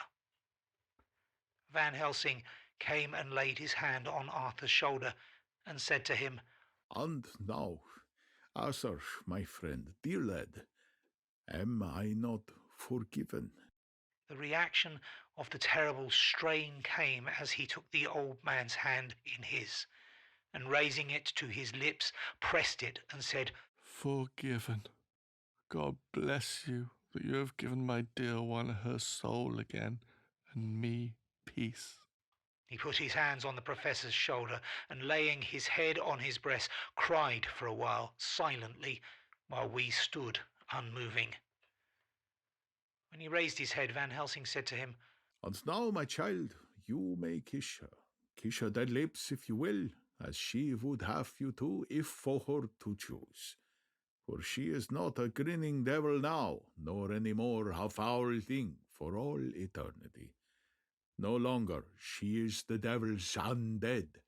She is God's true dead, whose soul is with him." Arthur bent and kissed her, and then we sent him and Quincy out of the tomb. The professor and I sawed the top off the stake, leaving the point of it in the body. Then we cut off the head and filled the mouth with garlic.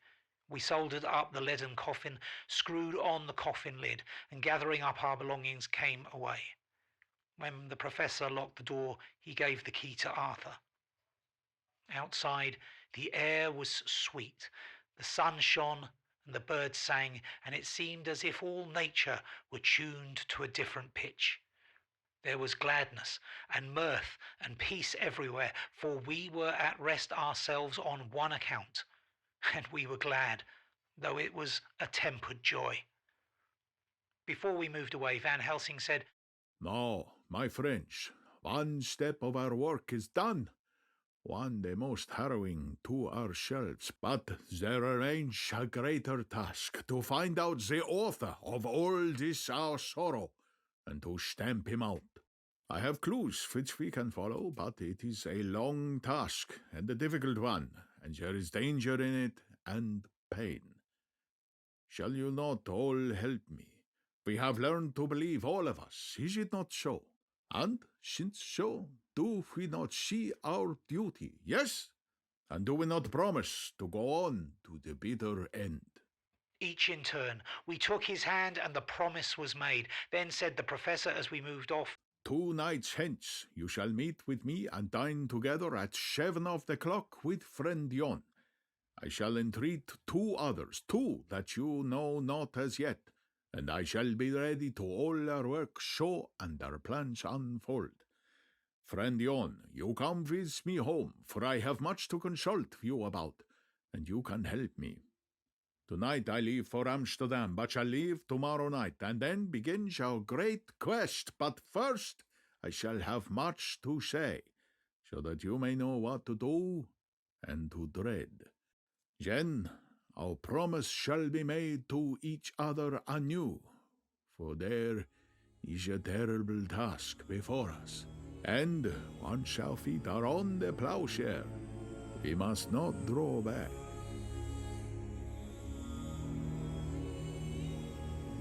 Chapter 17. Dr. Seward's Diary continued.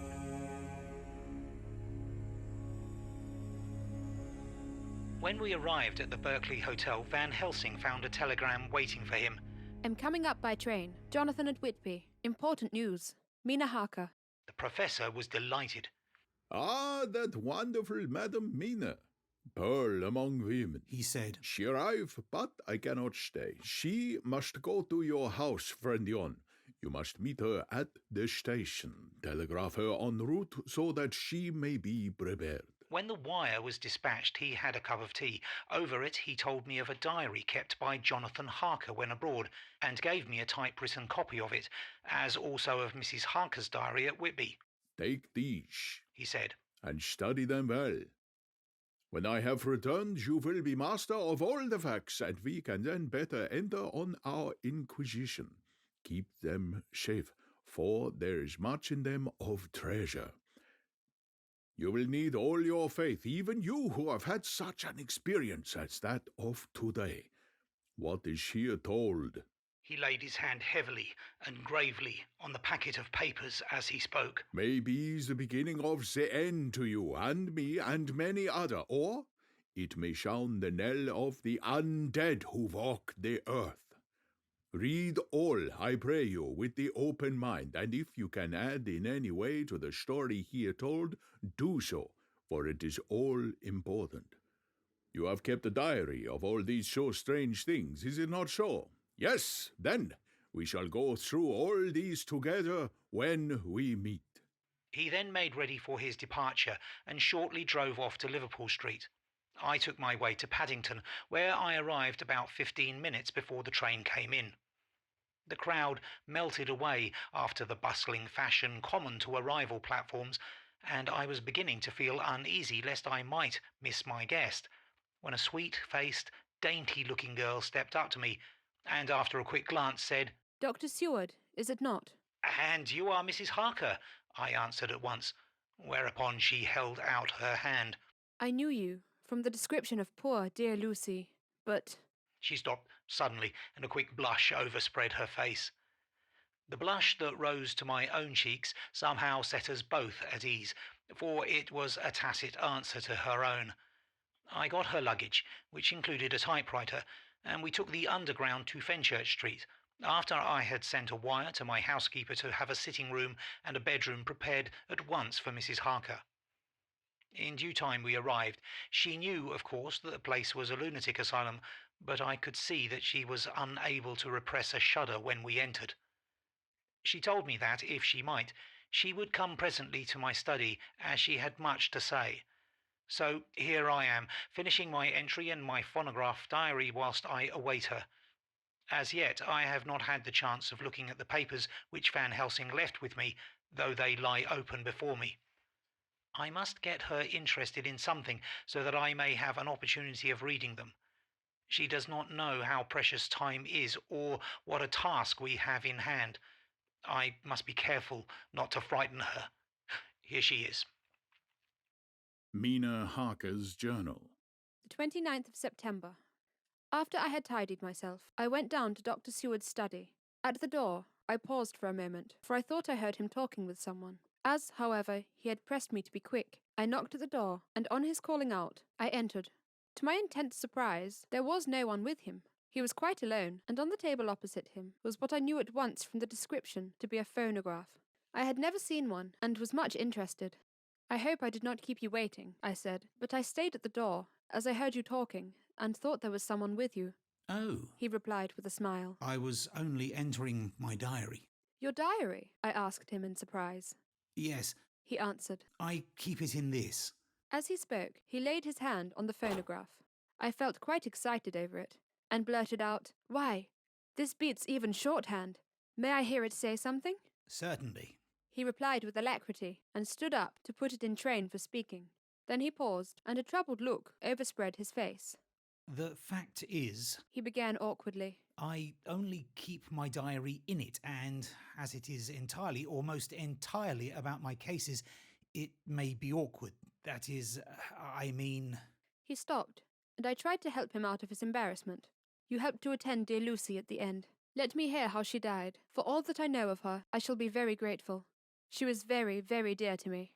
To my surprise, he answered with a horror-struck look on his face. Tell you of her death? Not for the wide world. Why not? I asked, for some grave, terrible feeling was coming over me. Again he paused, and I could see that he was trying to invent an excuse. At length, he stammered out, You see, I do not know how to pick out any particular part of the diary. Even while he was speaking, an idea dawned upon him, and he said with unconscious simplicity, in a different voice, and with the naivete of a child, That's quite true. Upon my honour, honest Indian. I could not but smile, at which he grimaced. I gave myself away that time. He said. But do you know that, although I have kept the diary for months past, it never once struck me how I was going to find any particular part of it in case I wanted to look it up. By this time, my mind was made up that the diary of a doctor who attended Lucy might have something to add to the sum of our knowledge of that terrible being, and I said boldly, Then Dr. Seward, you had better let me copy it out for you on my typewriter. He grew into a positively deathly pallor as he said, No. For all the world, I wouldn't let you know that terrible story. Then it was terrible. My intuition was right. For a moment, I thought, and as my eyes ranged the room, unconsciously looking for something or some opportunity to aid me, they lit on a great batch of typewriting on the table. His eyes caught the look in mine, and without his thinking, followed their direction. As they saw the parcel, he realized my meaning. You do not know me, I said. When you have read those papers, my own diary, and my husband's also, which I have typed, you will know me better. I have not faltered in giving every thought of my own heart in this cause. But of course, you do not know me yet, and I must not expect you to trust me so far. He is certainly a man of noble nature. Poor dear Lucy was right about him. He stood up and opened a large drawer, in which were arranged in order a number of hollow cylinders of metal, covered with dark wax, and said, You're quite right. I did not trust you because I did not know you. But I know you now, and let me say that I should have known you long ago. I know that Lucy told you of me. She told me of you too. May I make the only atonement in my power?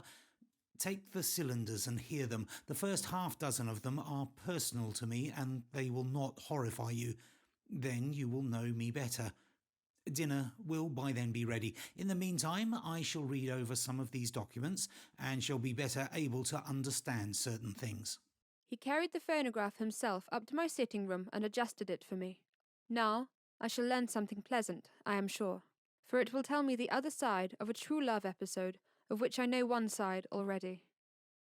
Dr. Seward's diary. 29th of September.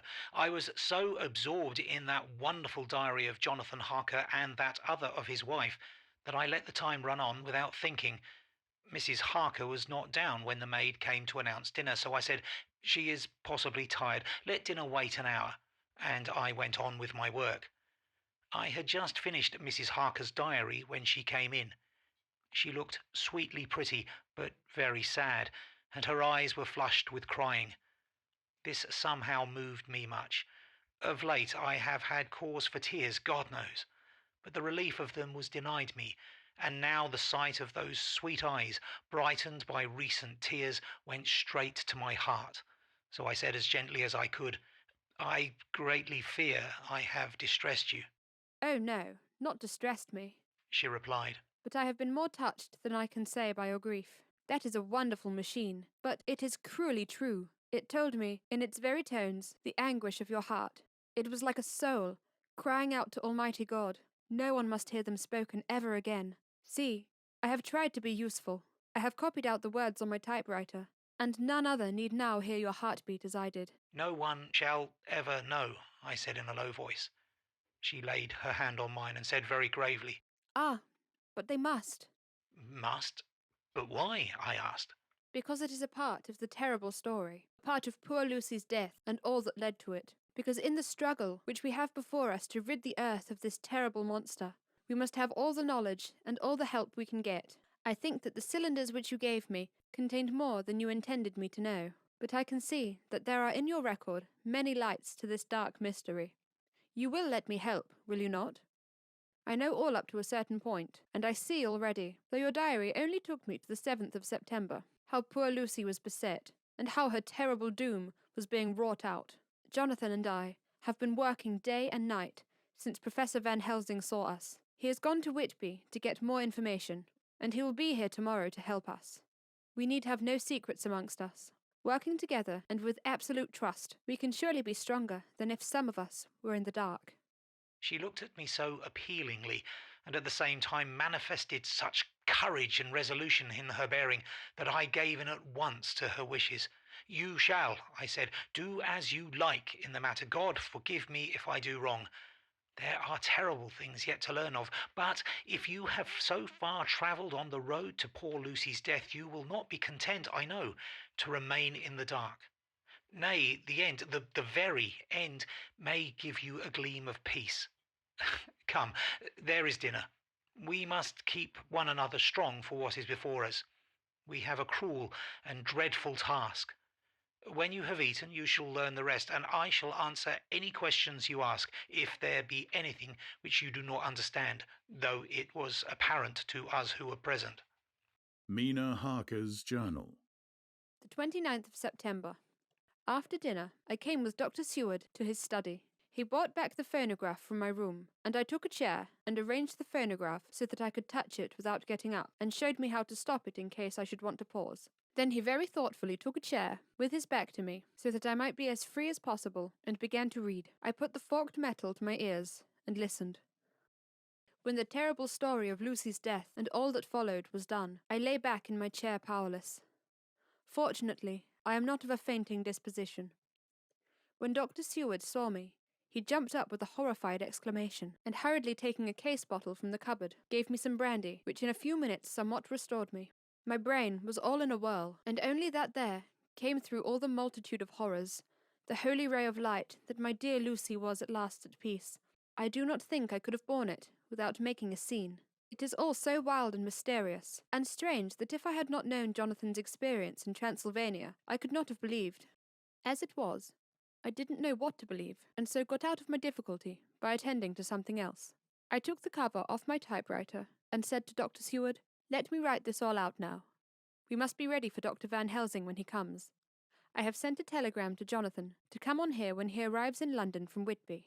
In this matter, dates are everything, and I think that if we get all of our material ready and have every item put in chronological order, we shall have done much. You tell me that Lord Godalming and Mr. Morris are coming too. Let us be able to tell them when they come." He accordingly set the phonograph at a slow pace, and I began to typewrite from the beginning of the 17th cylinder. I used manifold, and so took 3 copies of the diary, just as I had done with the rest. It was late when I got through, but Dr. Seward went about his work of going his round of the patients. When he had finished, he came back and sat near me, reading, so that I did not feel too lonely whilst I worked. How good and thoughtful he is. The world seems full of good men, even if there are monsters in it. Before I left him, I remembered what Jonathan put in his diary of the professor's perturbation at reading something in an evening paper at the station at Exeter. So, Seeing that Dr. Seward keeps his newspapers, I borrowed the files of the Westminster Gazette and the Pall Mall Gazette and took them to my room. I remember how much the Daily Graph and the Whitby Gazette, of which I had made cuttings, had helped us to understand the terrible events at Whitby when Count Dracula landed. So I shall look through the evening papers since then, and perhaps I shall get some new light. I am not sleepy, and the work will help to keep me quiet. Dr. Seward's diary. 30th of September. Mr. Harker arrived at 9 o'clock. He got his wife's wire just before starting. He is uncommonly clever, if one can judge from his face, and full of energy. If this journal be true, and judging by one's own wonderful experiences, it must be, he is also a man of great nerve. That going down to the vault a second time was a remarkable piece of daring. After reading his account of it, I was prepared to meet a good specimen of manhood, but hardly the quiet, businesslike gentleman who came here today. Later. After lunch, Harker and his wife went back to their own room, and as I passed a while ago, I heard the click of the typewriter. They are hard at it. Mrs. Harker says that they are knitting together in chronological order every scrap of evidence they have. Harker has got the letters between the consignee of the boxes at Whitby and the carriers in London who took charge of them. He is now reading his wife's transcript of my diary. I wonder what they make out of it. Here it is. Strange that it never struck me that the very next house might be the Count's hiding place. Goodness knows we had enough clues from the conduct of the patient Renfield. The bundle of letters relating to the purchase of the house were with the transcript. Oh, if we had only had them earlier, we might have saved poor Lucy. Stop! That way madness lies. Harker has gone back and is again collecting material. He says that by dinner time they will be able to show a whole connected narrative. He thinks that in the meantime I should see Renfield, as hitherto he has been a sort of index to the coming and going of the Count. I hardly see this yet, but when I get at the dates, I suppose I shall. What a good thing that Mrs. Harker put my cylinders into type. We never could have found the dates otherwise. I found Renfield sitting placidly in his room with his hands folded, smiling benignly. At the moment he seemed as sane as anyone I ever saw. I sat down and talked with him on a lot of subjects, all of which he treated naturally. He then, of his own accord, spoke of going home, a subject he has never mentioned to my knowledge during his sojourn here. In fact, he spoke quite confidently of getting his discharge at once. I believe that, had I not had the chat with Harker and read the letters and the dates of his outbursts, I should have been prepared to sign for him after a brief time of observation. As it is, I am darkly suspicious. All those outbreaks were in the same way linked with the proximity of the Count. What then does this absolute content mean? Can it be that his instinct is satisfied as to the vampire's ultimate triumph? Stay. He is himself Zoophagous, and in his wild ravings outside the chapel door of the deserted house he always spoke of Master. This all seems confirmation of our idea. However, after a while I came away. My friend is just a little too sane at present to make it safe to probe him too deep with questions. He might begin to think, and then... So I came away. I mistrust these quiet moods of his, and I have given the attendant a hint to look closely after him and to have a strait waistcoat ready in case of need. Jonathan Harker's Journal. 29th September, in train to London. When I received Mr. Billington's courteous message that he would give me any information in his power, I thought it best to go down to Whitby and make, on the spot, such inquiries as I wanted. It was now my object to trace that horrid cargo of the Count's to its place in London. Later, we may be able to deal with it. Billington Jr., a nice lad, met me at the station and brought me to his father's house, where they had decided that I must spend the night. They are hospitable, with true Yorkshire hospitality, give a guest everything and leave him to do as he likes. They all knew that I was busy and that my stay was short, and Mr. Billington had ready in his office all the papers concerning the consignment of boxes. It gave me almost a turn to see again one of the letters which I had seen on the Count's table before I knew of his diabolical plans. Everything had been carefully thought out, and done systematically and with precision. He seemed to have been prepared for every obstacle which might be placed by accident in the way of his intentions being carried out. To use an Americanism, he had taken no chances, and the absolute accuracy with which his instructions were fulfilled was simply the logical result of his care. I saw the invoice and took note of it. 50 cases of common earth to be used for experimental purposes. Also, the copy of the letter to Carter Patterson and their reply. Of both these, I got copies. This was all the information Mr. Billington could give me, so I went down to the port and saw the Coast Guards, the custom officers, and the harbour masters, who kindly put me in communication with the men who had actually received the boxes.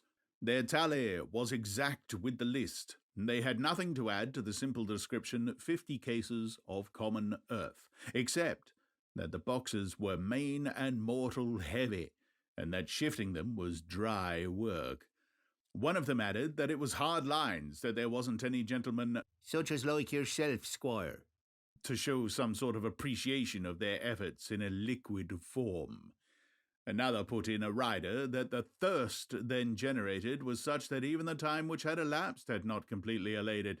Needless to add, I took care before leaving to lift forever and adequately this source of reproach. 30th September.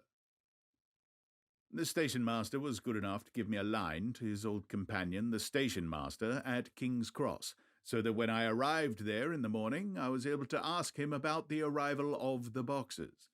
He, too, put me at once in communication with the proper officials, and I saw that their tally was correct with the original invoice. The opportunities of acquiring an abnormal thirst had been here limited. A noble use of them had, however, been made, and again I was compelled to deal with the result in ex post facto manner. From thence I went to Carter Pedersen's central office, where I met with the utmost courtesy. They looked up the transaction in their daybook, the letter book, and at once telegraphed to their King's Cross office for more details. By good fortune, the men who did the teaming were waiting for work, and the official at once sent them over, sending also by one of them the way bill and all the papers connected with the delivery of the boxes at Carfax. Here again I found the tally agreeing exactly. The carrier's men were able to supplement the paucity of the written words with a few more details. These were, I shortly found, connected almost solely with the dusty nature of the job and the consequent thirst engendered in the operators. On my affording an opportunity, through the medium of the currency of the realm, of the allaying at a later period this beneficial evil, one of them even remarked, "That 'ere house, Governor, is the rummest I ever was in. Blimey, but it ain't been touched since 100 years. There was dust that thick in the place that you might have slept on it without hurting of your bones. And the place was that neglected that you might have smelled old Jerusalem in it. The old chapel, that took the cat dead. Me and my mate, we thought we wouldn't e'er get out quick enough. Nor I wouldn't take less nor a quid a moment to stay there after dark." Having been in the house, I could well believe him, but if he knew what I knew, he would, I think, have raised his terms. Of one thing I am now satisfied, that all those boxes which arrived at Whitby from Varna in the Demeter were safely deposited in the old chapel at Carfax. There should be 50 of them there, unless any have since been removed, as from Dr. Seward's diary, I fear. Later, Mina and I have worked all day, and we have put all the papers into order. Mina Harker's Journal. The 30th of September. I am so glad that I hardly know how to contain myself. It is, I suppose, the reaction from the haunting fear which I have had, that this terrible affair and the reopening of his old wound might act detrimentally on Jonathan. I saw him leave for Whitby with as brave a face as could, but I was sick with apprehension. The effort has, however, done him good. He was never so resolute, never so strong, never so full of volcanic energy as at present. It is just as that dear, good Professor Van Helsing said. He is true grit, and he improves under strain that would kill a weaker nature. He came back full of life and hope and determination. We have got everything in order for tonight. I feel myself quite wild with excitement. I suppose one ought to pity anything so haunted as the Count. That is just it. This thing is not human, not even a beast. To read Dr. Seward's account of poor Lucy's death, and what followed, is enough to dry up the springs of pity in one's heart. Later, Lord Godalming and Mr. Morris arrived earlier than we expected. Dr. Seward was out on business, and had taken Jonathan with him, so I had to see to them. It was to me a painful meeting, for it brought back all poor dear Lucy's hopes of only a few months ago. Of course, they had heard Lucy speak of me, and it seemed that Dr. Van Helsing, too, had been quite blowing my trumpet, as Mr. Morris expressed it. Poor fellows! Neither of them is aware that I know all about the proposals they made to Lucy. They did not quite know what to say or do, as they were ignorant of the amount of my knowledge, so they had to keep on neutral subjects.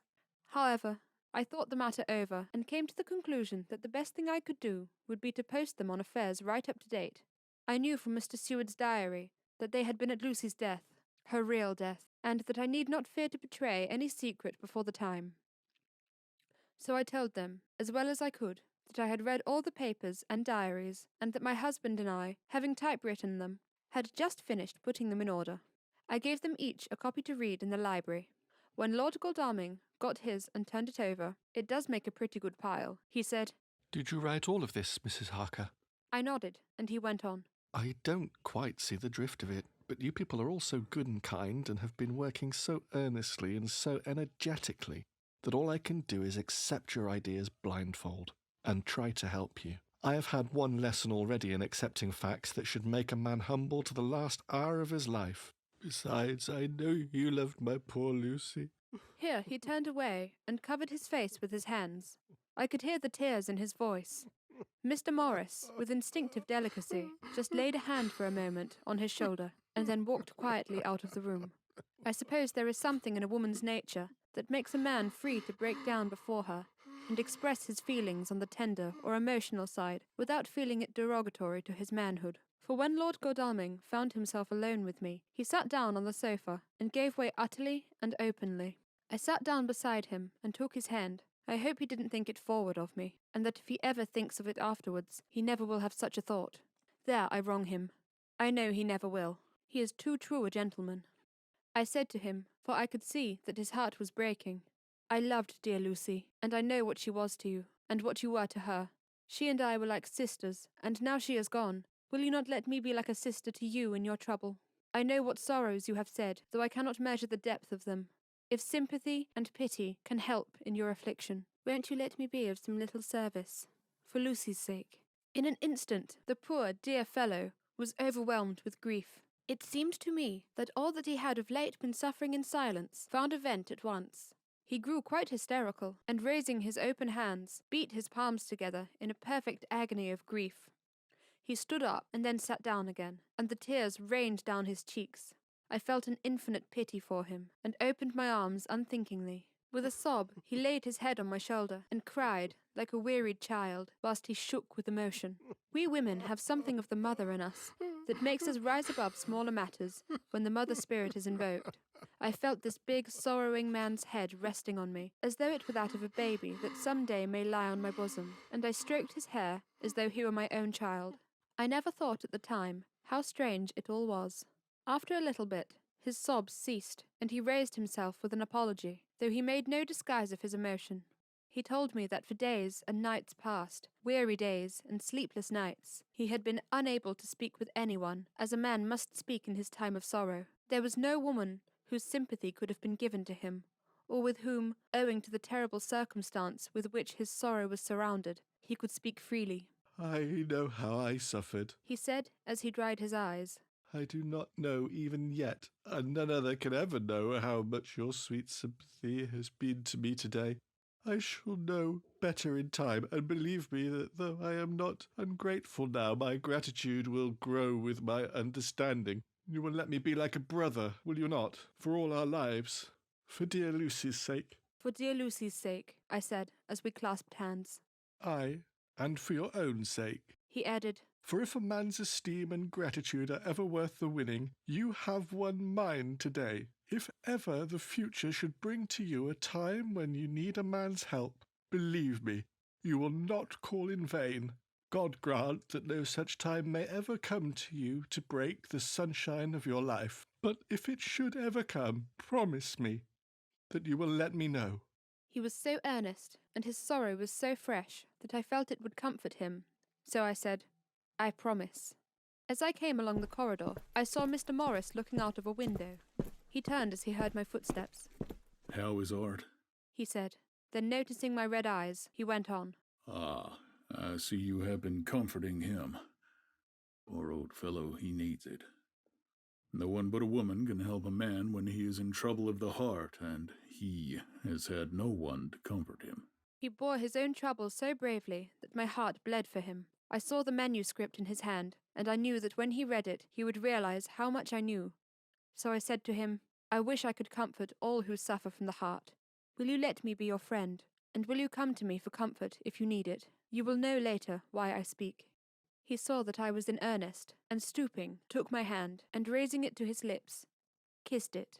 It seemed but poor comfort to so brave and unselfish a soul, and impulsively I bent over and kissed him. The tears rose in his eyes, and there was a momentary choking in his throat.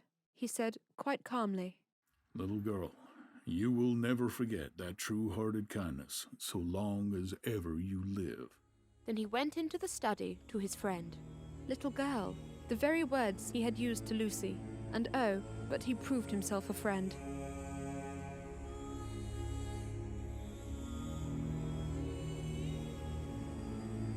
Chapter 18. Dr. Seward's Diary.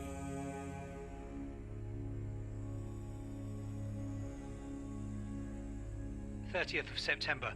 I got home at 5 o'clock and found that Godalming and Morris had not only arrived, but had already studied the transcript of the various diaries and letters which Harker had not yet returned from his visit to the carrier's men, of whom Dr. Hennessy had written to me.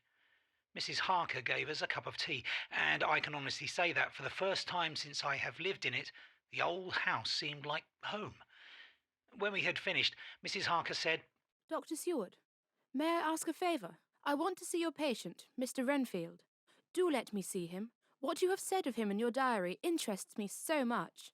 She looked so appealing and so pretty that I could not refuse her, and there was no possible reason why I should, so I took her with me.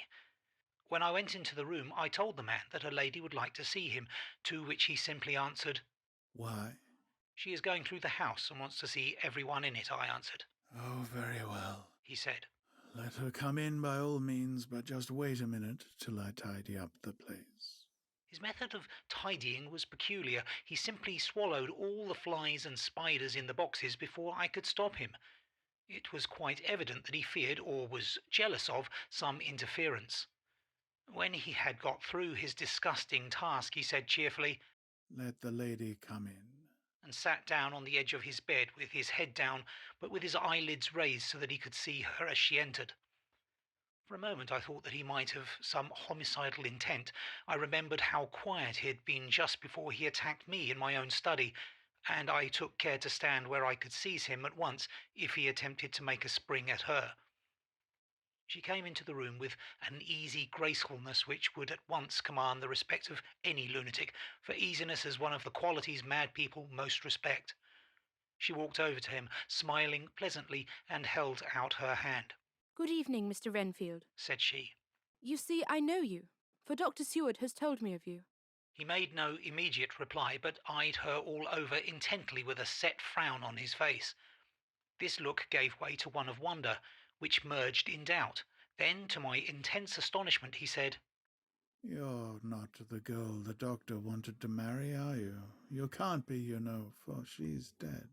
Mrs. Harker smiled sweetly as she replied, Oh, no. I have a husband of my own, to whom I was married before I ever saw Dr. Seward, or he me. I am Mrs. Harker. Then what are you doing here?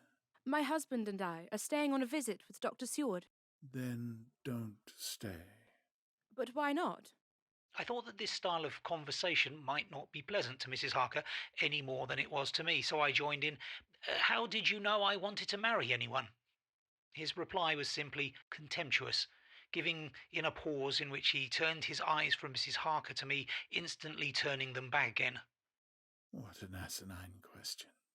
I don't see that at all, Mr. Renfield, said Mrs. Harker, at once championing me. He replied to her with as much courtesy and respect as he had shown contempt to me. You will, of course, understand, Mrs. Harker, that when a man is so loved and honoured as our host is, everything regarding him is of interest in our little community. Dr. Seward is loved not only by his household and his friends, but even by his patients, who, being some of them hardly in mental equilibrium, are apt to distort causes and effects.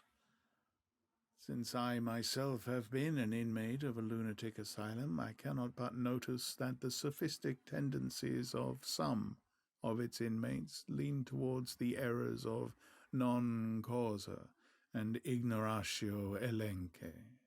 I positively opened my eyes at this new development.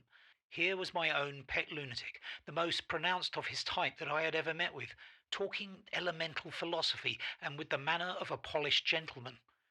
I wonder if it was Mrs. Harker's presence which had touched some chord in his memory. If this new phase was spontaneous or in any way due to her unconscious influence, she must have some rare gift or power. We continued to talk for some time, and seeing that he was seemingly quite reasonable, she ventured, looking at me questioningly as she began, to lead him to his favourite topic. I was again astonished, for he addressed himself to the question with the impartiality of the completest sanity. He even took himself as an example when he mentioned certain things. Why, I myself am an instance of a man who had a strange belief. Indeed, it is no wonder that my friends were alarmed and insisted on my being put under control. I used to fancy that life was a positive and perpetual entity, and that by consuming a multitude of live things, no matter how low in the scale of creation, one might indefinitely prolong life. At times I held the belief so strongly that I actually tried to take human life. The doctor here will bear me out that on one occasion I tried to kill him for the purpose of strengthening my vital powers by the assimilation with my own body of his life through the medium of his blood, relying, of course, upon the scriptural phrase, "For the blood is the life," though, indeed, the vendor of a certain nostrum has vulgarized the truism to the very point of contempt. Isn't that true, Doctor? I nodded assent, for I was so amazed that I hardly knew what to either think or say. It was hard to imagine that I had seen him eat up his spiders and flies not 5 minutes before. Looking at my watch, I saw that I should go to the station to meet Van Helsing, so I told Mrs. Harker that it was time to leave. She came at once, after saying pleasantly to Mr. Renfield, "Goodbye, and I hope I may see you often, under auspices pleasanter to yourself." To which, to my astonishment, he replied, Goodbye, my dear. I pray God I may never see your sweet face again. May he bless and keep you. When I went to the station to meet Van Helsing, I left the boys behind me. Poor Art seemed more cheerful than he has been since Lucy first took ill, and Quincy is more like his own bright self than he has been for many a long day. Van Helsing stepped from the carriage with the eager nimbleness of a boy. He saw me at once and rushed up to me, saying, Friend Jon, how goes all? Well, so, I have been busy, for I come here to stay if need be. All affairs are settled with me, and I have much to tell. Madam Mina is with you, yes, and her so fine husband. And Arthur and my friend Quincy, they are with you too? Good! As I drove to the house, I told him of what had passed, and of how my own diary had come to be of some use through Mrs. Harker's suggestion, at which the Professor interrupted me. That wonderful Madam Mina! She has a man's brain, a brain that a man should have were he much gifted, and a woman's heart. The good God fashioned her for a purpose, believe me, when he made that so good combination.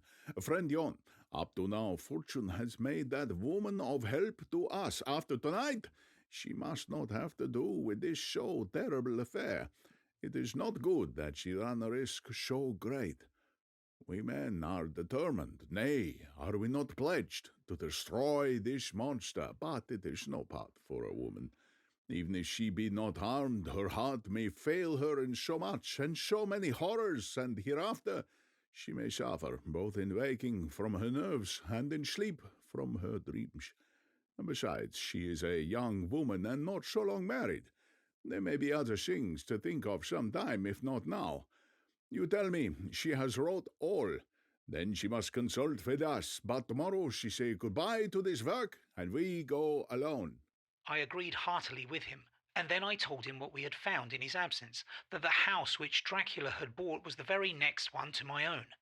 He was amazed, and a great concern seemed to come on him. Oh, that we had known it before, he said. For then we might have reached him in time to save poor Lucy. However, the milk that is spilt cries not out afterwards, as you say. We shall not think of that, but go on our way to the end. Then he fell into a silence that lasted till we entered my own gateway. Before we went to prepare for dinner, he said to Mrs. Harker, I am told, Madam Mina, by my friend Yon, that you and your husband have put up in exact order all things that have been up to this moment. Not up to this moment, Professor, she said impulsively, but up to this morning. But why not up till now? We have seen hitherto how good light all the little things have made. We have told our secrets, and yet no one who has told is the worse for it. Mrs. Harker began to blush, and taking a paper from her pocket, she said, Dr. Van Helsing, will you read this and tell me if it must go in? It is my record of today.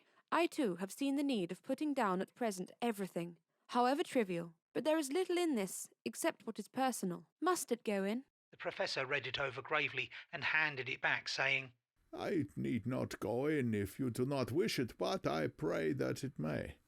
It can but make your husband love you the more, and all us, your friends, more honour you, as well as more esteem and love. She took it back with another blush and a bright smile. And so now, up to this very hour, all the records we have are complete and in order. The Professor took away one copy to study after dinner, and before our meeting, which is fixed for 9 o'clock. The rest of us have already read everything, so when we meet in the study, we shall all be informed as to facts, and can arrange our plan of battle with this terrible and mysterious enemy. Mina Harker's Journal. September 30th. When we met in Dr. Seward's study 2 hours after dinner, which had been at 6 o'clock, we unconsciously formed a sort of board or committee. Professor Van Helsing took the head of the table, to which Dr. Seward motioned him as he came into the room. He made me sit next to him on his right, and asked me to act as secretary. Jonathan sat next to me. Opposite us were Lord Godalming, Dr. Seward, and Mr. Morris, Lord Godalming being next to the Professor, and Dr. Seward in the centre. The Professor said, I may, I suppose, take it that we are all acquainted with the facts that are in these papers. We all expressed assent, and he went on, Then it were, I think, good that I tell you something of the kind of enemy with which we have to deal. I shall then make known to you something of the history of this man, which had been ascertained for me, so we then can discuss how we shall act, and can take our measure according. There are such beings as vampires. Some of us have evidence that they exist, even had we not the proof of our own unhappy experience. The teachings and the records of the past give proof enough for sane peoples. I admit that at the first I was a skeptic. Were it not that through long years I have trained myself to keep an open mind, I could not have believed until such time as that fact thunder on my ear. She, I prove. Alas, had I known at first what now I know, nay, had I even guessed at him, one so precious life had been spared to many of us who did love her. But that is gone, and we must so work that other poor souls perish not whilst we can save. Nosferatu did not die like the bee when he sting once. He is only stronger, and being stronger have yet more power to work evil. This vampire, which is amongst us, is of himself so strong in person as 20 men. He is of cunning more than mortal, for his cunning be the growth of ages. He hath still the age of necromancy, which is, as his etymology imply, the divination by the dead. And all the dead that he can come nigh to are for him at command. He is brute, and more than brute. He is devil in callous, and the heart of him is not. He can, within his range, direct the elements, the storm, the fog, the thunder. He can command all the meaner things, the rat and the owl and the bat, the moth and the fox and the wolf. He can grow and become small. He can at times vanish and come unknown. How then are we to begin our strike to destroy him? How shall we find his where, and having found it, how can we destroy? My friends, this is much. It is a terrible task that we undertake, and there may be consequence to make the brave shudder. For if we fail in this, our fight, he must surely win, and then where end we? Life is nothing. I heed him not, but to fail here is not mere life or death. It is that we become as him, that we henceforth become foul things of the night like him, without heart or conscience, preying on the bodies and the souls of those we love best.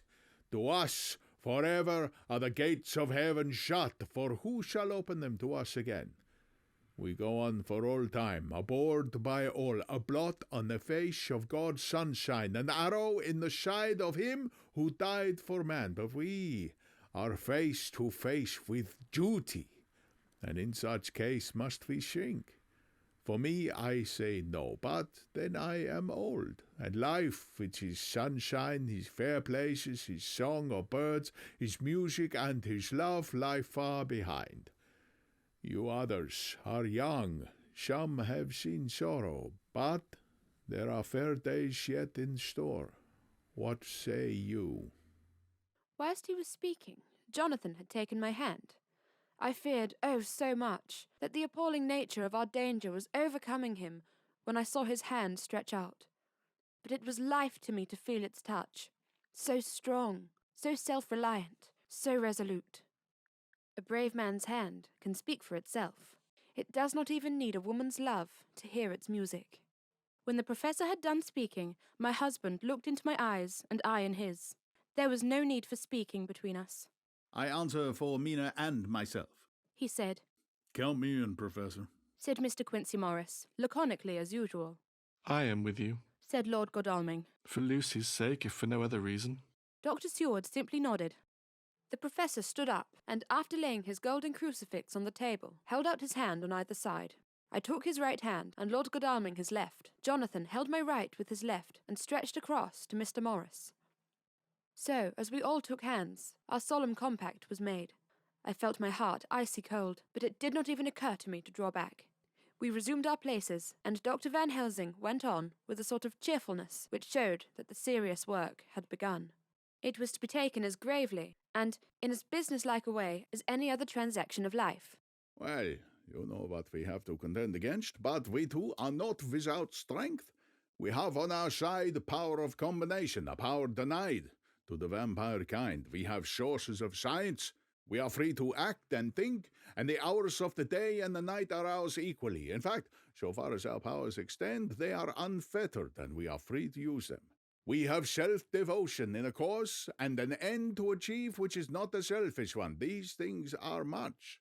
Now, let us see how far the general powers arrayed against us are restrict, and how the individual cannot. In fine, let us consider the limitations of the vampire in general, and this one in particular. All we have to go on are traditions and superstitions. These are not at the first appear much, when the matter is one of life and death, nay, of more than either life or death. Yet must we be satisfied, in the first place, because we have to be, no other means is at our control, and secondly, because, after all these things, tradition and superstition are everything. Do not the belief in vampires rest for others, though not, alas, for us on them? A year ago, which of us would have received such a possibility in the midst of our scientific, skeptical, matter-of-fact 19th century? We even scouted a belief that we saw justified under our very eyes. Take it, then, that the vampire and the belief in his limitations and his cure rest for the moment on the same base. For, let me tell you, he is known everywhere that men have been, in old Greece, in old Rome. He flourished in Germany all over, in France, in India, even in the Sherma Seas and in China. So far from us in all ways, there even is he, and the people for him at this day. He hath followed the wake of the Berserker Icelander, the devil-begotten Hun, the Slav, the Saxon, the Magyar. So far, then, we have all we may act upon. And let me tell you that very much of the beliefs are justified by what we have seen in our own so unhappy experience. The vampire live on, and cannot die by mere passing of the time. He can flourish when that he can fatten on the blood of the living. Even more, we have seen amongst us that he can even grow younger, that his vital faculties grow strenuous and seem as though they refresh themselves when his special pabulum is plenty. But he cannot flourish without this diet. He eat not as others. Even friend Jonathan, who lived with him for weeks, did never see him eat. Never! He throws no shadow. He make in the mirror no reflect, as again Jonathan's observe. He has the strength of many of his hand. Witness again Jonathan when he shut the door against the wolves, and when he help him from the diligence too. He can transform himself to wolf, as we gather from the ship arrival in Whitby. When he tear opens the dog, he can be as bad as Madam Mina saw him on the window at Whitby, and as friend Jon saw him fly from this so near house, and as my friend Quincy saw him at the window of Miss Lucy. He can come in mist which he create. That noble ship's captain proved him of this, but from what we know, the distance he can make this mist is limited, as it can only be round himself. He come on moonlight rise as elemental dust, as again Jonathan saw those sisters in the castle of Dracula. He becomes so small, we observe, saw Miss Lucy, ere she was at peace, slip through a hair's breadth space at the tomb door. He can, when once he find his way, come out from anything or into anything, no matter how close he be bound or even fused up with fire, solder, you call it. He can see in the dark. No small power this in a world which is one half shut from the light. But hear me through. He can do all these things, yet he is not free. Nay, he is even more prisoner than the slave of the galley, than the madman in the shell. He cannot go where he lists. He who is not of nature has yet to obey some of nature's laws. Why? We know not. He may not enter anywhere at first, unless there be someone of the household who bid him to come, though afterwards he can come as he please. His power ceases, as does that of all evil things, at the coming of the day. Only at certain times can he have limited freedom. If he be not at the place where he is bound, he can only change himself at noon or at exact sunrise or sunset. These things we are told, and in this record of ours we have proof by inference. Thus, whereas he can do as he will within his limit, when he have his earth home, his coffin home, his hell home, the place unhallowed, as we saw when he went to the grave or the suicide at Whitby, still, at other times he can only change when the time come. It is said, too, that he can only pass running water at the slack or the flood of the tide. Then there are things which so afflict him that he has no power, as the garlic that we know of, as for the things sacred, as this symbol, my crucifix, that was amongst us even now when we resolved. To them he is nothing, but in their presence he take his place far off and silent with respect. There are others, too, which I shall tell you of, lest in our seeking we may need them. The branch of wild rose on his coffin, keep him that he move not from it. A sacred bullet fired into the coffin, kill him so that he be true dead. And as for the stake through him, we know already of its peace, or the cut off head that giveth rest. We have seen it with our own eyes. Thus, when we find the habitation of this man that was, we can confine him to his coffin and destroy him, if we obey what we know. But he is clever. I have asked my friend Arminius of Budapest University who make his record, and from all means that are, he tell me of what he has been. He must indeed have been that voivode Dracula who won his name against the Turk over the great river on the very frontier of Turkey land. If it be so, then he was no common man, for in that time, and for centuries after, he was spoken of as the cleverest and the most cunning, as well as the bravest of the sons of the land beyond the forest. That mighty brain and that iron resolution went with him to his grave, and are even now arrayed against us. The Draculas were, says Arminius, a great and noble race, though now and again were scions who were held by their covials to have had dealings with the evil one. They learned his secrets in the Scholomance amongst the mountains over Lake Hermannstadt, where the devil claims the 10th scholar as his due.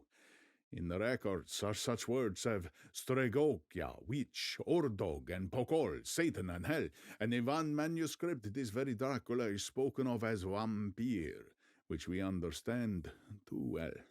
There have been from the loins of this very one great men and good women, and their graves make sacred the earth where alone his foulness can dwell, for it is not the least of its terrors that this evil thing is rooted deep in all good. In soil barren of holy memories it cannot rest. Whilst they were talking, Mr. Morris was looking steadily at the window, and he now got up quietly and went out of the room. There was a little pause, and then the professor went on. Now, we must settle what we do. We have here much data, and we must proceed to lay out our campaign. We know from the inquiry Jonathan from the castle to Whitby came 50 boxes of earth, all of which were delivered at Carfax. We also know that at least some of these boxes have been removed. It seems to me that our first step should be to ascertain whether all the rest remain in the house beyond that wall where we look today, or whether any more have been removed. If the latter, we must trace... Here, we were interrupted in a very startling way. Outside the house came the sound of a pistol shot. The glass of the window was shattered with a bullet, which, ricocheting from the top of the embrasure, struck the far wall of the room. I am afraid I am a hearty coward, for I shrieked out, "Ah!" The men all jumped to their feet. Lord Godalming flew over to the window and threw up the sash. As he did so, we heard Mr. Morris's voice without. Sorry, I fear I have alarmed you. I shall come in and tell you about it. A minute later, he came in and said, It was an idiotic thing of me to do, and I ask your pardon. Mrs. Harker, most sincerely, I fear I must have frightened you terribly, but the fact is that whilst the professor was talking, there came a big bat and sat on the windowsill. I got such a horror of the damn brutes from recent events that I cannot stand them, and I went out to have a shot, as I've been doing of late of evenings whenever I've seen one. You used to laugh at me for it then, Art. Did you hit it? Asked Dr. Van Helsing. I don't know. I fancy not, for it flew away into the wood. Without saying any more, he took his seat, and the professor began to resume his statement.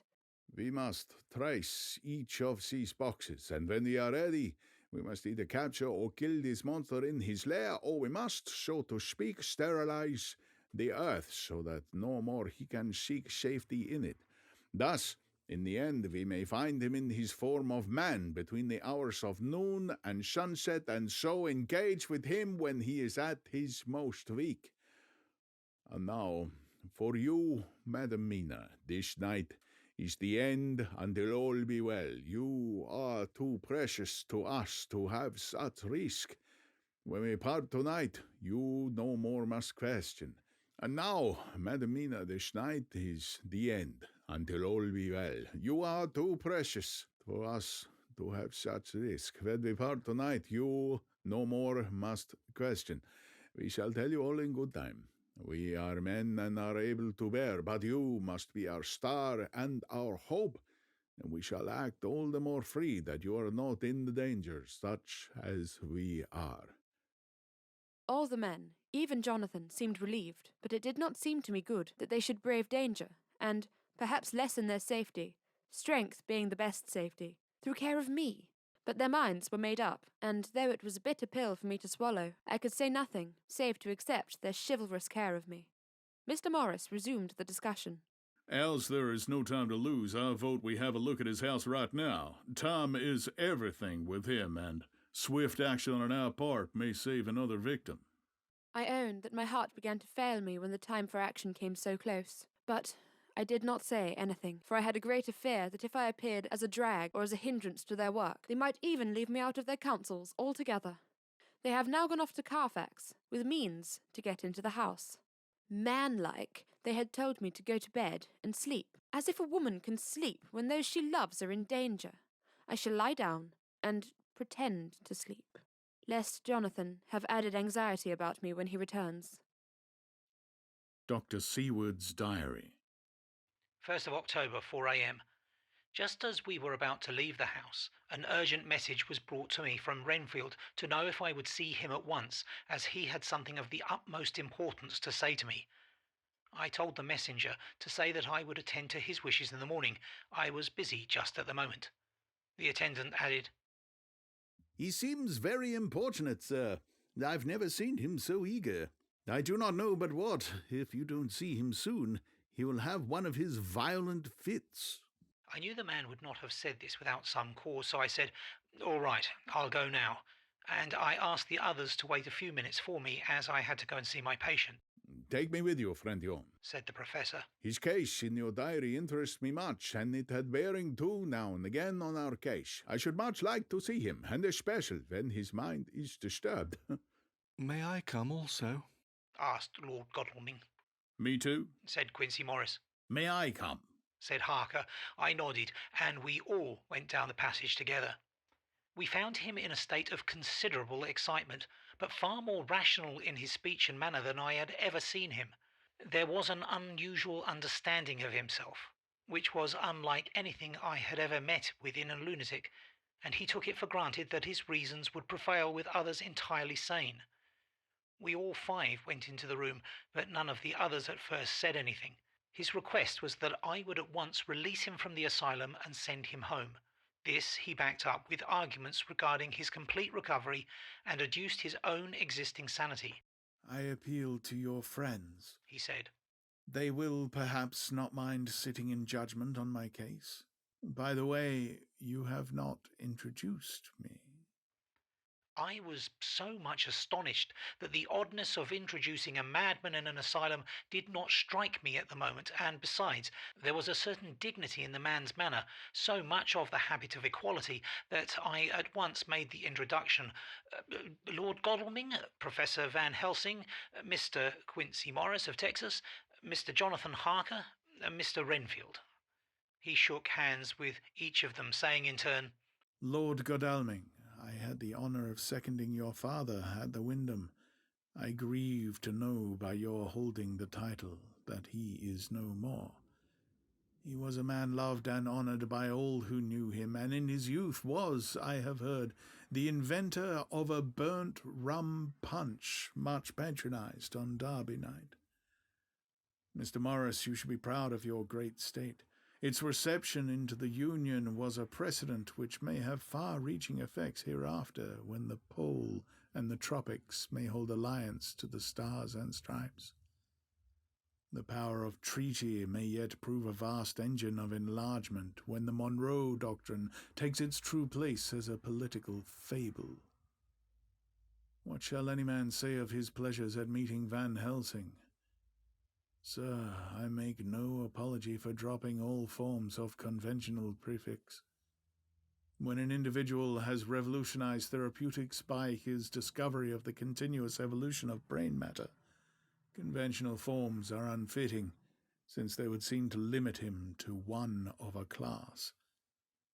You, gentlemen, who by nationality, by heredity, or by possession of natural gifts are fitted to hold your respective places in the moving world, I take to witness that I am as sane as at least the majority of men who are in full possession of their liberties. I am sure that you, Dr. Seward, humanitarian and medico-jurist as well as scientist, will deem it a moral duty to deal with me as one to be considered as under exceptional circumstances. He made this last appeal with a courtly air of conviction which was not without its own charm. I think we were all staggered. For my own part, I was under the conviction, despite my knowledge of the man's character and history, that his reason had been restored, and I felt under a strong impulse to tell him that I was satisfied as to his sanity, and would see about the necessary formalities for his release in the morning. I thought it better to wait, however, before making so grave a statement, for of old I knew the sudden changes to which this particular patient was liable. So I contented myself with making a general statement that he appeared to be improving very rapidly, that I would have a longer chat with him in the morning, and would then see what I could do in the direction of meeting his wishes. This did not at all satisfy him, for he said quickly, "But I fear, Dr. Seward, that you hardly apprehend my wish. I desire to go at once, here, now, this very hour, this very instant, if I may. Time presses, and in our implied agreement with the old scytheman, it is of the essence of the contract. I am sure it is only necessary to put before so admirable a practitioner as Dr. Seward so simple yet so momentous a wish to ensure its fulfillment." He looked at me keenly, and seizing the negative in my face, turned to the others and scrutinized them closely. Not meeting any sufficient response, he went on, "Is it possible that I have erred in my supposition?" "You have," I said frankly, but at the same time, as I felt, brutally. There was a considerable pause, and then he said slowly, "Then I suppose I must only shift my ground of request. Let me ask for this concession, boon, privilege, what you will. I am content to implore in such a case, not on personal grounds, but for the sake of others. I am not at liberty to give you the whole of my reasons, but you may, I assure you, take it from me that they are good ones, sound and unselfish, and spring from the highest sense of duty. Could you look, sir, into my heart, you would approve to the full the sentiments which animate me. Nay, more, you would count me among the best and truest of your friends." Again, he looked at us all keenly. I had a growing conviction that this sudden change of his entire intellectual method was but yet another phase of his madness, and so determined to let him go on a little longer, knowing from experience that he would, like all lunatics, give himself away in the end. Van Helsing was gazing at him with a look of utmost intensity, his bushy eyebrows almost meeting with the fixed concentration of his look. He said to Renfield, in a tone which did not surprise me at the time, but only when I thought of it afterwards, for it was as of one addressing an equal, "Can you not tell frankly your real reason for wishing to be free tonight? I will undertake that if you will satisfy even me, a stranger, without prejudice, and with a habit of keeping an open mind, Dr. Seward will give you, at his own risk, of his own responsibility, the privilege you seek." He shook his head sadly, and with a look of poignant regret on his face. The professor went on, "Come, sir, bethink yourself. You claim the privilege of reason in the highest degree, since you seek to impress us with your complete reasonableness.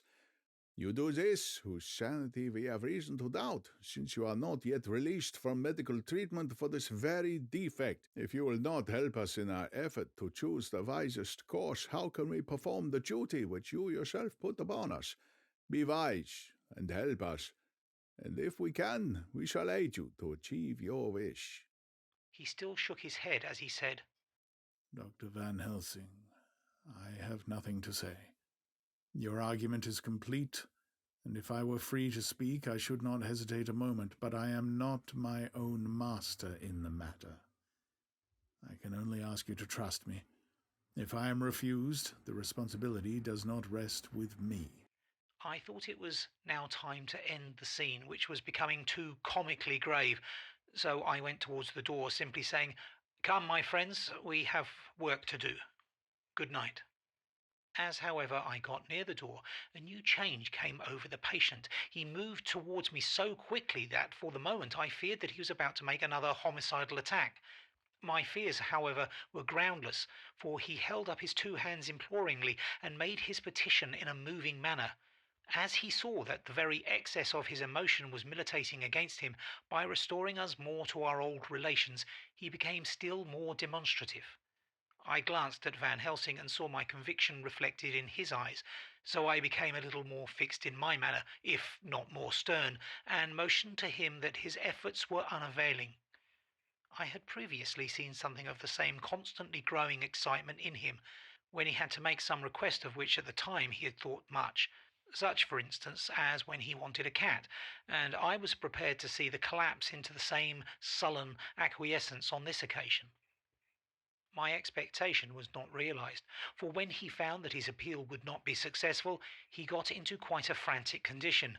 He threw himself on his knees and held up his hands, wringing them in plaintive supplication, and poured forth a torrent of entreaty, with the tears rolling down his cheeks, and his whole face and form expressive of the deepest emotion. Let me entreat you, Dr. Seward. Oh, let me implore you to let me out of this house at once. Send me away how you will and where you will. Send keepers with me with whips and chains. Let them take me in a strait waistcoat, manacled and leg-ironed, even to jail. But let me go out of this. You don't know what you do by keeping me here. I'm speaking from the depths of my heart, of my very soul. You don't know whom you wrong, or how, and I may not tell. Woe is me, I may not tell. By all you hold sacred, by all you hold dear, by your love that is lost, by your hope that lives, for the sake of the Almighty, take me out of this and save my soul from guilt. Can't you hear me, man? Can't you understand? Will you never learn? Don't you know that I am sane and earnest now, that I am no lunatic in a mad fit, but a sane man fighting for his soul? Oh, hear me, let me go, let me go, let me go! I thought that the longer this went on, the wilder he would get, and so would bring on a fit, so I took him by the hand and raised him up. Come, I said sternly, no more of this. We have had quite enough already. Get to your bed and try to behave more discreetly. He suddenly stopped and looked at me intently for several moments. Then, without a word, he rose and, moving over, sat down on the side of the bed. The collapse had come, as on former occasions, just as I had expected. When I was leaving the room, last of our party, he said to me in a quite well-bred voice, You will, I trust, Dr. Seward, do me the justice to bear in mind later on that I did what I could to convince you tonight.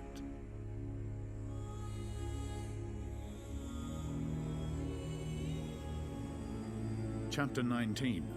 Jonathan Harker's Journal.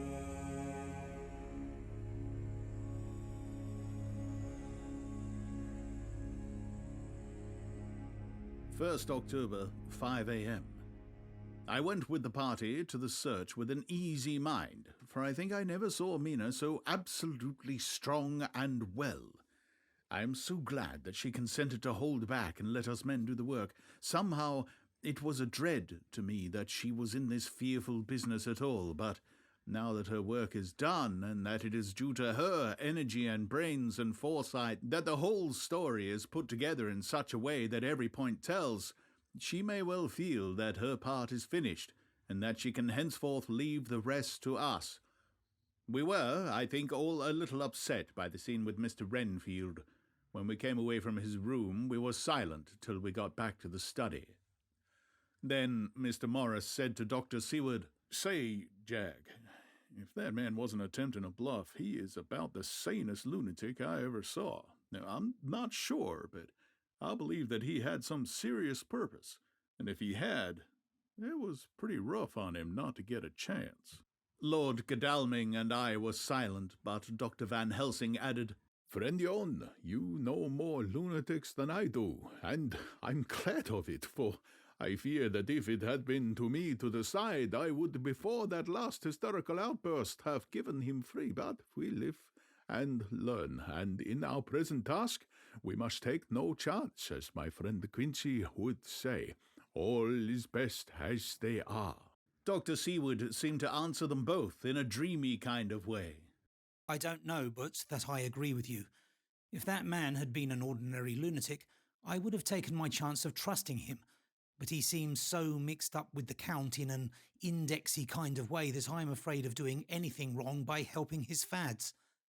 I can't forget how he prayed with almost equal fervour for a cat and then tried to tear my throat out with his teeth. Besides, he called the Count Lord and Master, and he may want to get out to help him in some diabolical way. That horrid thing has the wolves and the rats and his own kind to help him, so I suppose he isn't above trying to use a respectable lunatic. He certainly did seem earnest, though. I only hope we have done what is best. These things, in conjunction with the wild work we have in hand, help to unnerve a man. The professor stepped over and, laying his hand on his shoulder, said in his grave, kindly way, Friend Jon, have no fear. We are trying to do our duty in a very sad and terrible case. We can only do as we deem best. What else have we to hope for except the pity of the good God? Lord Godalming had slipped away for a few minutes, but now he returned. He held up a little silver whistle as he remarked, That old place may be full of rats, and if so, I've got an antidote on call. Having passed the wall, we took our way to the house, taking care to keep in the shadows of the trees on the lawn when the moonlight shone out. When we got to the porch, the professor opened his bag and took out a lot of things, which he laid on the step, sorting them into 4 little groups, evidently one for each. Then he spoke. My friends, we are going into a terrible danger, and we need arms of many kinds. Our enemy is not merely spiritual. Remember that he has the strength of 20 men, and that, though our necks or our windpipes are of the common kind and therefore breakable or crushable, his are not amenable to mere strength. A stronger man or a body of men more strong in all than him can at certain times hold him, but they cannot hurt him, as we can be hurt by him. We must, therefore, guard ourselves from his touch. Keep this near your heart. As he spoke, he lifted a little silver crucifix and held it out to me, I being nearest to him. Put these flowers round your neck. Here he handed me a wreath of withered garlic blossoms. For other enemies more mundane, this revolver and this knife, and for aid in all, these so small electric lamps, which you can fasten to your breast, and for all, and above all, at the last, this, which we must not desecrate needless. This was a portion of sacred wafer, which he put in an envelope and handed to me. Each of the others was similarly equipped. Now, he said, Friend Jon, where are the skeleton keys? If sure that we can open the door, we need not break house by the window, as before at Miss Lucy's. Dr. Seward tried 1 or 2 skeleton keys, his mechanical dexterity as a surgeon standing him in good stead. Presently he got one to suit. After a little play back and forward, the bolt yielded, and with a rusty clang, shot back. We pressed on the door. The rusty hinges creaked, and it slowly opened. It was startlingly like the image conveyed to me in Dr. Seward's diary of the opening of Miss Westenra's tomb. I fancy that the same idea seemed to strike the others, for with one accord they shrank back. The professor was the first to move forward and stepped into the open door. In manus tuas, Domine, he said, crossing himself as he passed over the threshold. We closed the door behind us, lest when we should have lit our lamps we should possibly attract attention from the road. The professor carefully tried the lock, lest we might not be able to open it from within should we be in a hurry making our exit. Then we all lit our lamps and proceeded on our search. The light from the tiny lamps fell in all sorts of odd forms as the rays crossed each other, or the opacity of our bodies threw great shadows. I could not, for my life, get away from the feeling that there was someone else amongst us. I suppose it was the recollection, so powerfully brought home to me by the grim surroundings, of that terrible experience in Transylvania. I think the feeling was common to us all, for I noticed that the others kept looking over their shoulders at every sound and every new shadow, just as I felt myself doing. The whole place was thick with dust. The floor was seemingly inches deep, except where there were recent footsteps, in which, on holding down my lamp, I could see marks of hobnails, where the dust was cracked. The walls were fluffy and heavy with dust, and in the corners were masses of spiders' webs, whereon the dust had gathered till they looked like old tattered rags, as the weight had torn them partly down. On a table in the hall was a great bunch of keys with a time-yellowed label on each. They had been used several times, for on the table were several similar rents in the blanket of dust, similar to that exposed when the professor lifted them.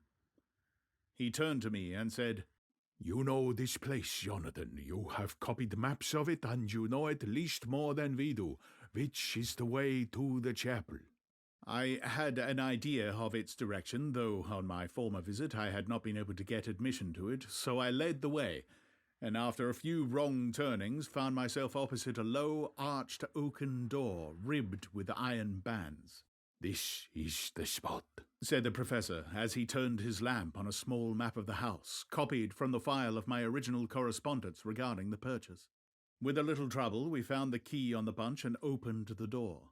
We were prepared for some unpleasantness, for as we were opening the door, a faint, malodorous air seemed to exhale through the gaps, but none of us ever expected such an odour as we encountered. None of the others had met the Count at all at close quarters, and when I had seen him, he was either in the fasting stage of his existence in his rooms, or, when he was bloated with fresh blood, in a ruined building open to the air.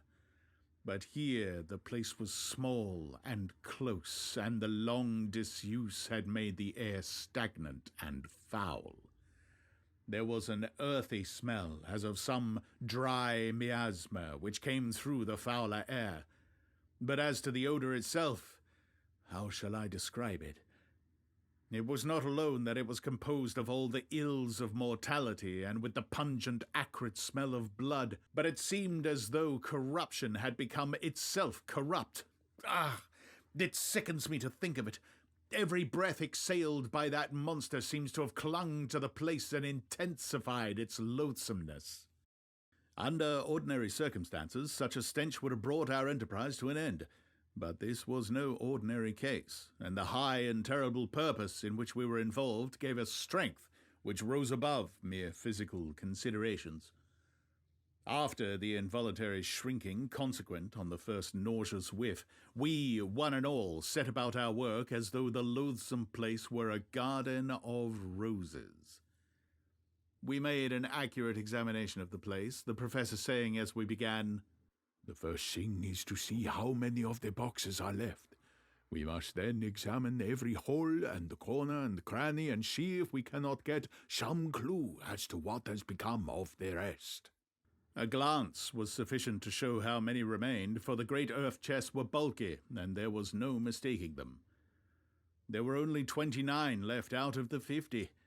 Once I got a fright, for seeing Lord Godalming suddenly turn and look out of the vaulted door into the dark passage beyond, I looked too, and for an instant my heart stood still. Somewhere, looking out from the shadow, I seemed to see the high lights of the Count's evil face, the ridge of the nose, the red eyes, the red lips, the awful pallor. It was only for a moment, for as Lord Godalming said, "I thought I saw a face, but it was only the shadows." I turned my lamp in the direction and stepped into the passage. There was no sign of anyone, and as there were no corners, no doors, no aperture of any kind, but only the solid walls of the passage, there could be no hiding place even for him. I took it that fear had helped imagination, and said nothing. A few moments later I saw Morris suddenly step back from a corner which he was examining.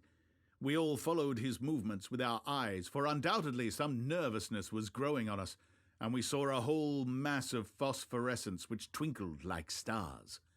We all instinctively drew back. The whole place was becoming alive with rats. For a moment or two we stood appalled, all save Lord Godalming, who was seemingly prepared for such an emergency. Rushing over to the great iron-bound oaken door which Dr. Seward had described from the outside, and which I had seen myself, he turned the key in the lock, drew the huge bolts, and swung the door open. Then, taking his little silver whistle from his pocket, he blew a low, shrill call. It was answered from behind Dr. Seward's house by the yelping of dogs, and after about a minute 3 terriers came rushing round the corner of the house. Unconsciously, we had all moved towards the door, and as we moved, I noticed that the dust had been much disturbed. The boxes, which had been taken out, had been brought this way, but even in the minute that had elapsed, the number of rats had vastly increased. They seemed to swarm over the place all at once, till the lamplight, shining on the moving dark bodies and glittering baleful eyes, made the place look like a bank of earth set with fireflies. The dogs dashed on, but at the threshold suddenly stopped and snarled, and then, simultaneously lifting their noses, began to howl in the most lugubrious fashion. The rats were multiplying in thousands, and we moved out. Lord Godalming lifted one of the dogs, and carrying him in, placed him on the floor. The instant his feet touched the ground, he seemed to recover his courage, and rushed at his natural enemies. They fled before him so fast that before he had shaken the life out of a score, the other dogs, who had by now been lifted in the same manner, had but small prey ere the whole mass had vanished. With their going, it seemed as if some evil presence had departed, for the dogs frisked about and barked merrily as they made sudden darts at their prostrate foes, then turned them over and over and tossed them in the air with vicious shakes. We all seemed to find our spirits rise. Whether it was the purifying of the deadly atmosphere by opening of the chapel door, or the relief which we experienced by finding ourselves in the open, I know not. But most certainly the shadow of dread seemed to slip from us like a robe, and the occasion of our coming lost something of its grim significance, though we did not slacken a whit in our resolution. We closed the outer door and barred and locked it, and bringing the dogs with us, began our search of the house. We found nothing throughout, except dust in extraordinary proportions, and all untouched, save for my own footsteps when I had made my first visit. Never once did the dogs exhibit any symptom of uneasiness, and even when we returned to the chapel they frisked about as though they had been rabbit hunting in a summer wood. The morning was quickening in the east when we emerged from the front. Dr. Van Helsing had taken the key of the hall door from the bunch and locked the door in orthodox fashion, putting the key into his pocket when he had done. So far, he said, our night has been eminently successful. No harm has come to us, such as I feared might be, and yet we have ascertained how many boxes are missing. More than all do I rejoice that this, our first and perhaps our most difficult and dangerous step, has been accomplished without the bringing thereinto our most sweet Madam Mina, or troubling her waking or sleeping thoughts with sights and sounds and smells of horror, which she might never forget. One lesson, too, we have learned, if it be allowable to argue a particular, that the brute beasts which are the Count's command are yet themselves not amenable to his spiritual power. For look, these rats that would come to his call, just as from his castle top he summons the wolves to your going, and to that poor mother's cry, though they come to him, they run pell-mell from the sure little dogs of my friend Arthur. We have other matters before us, other dangers, other fears, and that monster. He has not used his power over the brute world for only or the last time tonight. So be it that he has gone elsewhere. Good! It has given us opportunity to cry check in some ways in this chess game, which we play for the stake of human souls. And now, let us go home. The dawn is close at hand, and we have reason to be content with our first night's work. It may be ordained that we have many nights and days to follow, if full of peril, but we must go on, and from no danger shall we shrink. The house was silent when we got back, save for some poor creature who was screaming away in one of the distant wards, and a low moaning sound from Renfield's room.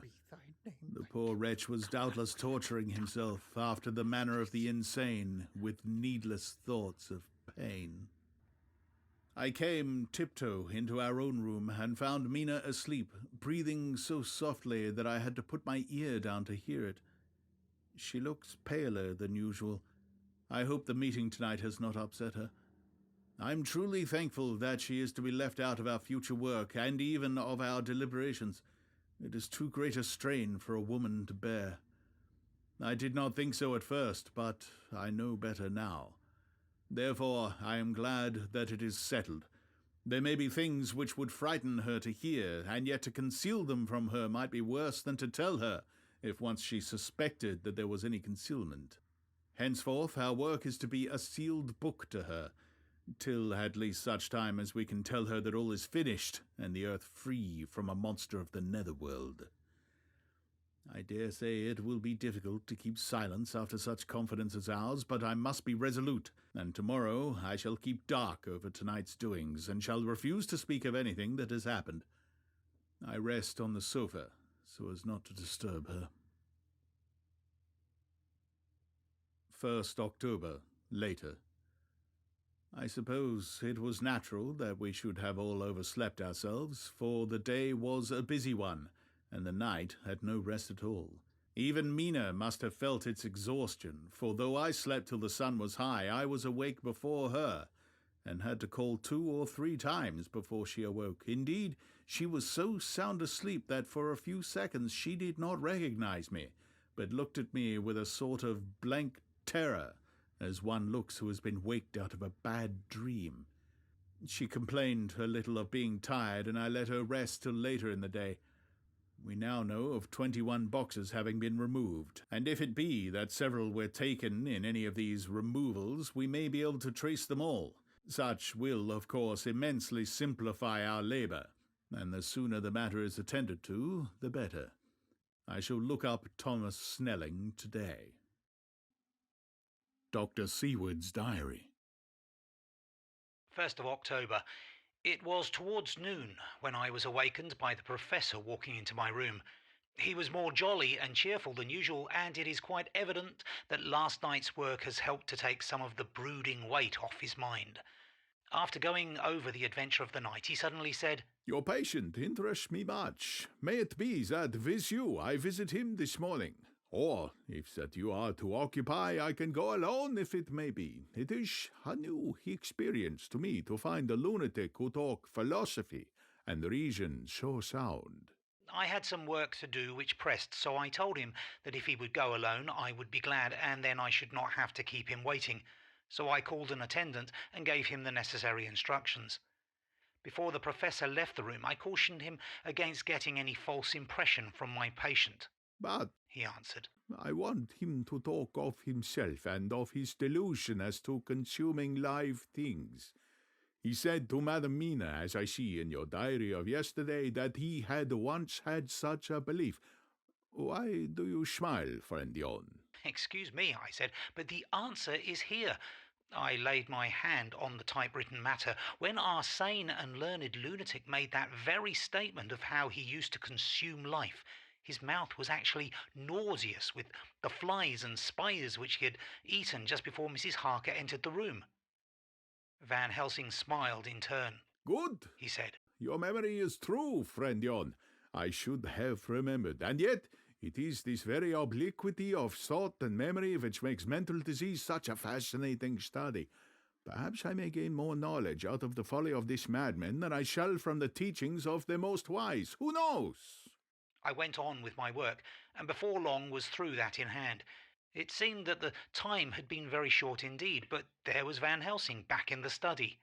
"Do I interrupt?" he asked politely as he stood at the door.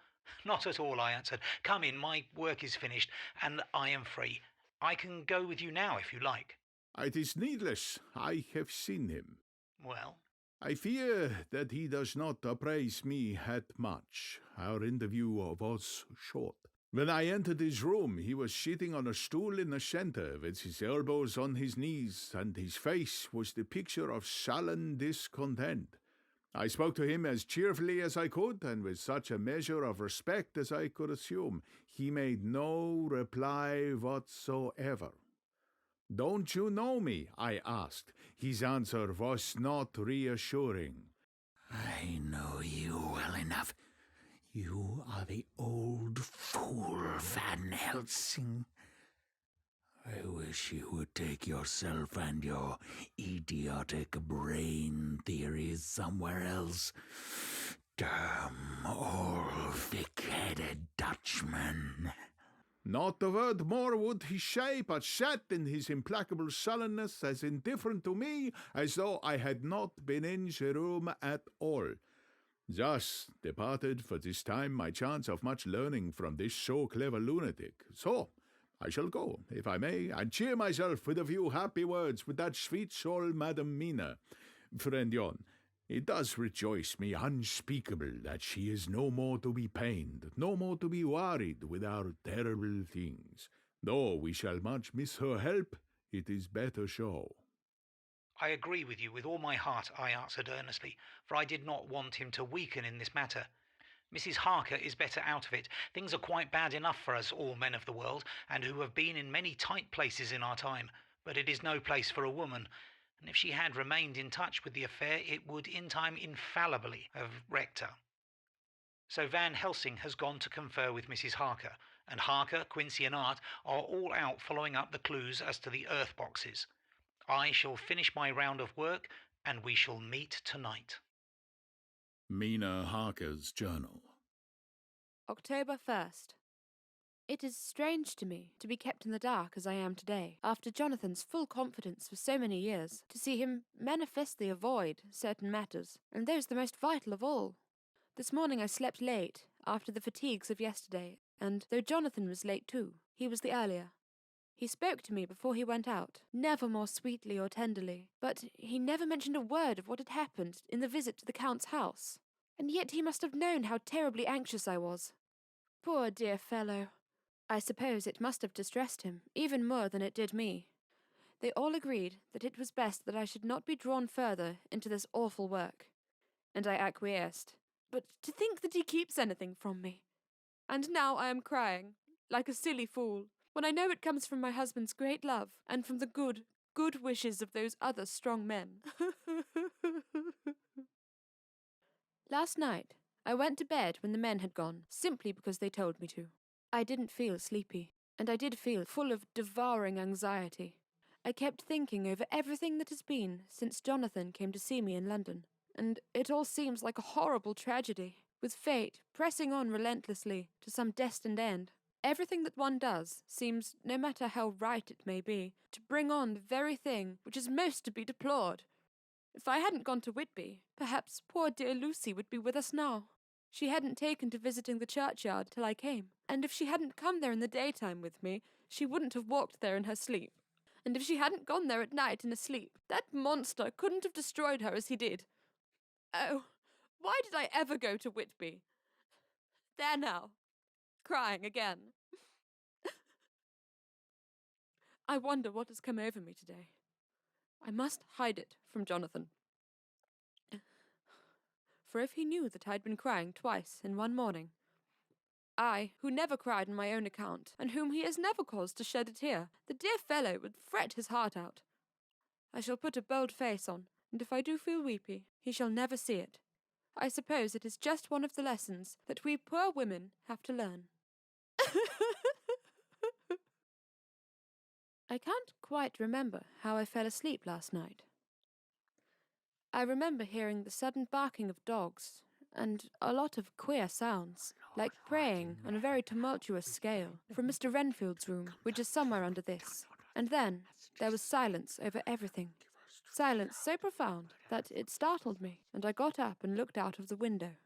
All was dark and silent, and the black shadows thrown by the moonlight, seeming full of a silent mystery of their own. Not a thing seemed to be stirring, but all to be grim and fixed as death or fate, so that a thin streak of white mist that crept with almost imperceptible slowness across the grass towards the house seemed to have a sentience and a vitality of its own. I think that the digression of my thoughts must have done me good, for when I got back to bed I found a lethargy creeping over me.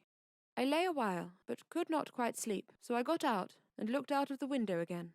The mist was spreading, and was now close up to the house, so that I could see it lying thick against the wall, as though it was stealing up to the windows.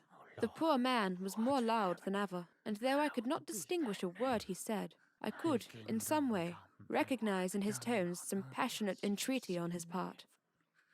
Then there was the sound of a struggle, and I knew that the attendants were dealing with him.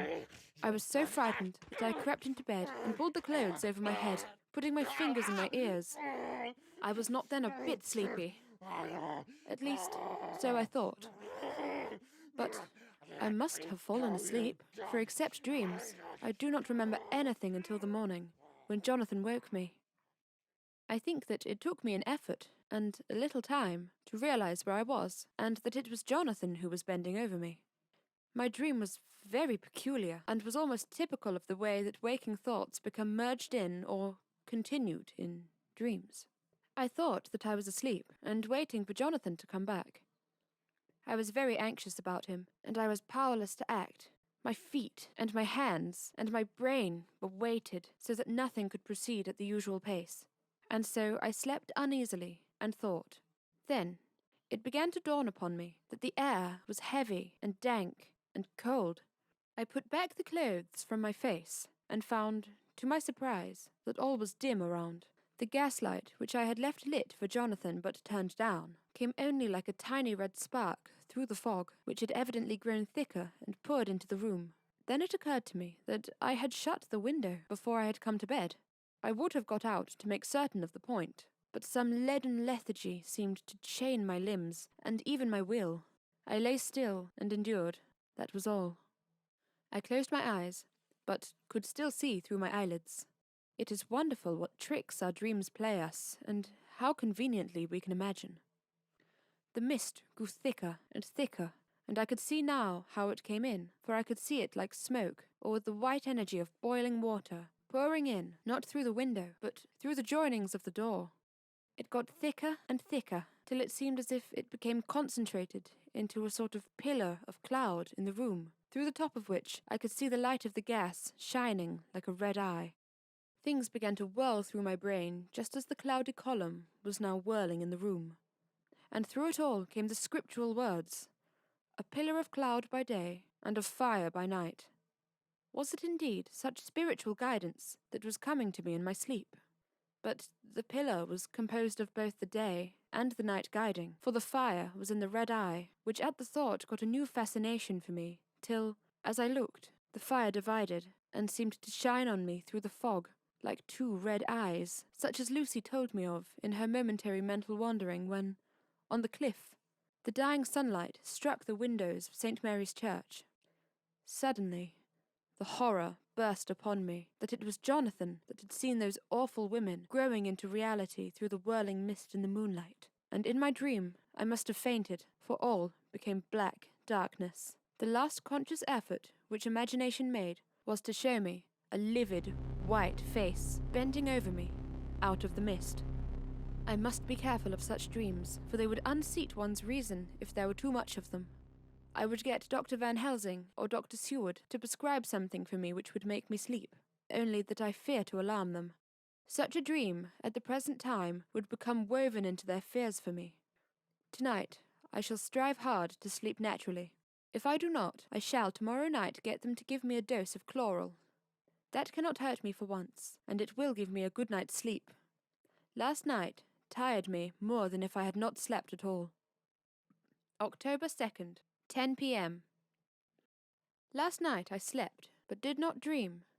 I must have slept soundly, for I was not waked by Jonathan coming to bed. But the sleep has not refreshed me, for today I feel terribly weak and spiritless.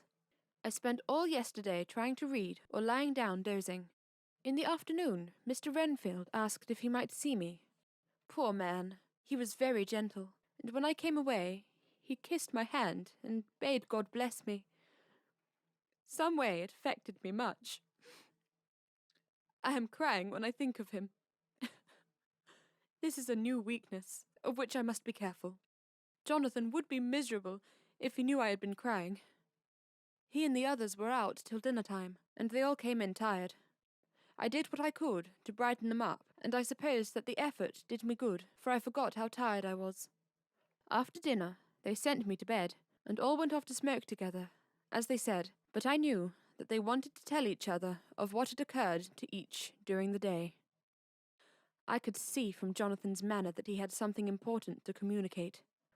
I was not so sleepy as I should have been, so before they went, I asked Dr. Seward to give me a little opiate of some kind, as I had not slept well the night before. He very kindly made me up a sleeping draught, which he gave to me, telling me that it would do me no harm, as it was very mild.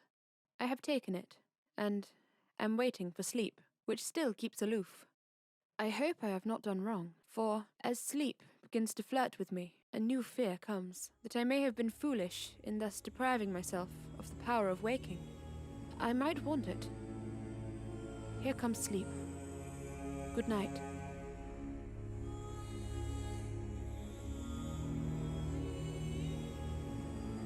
Chapter 20.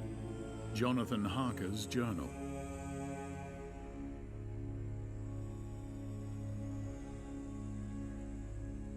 First of October, evening. I found Thomas Snelling in his house at Bethnal Green, but unhappily he was not in a condition to remember anything. The very prospect of beer, which my expected coming had opened to him, had proved too much, and he had begun too early on his expected debauch. I learned, however, from his wife, who seemed a decent poor soul, that he was only the assistant of Smollett, who, of the two mates, was the responsible person. So I drove to Walworth, and found Mr. Joseph Smollett at home and in his shirt-sleeves, taking a late tea out of a saucer. He is a decent, intelligent fellow, distinctly a good, reliable type of workman, and with a headpiece of his own. He remembered all about the incident of the boxes, and from a wonderful dog-eared notebook, which he produced from some mysterious receptacle about the seat of his trousers, and which had hieroglyphical entries in thick, half-obliterated pencil, he gave me the destinations of the boxes. There were, he said, 6 in the cartload which he took from Carfax and left at 197 Chicksand Street, Mile End, Newtown, and another 6 which he deposited at Jamaica Lane, Bermondsey.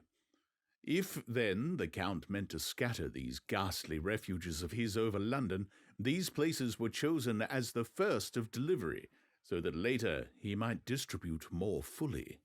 The systematic manner in which this was done made me think that he could not mean to confine himself to 2 sides of London. He was now fixed on the far east of the northern shore, on the east on the southern shore, and on the south. The north and west were surely never meant to be left out of his diabolical scheme, let alone the city itself, and the very heart of fashionable London in the southwest and west. I went back to Smollett and asked him if he could tell us if any other boxes had been taken from Carfax. He replied, "Well, Governor, you treated me weary handsome." I had given him half a sovereign. "And I'll tell you all I know. I heard a man by the name of Bloxham say 4 nights ago in the Hare and Hounds in Pincher's Alley, as how he and his mate had a rare dusty job in an old house in Purfleet. There ain't a many such jobs as this here, and I'm a-thinking that maybe Sam Bloxham could tell you somewhat." I asked if he could tell me where to find him. I told him that if he could get me the address, it would be worth another half sovereign to him. So he gulped down the rest of his tea and stood up, saying that he was going to begin the search then and there. At the door he stopped and said, "Look here, Governor, there ain't no sense in me a-keeping you here. I may find Sam soon, or I mayn't. But anyhow, he ain't like to be in a way to tell you much tonight. Sam is a rare one when he starts on the booze. If you can give me an envelope with a stamp on it and put your address on it, I'll find out where Sam is to be found and post it to you tonight. But you'd better be up after him soon in the morning, or maybe you won't catch him, for Sam gets off main early, never mind the booze the night before." This was all practical, so one of the children went off with a penny to buy an envelope and a sheet of paper and to keep the change. When she came back, I addressed the envelope and stamped it, and when Smollett had again faithfully promised to post the address when found, I took my way to home. We're on the track, anyhow. I am tired tonight, and I want to sleep. Mina is fast asleep and looks a little too pale. Her eyes look as though she had been crying. Poor dear. I've no doubt it frets her to be kept in the dark, and it may make her doubly anxious about me and the others, but it is best as it is. It is better to be disappointed and worried in such a way now than to have her nerve broken. The doctors were quite right to insist on her being kept out of this dreadful business. I must be firm, for on me this particular burden of silence must rest. I shall not ever enter on the subject with her under any circumstances. Indeed, it may not be a hard task after all, for she herself has become reticent on the subject, and has not spoken of the Count or his doings ever since we told her of our decision. 2nd October, evening. A long and trying and exciting day. By the first post I got my directed envelope with a dirty scrap of paper enclosed, on which was written with a carpenter's pencil in a sprawling hand, Sam Bloxham, Corcoran's, 4 Potters Court, Bartle Street, Walworth. Ask for the Depite. I got the letter in bed and rose without waking Mina. She looked heavy and sleepy and pale and far from well. I determined not to wake her, but that when I should return from this new search, I would arrange for her going back to Exeter. I think she would be happier in our own home, with her daily tasks to interest her, than in being here amongst us and in ignorance. I only saw Dr. Seward for a moment and told him where I was off to, promising to come back and tell the rest so soon as I should have found out anything. I drove to Walworth and found, with some difficulty, Potter's Court. Mr. Spollett's spelling misled me, and I asked for Potter's Court instead of Potter's Court. However, when I had found the court, I had no difficulty in discovering Corcoran's lodging-house. When I asked the man who came to the door for the Depite, he shook his head and said, I don't know him. There ain't no such person here. I never heard of him in all my blooming days. Don't believe there ain't nobody of that kind living here or anywhere. I took out Smollett's letter, and as I read it, it seemed to me that the lesson of the spelling of the name of the court might guide me. What are you? I asked. I'm the deputy, he answered. I saw at once that I was on the right track. Phonetic spelling had again misled me. A half-crown tip put the deputy's knowledge at my disposal, and I learned that Mr. Bloxham, who had slept off the remains of his beer on the previous night at Corcoran's, had left for his work at Poplar at 5 o'clock that morning. He could not tell me where the place of work was situated, but he had a vague idea that it was some kind of newfangled warehouse. And with this slender clue I had to start for Poplar. It was 12 o'clock before I got any satisfactory hint of such a building, and this I got at a coffee shop, where some workmen were having their dinner. One of them suggested that there was being erected at Cross Angel Street a new cold storage building, and as this suited the condition of a new-fangled warehouse, I at once drove to it. An interview with a surly gatekeeper and a surlier foreman, both of whom were appeased with a coin of the realm, put me on the track of Bloxham. He was sent for on my suggestion that I was willing to pay his day's wages to his foreman for the privilege of asking him a few questions on a private matter. He was a smart enough fellow, though rough of speech and bearing. When I had promised to pay for his information and given him an earnest, he told me that he had made 2 journeys between Carfax and a house in Piccadilly, and had taken from this house to the latter 9 great boxes, main heavy ones, with a horse and cart hired by him for this purpose. I asked him if he could tell me the number of the house in Piccadilly, to which he replied, Well, Governor, I forgets the number, but it was only a few doors from a big white church or something of a kind not long built.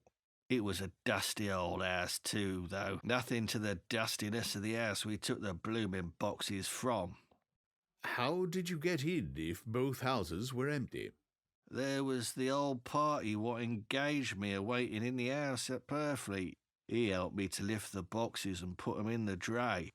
Curse me, but he was the strongest chap I ever struck, and him an old fella with a white moustache. One that thin that you would think he couldn't throw a shadder.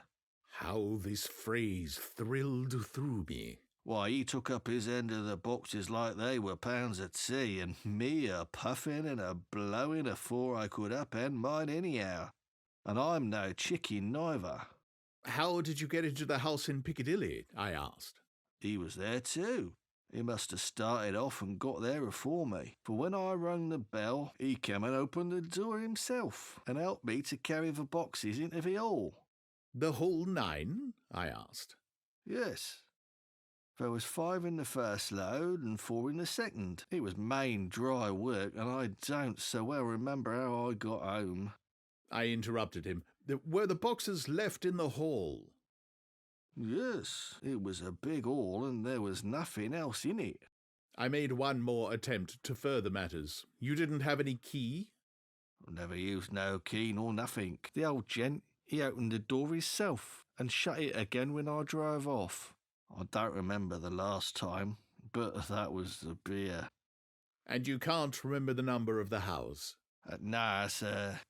But you needn't have no difficulty about that. It's iron, with a stone front with a bow on it, and high steps up to the door. I know them steps, having had to carry boxes up with 3 loafers that come round to earn a copper.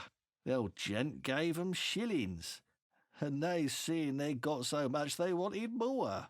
But he took one of 'em by the shoulder and was like to throw him down the steps, till the lot of 'em went away cussing. I thought that with this description I could find the house, so having paid my friend for his information, I started off for Piccadilly. I had gained a new, painful experience. The Count could, it was evident, handle the earth boxes himself. If so, time was precious, for now that he had achieved a certain amount of distribution, he could, by choosing his own time, complete the task unobserved. At Piccadilly Circus, I discharged my cab and walked westward. Beyond the Junior Constitutional, I came across the house described and was satisfied that this was the next of the lairs arranged by Dracula. The house looked as though it had been long untenanted. The windows were encrusted with dust, and the shutters were up. All the framework was black with time, and from the iron the paint had mostly scaled away.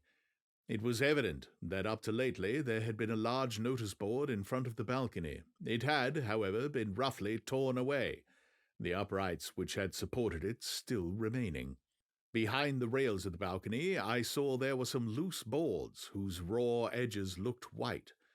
I would have given a good deal to have been able to see the notice board intact, as it would, perhaps, have given some clue to the ownership of the house. I remembered my experience of the investigation and purchase of Carfax, and I could not but feel that if I could find the former owner, there might be some means discovered of gaining access to the house.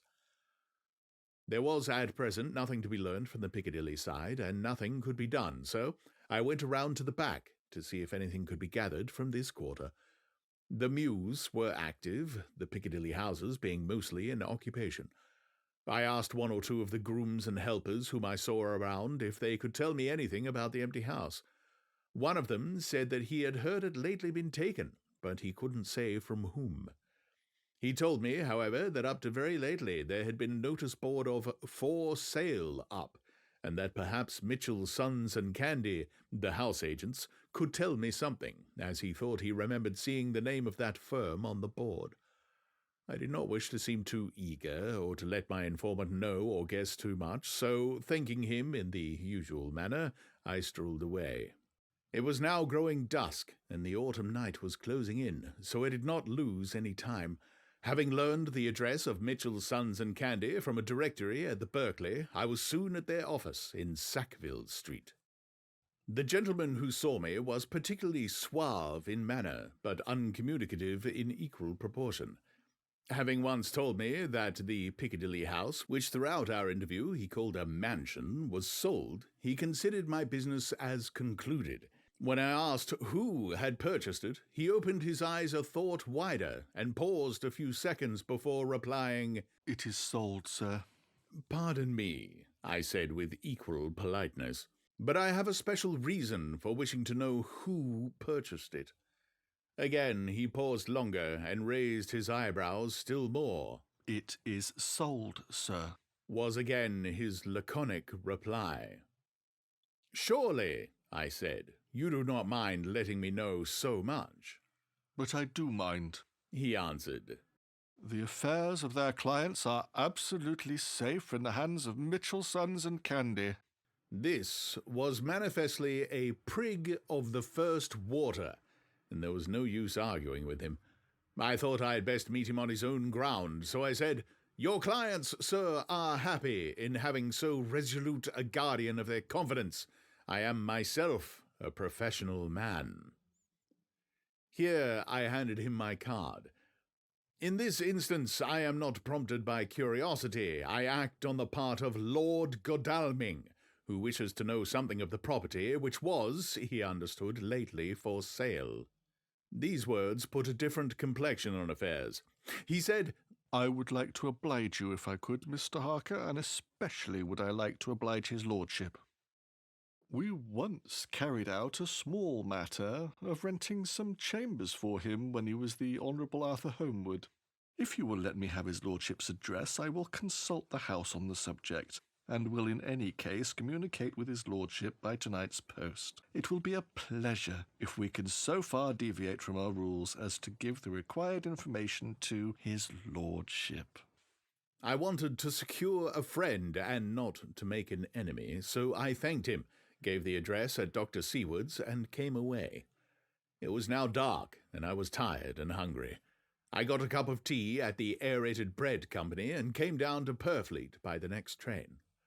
I found all the others at home. Mina was looking tired and pale, but she made a gallant effort to be bright and cheerful.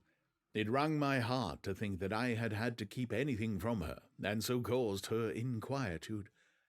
Thank God this will be the last night of her looking on our conferences and feeling the sting of our not showing our confidence. It took all my courage to hold to the wise resolution of keeping her out of our grim task. She seemed somehow more reconciled, or else the very subject seems to have become repugnant to her, for when any accidental allusion is made, she actually shudders. I am glad we made our resolution in time, as with such a feeling as this, our growing knowledge would be torture to her. I could not tell the others of the day's discovery till we were alone, so after dinner, followed by a little music to save appearances, even amongst ourselves, I took Mina to her room and left her to go to bed.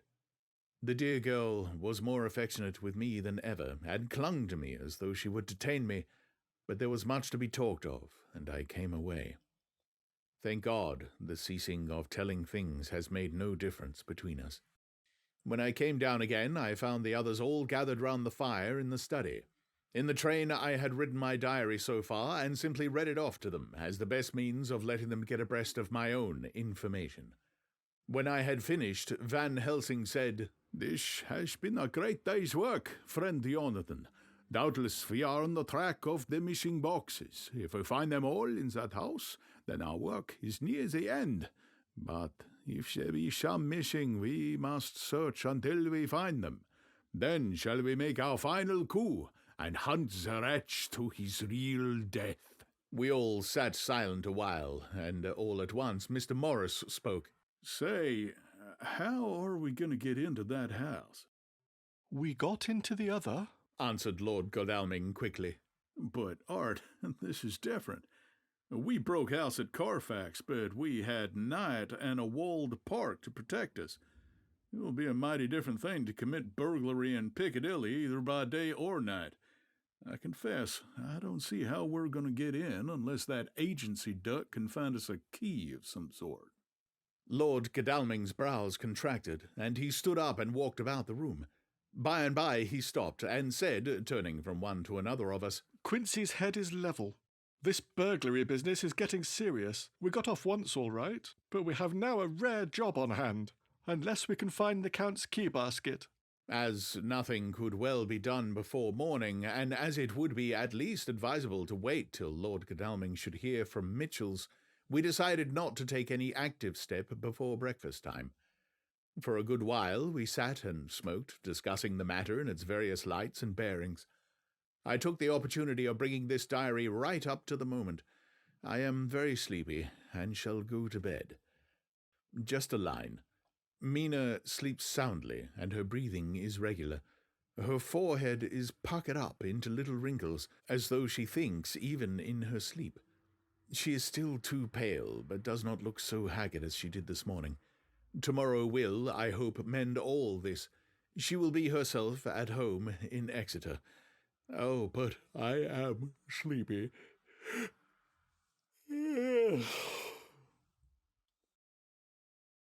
Dr. Seward's diary. 1st of October. I am puzzled afresh about Renfield.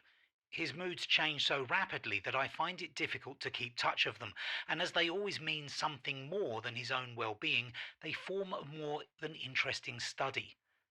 This morning, when I went to see him after his repulse of Van Helsing, his manner was that of a man commanding destiny.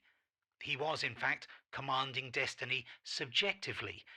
He did not really care for any of the things of mere earth. He was in the clouds and looked down on all the weaknesses and wants of us poor mortals.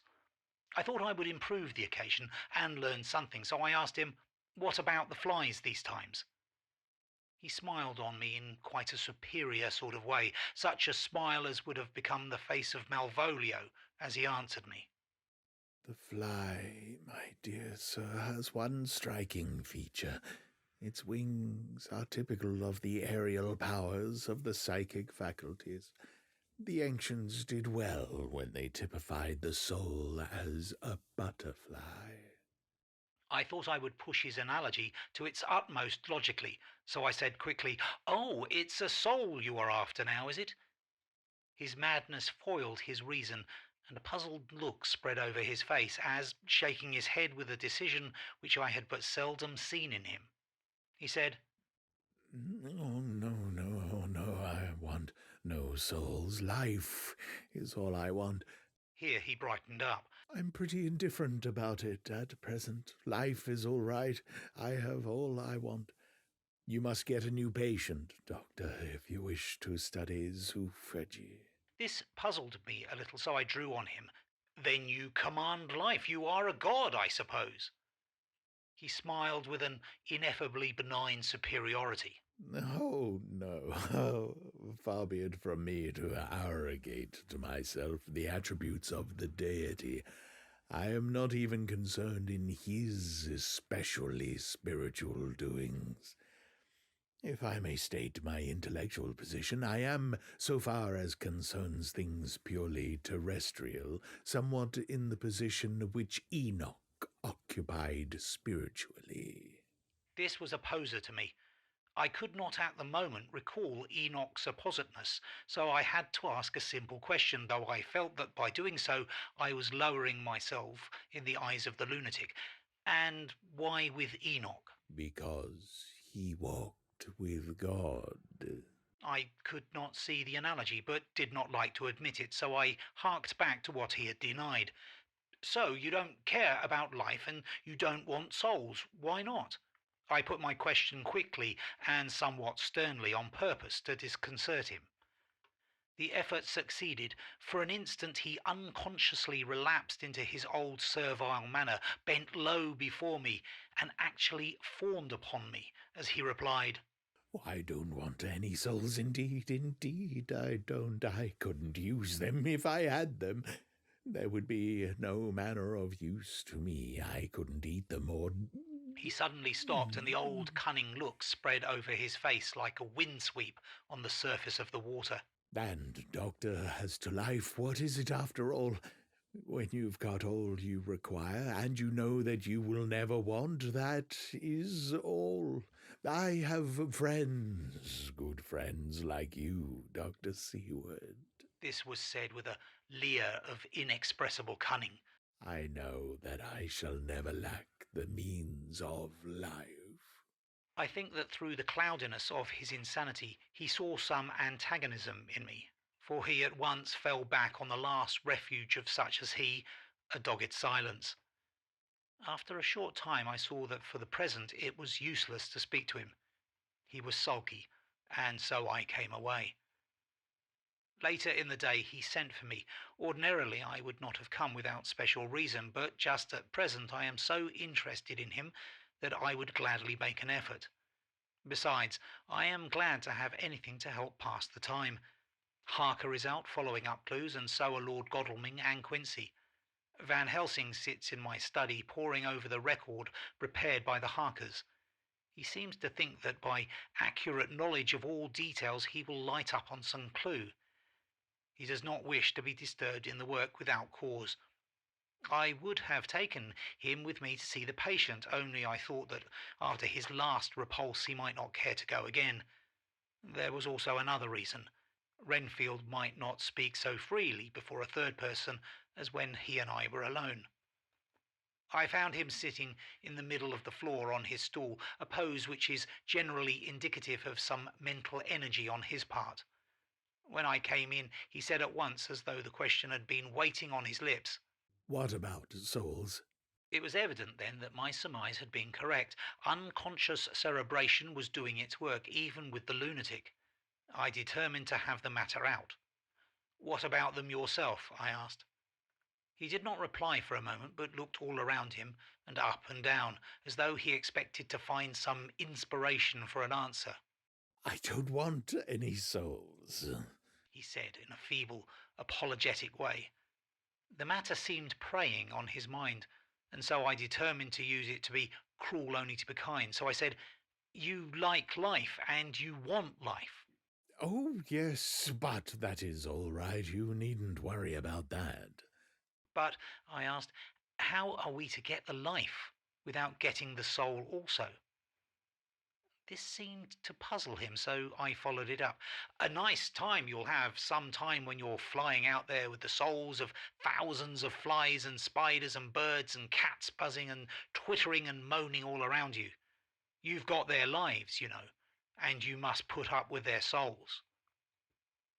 Something seemed to affect his imagination, for he put his fingers to his ears and shut his eyes, screwing them up tightly just as a small boy does when his face is being soaped. There was something pathetic in it that touched me. It also gave me a lesson, for it seemed that before me was a child, only a child, though the features were worn and the stubble on the jaws was white. It was evident that he was undergoing some process of mental disturbance, and knowing how his past moods had interpreted things seemingly foreign to himself, I thought I would enter into his mind as well as I could and go with him. The first step was to restore confidence, so I asked him, speaking pretty loud so that he would hear me through his closed ears, "Would you like some sugar to get your flies around again?" He seemed to wake up all at once and shook his head. With a laugh he replied, "Not much. Flies are poor things after all." After a pause he added, "But I don't want their souls buzzing round me all the same." "Or spiders," I went on. "Blow spiders. What's the use of spiders? There isn't anything in them to eat or—" He stopped suddenly, as though reminded of a forbidden topic. So, I thought to myself, this is the second time he has suddenly stopped at the word drink. What does it mean? Renfield seemed aware of having made a lapse, for he hurried on, as though to distract my attention from it. "I don't take any stock at all in such matters. Rats and mice and such small deer, as Shakespeare has it, chicken feed of the larder they might be called. I'm past all that sort of nonsense. You may as well ask a man to eat molecules with a pair of chopsticks as to try and interest me about the less carnivora when I know of what is before me." "I see," I said. "You want big things that you can make your teeth meet in. How would you like to breakfast on an elephant?" "What ridiculous nonsense are you talking?"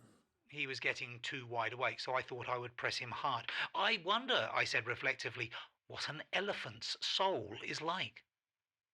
The effect I desired was obtained, for he at once fell from his high horse and became a child again. "I don't want an elephant's soul or any soul at all," he said. For a few moments he sat despondently. Suddenly he jumped to his feet with his eyes blazing and all the signs of intense cerebral excitement. "To hell with you and your souls," he shouted.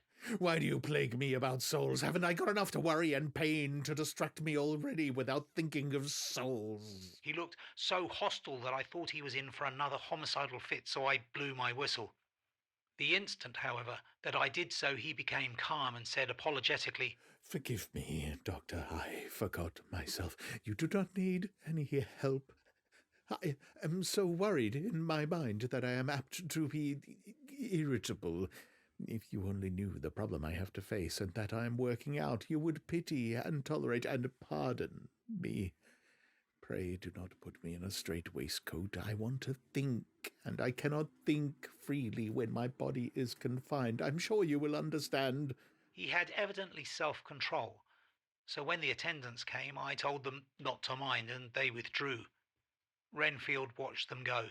When the door was closed, he said with considerable dignity and sweetness, Dr. Seward, you have been very considerate towards me. Believe me that I am very, very grateful to you. I thought it well to leave him in this mood, and so I came away.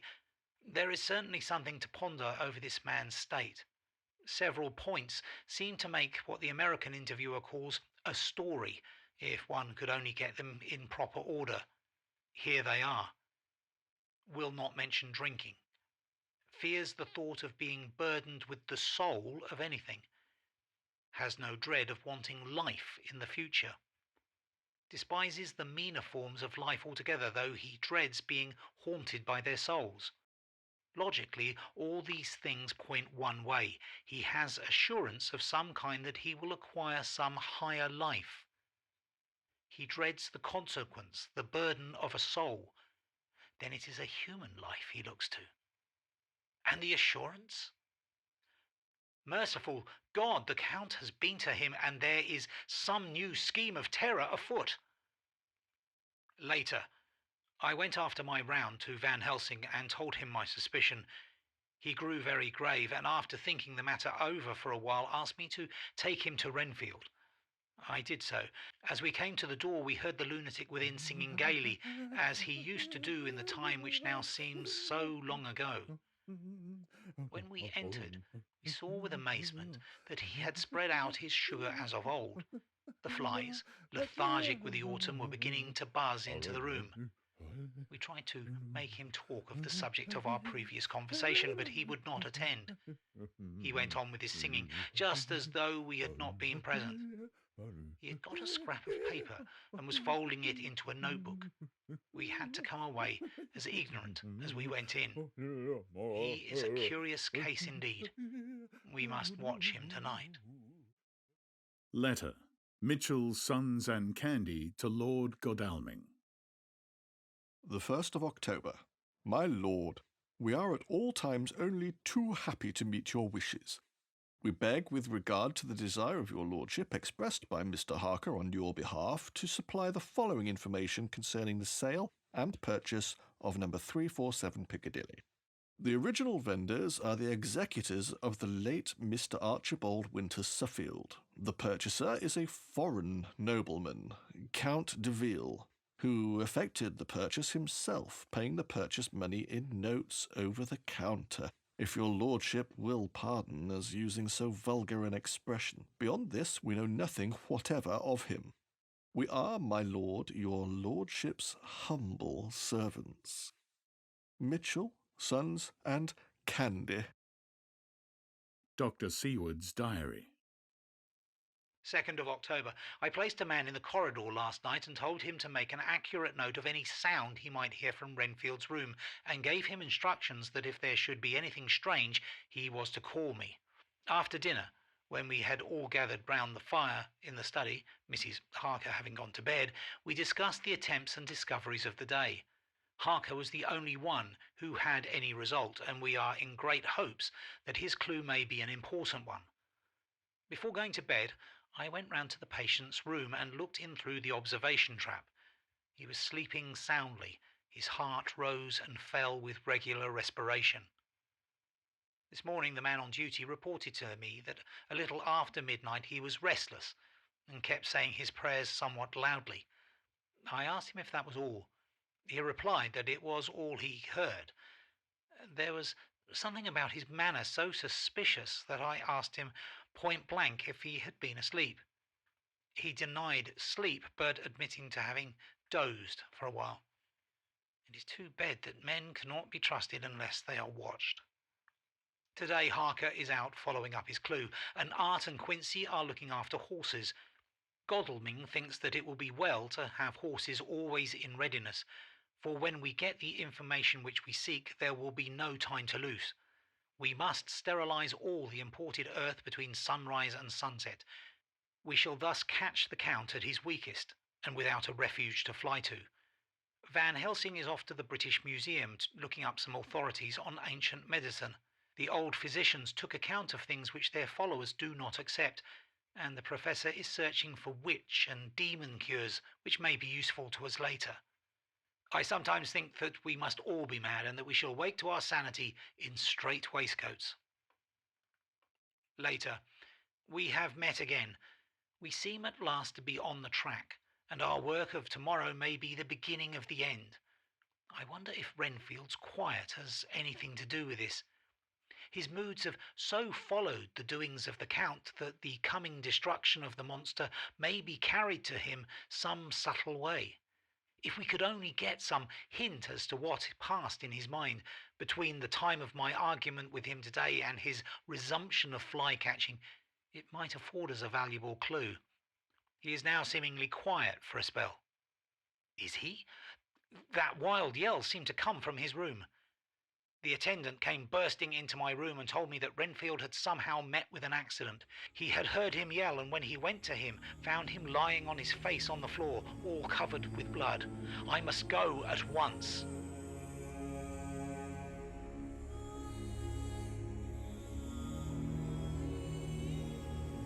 Chapter 21. Dr. Seward's Diary.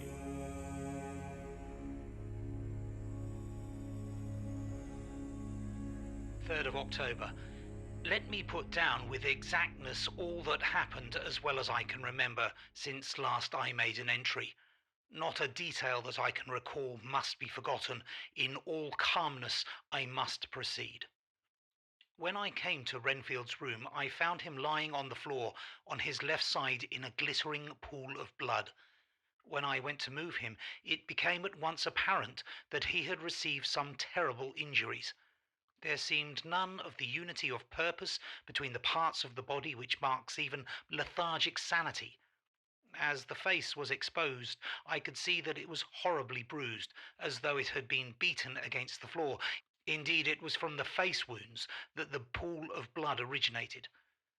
The attendant, who was kneeling beside the body, said to me as we turned him over, "I think, sir, his back is broken. See, both his right arm and leg and the whole side of his face are paralyzed." How such a thing could have happened puzzled the attendant beyond measure. He seemed quite bewildered, and his brows were gathered in as he said, "I can't understand the two things. He could mark his face like that by beating his own head on the floor. I saw a young woman do it once at the Eversfield Asylum before anyone could lay hands on her. And I suppose he might have broken his neck by falling out of bed if he got in an awkward kink, but for the life of me I can't imagine how the two things occurred. If his back was broke, he couldn't beat his head, and if his face was like that before the fall out of bed, there would be marks of it." I said to him at once, "Go to Dr. Van Helsing and ask him to kindly come here at once. I want him without an instant's delay." The man ran off, and within a few minutes the professor, in his dressing gown and slippers, appeared. When he saw Renfield on the ground, he looked keenly at him for a moment and then turned to me. I think he recognized my thought in my eyes, for he said very quietly, manifestly for the ears of the attendant, "Ah, a sad accident. You will need very careful watching and much attention. I shall stay with you myself, but I shall first dress myself. If you will remain, I shall in a few minutes join you." The patient was now breathing stertorously, and it was easy to see that he had suffered some terrible injury. Van Helsing returned with extraordinary celerity, bearing with him a surgical case.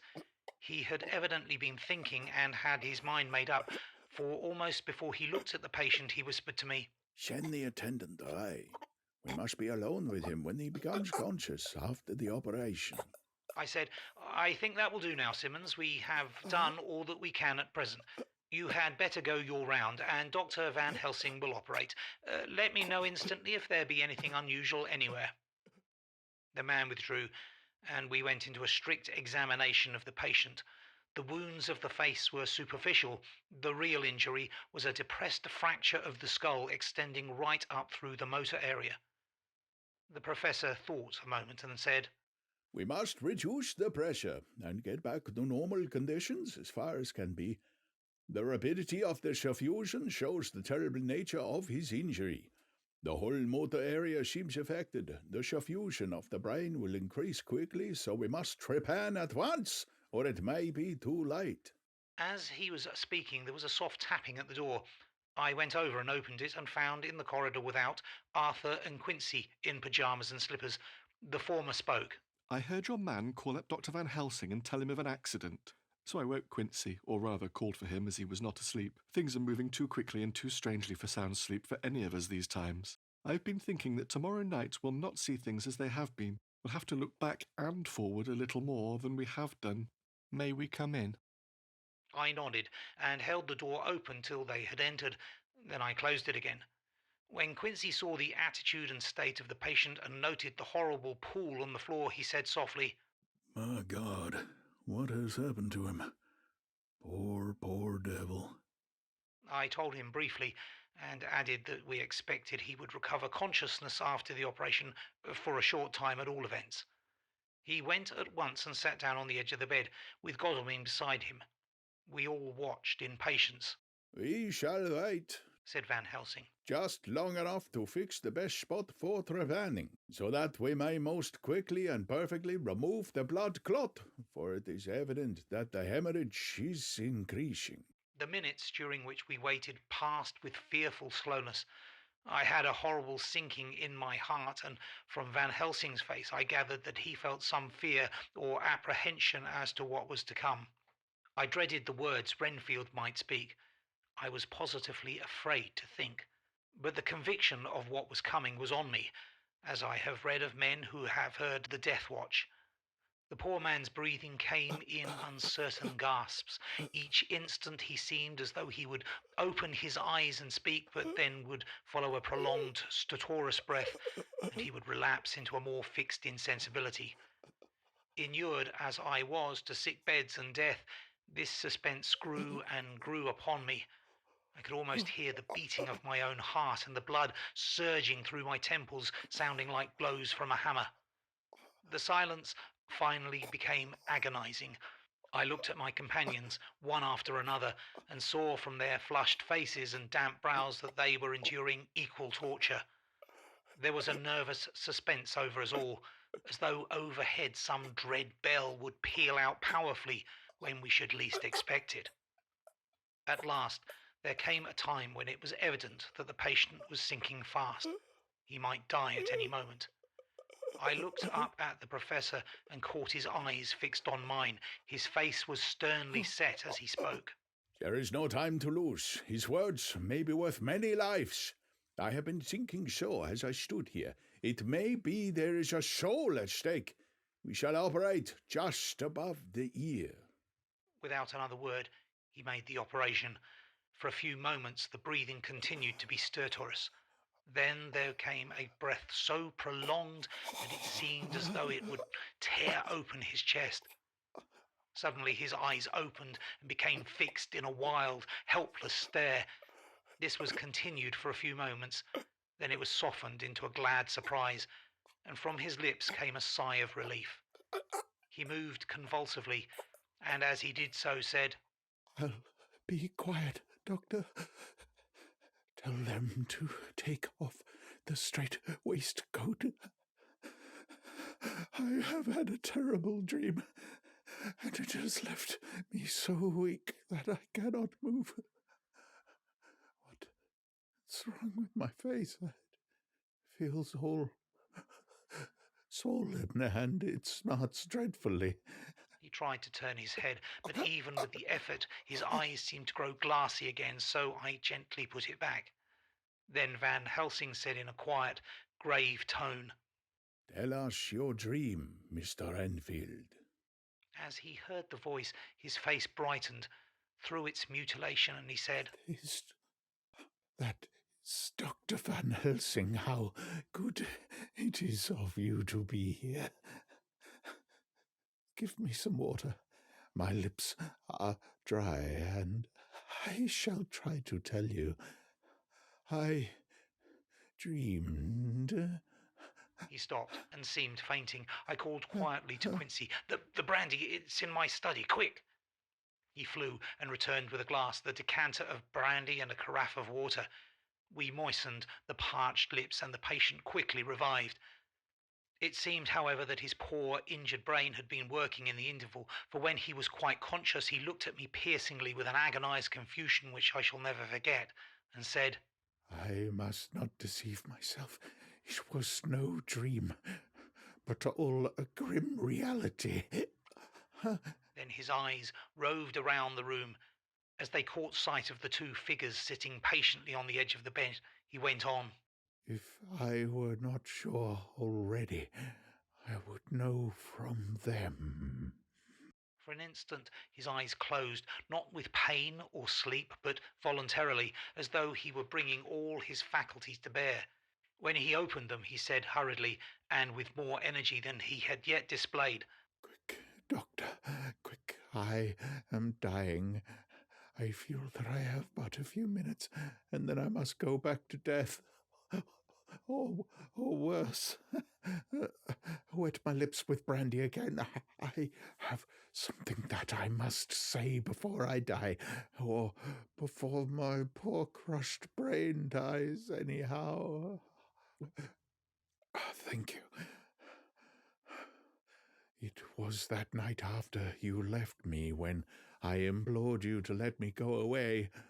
I couldn't speak then, for I felt my tongue was tied, but I was as sane then, except in that way, as I am now. I was in an agony of despair for a long time after you left me. It seemed hours. Then there came a sudden peace to me. My brain seemed to become cool again, and I realized where I was. I heard the dogs barking behind our house, but not where he was. As he spoke, Van Helsing's eyes never blinked, but his hand came out and met mine and gripped it hard. He did not, however, betray himself. He nodded slightly and said, Go on, in a low voice. Renfield proceeded. He came up to the window in the mist, as I had seen him often before, but he was solid then, not a ghost, and his eyes were fierce like a man's when angry. He was laughing with his red mouth. The sharp white teeth glinted in the moonlight when he turned to look back over the belt of trees to where the dogs were barking. I wouldn't ask him to come in at first, though I knew he wanted to, just as he wanted to all along. Then he began promising me things, not in words, but by doing them. He was interrupted by a word from the professor. How? By making them happen, just as he used to send in the flies when the sun was shining, great big fat ones with steel and sapphire on their wings, and big moths in the night with skulls and crossbones on their backs. Van Helsing nodded to him as he whispered to me unconsciously. The Acherontiatropos of the Sphinges, what you call the death's head moth. The patient went on without stopping. Rats, rats, rats, hundreds, thousands, millions of them, and everyone alive, and dogs to eat them, and cats too, all lives, all red blood with years of life in it, and not merely buzzing flies. I laughed at him, for I wanted to see what he could do. Then the dogs howled away beyond the dark trees in his house. He beckoned me to the window. I got up and looked out, and he raised his hands and seemed to call out without using any words. A dark mass spread over the grass, coming on like the shape of a flame of fire, and then he moved the mist to the right and left, and I could see that there were thousands of rats with their eyes blazing red like his, only smaller. He held up his hand and they all stopped, and I thought he seemed to be saying, "All these lives will I give you, I and many more and greater, through countless ages, if you will fall down and worship me." And then a red cloud like the color of blood seemed to close over my eyes, and before I knew what I was doing, I found myself opening the sash and saying to him, "Come in, Lord and Master." The rats were all gone, but he slid into the room through the sash, though it was only open an inch wide, just as the moon herself has often come in through the tiniest crack, and has stood before me in all her size and splendor. His voice was weaker, so I moistened his lips with the brandy again, and he continued, but it seemed as though his memory had gone on working in the interval, for his story was further advanced. I was about to call him back to the point, but Van Helsing whispered to me, "Let him go on. Do not interrupt him. He cannot go back, and maybe could not proceed at all if once he lost the thread of his thought." He proceeded. All day I waited to hear from him, but he did not send me anything, not even a blowfly. And when the moon got up, I was pretty angry with him. When he did slide in through the window, though it was shut, and did not even knock, I got mad with him. He sneered at me, and his white face looked out of the mist with his red eyes gleaming, and he went on as though he owned the whole place, and I was no one. He didn't even smell the same as he went by me. I couldn't hold him. I thought that somehow Mrs. Harker had come into the room. The two men sitting on the bed stood up and came over, standing behind him so that he could not see them, but where they could hear better. They were both silent, but the professor started and quivered. His face, however, grew grimmer and sterner still. Renfield went on without noticing. When Mrs. Harker came in to see me this afternoon, she wasn't the same. It was like tea after the teapot has been watered. Here we all moved, but no one said a word. He went on. I didn't know that she was here till she spoke, and she didn't look the same. I don't care for the pale people. I like them with lots of blood in them, and hers all seemed to have run out. I didn't think of it at the time, but when she went away, I began to think, and it made me mad to know that he had been taking the life out of her. I could feel that the rest quivered as I did, but we remained otherwise still. So when he came tonight, I was ready for him. I saw the mist stealing in, and I grabbed it tight. I had heard that madmen have unnatural strength, and as I knew I was a madman at times anyhow, I resolved to use my power. And he felt it too, for he had come out of the mist to struggle with me. I held tight, and I thought I was going to win, for I didn't mean him to take any more of her life. Till I saw his eyes. They burned into me, and my strength became like water. He slipped through it, and when I tried to cling to him, he raised me up and flung me down. There was a red cloud before me, and a noise like thunder, and the mist seemed to steal away under the door. His voice was becoming fainter, and his breath more stertorous. Van Helsing stood up instinctively. "We know the worst now," he said. "He is here, and we know his purpose. It may not be too late. Let us be armed, the same as we were the other night, but lose no time. There is not an instant to spare." There was no need to point out our fear. nay our conviction, into words we shared them in common. We all hurried and took from our rooms the same things that we had when we entered the Count's house. The Professor had his ready as we met in the corridor. He pointed to them significantly as he said, "They never leave me, and they shall not till this unhappy business is over. Be wise also, my friends. It is no common enemy that we deal with, alas. Alas, that dear Madam Mina should suffer." He stopped. His voice was breaking, and I do not know if rage or terror predominated in my own heart. Outside the Harker's door we paused. Art and Quincy held back, and the latter said, "Should we disturb her?" "We must," said Van Helsing grimly. "If the door be locked, I shall break it in." "May it not frighten her terribly. It is unusual to break into a lady's room." Van Helsing said solemnly, "You are always right, but this is life and death. All chambers are alike to the doctor, and even were they not, they are all as one to me tonight. Friend Jon, when I turn the handle, if the door does not open, do you put your shoulder down and shove? And you too, my French. Now!" He turned the handle as he spoke, but the door did not yield. We threw ourselves against it. With a crash it burst open, and we almost fell headlong into the room. The Professor did actually fall, and I saw across him as he gathered himself up from the hands and knees. What I saw appalled me. I felt my hair rise like bristles on the back of my neck, and my heart seemed to stand still.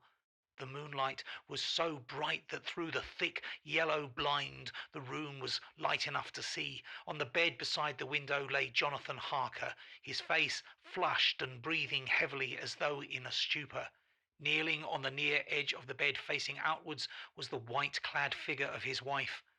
By her stood a tall, thin man clad in black. His face was turned from us, but the instant we saw, we all recognized the Count in every way, even to the scar on his forehead. With his left hand he held both Mrs. Harker's hands, keeping them away with her arms at full tension. His right hand gripped her by the back of the neck, forcing her face down on his bosom.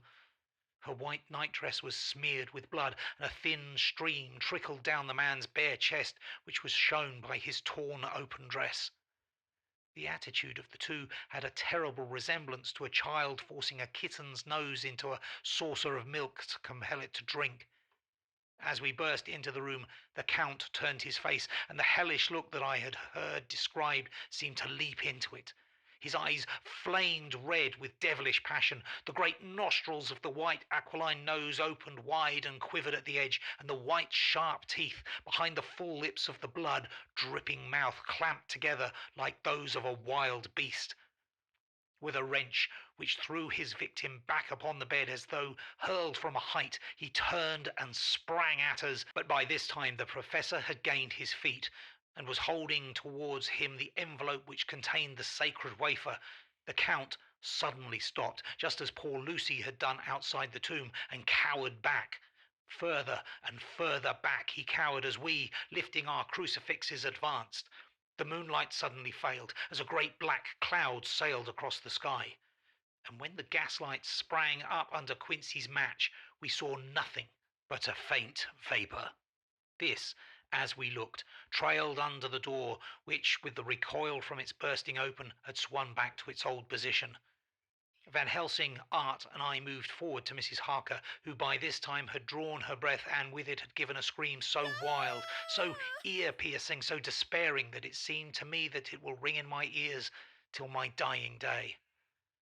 For a few seconds she lay in helpless attitude and disarray.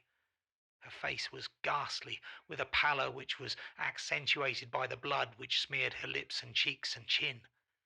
From her throat trickled a thin stream of blood. Her eyes were mad with terror.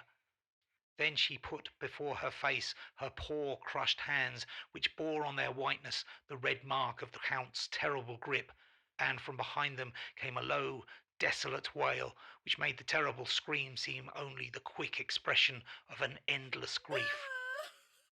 Van Helsing stepped forward and drew the coverlet gently over her body, whilst Art, after looking at her face for an instant despairingly, ran out of the room. Van Helsing whispered to me, Jonathan is in such a stupor such as we know the vampire can produce. We can do nothing for Madame Mina for a few moments till she recovers herself. I must wake him. He dipped the end of a towel in cold water and with it began to flick him on the face, his wife all the while holding her face between her hands and sobbing in a way that was heartbreaking to hear. I raised the blind and looked out of the window.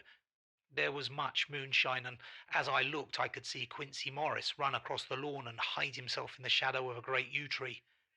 It puzzled me to think why he was doing this, but at the instant I heard Harker's quick exclamation as he woke to partial consciousness and turned to the bed.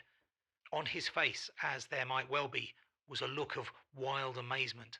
He seemed dazed for a few seconds, and then full consciousness seemed to burst upon him all at once, and he started up. His wife was aroused by the quick movement and turned to him with her arms stretched out as though to embrace him. Instantly, however, she drew them in again, and putting her elbows together, held her hands before her face and shuddered till the bed beneath her shook. God's name, what does this mean? Harker cried out. Dr. Seward, Dr. Van Helsing, what is it? What has happened? What is wrong? Mina, dear, what is it? What does this blood mean? My God, has it come to this? And raising himself to his knees, he beat his hands wildly together. Good God, help us! Help her! Oh, help her! With a quick movement, he jumped from bed and began to pull on his clothes, all the man in him awake at the need for instant exertion. What has happened? Tell me all about it! He cried without pausing. Dr. Van Helsing, you love Mina, I know. Oh, do something to save her. It cannot have gone too far yet. Guard her while I look for him. His wife, through her terror and horror and distress, saw some sure danger to him. Instantly forgetting her own grief, she seized hold of him and cried out, No, Jonathan, you must not leave me. I have suffered enough tonight, God knows, without the dread of his harming you. You must stay with me. Stay with these friends who will watch over you. Her expression became frantic as she spoke, and, he yielding to her, she pulled him down sitting on the bedside and clung to him fiercely. Van Helsing and I tried to calm them both.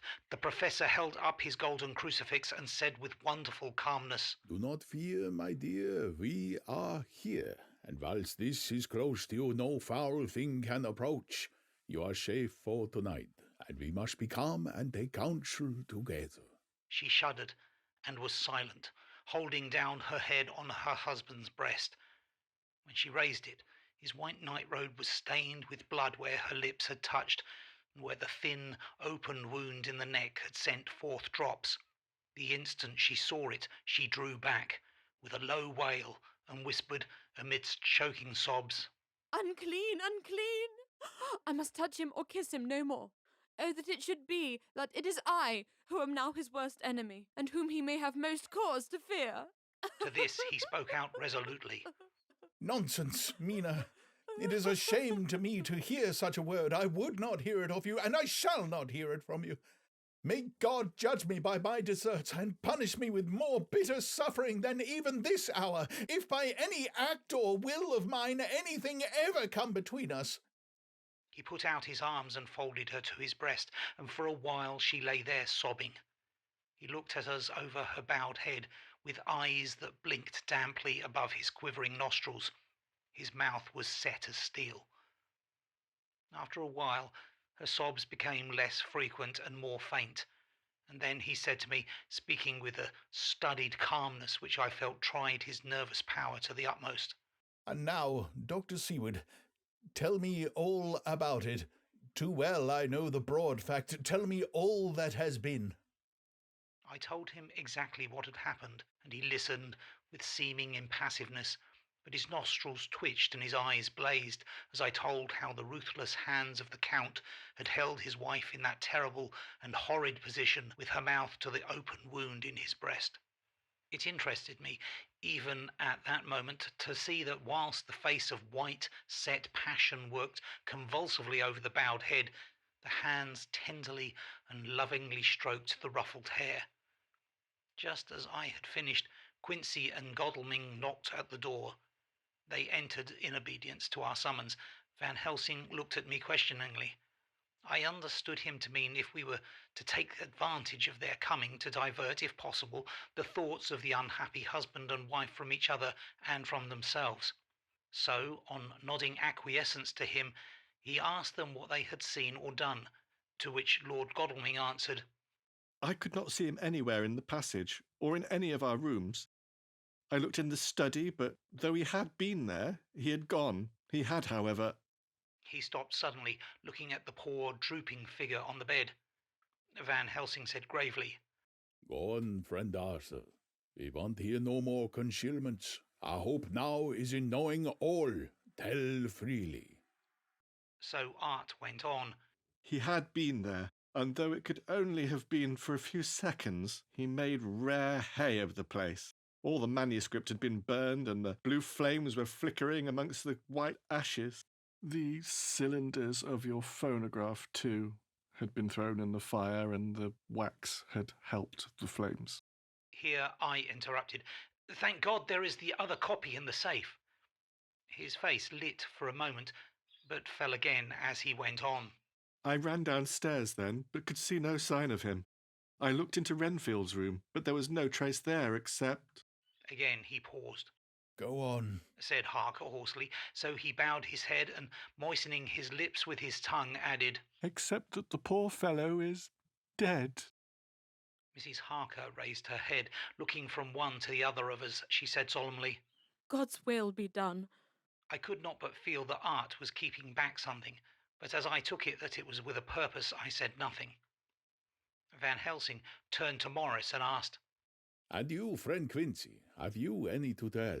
A little, he answered. It may be much eventually, but at present I can't say. I thought it well to know, if possible, where the Count would go when he left the house. I did not see him, but I saw a bat rise from Renfield's window and flap westward. I expected to see him in some shape go back to Carfax, but he evidently sought some other lair. He will not be back tonight, for the sky is reddening in the east and the dawn is close. We must work tomorrow. He said the latter words through his shut teeth. For a space of perhaps a couple of minutes there was silence, and I could fancy that I could hear the sound of our hearts beating. Then Van Helsing said, placing his hand tenderly on Mrs. Harker's head, And now, Madam Mina, poor dear, dear Madam Mina, tell us exactly what happened. God knows that I do not want that you be pained, but it is need that we know all. For now more than ever has all work to be done quick and sharp and in deadly earnest. The day is close to us that must end all, and if may be so, and now is the chance that we may live and learn.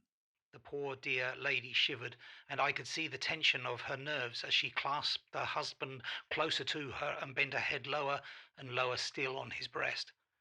Then she raised her head proudly and held out one hand to Van Helsing, who took it in his, and after stooping and kissing it reverently, held it fast. The other hand was locked in that of her husband, who held his other arm thrown round her protectingly. After a pause, in which she was evidently ordering her thoughts, she began. I took the sleeping draught which you had so kindly given me, but for a long time it did not act. I seemed to become more wakeful, and myriads of horrible fancies began to crowd in upon my mind, all of them connected with death and vampires, with blood and pain and trouble.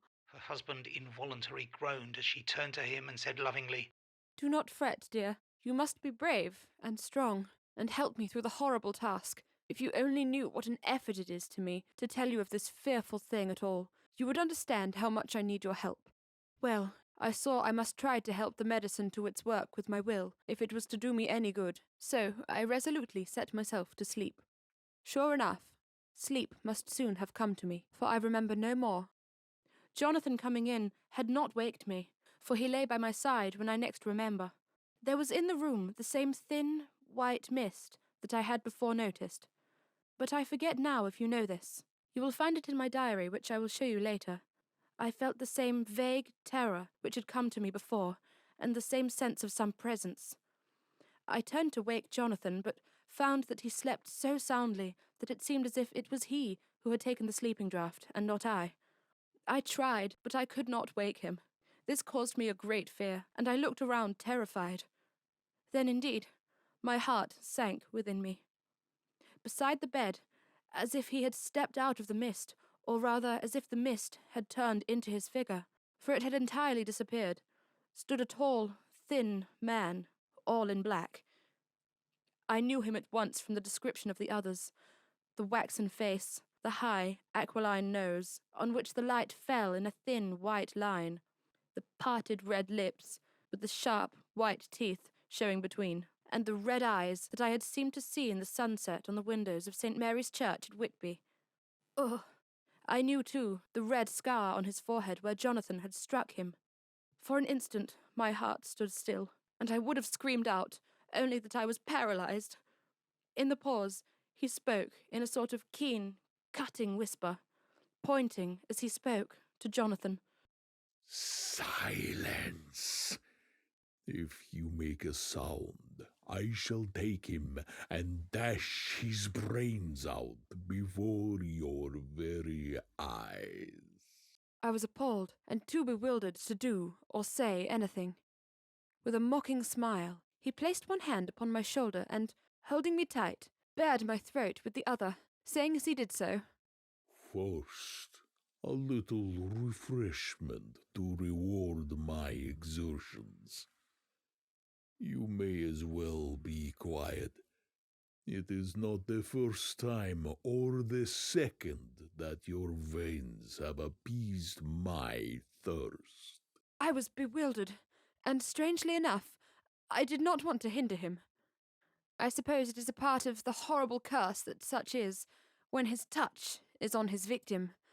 And oh, my God, pity me!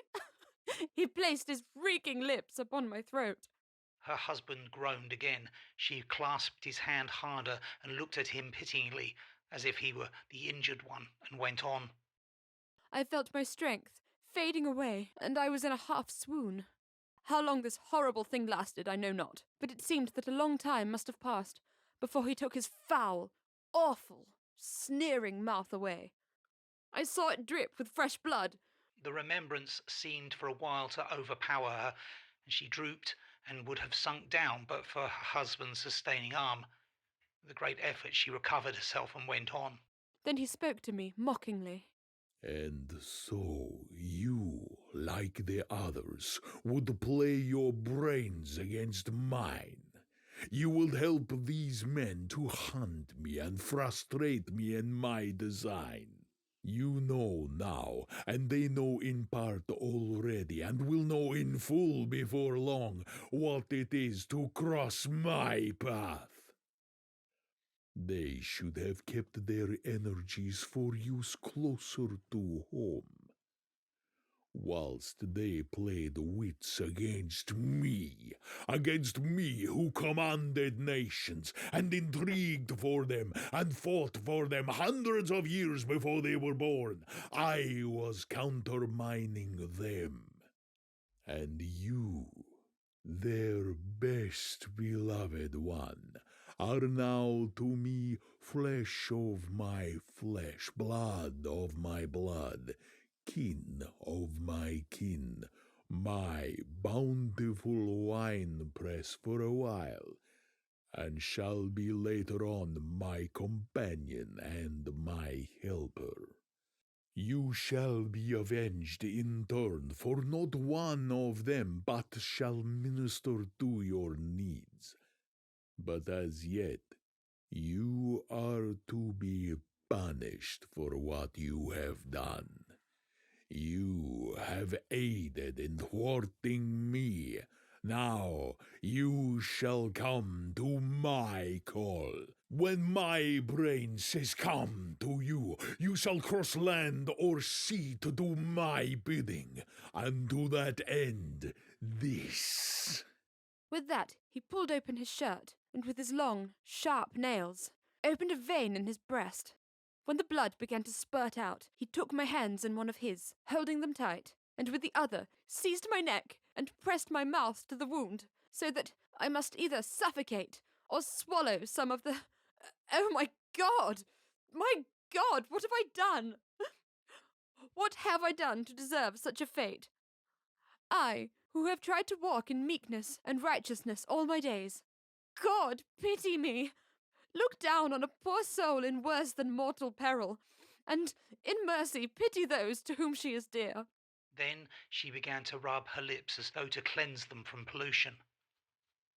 As she was telling her terrible story, the eastern sky began to quicken, and everything became more and more clear. Harker was still and quiet, but over his face as the awful narrative went on came a grey look which deepened and deepened in the morning light, until when the first red streak of the coming dawn shot up, the flesh stood darkly out against the whitening hair.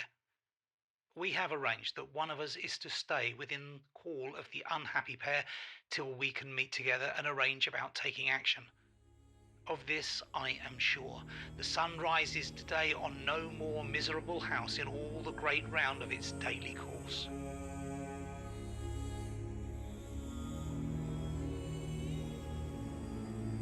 Chapter 22. Jonathan Harker's Journal.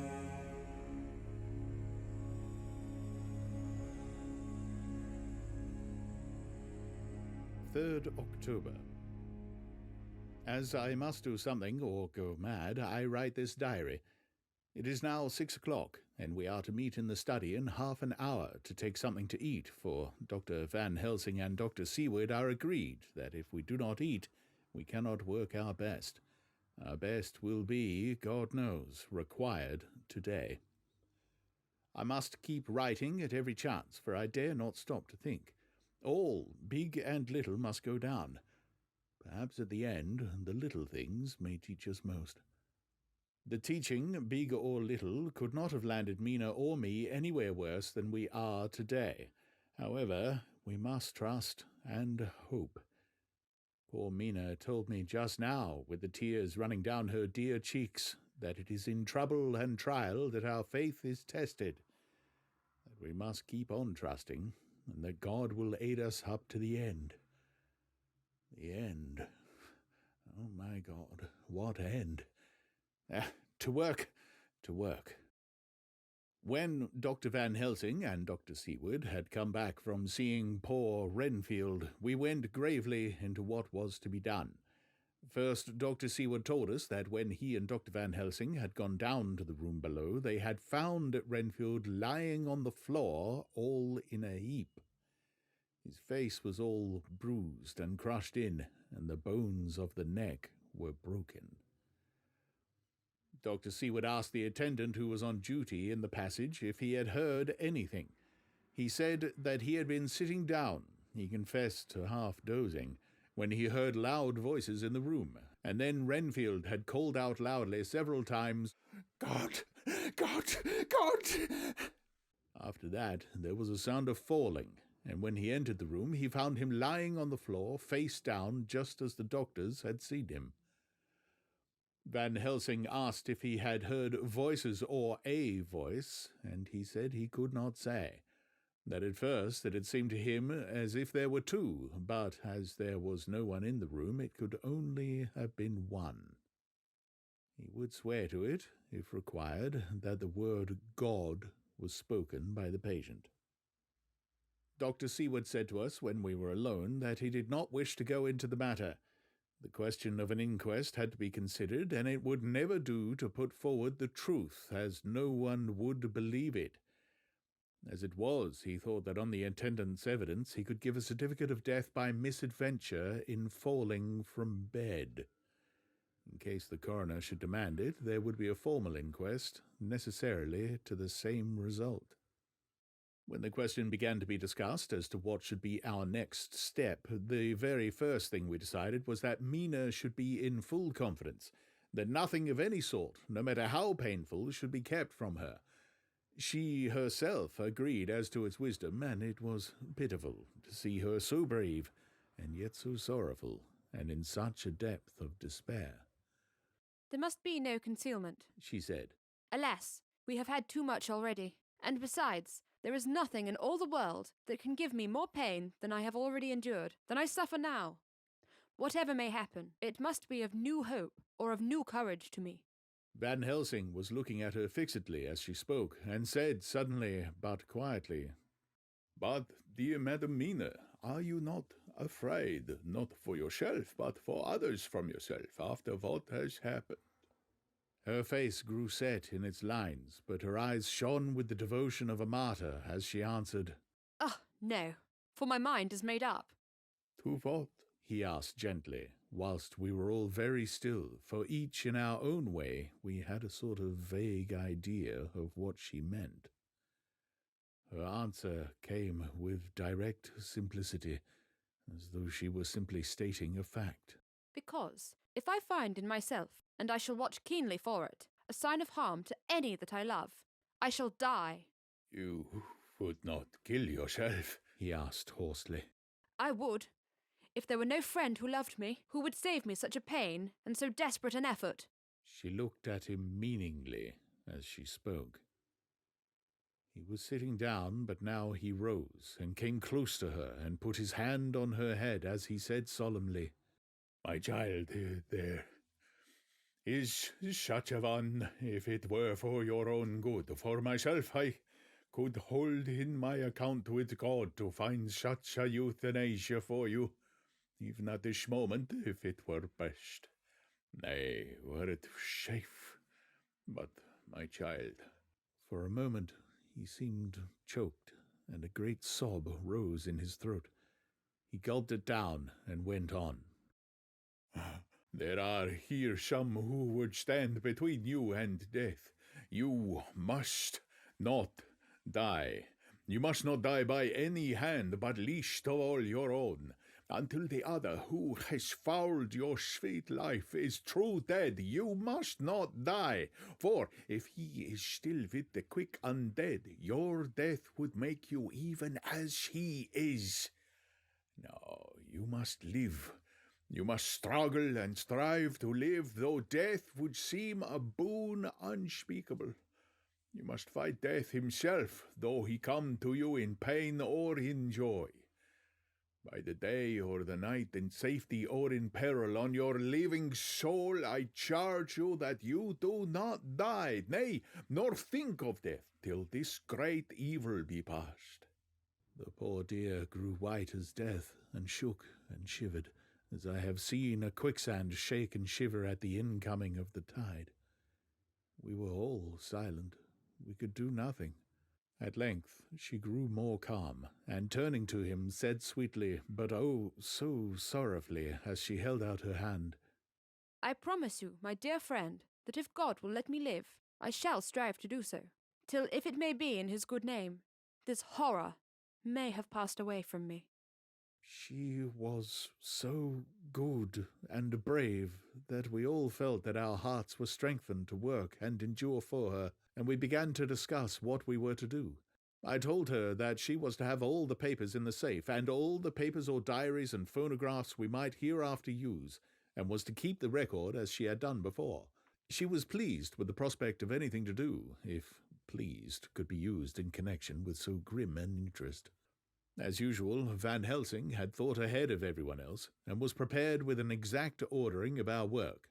"It is perhaps well," he said, "that at our meeting after the visit to Carfax we decided not to do anything with the earth boxes that lay there. Had we done so, the Count must have guessed our purpose, and would doubtless have taken measures in advance to frustrate such an effort with regard to the others. But now he does not know our intentions.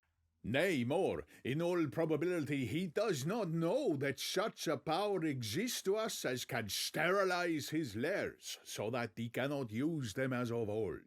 We are now so much further advanced in our knowledge as to their disposition that when we have examined the house in Piccadilly, we may track the very last of them. Today, then, is ours, and in it rests our hope. The sun that rose on our sorrow this morning guards us in its course. Until it sets tonight, that monster must retain whatever form he now has. He is confined within the limitations of his earthly envelope. He cannot melt into thin air, nor disappear through cracks or chinks or crannies. If he go through a doorway, he must open the door like a mortal. And so we have this day to hunt out all his lairs and sterilize them. So we shall, if we have not yet catch him and destroy him, drive him to bay in some place where the catching and the destroying shall be in time sure. Here I started up, for I could not contain myself at the thought that the minutes and seconds so preciously laden with Mina's life and happiness were flying from us, since whilst we talked, action was impossible. But Van Helsing held up his hand warningly. "Nay, friend Jonathan," he said. "In this, the quickest way home is the longest way, so your proverbs say. We shall all act, and act with desperate quick when the time has come, but think in all probable. The key of the situation is in that house in Piccadilly. The Count may have many houses which he has bought. Of them he will have deeds of purchase, keys, and other things. He will have papers that he write on. He will have his book of checks. There are many belongings that he must have somewhere. Why not in this place so central, so quiet, where he come and go by the front or the back at all hours, when in the very vast of the traffic there is none to notice? We shall go there and search that house. And when we learn what it holds, then we do what our friend Arthur called, in his phrases of hunt, stop the earths, so we run down our old fox, is it not?" "Then let us come at once," I cried. "We are wasting the precious, precious time." The professor did not move, but simply said, "And how are we to get into that house in Piccadilly?" "Any way," I cried. "We shall break in if need be." And your police, where will they be, and what will they do?" I was staggered, but I knew that if he wished to delay, he had a good reason for it. So I said, as quietly as I could, "Don't wait more than need be. You know, I am sure, what torture I am in." "Ah, my child, that I do. And indeed there is no wish of me to add to your anguish, but just think, what can we do until all the world be at movement? Then will come our time. I have thought, and it seems to me that the simplest way is the best of all. Now, we wish to get into the house, but we have no key. Is it not so?" I nodded. "Now, suppose that you were, in truth, the owner of that house, and could not still get in, and think there was to you no conscience of the housebreaker, what would you do?" "I should get a respectable locksmith, and set him to work to pick the lock for me." "And your police, they would interfere, would they not?" "No, not if they knew the man was properly employed." "Then," he looked at me as keenly as he spoke, "all that is in doubt is the conscience of the employer, and the belief of your policeman as to whether or not the employer has a good conscience or a bad one. Your police must indeed be zealous men and clever, oh, so clever, in reading their heart, that they trouble themselves in such matters. No, my friend Jonathan. You go take the lock off 100 empty houses in this your London, or of any city in the world, and you do it, and such things are rightly done, and at the time such things are rightly done, no one will interfere. I have read of a gentleman who owned a so fine house in London, and when he went for months of summer to Switzerland and lock up his house, some burglar come and broke window at back and got in. Then he went and made open the shutters in front and walk out and in through the door before the very eyes of the police. Then he have an auction in that day and advertise it and put up a big notice. And when the people come, he sell off by a great auctioneer all the goods of that other man who owned them. Then he go to a builder, and he sell him the house, making an agreement that he pull it down and take away all within a certain time. And your police and other authority help him all they can. When the owner came back from his holiday in Switzerland, he found only an empty hole where his house had been. This was all done en règle, and in our work we shall be en règle too. We shall not go so early that the policemen, who have then little to think of, shall deem it strange, but we shall go after 10 o'clock, when there are many about, and such things would be done were we indeed owners of the house." I could not but see how right he was, and the terrible despair of Mina's face became relaxed in thought. There was hope in such good counsel. Van Helsing went on. When once within the house, we may find more clues. At any rate, some of us can remain there, while the rest find the other places where there be more earth boxes at the Bermondsey and Mile End.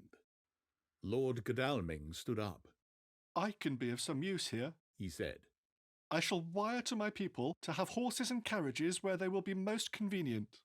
Look here, old fellow, said Morris.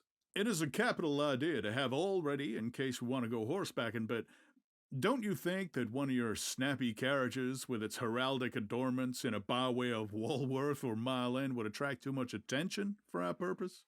It seems to me that we ought to take cabs when we go south or east, and even leave them somewhere near the neighborhood we are going to. Friend Quincy is right, said the professor. His head is what you call in plane with the horizon. It is a difficult thing that we go to do, and we do not want no peoples to watch us, if so it may. Mina took a growing interest in everything, and I was rejoiced to see that the exigency of affairs was helping her to forget for a time the terrible experience of the night. She was very, very pale, almost ghastly, and so thin that her lips were drawn away, showing her teeth in somewhat of prominence. I did not mention this last, lest it should give her needless pain, but it made my blood run cold in my veins to think of what had occurred with poor Lucy when the Count had sucked her blood. As yet, there was no sign of the teeth growing sharper, but the time as yet was short, and there was time for fear. When we came to the discussion of the sequence of our efforts and of the disposition of our forces, there were new sources of doubt. It was finally agreed that before starting for Piccadilly we should destroy the Count's lair close at hand. In case he should find it out too soon, we should thus be still ahead of him in our work of destruction. And his presence, in his purely material shape and at his weakest, might give us some new clue. As to the disposal of forces, it was suggested by the professor that after our visit to Carfax we should all enter the house in Piccadilly, that the two doctors and I should remain there whilst Lord Godalming and Quincy found the lairs at Walworth and Mile End and destroyed them. It was possible, if not likely, the professor urged, that the Count might appear in Piccadilly during the day, and that if so, we might be able to cope with him then and there. At any rate, we might be able to follow him in force. To this plan I strenuously objected, and so far as my going was concerned, for I said that I intended to stay and protect Mina.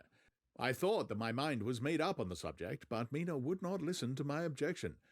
She said that there might be some law matter in which I could be useful, that amongst the Count's papers might be some clue which I could understand out of my experience in Transylvania, and that, as it was, all the strength we could muster was required to cope with the Count's extraordinary power. I had to give in, for Mina's resolution was fixed. She said that it was the last hope for her, and that we should all work together. As for me, she said, I have no fear. Things have been as bad as they can be, and whatever may happen must have in it some element of hope or comfort. Go, my husband. God can, if he wishes it, guard me as well alone as with anyone present. So I started up, crying out, Then in God's name let us come at once, for we're losing time. The Count may come to Piccadilly earlier than we think.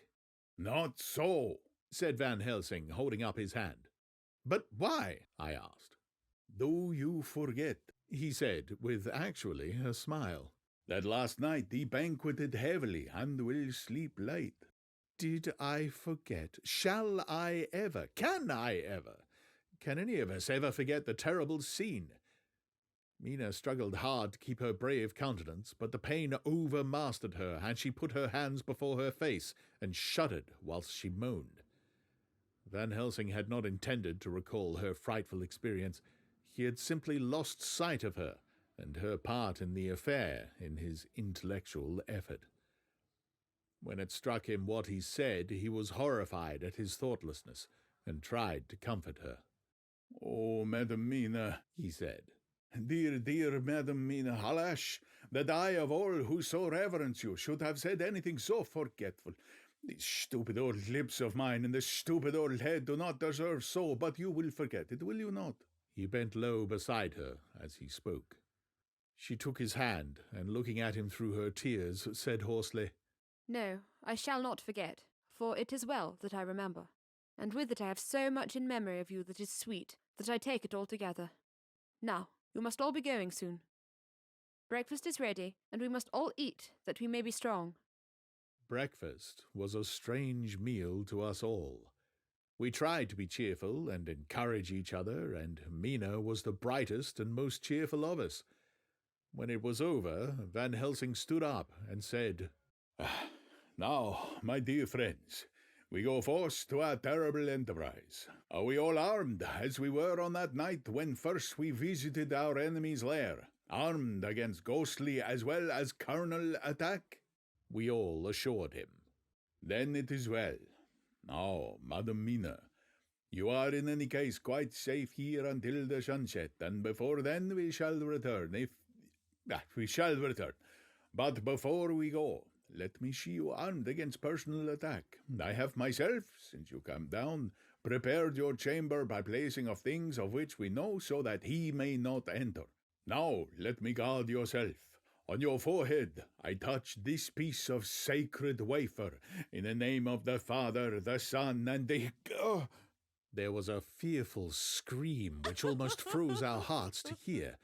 As he had placed the wafer on Mina's forehead, it had seared it, had burned into the flesh as though it had been a piece of white-hot metal. My poor darling's brain had told her the significance of the fact as quickly as her nerves received the pain of it, and the two so overwhelmed her that her overwrought nature had its voice in that dreadful scream. But the words to her thought came quickly.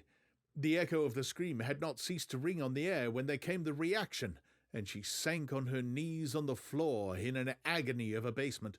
Pulling her beautiful hair over her face, as the leper of old his mantle, she wailed out, Unclean, unclean! Even the Almighty shuns my polluted flesh. I must bear this mark of shame upon my forehead until the judgment day. They all paused. I had thrown myself beside her in an agony of helpless grief, and putting my arms around, held her tight. For a few minutes our sorrowful hearts beat together, whilst the friends around us turned away their eyes that ran tears silently. Then Van Helsing turned and said gravely, so gravely that I could not help feeling that he was in some way inspired and was stating things outside himself. It may be that you may have to bear that mark till God himself sees fit, as he most surely shall, on the judgment day, to redress all wrongs of the earth and of his children that he has placed thereon. And oh, Madam Mina, my dear, may we who love you be there to see when that red scar, the shine of God's knowledge of what has been, shall pass away, and leave your forehead as pure as the heart we know. For surely, as we live, that scar shall pass away when God sees right to lift the burden that is hard upon us. Till then, we bear our cross as his Son did in obedience to his will. It may be that we are chosen instruments of his good pleasure, and that we ascend to his bidding as that other through stripes and shame, through tears and blood, through doubts and fear, and all that makes the difference between God and man. There was hope in his words, and comfort, and they made for resignation. Mina and I both felt so, and simultaneously we took one of the old man's hands and bent over and kissed it. Then, without a word, we all knelt down together, and all holding hands swore to be true to each other. We men pledged ourselves to raise the veil of sorrow from the head of her whom, each in his own way, we loved, and we prayed for help and guidance in the terrible task which lay before us. It was then time to start. So I said farewell to Mina, a parting which neither of us shall forget to our dying day, and we set out. To one thing I have made up my mind. If we find out that Mina must be a vampire in the end, then she shall not go into that unknown and terrible land alone. I suppose it is thus that in old times one vampire meant many. Just as their hideous bodies could only rest in sacred earth, so the holiest love was the recruiting sergeant for their ghastly ranks. We entered Carfax without trouble, and found all things the same as on the first occasion. It was hard to believe that amongst so prosaic surroundings of neglect and dust and decay there was any ground for such fear as already we knew. Had not our minds been made up, and had there not been terrible memories to spur us on, we could hardly have proceeded with our task. We found no papers or any sign of use in the house, and in the old chapel the great boxes looked just as we had seen them last. Dr. Van Helsing said to us solemnly as we stood before him, "And now, my friends, we have a duty here to do. We must sterilize this earth so sacred of holy memories that he has brought from a far distant land for such fell use. He has chosen this earth because it has been holy. Thus we defeat him with his own weapon, for we make it more holy still. It was sanctified to such use of man. Now we sanctify it to God." As he spoke, he took from his bag a screwdriver and a wrench, and very soon the top of one of the cases was thrown open. The earth smelled musty and close, but we did not somehow seem to mind, for our attention was concentrated on the professor. Taking from his box a piece of the sacred wafer, he laid it reverently on the earth, and then shutting down the lid, began to screw it home. We aided him as he worked. One by one, we treated in the same way each of the great boxes, and left them as we had found them, to all appearance. But in each was a portion of the host. When we closed the door behind us, the professor said solemnly, "So much is already done. It may be that with all the others we can be sure successful. Then the sunset of this evening may shine on Madame Mina's forehead all white as ivory and with no stain." As we passed across the lawn on our way to the station to catch our train, we could see the front of the asylum. I looked eagerly, and in the window of my own room saw Mina. I waved my hand to her and nodded to tell that our work there was successfully accomplished.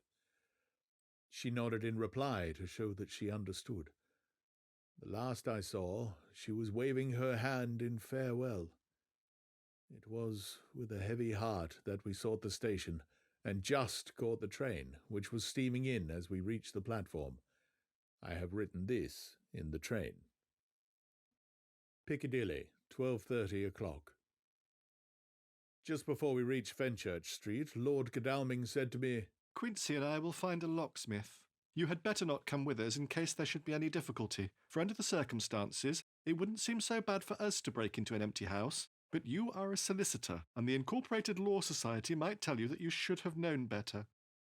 I demurred as to my not sharing any danger, even of odium, but he went on. "Besides, it will attract less attention if there are not too many of us. My title will make it all right with the locksmith, and with any policeman that may come along.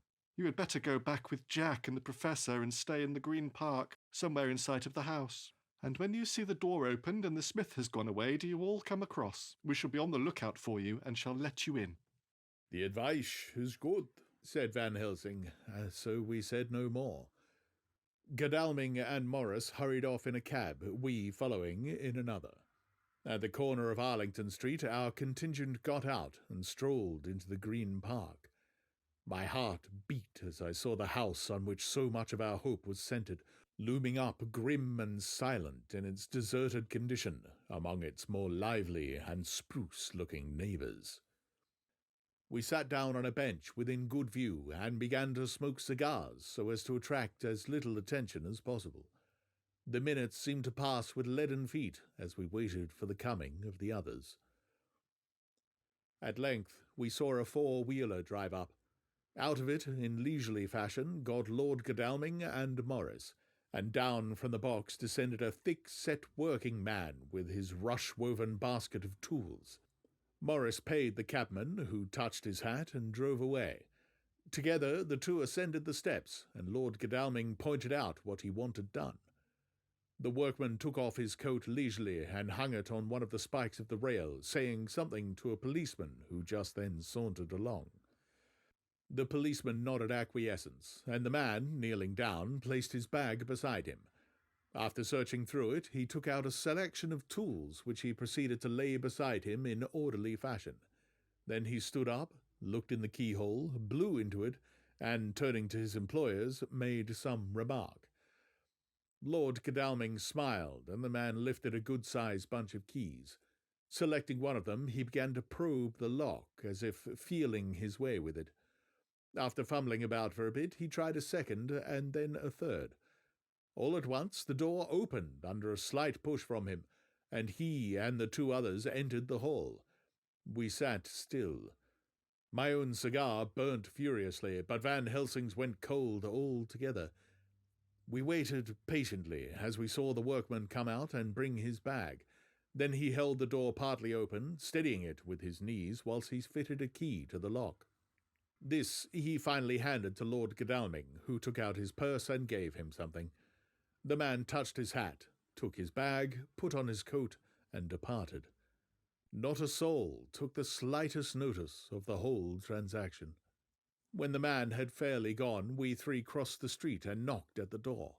It was immediately opened by Quincy Morris, beside whom stood Lord Godalming, lighting a cigar. "This place smells so vilely," said the latter as we came in. It did indeed smell vilely, like the old chapel at Carfax, and with our previous experience it was plain to us that the Count had been using the place pretty freely.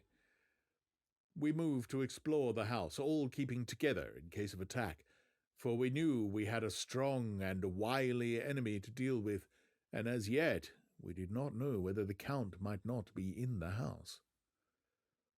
In the dining room, which lay at the back of the hall, we found 8 boxes of earth, 8 boxes only out of the 9 which we sought. Our work was not over, and would never be until we should have found the missing box. First, we opened the shutters of the window, which looked out across a narrow stone-flagged yard at the blank face of a stable, pointed to look like the front of a miniature house. There were no windows in it, so we were not afraid of being overlooked. We did not lose any time in examining the chests. With the tools which we had brought with us, we opened them, one by one, and treated them as we had treated those others in the old chapel. It was evident to us that the Count was not at present in the house, and we proceeded to search for any of his effects. After a cursory glance at the rest of the rooms, from basement to attic, we came to the conclusion that the dining room contained any effects which might belong to the Count, and so we proceeded to minutely examine them. They lay in a sort of orderly disorder on the great dining-room table. There were title deeds of the Piccadilly house in a great bundle, deeds of the purchase of the houses at Mile End and Bermondsey, notepaper, envelopes, pens, and ink. All were covered up in thin wrapping paper to keep them from the dust. There was also a clothes-brush, a brush and comb, and a jug and basin. The latter contained dirty water, which was reddened as if with blood. Last of all was a little heap of keys of all sorts and sizes, probably those belonging to the other houses. When we had examined this last find, Lord Godalming and Quincy Morris, taking accurate notes of the various addresses of the houses in the east and south, took with them the keys in a great bunch, and set out to destroy the boxes in these places. The rest of us are, with what patience we can, waiting their return, or the coming of the Count. Chapter 23. Dr. Seward's Diary.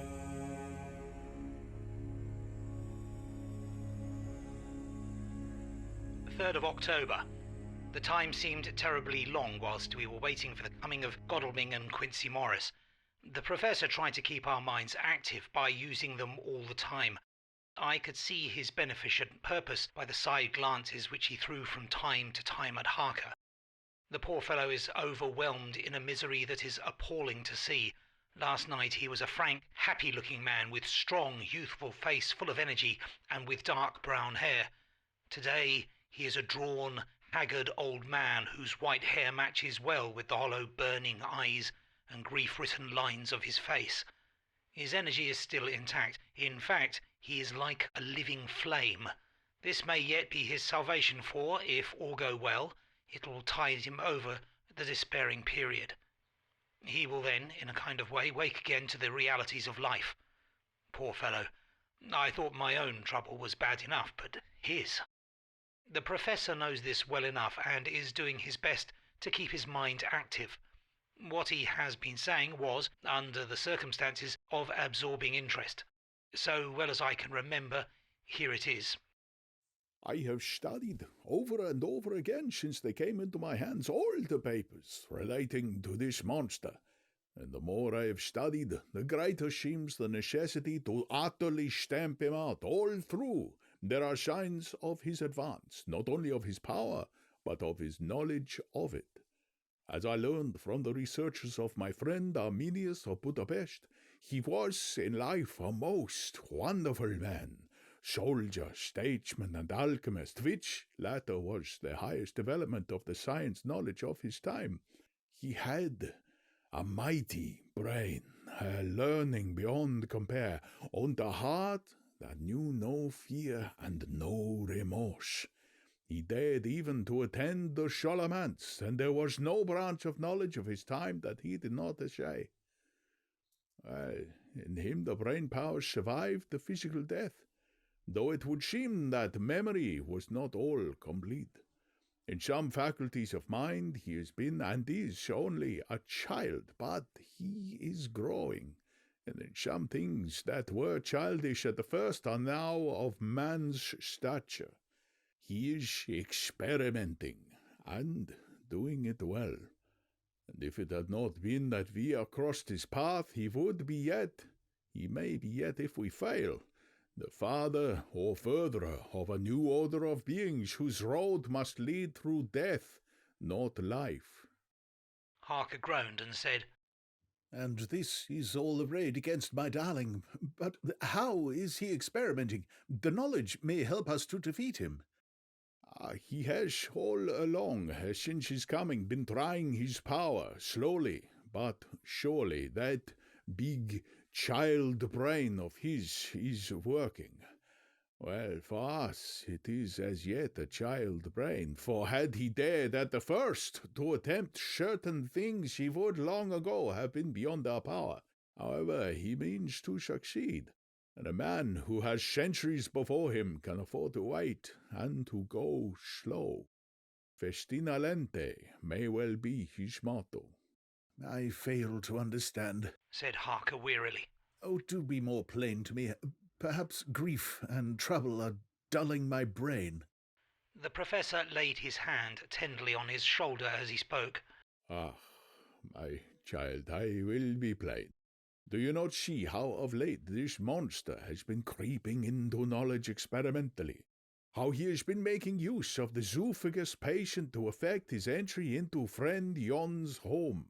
For your vampire, though in all afterwards he can come when and how he will, must at first make entry only when asked thereto by an inmate. But these are not his most important experiments. Do we not see how at the first all these so great boxes were moved by others? He knew not then, but that must be so. But all the time that so great child brain of his was growing, and he began to consider whether he might not himself move the box. So he began to help. And then when he found that this be all right, he tried to move them all alone, and so he progressed, and he scattered his graves of him, and none but he knows where they are hidden. He may have intent to bury them deep in the ground, so that only he use them in the night, or at such time as he can change his form. They do him equal well, and none may know these are his hiding place. But, my child, do not despair. This knowledge came to him just too late. Already all of his lairs but one be sterilized as for him, and before the sunset this shall be so. Then he have no place where he can move and hide. I delayed this morning that so we might be sure. Is there not more at stake for us than for him? Then why not be more careful than him? By my clock it is 1 hour, and already, if all be well, friend Arthur and Quincy are on their way to us. Today is our day, and we must go sure if slow and lose no chance. See, there are 5 of us when those absent ones return. Whilst we were speaking, we were startled by a knock at the hall door, the double postman's knock of the telegraph boy. We all moved out to the hall with one impulse, and Van Helsing, holding up his hand to keep us silence, stepped to the door and opened it. The boy handed in a dispatch. The professor closed the door again, and after looking at the direction, opened it and read aloud. Look out for D. He has just now, 12:45, come from Fairfax hurriedly and hastened towards the south. He seems to be going the round and may want to see you. Mina. There was a pause, broken by Jonathan Harker's voice. Now, God be thanked, we shall soon meet. Van Helsing turned to him quickly and said, God will act in his own way and time. Do not fear, and do not rejoice as yet, for what we wish for at the moment may be our own undoings. I care for nothing now, he answered hotly, except to wipe out this brute from the face of creation. I would sell my soul to do it. Oh, hush, hush, my child, said Van Helsing. God does not purchase souls in this wise, and the devil, though he may purchase, does not keep faith. But God is merciful and just, and knows your pain and your devotion to that dear Madam Mina. Think you how her pain would be doubled, did she but hear your wild words. Do not fear any of us. We are all devoted to this course, and today shall see the end. The time is coming for action. Today this vampire is limited to the powers of man. Until sunset he may not change. It will take him time to arrive here. See, it is 20 minutes past 1, and there are yet some times before he can hither come, be he never so quick. What we must hope for is that my Lord Arthur and Quincy arrive first. About half an hour after we had received Mrs. Harker's telegram, there came a quiet, resolute knock at the hall door. It was just an ordinary knock, such as is given hourly by thousands of gentlemen, but it made the professor's heart and mind beat loudly. We looked at each other, and together moved out into the hall. We each held ready to use our various armaments, the spiritual in the left hand, the mortal in the right. Van Helsing pulled back the latch, and holding the door half open, stood back, having both hands ready for action. The gladness of our hearts must have shone upon our faces, when on the step, close to the door, we saw Lord Godalming and Quincy Morris. They came quickly in and closed the door behind them, the former saying as they moved along the hall, It's all right. We found both places, 6 boxes in each, and we destroyed them all. Destroyed? Asked the professor. For him. We were silent for a minute, and then Quincy said, Well, there's nothing to do but wait here. If, however, he doesn't turn up by 5 o'clock, we must start off.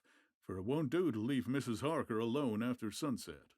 He will be here before long now, said Van Helsing, who had been consulting his pocketbook. Nota bene. In Madame's telegram he went south from Carfax. That means he went to cross the river, and he could only do so at slack of tide, which should be something before 1 o'clock. That he went south has a meaning for us. He is as yet only suspicious, and he went from Carfax first to the place where he would suspect interference least. You must have been at Bermondsey only a short time before him. That he is not here already shows that he went to Mile End next.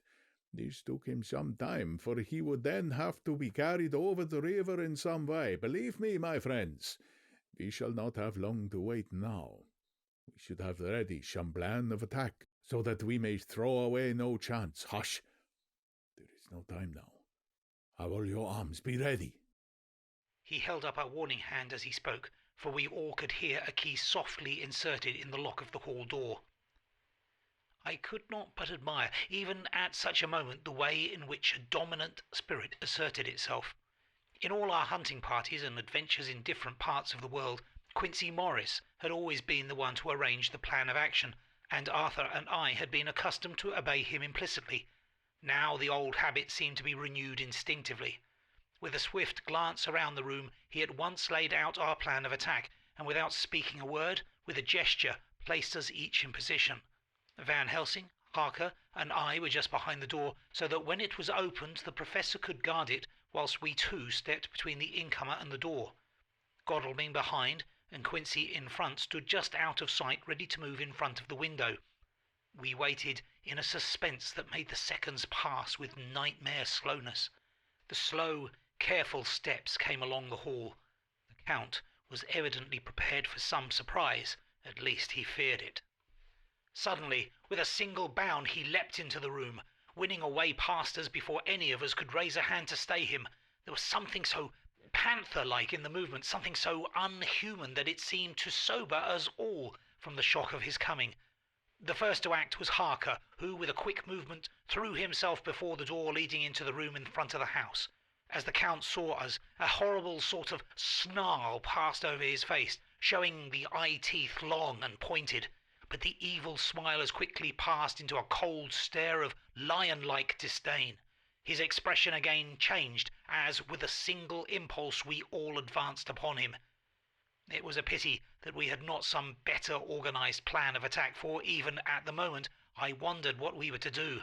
I did not myself know whether our lethal weapons would avail us anything. Harker evidently meant to try the matter, for he had ready his great kukri knife and made a fierce and sudden cut at him. The blow was a powerful one. Only the diabolical quickness of the Count's leap back saved him. A second less, and the trenchant blade had shorn through his heart. As it was, the point just cut the cloth of his coat, making a wide gap whence a bundle of banknotes and a stream of gold fell out. The expression of the Count's face was so hellish that for a moment I feared for Harker, though I saw him throw the terrible knife aloft again for another stroke. Instinctively I moved forward with a protective impulse, holding the crucifix and wafer in my left hand. I felt a mighty power fly along my arm, and it was without surprise that I saw the monster cower back before a similar movement made spontaneously by each one of us. It would be impossible to describe the expression of hate and baffled malignity, of anger and hellish rage which came over the Count's face. His waxen hue became greenish-yellow by the contrast of his burning eyes, and the red scar on the forehead showed on the pallid skin like a palpitating wound. The next instant, with a sinuous dive, he swept under Harker's arm, ere his blow could fall, and grasping a handful of the money from the floor, dashed across the room, threw himself at the window. Amid the crash and glitter of the falling glass, he tumbled into the flagged area below. Through the sound of the shivering glass I could hear the ting of the gold as some of the sovereigns fell on the flagging. We ran over and saw him spring unhurt from the ground. He, rushing up the steps, crossed the flagged yard and pushed open the stable door. There he turned and spoke to us. You think to baffle me? You, with your pale faces all in a row like sheep in a butcher's. You shall be sorry yet, each one of you.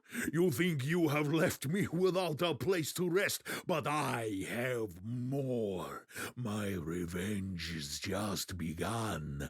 I spread it over centuries, and time is on my side. And through them, you and others shall yet be mine, my creatures, to do my bidding, and to be my jackals when I want to feed. Rah! With a contemptuous sneer, he passed quickly through the door, and we heard the rusty bolt creak as he fastened it behind him. A door beyond opened and shut. The first of us to speak was the Professor. Realizing the difficulty of following him through the stable, we moved toward the hall. We have learned something, much. Notwithstanding his brave words, he fears us. He fears time, he fears want. For if not, why he hurry so? His very tone betray him, or my ears deceive. Why take that money? You follow quick. You are hunters of the wild beast, and understand it so. For me, I make sure that nothing here may be of use to him, if so that he returns. As he spoke, he put the money remaining in his pocket, took the title deeds in the bundle as Harker had left them, and swept the remaining things into the open fireplace, where he set fire to them with a match. Godalming and Morris had rushed out into the yard, and Harker had lowered himself from the window to follow the Count. He had, however, bolted the stable door, and by the time they had forced it open, there was no sign of him. Van Helsing and I tried to make inquiry at the back of the house, but the mews was deserted, and no one had seen him depart.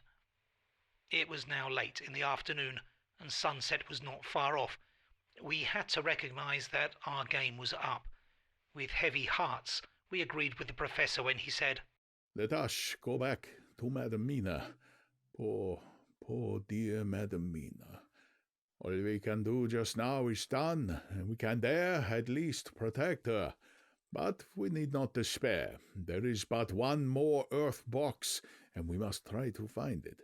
When that is done, all may yet be well." I could see that he spoke as bravely as he could to comfort Harker. The poor fellow was quite broken down. Now and again he gave us a low groan which he could not suppress. He was thinking of his wife. With sad hearts we came back to my house, where we found Mrs. Harker waiting us with an appearance of cheerfulness which did honour to her bravery and unselfishness. When she saw our faces, her own became as pale as death. For a second or two her eyes were closed as if she were in secret prayer. And then she said cheerfully, "I can never thank you all enough. Oh, my poor darling." As she spoke, she took her husband's grey head in her hands and kissed it. "Lay your poor head here and rest it. All will yet be well, dear. God will protect us if he so will it in his good intent." The poor fellow groaned. There was no place for words in his sublime misery. We had a sort of perfunctory supper together, and I think it cheered us all up somewhat. It was perhaps the mere animal heat of food to hungry people, for none of us had eaten anything since breakfast, or the sense of companionship may have helped us. But anyhow, we were all less miserable, and saw the morrow as not altogether without hope. True to our promise, we told Mrs. Harker everything which had passed, and although she grew snowy white at times when danger had seemed to threaten her husband, and red at others when his devotion to her was manifested, she listened bravely and with calmness. When we came to the part where Harker had rushed at the Count so recklessly, she clung to her husband's arm and held it tight, as though her clinging could protect him from any harm that might come. She said nothing, however, till the narration was all done, and matters had been brought up to the present time. Then, without letting go of her husband's hands, she stood up amongst us and spoke. Oh, that I could give any idea of the scene, of that sweet, sweet, good woman in all the radiant beauty of her youth and animation, with the red scar on her forehead of which she was conscious, and which we saw with grinding of our teeth, remembering whence and how it came. Her loving kindness against our grim hate, her tender faith against all our fears and doubting, and we, knowing that so far as symbols went, she with all her goodness and purity and faith was outcast from God. "Jonathan," she said, and the words sounded like music on her lips. It was so full of love and tenderness. "Jonathan, dear, you and all my true, true friends, I want you to bear something in mind through all this dreadful time.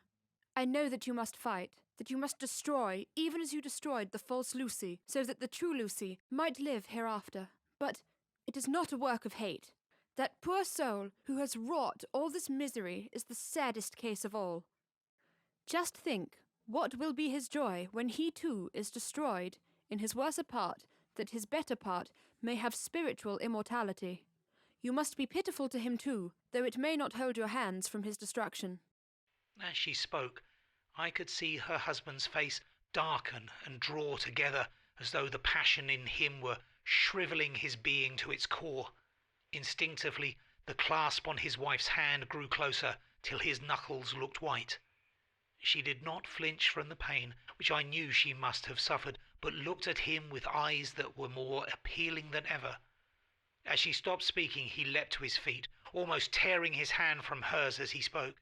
May God give him into my hand just for long enough to destroy that earthly life of him which we are aiming at. If beyond it I could send his soul forever and ever to burning hell, I would do it. Oh, hush! Oh, hush in the name of the good God! Don't say such things, Jonathan, my husband, or you will crush me with fear and horror. Just think, my dear. I have been thinking all this long, long day of it, that perhaps, some day, I too may need such pity, and that some other like you, and with equal cause for anger, may deny it to me. Oh, my husband! My husband, indeed I would have spared you such a thought, had there been another way. But I pray that God may not have treasured your wild words, except as the heartbroken wail of a very loving and sorely stricken man. Oh, God! Let these poor white hairs go in evidence of what he has suffered, who all his life has done no wrong, and on whom so many sorrows have come. We men were all in tears now. There was no resisting them, and we wept openly. She wept too to see that her sweeter counsels had prevailed. Her husband flung himself on his knees beside her, and putting his arms round her, hid his face in the folds of her dress. Van Helsing beckoned to us, and we stole out of the room, leaving the two loving hearts alone with their God. Before they retired, the Professor fixed up the room against any coming of the vampire, and assured Mrs. Harker that she might rest in peace. She tried to school herself to the belief, and manifestly for her husband's sake tried to seem content. It was a brave struggle, and was, I think, and believe, not without its reward. Van Helsing had placed at hand a bell which either of them was to sound in case of any emergency. When they had retired, Quincy, Godalming and I arranged that we should sit up, dividing the night between us, and watch over the safety of the poor stricken lady. The first watch falls to Quincy, so the rest of us shall be off to bed as soon as we can. Godalming has already turned in, for his is the second watch. Now that my work is done, I, too, shall go to bed. Jonathan Harker's Journal. 3rd, 4th October, close to midnight. I thought yesterday would never end. There was over me yearnings for sleep, in some sort of blind belief that to wake would be to find things changed, and that any changed must now be for the better. Before we parted, we discussed what our next step was to be, but we could arrive at no result. All we knew was that one earth box remained, and that the Count alone knew where it was. If he chooses to lie hidden, he may baffle us for years, and in the meantime... the thought is too horrible. I dare not think of it even now. This I know, that if ever there was a woman who was all perfection, that one is my poor wronged darling. I love her 1,000 times more for her sweet pity of last night, a pity that made my own hate of the monster seem despicable. Surely God will not permit the world to be the poorer by the loss of such a creature. This is hope to me. We are all drifting reefwards now, and faith is our only anchor. Thank God Mina is sleeping, and sleeping without dreams. I fear what her dreams might be like, with such terrible memories to ground them in. She has not been so calm within my seeing since the sunset. Then, for a while, there came over her face a repose which was like spring after the blasts of March. I thought at the time that it was the softness of the red sunset on her face, but somehow now I think it has a deeper meaning. I am not sleepy myself, though I am weary to death. However, I must try to sleep, for there is tomorrow to think of, and there is no rest for me until... Later. I must have fallen asleep, for I was awakened by Mina, who was sitting up in bed with a startled look on her face. I could see easily, for we did not leave the room in darkness. She had placed a warning hand over my mouth, and now she whispered in my ear. Hush! There is someone in the corridor. I got up softly, and crossing the room, gently opened the door. Just outside, stretched on a mattress, lay Mr. Morris, wide awake. He raised a warning hand for silence as he whispered to me, "Hush, go back to bed. It's all right. One of us will be here all night. We don't mean to take any chances." His look and gesture forbade discussion, so I came back and told Mina.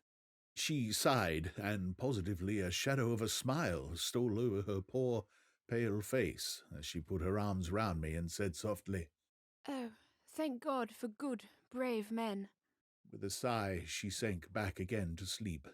I write this now as I am not sleepy, though I must try again. 4th October, morning. Once again, during the night, I was wakened by Mina. This time we had all had a good sleep, for the grey of the coming dawn was making the windows into sharp oblongs, and the gas flame was like a speck rather than a disk of light. She said to me hurriedly, "Go, call the professor. I want to see him at once." "Why?" I asked. "I have an idea. I suppose it must have come in the night and matured without my knowing it. He must hypnotize me before the dawn, and then I shall be able to speak. Go quick, dearest. The time is getting close." I went to the door. Dr. Seward was resting on the mattress, and seeing me, he sprang to his feet. "Is anything wrong?" he asked in alarm. "No," I replied, "but Mina wants to see Dr. Van Helsing at once." "I will go," he said, and hurried into the professor's room. 2 or 3 minutes later, Van Helsing was in the room in his dressing gown, and Mr. Morris and Lord Godalming were with Dr. Seward at the door asking questions. When the professor saw Mina, a smile, a positive smile, ousted the anxiety of his face. He rubbed his hands, and he said, "Oh, my dear Madam Mina, this is indeed a change. She, friend Jonathan, we have got our dear Madam Mina as of old back to us today." Then, turning to her, he said cheerfully, "And what am I to do for you? For at this hour you do not want me for nothing." "I want you to hypnotize me," she said. "Do it before the dawn, for I feel that then I can speak, and speak freely. Be quick, for the time is short." Without a word, he motioned her to sit up in bed. Looking fixedly at her, he commenced to make passes in front of her, from over the top of her head downward, with each hand in turn. Mina gazed at him fixedly for a few minutes, during which my own heart beat like a trip-hammer, for I felt that some crisis was at hand. Gradually her eyes closed, and she sat stock still. Only by the gentle heaving of her bosom could one know that she was alive. The professor made a few more passes and then stopped, and I could see that his forehead was covered with great beads of perspiration. Mina opened her eyes, but she did not seem the same woman. There was a faraway look in her eyes, and her voice had a sad dreaminess which was new to me. Raising his hand to impose silence, the professor motioned to me to bring the others in. They came on tiptoe, closing the door behind them, and stood at the foot of the bed, looking on. Mina appeared not to see them. The stillness was broken by Van Helsing's voice, speaking in a low, level tone which would not break the current of her thoughts. "Where are you?" The answer came in a neutral way. "I do not know. Sleep has no place it can call its own." For several minutes there was silence. Mina sat rigid, and the professor stood staring at her fixedly. The rest of us hardly dared to breathe. The room was growing lighter. Without taking his eyes from Mina's face, Dr. Van Helsing motioned me to pull up the blind. I did so, and the day seemed just upon us. A red streak shot up, and a rosy light seemed to diffuse itself through the room. On the instant, the professor spoke again. "Where are you now?" The answer came dreamily, but with intention. It were as though she were interpreting something. I have heard her use the same tone when reading her shorthand notes. "I do not know. It is all strange to me." "What do you see?" "I can see nothing. It is all dark." "What do you hear?" I could detect the strain in the professor's patient voice. "The lapping of water. It is gurgling by, and little waves leap. I can hear them on the outside." "Then you are on a ship?"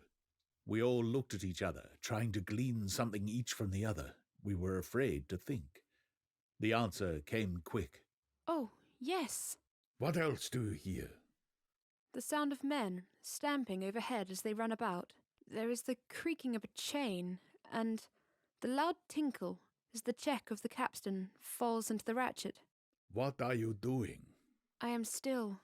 Oh, so still. It is like death. The voice faded away into a deep breath as of one sleeping, and the open eyes closed again. By this time the sun had risen, and we were all in the full light of day. Dr. Van Helsing placed his hands on Mina's shoulders and laid her head down softly on her pillow. She lay like a sleeping child for a few moments, and then, with a long sigh, awoke and stared in wonder to see us all around her. Have I been talking in my sleep? Was all she said. She seemed, however, to know the situation without telling, though she was eager to know what she had told. The professor repeated the conversation, and she said, Then there is not a moment to lose. It may not be yet too late. Mr. Morris and Lord Godalming started for the door, but the professor's calm voice called them back. Stay, my friends. That ship, wherever it was weighing anchor at the moment in your so great port of London. Which of them is it that you seek? God be thanked that we have once again a clue, though whither it may lead us we know not.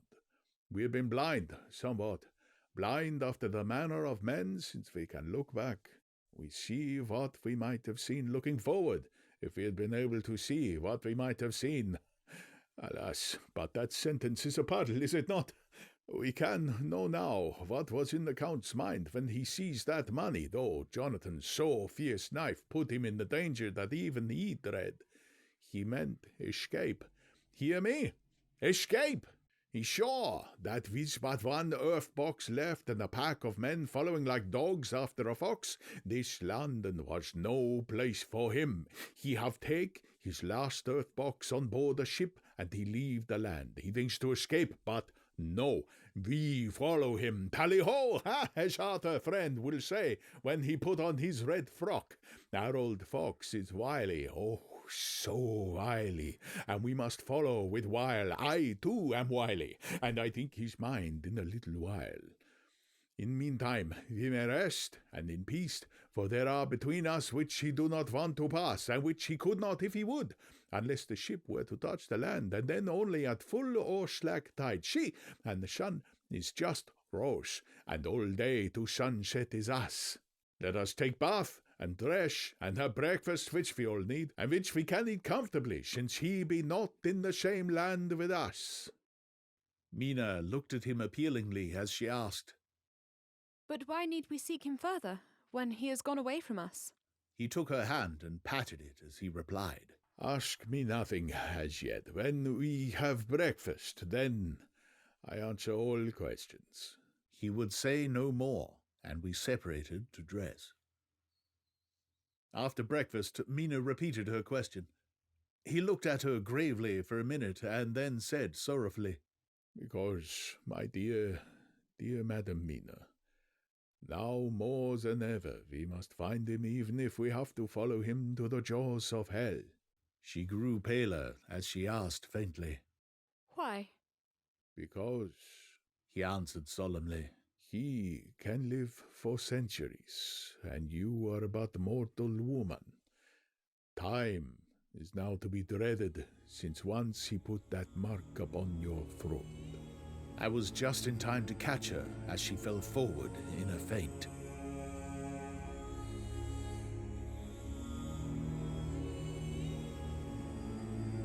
Chapter 24. Dr. Seward's Phonograph Diary. Spoken by Van Helsing. This to Jonathan Harker. You are to stay with your dear Madam Mina. We shall go to make our search, if I can call it so, for it is not search but knowing, and we seek confirmation only. But do you stay and take care of her today. This is your best and most holiest office. This day nothing can find him here. Let me tell you, so you will know what we foreknow already, for I have told them. He, our enemy, have gone away. He have gone back to his castle in Transylvania. I know it so well, as if a great hand of fire wrote it on the wall. He have prepared for this in some way that the last earth box was ready to ship somewheres. For this he took the money. For this he hurry at the last, lest we catch him before the sun go down. It was his last hope, save that he might hide in the tomb that he think poor Miss Lucy, being as he thought like him, keep open to him. But there was not of time. When that fail, he makes straight for his last resource, his last earth's work. I might say, did I wish double entente? He is clever, oh, so clever. He know that his game here was finish, and so he decide he go back home. He find ship going by the route he came, and he go in it. We go off now to find what ship and whither bound. When we have discovered that, we come back and tell you all. Then we will comfort you and poor Madam Mina with new hope. For it will be hope when you think it over that all is not lost. This very creature that we pursue, he take hundreds of years to get so far as London, and yet, in one day, when we know of the disposal of him, we drive him out. He is finite, though he is powerful to do much harm and suffers not as we do, but we are strong, each in our purpose, and we are all more strong together. Take heart afresh, dear husband of Madam Mina, this battle is but begun, and in the end we shall win. So sure as that God sits on high to watch over his children, therefore be of much comfort till we return. Van Helsing. Jonathan Harker's Journal. 4th October. When I read to Mina Van Helsing's message in the phonograph, the poor girl brightened up considerably. Already the certainty that the Count is out of the country has given her comfort, and comfort is strength to her. For my own part, now that his horrible danger is not face to face with us, it seems almost impossible to believe in it. My own terrible experiences in Castle Dracula seem like a long-forgotten dream, here in the crisp autumn air, in the bright sunlight. Alas, how can I disbelieve? In the midst of my thought, my eye fell on the red scar on my poor darling's white forehead. Whilst that lasts, there can be no disbelief. Mina and I fear to be idle, so we have been over all the diaries again and again. Somehow, although the reality seems greater each time, the pain and the fear seem less. There is something of a guiding purpose manifest throughout, which is comforting. Mina says that perhaps we are the instruments of ultimate good. It may be. I shall try to think, as she does. We have never spoken to each other yet of the future. It is better to wait till we see the Professor and the others after their investigations. The day is running by more quickly than I ever thought a day could run for me again. It is now 3 o'clock. Mina Harker's Journal. October 5th, 5 p.m. Our meeting for report. Present: Professor Van Helsing, Lord Godalming, Dr. Seward, Mr. Quincy Morris, Jonathan Harker, Mina Harker. Dr. Van Helsing described what steps were taken during the day to discover on what boat and whither bound Count Dracula made his escape. As I knew that he wanted to get back to Transylvania, I felt sure that he must go by the Danube mouth or by somewhere in the Black Sea, since by that way he came. It was a dreary blank that was before us, omne ignotum pro magnifico, and so, with heavy hearts, we start to find what ships leave for the Black Sea last night. He was in sailing ship, since Madam Mina tells of sails being set. These not so important as to go in your list of the shipping in the Times, and so we go, by suggestion of Lord Godalming, to your Lloyd's, where are note of all ships that sail, however so small. There we find that only one Black Sea-bound ship go out with the tide. She is the Tsarina Catherine, and she sails from Doolittle's Wharf of Varna, and thence to other ports and up the Danube. So, said I, this is the ship whereon is the Count. So off we go to Doolittle's Wharf, and there we find a man in an office. From him we inquire of the goings of the Tsarina Catherine, his fares, march, and he red face and loud of voice, but he good fellow all the shame. And when Quincy give him something from his pocket, which crackle as he roll it up, and put it in so small bag which he have hid deep in his clothing, he still better fellow, and humble servant to us. He comes with us, and us many men who are rough and hot. These be better fellows too, when they have been no more thirsty. They say much of blood and bloom, and of others which I comprehend not, though I guess what they mean. But, nevertheless, they tell us all things which we want to know. They make known to us amongst them how, last afternoon at about 5 o'clock, comes a man so hairy, a tall man, thin and pale, with high nose and teeth so white, and eyes that seem to be burning. Then he be all in black, except that he have a hat of straw which suit not him all the time, that he scatter his money in making quick inquiry as to what ship sails for the Black Sea and for where. Some took him to the office and then to the ship, where he will not go aboard but halt at shore end of gangplank, and ask that the captain come to him. The captain come, then told that he will be pay well, and though he swear much at the first, he agree to term.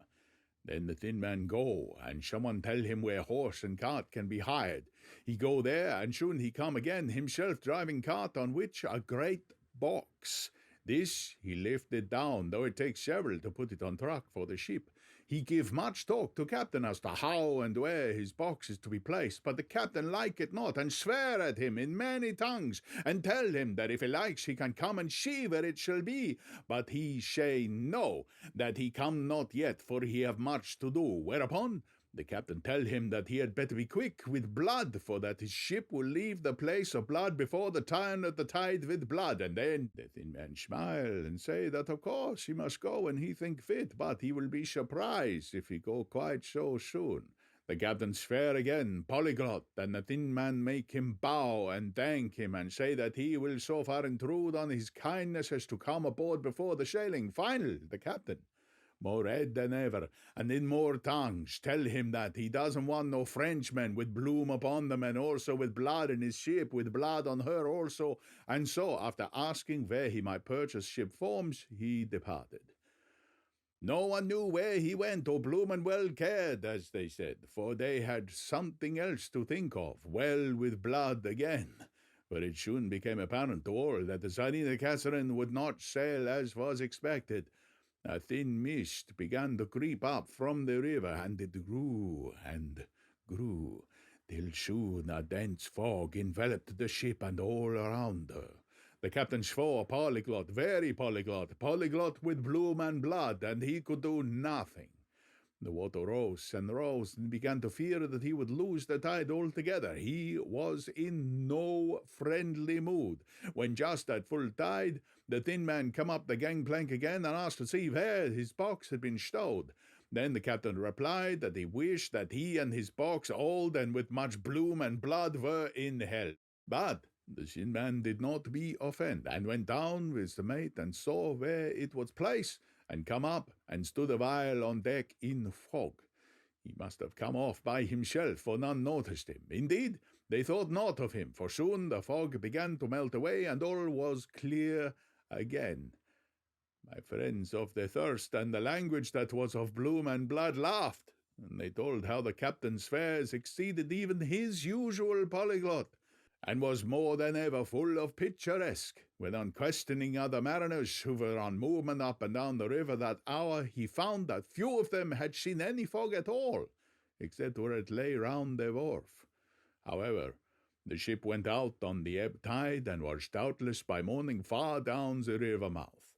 She was then, when they told us, well out to sea. And so, my dear Madam Mina, it is that we have to rest for a time, for our enemy is on the sea, with the fog at his command, on his way to the Danube mouth. To sail a ship takes time, so she never goes so quick, and when we start to go and land more quick, and we meet him there. Our best hope is to come on him when in the box between sunrise and sunset, for then he can make no struggle, and we may deal with him as we should. There are days for us in which we can make ready our plan. We know all about where he go, for he have seen the owner of the ship, who has shown us invoices and all papers that can be. The box we seek is to be landed in Varna, and to be given to an agent, one Ristix, who will there present his credentials. And so our merchant friend will have done his part. When he asks if there be any wrong, for that so, he can telegraph and have inquiry made at Varna. We say no, for what is to be done, if not for police or of the customs? It must be done by us alone, and in our own way. When Dr. Van Helsing had done speaking, I asked him if he was certain that the Count had remained on board the ship. He replied, We have the best proof of that, your own evidence when in the hypnotic trance this morning. I asked him again if it were really necessary that they should pursue the Count, for oh, I dread Jonathan leaving me, and I know that he would surely go if the others went. He answered in growing passion, at first quietly. As he went on, however, he grew more angry and more forceful, till in the end we could not but see wherein was at least some of that personal dominance which made him so long a master amongst men. Yes, it is necessary, for your sake in the first, and then for the sake of humanity.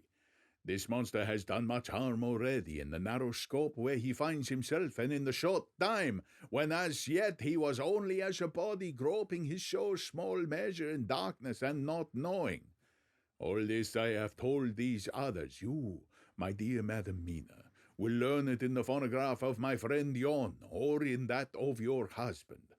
I have told them how the measure of leaving his own barren land, barren of peoples, and coming to a new land where life of man teems to their like the multitude of standing corn, was the work of centuries. Were another of the undead like him to try to do what he has done, perhaps not all the centuries of the world that have been or that will be could aid him. With this one, all the forces of nature that are occult and deep and strong must have worked together in some wondrous way. This very place where he has been alive, undead for all these centuries, is full of strangeness of the geologic and chemical world. There are deep caverns and fissures that reach none know either. There have been volcanoes, some of whose openings still send out waters of strange properties, and gases that kill or make to vivify.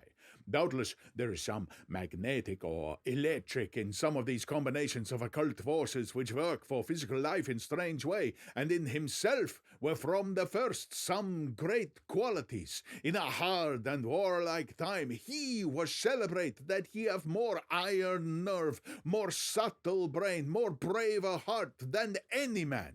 In him some vital principle have in strange way found their utmost, and as his body keeps strong and grow and thrive, so his brain grow too. All this without the diabolic aid which is surely to him, for it have to yield to the powers that come from and are symbolic of good. And now this is what he is to us. He have infect you. Oh, forgive me, my dear, that I must say such, but it's for good of you that I speak. He infect you in such wise that even if he do more, you have only to live in your own old sweet way, and so in time death, which is of man's common lot and which God's sanction, shall make you like to him. This must not be. We have sworn together that it must not. Thus are we ministers of God's own wish, that the world and men for whom his Son die, he will not be given over to monsters whose very existence would defame him. He have allowed us to redeem one soul already, and we go out as the Knights of the Cross to redeem more. Like them, we shall travel towards the sunrise, and like them, if we fall in good cause. He paused, and I said, But will not the Count take his rebuff wisely? Since he has been driven from England, will he not avoid it, as a tiger does the village from which he has been hunted? Ha! He said. Your simile of the tiger good for me, and I shall adopt him. Your man-eater, as they of India call the tiger, who has once tasted blood of the human, care no more for the other prey, but prowl unceasing till he get him. This That we hunt from our village is a tiger too, a man-eater, and he never ceased to prowl. Nay, in himself he is not one to retire and stay afar. In his life, his living life, he go over the Turkey frontier and attack his enemy on his own ground. He be beaten back, but did he stay? No, he come again, and again, and again. Look at his persistence and endurance. With the child brain that was to him, he have long since conceived the idea of coming to a great city. What does he do? He find out the place of all the world most of promise for him. Then he deliberately set himself down to prepare for the task. He find in patience just how is his strength and what are his powers. He study new tongues, he learn new social life, new environment of old ways, the politics, the law, the finance, the science, the habit of a new land and new people who have come to be since he was. He glimpse that he have had whet his appetite only and then keen his desire. Nay, it help him to grow as to his brain, for it all proved to him how right he was at the first in his surmises. He have done this alone, all alone, from a ruined tomb in a forgotten land. What more may he not do when the greater world of thought is open to him? He that can smile at death as we know him, who can flourish in the midst of diseases that kill off whole peoples. Oh, if such a one was to come from God and not the devil, what a force for good might he not be in this old world of ours. But we are pledged to set the world free. Our toil must be in silence, and our efforts all in secret. For in this enlightened age, when men believe not even what they see, the doubting of wise men would be his greatest strength. It would be at once his sheath and his armor, and his weapons to destroy us, his enemies who are willing to peril even our own souls for the safety of one we love, for the good of mankind, and for the honor and glory of God. After a general discussion, it was determined that for tonight nothing be definitely settled, that we should all sleep on the facts, and try to think out the proper conclusions. Tomorrow, at breakfast, we are to meet again, and after making our conclusions known to one another, we shall decide on some definite course of action. I feel a wonderful peace and rest tonight. It is as if some haunting presence were removed from me. Perhaps... My surmise was not finished. Could not be. For I caught sight in the mirror of the red mark upon my forehead, and I knew that I was still unclean. Dr. Seward's Diary. 5th of October. We all arose early, and I think that sleep did much for each and all of us. When we met at early breakfast, there was more general cheerfulness than any of us had ever expected to experience again. It is really wonderful how much resilience there is in human nature. Let any obstructing cause, no matter what, be removed in any way, even by death, and we fly back to first principles of hope and enjoyment. More than once, as we sat around the table, my eyes opened in wonder whether the whole of the past days had not been a dream. It was only when I caught sight of the red blotch on Mrs. Harker's forehead that I was brought back to reality. Even now, when I am gravely revolving the matter, it is almost impossible to realise that the cause of all our trouble is still existent. Even Mrs. Harker seems to lose sight of her trouble for whole spells. It is only now and again, when something recalls it to her mind, that she thinks of her terrible scar. We are to meet here in my study in half an hour and decide on our course of action. I see only one immediate difficulty. I know it by instinct rather than reason. We shall all have to speak frankly, and yet I fear that in some mysterious way poor Mrs. Harker's tongue is tied. I know that she forms conclusions of her own, and from all that has been I can guess how brilliant and how true they must be. But she will not, or cannot, give them utterance. I have mentioned this to Van Helsing, and he and I are to talk it over when we are alone.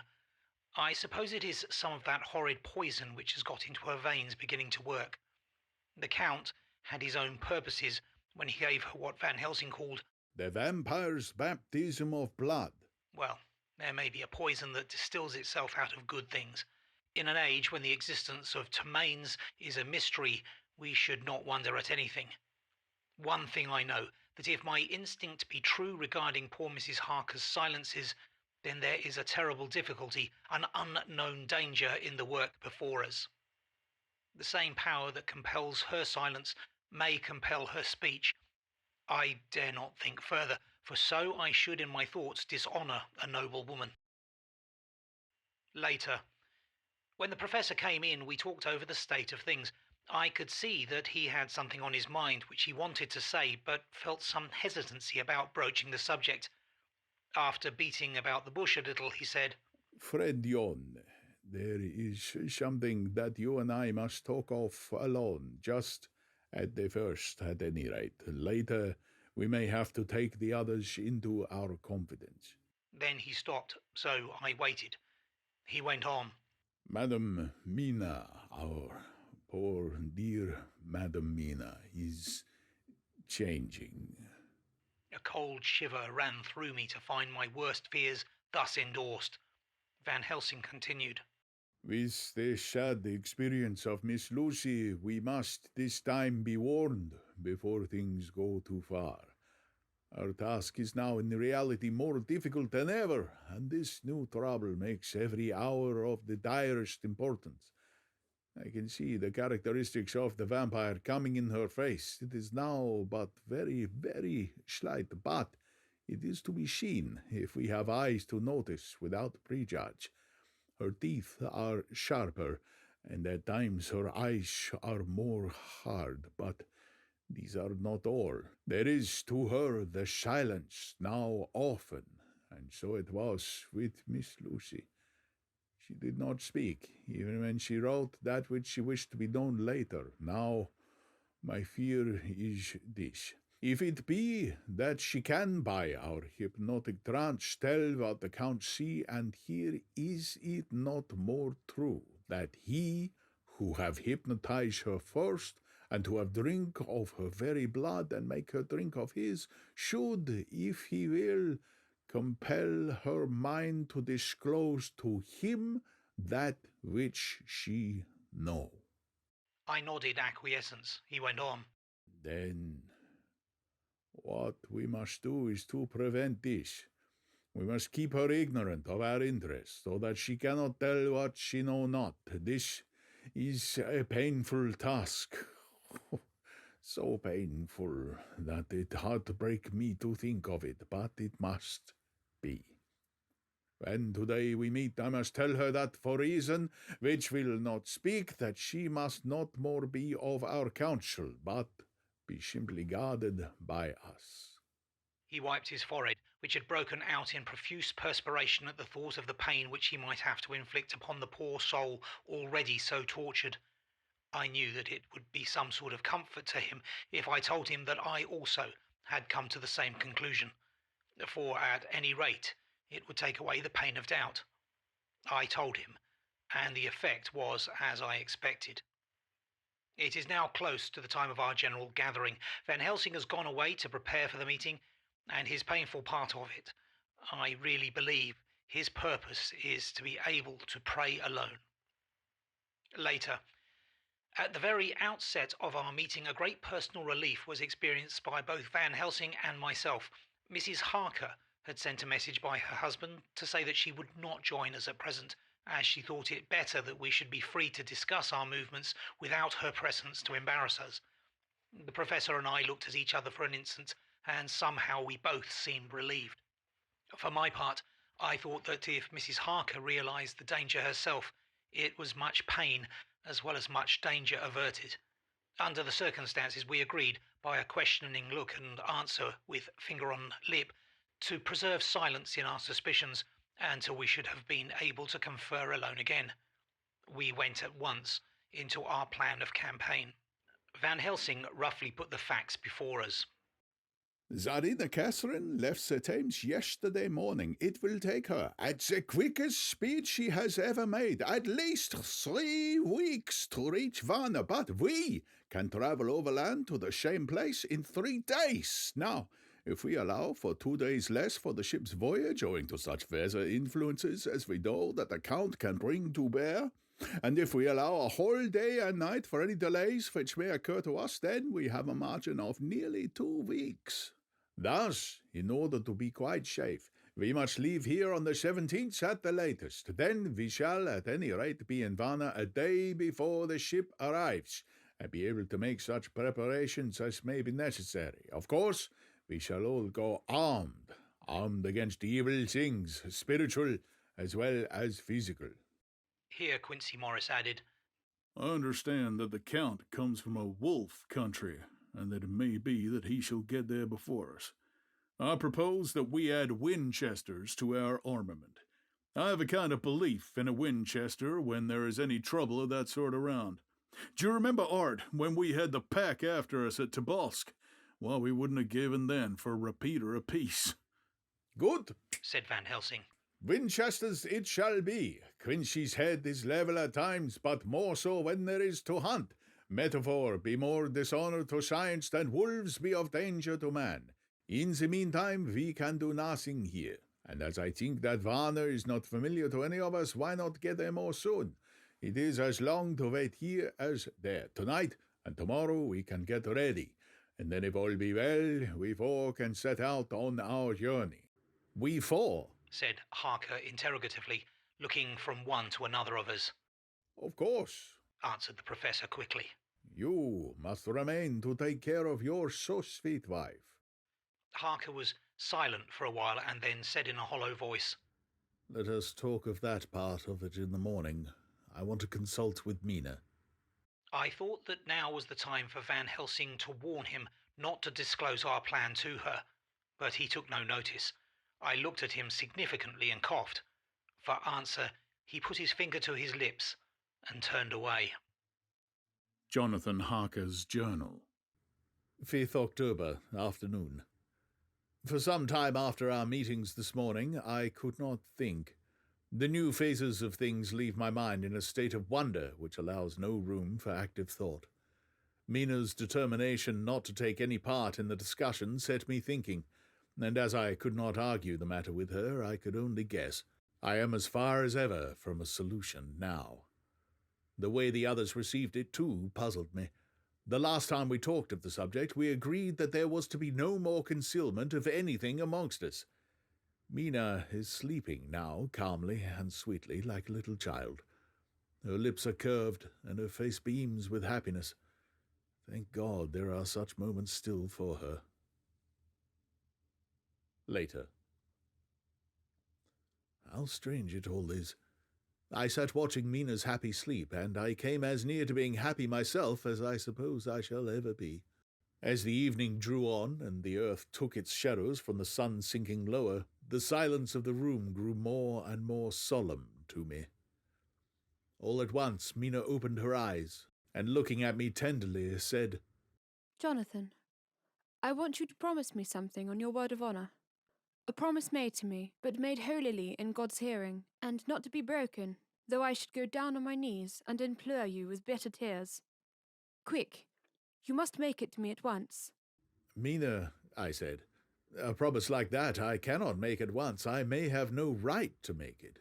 But, dear one, she said, with such spiritual intensity that her eyes were like pole stars. It is I who wish it, and it is not for myself. You can ask Dr. Van Helsing, if I am not right. If he disagrees, you may do as you will. Nay, more if you all agree. Later, you are absolved from the promise. I promise, I said, and for a moment she looked supremely happy, though to me all happiness for her was denied by the red scar on her forehead. She said, Promise that you will not tell me anything of the plans formed for the campaign against the Count. Not by word, or inference, or implication, not at any time, whilst this remains to me. And she solemnly pointed to the scar. I saw that she was in earnest, and said solemnly, I promise.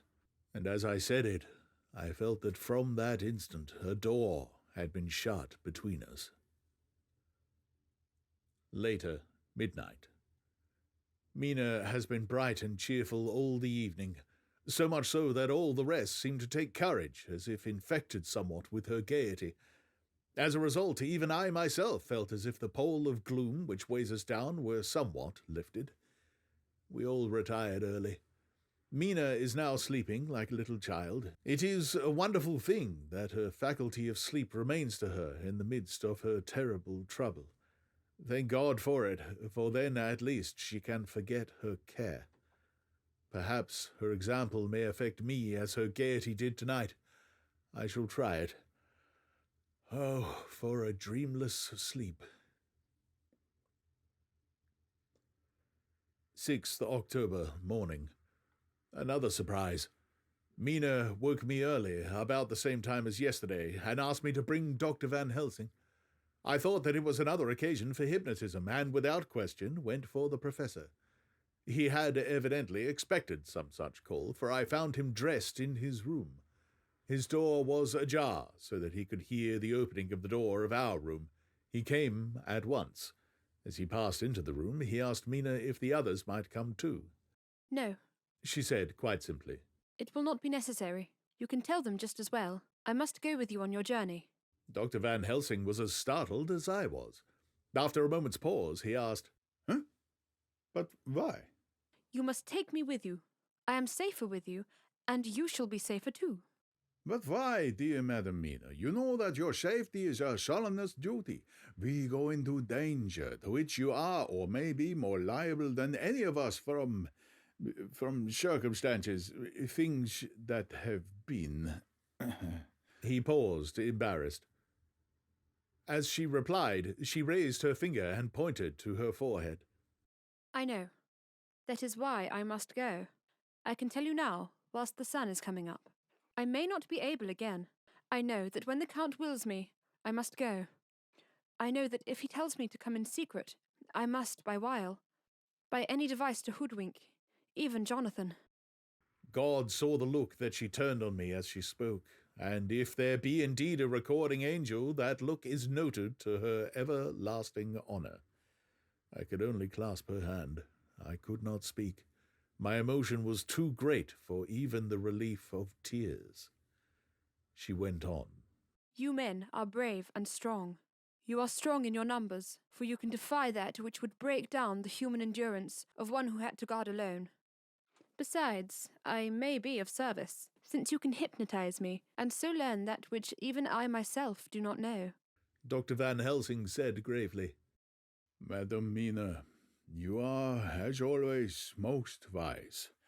You shall with us come, and together we shall do that which we go forth to achieve. When he had spoken, Mina's long spell of silence made me look at her. She had fallen back on her pillow, asleep. She did not even wake when I had pulled up the blind and let in the sunlight which flooded the room. Van Helsing motioned me to come with him quietly. We went to his room, and within a minute Lord Godalming, Dr. Seward, and Mr. Morris were with us also. He told them what Mina had said, and went on. In the morning we shall leave for Varna. We have now to deal with a new factor, Madam Mina. Oh, but her soul is true. It is to her an agony to tell us so much as she has done, but it is most right that we are warned in time. There must be no chance lost, and in Varna we must be ready to act the instant when that ship arrives. What shall we do exactly? Asked Mr. Morris laconically. The professor paused before replying. We shall at the first board the ship. Then, when we have identified the box, we shall place a branch of the wild rose on it. This we shall fasten, for when it is there none can emerge. So that at least says the superstition, and to superstition must we trust all at first. It was man's face in the early, and it have its root in faith still. Then, when we get the opportunity that we seek, when none are near to see, we shall open the box and all will be well. I shall not wait for any opportunity, said Morris. When I see the box, I shall open it and destroy the monster, though there were 1,000 men looking on, and if I am to be wiped out for it the next moment. I grasped his hand instinctively, and found it as firm as a piece of steel. I think he understood my look. I hope he did. Good boy, said Dr. Van Helsing. Brave boy. Quincy is all man. God bless him for it. My child, believe me, none of us shall lag behind or pause from any fear. I do but say what we may do, what we must do. But indeed, we cannot say what we may do. There are so many things which may happen, and their ways and their ends are so various that until the moment we may not say. We shall all be armed in all ways, and when the time for the end has come, our efforts shall not be lack. Now, let us today put all our affairs in order. Let all things which touch on others dear to us, and who on us depend, be complete, for none of us can tell what, or when, or how the end may be. As for me, my own affairs are regulate, and as I have nothing else to do, I shall go make arrangements for the travel. I shall have all tickets and so forth for our journey. There was nothing further to be said, and we parted. I shall now settle up all my affairs of earth, and be ready for whatever may come. Later. It is done. My will is made, and all complete. Mina, if she survive, is my sole heir. If it should not be so, then the others who have been so good to us shall have the remainder. It is now drawing towards the sunset. Mina's uneasiness calls my attention to it. I am sure that there is something on her mind which the time of exact sunset will reveal. These occasions are becoming harrowing times for us all, for each sunrise and sunset opens up some new danger, some new pain, which, however, may in God's will be means to a good end. I write all these things in the diary, since my darling must not hear them now, but if it may be that she can see them again, they shall be ready. She is calling me.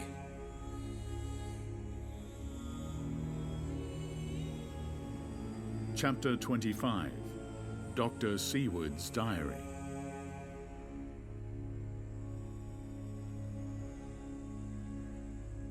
"11th October, evening. Jonathan Harker has asked me to note this, as he says he is hardly equal to the task, and he wants an exact record kept. I think that none of us was surprised when we were asked to see Mrs. Harker a little before the time of sunset. We have of late come to understand that sunrise and sunset are to her times of peculiar freedom, when her old self can be manifest without any controlling force, subduing or restraining her, or inciting her to action. This mood or condition begins some half hour or more before actual sunrise or sunset, and lasts till either the sun is high, or whilst the clouds are still aglow with the rays streaming above the horizon. At first there is a sort of negative condition, as if some tie were loosened, and then the absolute freedom quickly follows. When, however, the freedom ceases, the change back or relapse comes quickly, preceded only by a spell of warning silence. Tonight, when we met, she was somewhat constrained and bore all the signs of an internal struggle. I put it down myself to her making a violent effort at the earliest instant she could do so. A very few minutes, however, gave her complete control of herself. Then, motioning her husband to sit beside her on the sofa where she was half reclining, she made the rest of us bring chairs up close. Taking her husband's hand in hers, she began. "We are all here together in freedom, for perhaps the last time. I know that you will always be with me to the end." This was to her husband, whose hand had, as we could see, tightened upon her. "In the morning we go out upon our task, and God alone knows what may be in store for any of us. You are going to be so good to me to take me with you. I know that all that brave, earnest men can do for a poor, weak woman whose soul perhaps is lost, no, not yet, but is at any rate at stake, you will do. But you must remember that I am not as you are. There is a poison in my blood, in my soul, which may destroy me, which must destroy me, unless some relief comes to us. Oh, my friends, you know as well as I do that my soul is at stake, and though I know there is one way out for me, you must not, and I must not take it." She looked appealingly to us all in turn, beginning and ending with her husband. "What is that way?" asked Van Helsing in a hoarse voice. "What is that way which we must not, may not, take?" that I may die now, either by my own hand or that of another, before the greater evil is entirely wrought. I know, and you know, that were I once dead, you could and would set free my immortal spirit, even as you did my poor Lucy's. Were death or the fear of death the only thing that stood in the way, I would not shrink to die here now amidst the friends who love me. But death is not all. I cannot believe that to die in such a case, when there is hope before us and a bitter task to be done, is God's will. Therefore, I on my part give up here the certainty of eternal rest and go out into the dark where may be the blackest things that the world or the netherworld holds. We were all silent, for we knew instinctively that this was only a prelude. The faces of the others were set and Harker's grew ashen grey. Perhaps he guessed better than any of us what was coming. She continued.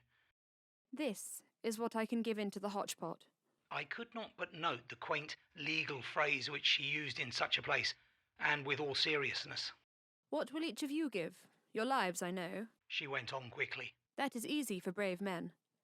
Your lives are God's, and you can give them back to him. But what will you give to me?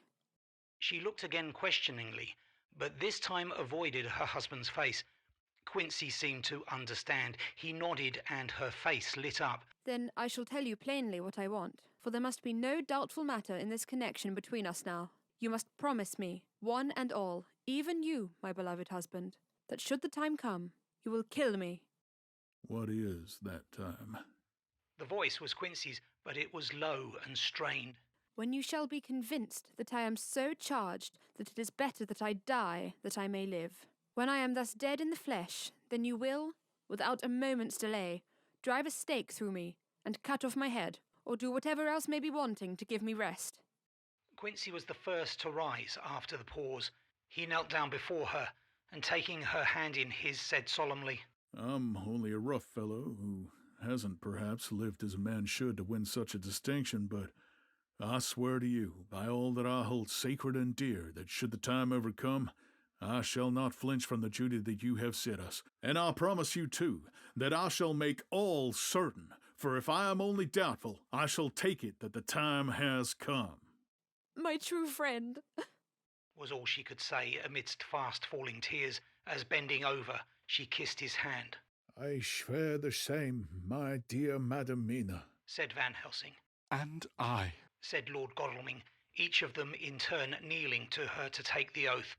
I followed myself. Then her husband turned to her wan-eyed and with a greenish pallor which subdued the snowy whiteness of his hair, and asked, And must I too make such a promise, oh my wife? You too, my dearest, she said, with infinite yearning of pity in her voice and eyes. You must not shrink. You are nearest and dearest and all the world to me. All our souls are knit into one, for all life and all time. Think, dear, that there have been times when brave men have killed their wives and their womankind to keep them from falling into the hands of the enemy. Their hands did not falter any the more because those that they loved implored them to slay them. It is men's duty towards those whom they love in such times of sore trial. And oh, my dear, if it is to be that I must meet death at any hand, let it be at the hand of him that loves me best. Dr. Van Helsing, I have not forgotten your mercy in poor Lucy's case to him who loved. She stopped with a flying blush and changed her phrase. To him who had best right to give her peace. If that time shall come again, I look to you to make it a happy memory of my husband's life, that it was his loving hand which set me free from the awful thrall upon me. Again, I swear, came the Professor's resonant voice. Mrs. Harker smiled, positively smiled, as, with a sigh of relief, she leaned back and said, And now, one word of warning, a warning which you must never forget. This time, if it ever come, may come quickly and unexpectedly, and in such case you must lose no time in using your own opportunity. At such a time, I myself might be, nay, if the time ever come, shall be, leagued with your enemy against you. One more request. She became very solemn as she said this. It is not vital and necessary like the other, but I want you to do one thing for me, if you will. We all acquiesced, but no one spoke. There was no need to speak. I want you to read the burial service. She was interrupted by a deep groan from her husband. Taking his hand in hers, she held it over her heart and continued, You must read it over me some day, whatever may be the issue of all this fearful state of things. It will be a sweet thought to all or some of us. You, my dearest, will I hope read it, for then it will be in your voice, in my memory forever, come what may. But, oh, my dear one, he pleaded. Death is afar off from you. Nay, she said, holding up a warning hand. I am deeper in death at this moment than if the weight of an earthly grave lay upon me. Oh, my wife, must I read it? He said before he began. It would comfort me, my husband, was all she said, and he began to read when she had got the book ready. How could anyone tell of that strange scene, its solemnity, its gloom, its sadness, its horror, and with all its sweetness? Even a skeptic who can see nothing but a travesty of bitter truth in anything holy or emotional would have been melted to the heart had he seen that little group of loving and devoted friends kneeling round that stricken and sorrowing lady, or heard the tender passion of her husband's voice as in tones so broken and emotional that often he had to pause. He read the simple and beautiful service from the burial of the dead. I cannot go on. Words and voices fail me. She was right in her instinct. Strange as it was, bizarre as it may hereafter seem even to us who felt its potent influence at the time, it comforted us much. And the silence which showed Mrs. Harker's coming relapse from freedom of soul did not seem so full of despair to any of us as we had dreaded. Jonathan Harker's Journal. 15th October, Varna. We left Charing Cross on the morning of the 12th, got to Paris the same night, and took the places secured for us in the Orient Express. We travelled night and day, arriving here at about 5 o'clock. Lord Godalming went to the consulate to see if any telegram had arrived for him, while the rest of us came on to this hotel, the Odysseus. The journey may have had incidents. I was, however, too eager to get on to care for them. Until the Tsarina Catherine comes into port, there will be no interest for me in anything in the wide world. Thank God Mina is well and looks to be getting stronger. Her colour is coming back. She sleeps a great deal. Throughout the journey she slept nearly all the time. Before sunrise and sunset, however, she is very wakeful and alert, and it has become a habit for Van Helsing to hypnotize her at such times. At first, some effort was needed, and he had to make many passes, but now she seems to yield at once, as if by habit, and scarcely any action is needed. He seems to have power at these particular moments to simply will, and her thoughts obey him. He always asks her what she can see and hear. She answers to the first, Nothing, all is dark. And to the second, I can hear the waves lapping against the ship, and the water rushing by. Canvas and cordage strain, and masts and yards creak. The wind is high.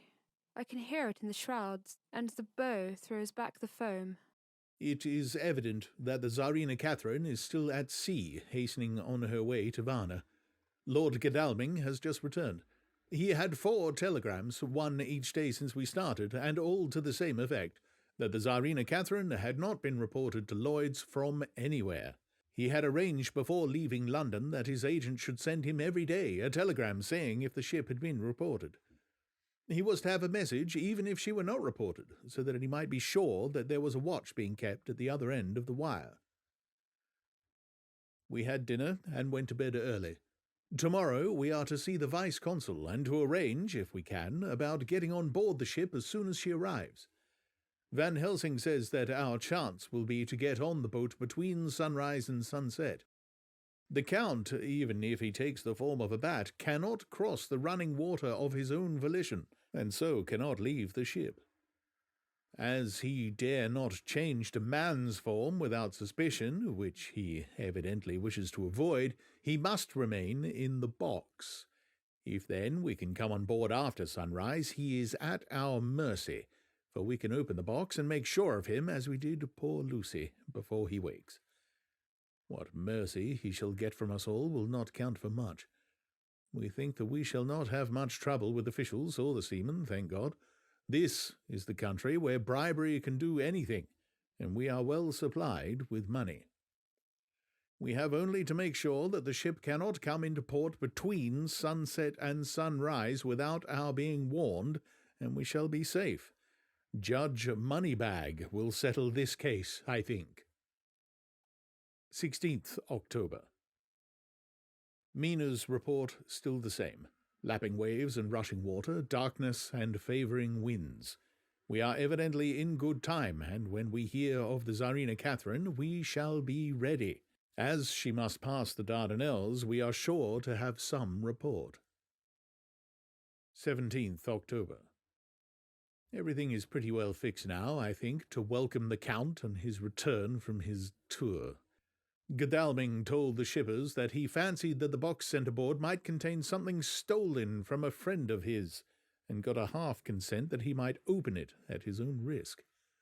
The owner gave him a paper telling the captain to give him every facility in doing whatever he chose on board the ship, and also a similar authorization to his agent at Varna. We have seen the agent, who was much impressed with Godalming's kindly manner to him, and we are all satisfied that whatever he can do to aid our wishes will be done. We have already arranged what to do in case we get the box open. If the Count is there, Van Helsing and Seward will cut off his head at once and drive a stake through his heart. Morris and Godalming and I shall prevent interference, even if we have to use the arms which we shall have ready. The Professor says that if we can so treat the Count's body, it will soon after fall into dust. In such case, there would be no evidence against us in case any suspicion of murder were aroused. But, even if it were not, we should stand or fall by our act, and perhaps some day this very script may be evidence to come between some of us and a rope. For myself, I should take the chance only too thankfully if it were to come. We mean to leave no stone unturned to carry out our intent. We have arranged with certain officials that the instant the Tsarina Catherine is seen, we are to be informed by a special messenger. 24th October. A whole week of waiting.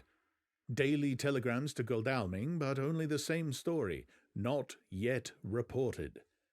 Mina's mornings and evening hypnotic answer is unvaried, lapping waves, rushing water, and creaking masts. Telegram, October 24th, Rufus Smith, Lloyd's, London, to Lord Godalming, care of H.B.M. Vice-Consul, Varna. 24th October, Tsarina Catherine reported this morning from Dardanelles. Dr. Seward's diary. 25th of October. How I miss my phonograph. To write a diary with a pen is irksome to me. But Van Helsing says I must. We were all wild with excitement yesterday when Godalming got his telegram from Lloyd's. I now know what men feel in battle when the call to action is heard. Mrs. Harker, alone of our party, did not show any signs of emotion. After all, it is not strange that she did not, for we took special care not to let her know anything about it, and we all tried not to show any excitement when we were in her presence. In old days she would, I am sure, have noticed, no matter how we might have tried to conceal it. But in this way, she is greatly changed during the past 3 weeks. The lethargy grows upon her, and though she seems strong and well and is getting back some of her colour, Van Helsing and I are not satisfied.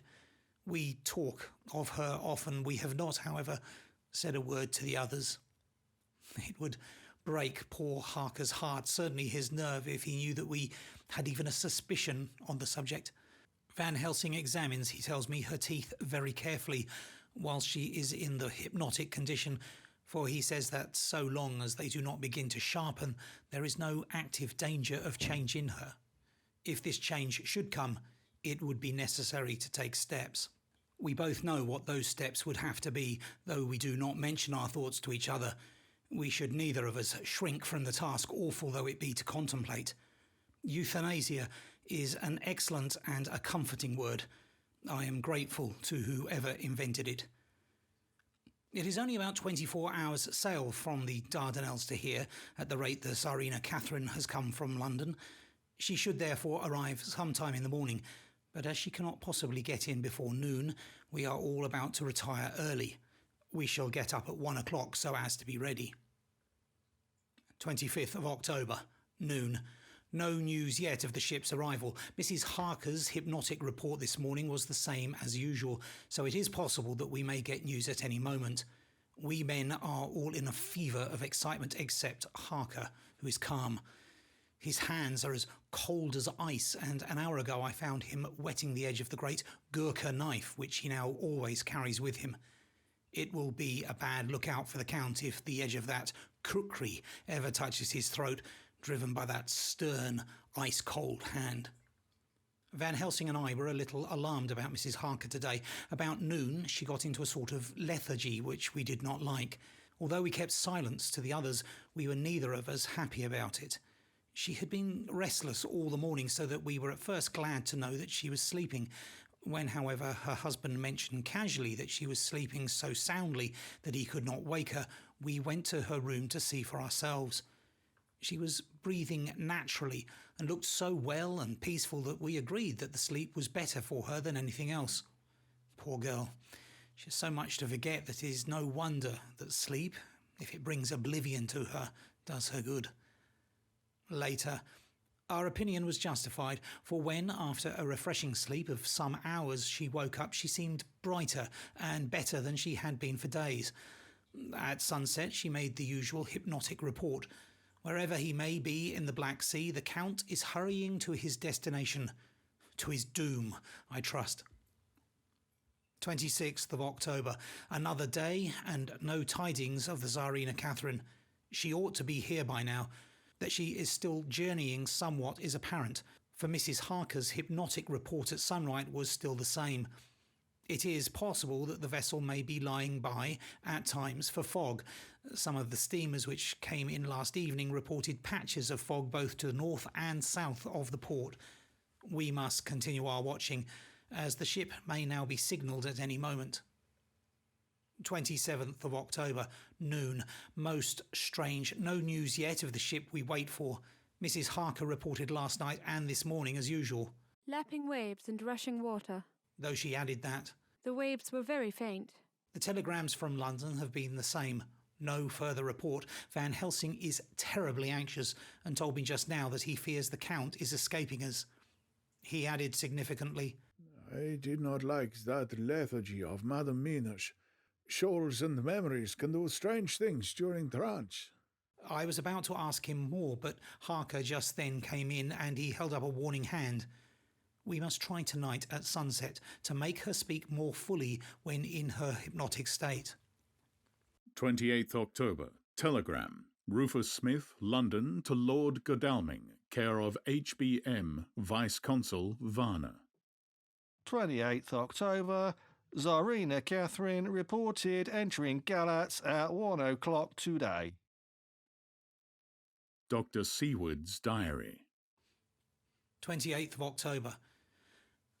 When the telegram came announcing the arrival in Galatz, I do not think it was such a shock to any of us as might have been expected. True, we did not know whence or how or when the bolt would come, but I think we all expected that something strange would happen. The day of arrival at Varna made us individually satisfied that things would not be just as we had expected. We only waited to learn where the change would occur. Nonetheless, however, it was a surprise. I suppose that nature works on such a hopeful basis that we believe against ourselves that things will be as they ought to be, not as we should know that they will be. Transcendentalism is a beacon to the angels, even if it be a will-o'-the-wisp to man. Van Helsing raised his hand over his head for a moment, as though in remonstrance with the Almighty, but he did not say a word, and in a few seconds stood up with his face sternly set. Lord Godalming grew very pale and sat breathing heavily. I myself half stunned and looked in wonder at one after another. Quincy Morris tightened his belt with that quick movement which I knew so well. In our old wandering days it meant action. Mrs. Harker grew ghastly white, so that the scar on her forehead seemed to burn, but she folded her hands meekly and looked up in prayer. Harker smiled, actually smiled, the dark, bitter smile of one who is without hope, but at the same time his action belied his words, for his hands instinctively sought the hilt of the great kukri knife and rested there. "When does the next train start for Galatz?" said Van Helsing to us generally. At 6:30 tomorrow morning. We all started, for the answer came from Mrs. Harker. How on earth do you know? Said Art. You forget, or perhaps you do not know, though Jonathan does, and so does Dr. Van Helsing, that I am the train fiend. At home, in Exeter, I always used to make up the timetables, so as to be helpful to my husband. I found it so useful sometimes that I always make a study of the timetables now. I knew that if anything were to take us to Castle Dracula, we should go by Galatz, or at any rate through Bucharest, so I learned the times very carefully. Unhappily, there are not many to learn, as the only train tomorrow leaves as I say. "Wonderful woman," murmured the Professor. Can't we get a special? Asked Lord Godalming. Van Helsing shook his head. "I fear not.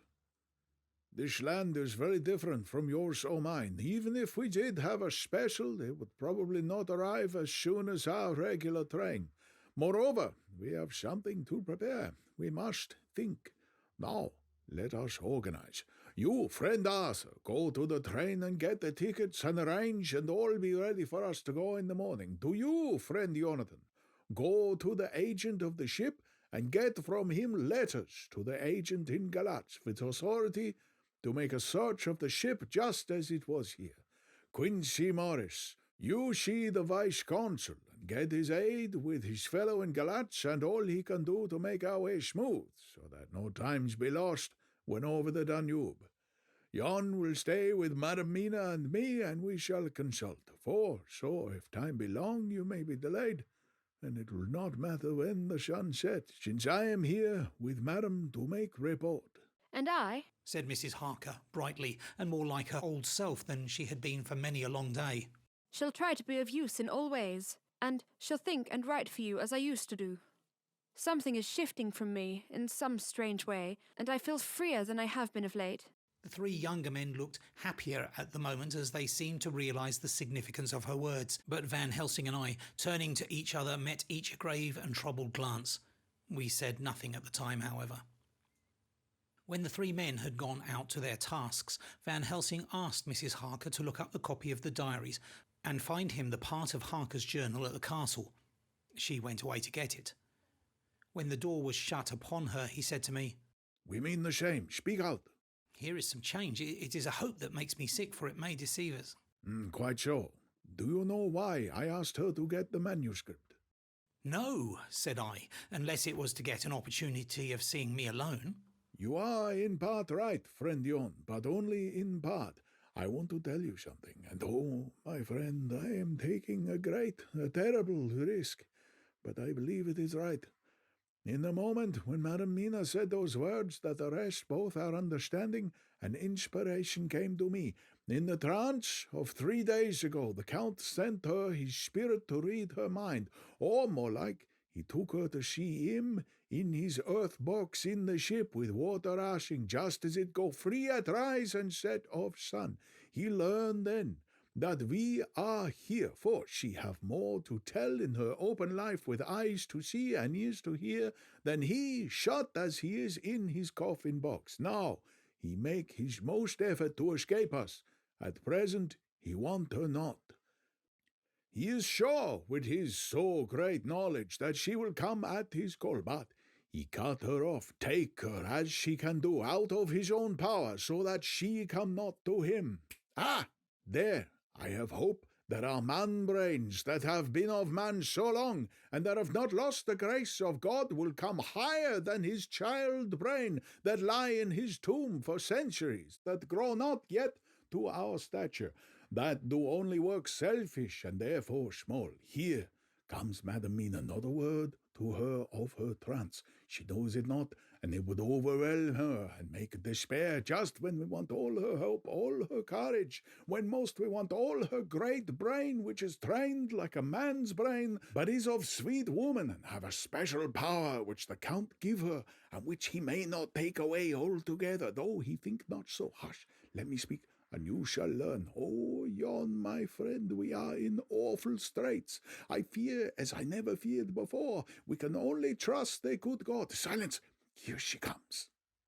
I thought that the professor was going to break down and have hysterics, just as he had when Lucy died, but with a great effort he controlled himself and was at perfect nervous poise when Mrs. Harker tripped into the room, bright and happy looking, and, in the doing of work, seemingly forgetful of her misery. As she came in, she handed a number of sheets of typewriting to Van Helsing. He looked over them gravely, his face brightening up as he read. Then, holding the pages between his finger and thumb, he said, Friend Jon, to you with so much experience already, and you too, dear Madam Mina, that are young, here is a lesson. Do not fear ever to think. A half-thought has been buzzing often in my brain, but I fear to let him loose his wings. There now, with more knowledge, I go back to where that half-thought came from, and I find that he be no half-thought at all, that be a whole thought, though so young that he is not yet strong enough to use his little wings. Nay, like the ugly duck of my friend Hans Andersen, he be no duck thought at all, but a big swan, though that sail nobly on big wings, when the time come for him to try them. See, I read here what Jonathan have written. That other of his race, who, in a later age, again and again brought his forces over the great river into Turkey land, who, when he was beaten back, came again and again and again, though he had to come alone from the bloody field where his troops were being slaughtered, since he knew that he alone could ultimately triumph. Now, what does this tell us? Not much? No! The Count's child thought. See nothing, therefore he speaks so free. Your man thought she nothing, my man thought she nothing, till just now. No, but there comes another word from someone who speak without thought, because she too knows not what it means, what it might mean, just as there are elements which rest, yet when in nature's course they move on their way, and they touch, and a poof, and there comes a flash of light, heaven-wide, that blind and kill and destroy some, but that show up all earth below for leagues and leagues. Is it not so? Well, I shall explain.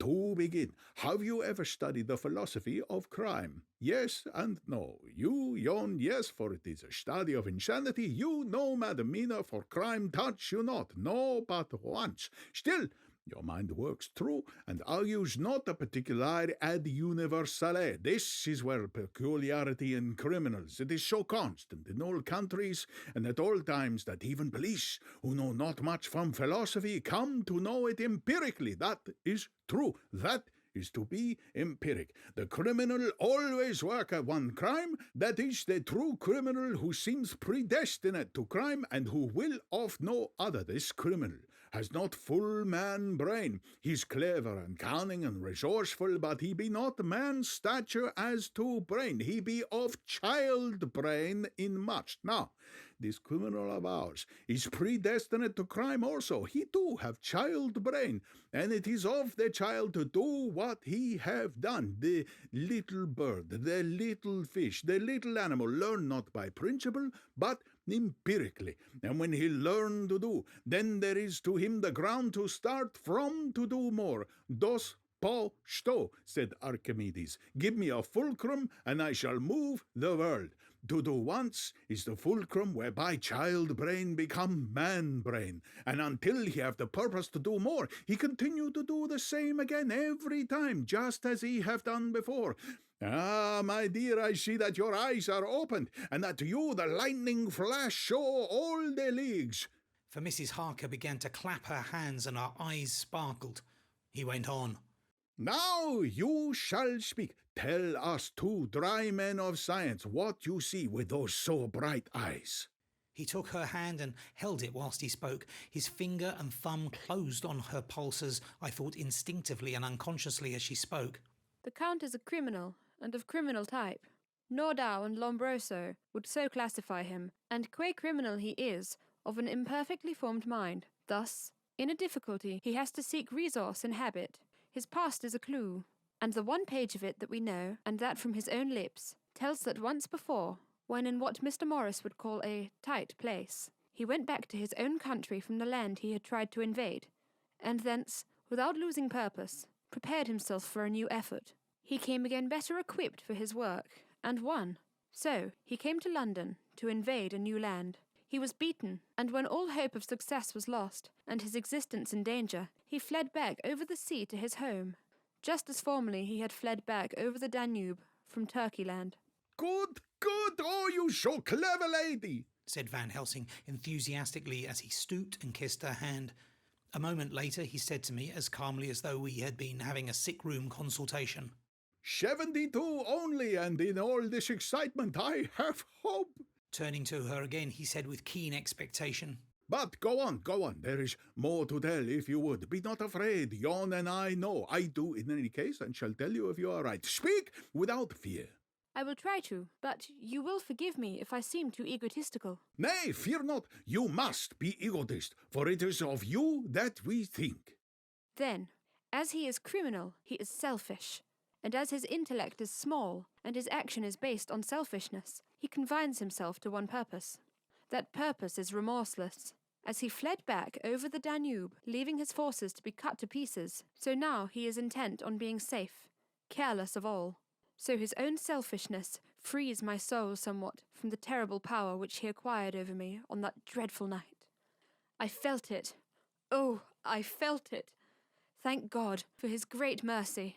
My soul is freer than it has been since that awful hour, and all that haunts me is a fear lest in some trance or dream he may have used my knowledge for his ends. The professor stood up.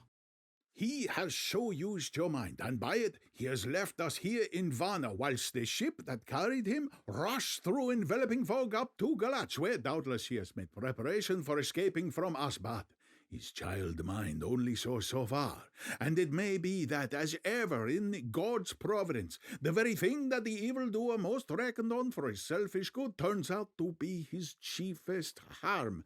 The hunter is taken in his own snare, as the great psalmist says. For now that he think he is free from every trace of us all, and that he has escaped us with so many hours to him, then his selfish child brain will whisper to him to sleep. He think too that as he cut himself off from knowing your mind, there can be no knowledge of him to you. There is where he fail. That terrible baptism of blood which he gives you makes you free to go to him in spirit, as you have yet done in your times of freedom when the sun rise and set. As such times you go by my volition and not by his, and this power to good of you and others you have won from your suffering at his hands. This is now all the more precious that he knows it not, and to guard himself, have even cut himself off from his knowledge of our where. We, however, are not selfish, and we believe that God is with us through all this blackness and these many dark hours. We shall follow him, and we shall not flinch, even if we peril ourselves that we become like him. Friend Jon, this has been a great hour, and it has done much to advance us on our way. You must be scribe, and write him all down, so that when the others return from their work, you can give it to them, and they shall know as we do. And so I have written it whilst we wait their return, and Mrs. Harker has written with the typewriter all since she brought the MS to us.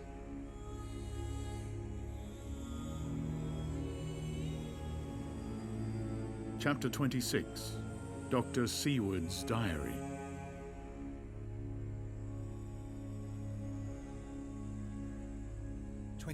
October. This is written in the train from Varna to Galatz. Last night we all assembled a little before the time of sunset. Each of us had done his work as well as he could. So far as thought and endeavour and opportunity go, we are prepared for the whole of our journey and for our work when we get to Galatz. When the usual time came round, Mrs. Harker prepared herself for her hypnotic effect, and after a longer and more serious effort on the part of Van Helsing than has been usually necessary, she sank into the trance. Usually she speaks on a hint, but this time the professor had to ask her questions, and to ask them pretty resolutely before we could learn anything. At last, her answer came. I can see nothing. We are still. There are no waves lapping, but only a steady swirl of water running softly against the hawser. I can hear men's voices calling, near and far, and the roll and creak of oars in the rowlocks. A gun is fired somewhere. The echo of it seems far away. There is tramping of feet overhead, and ropes and chains are dragging along. What is this? There is a gleam of light. I can feel the air blowing upon me. Here she stopped. She had risen as if impulsively from where she lay on the sofa and raised both her hands, palms upwards as if lifting a weight. Van Helsing and I looked at each other with understanding. Quincy raised his eyebrows slightly and looked at her intently, whilst Harker's hand instinctively closed round the hilt of his kukri. There was a long pause. We all knew that the time when she could speak was passing, but we felt that it was useless to say anything. Suddenly she sat up, and as she opened her eyes, said sweetly, Would none of you like a cup of tea? You must all be so tired. We could only make her happy, and so acquiesced. She bustled off to get tea. When she had gone, Van Helsing said, You see, my friends, he is close to land. He has left his earth chest, but he has yet to get on shore. In the night he may lay hidden somewhere, but if he be not carried on shore, or if the ship do not touch it, he cannot achieve the land. In such case he can, if it be in the night, change his form and jump or fly on shore. Then, unless he be carried, he cannot escape. And if he be carried, then the customs men may discover what the box contains. Thus, in fine, if he escape not on shore tonight or before dawn, there will be the whole day lost to him. We may then arrive in time. For if he escape not at night, we shall come on him in daytime, boxed up and at our mercy. For he dare not be his true self, awake and visible, lest he be discovered. There was no more to be said, so we waited in patience until the dawn, at which time we might learn more from Mrs. Harker. Early this morning we listened with breathless anxiety for her response in her trance.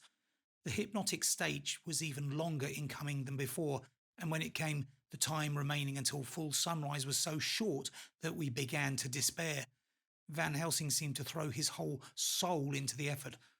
At last, in obedience to his will, she made reply. All is dark. I hear lapping water, level with me, and some creaking as of wood on wood. She paused, and the red sun shot up. We must wait till tonight. And so it is that we are travelling towards Galatz in an agony of expectation. We are due to arrive between 2 and 3 in the morning, but already at Bucharest we are 3 hours late, so we cannot possibly get in till well after sunup. Thus, we shall have 2 more hypnotic messages from Mrs. Harker. Either or both may possibly throw more light on what is happening. Later. Sunset has come and gone. Fortunately, it came at a time when there was no distraction, for had it occurred whilst we were at a station, we might not have secured the necessary calm and isolation. Mrs. Harker yielded to the hypnotic influence even less readily than this morning. I am in fear that her power of reading the Count's sensations may die away just when we want it most.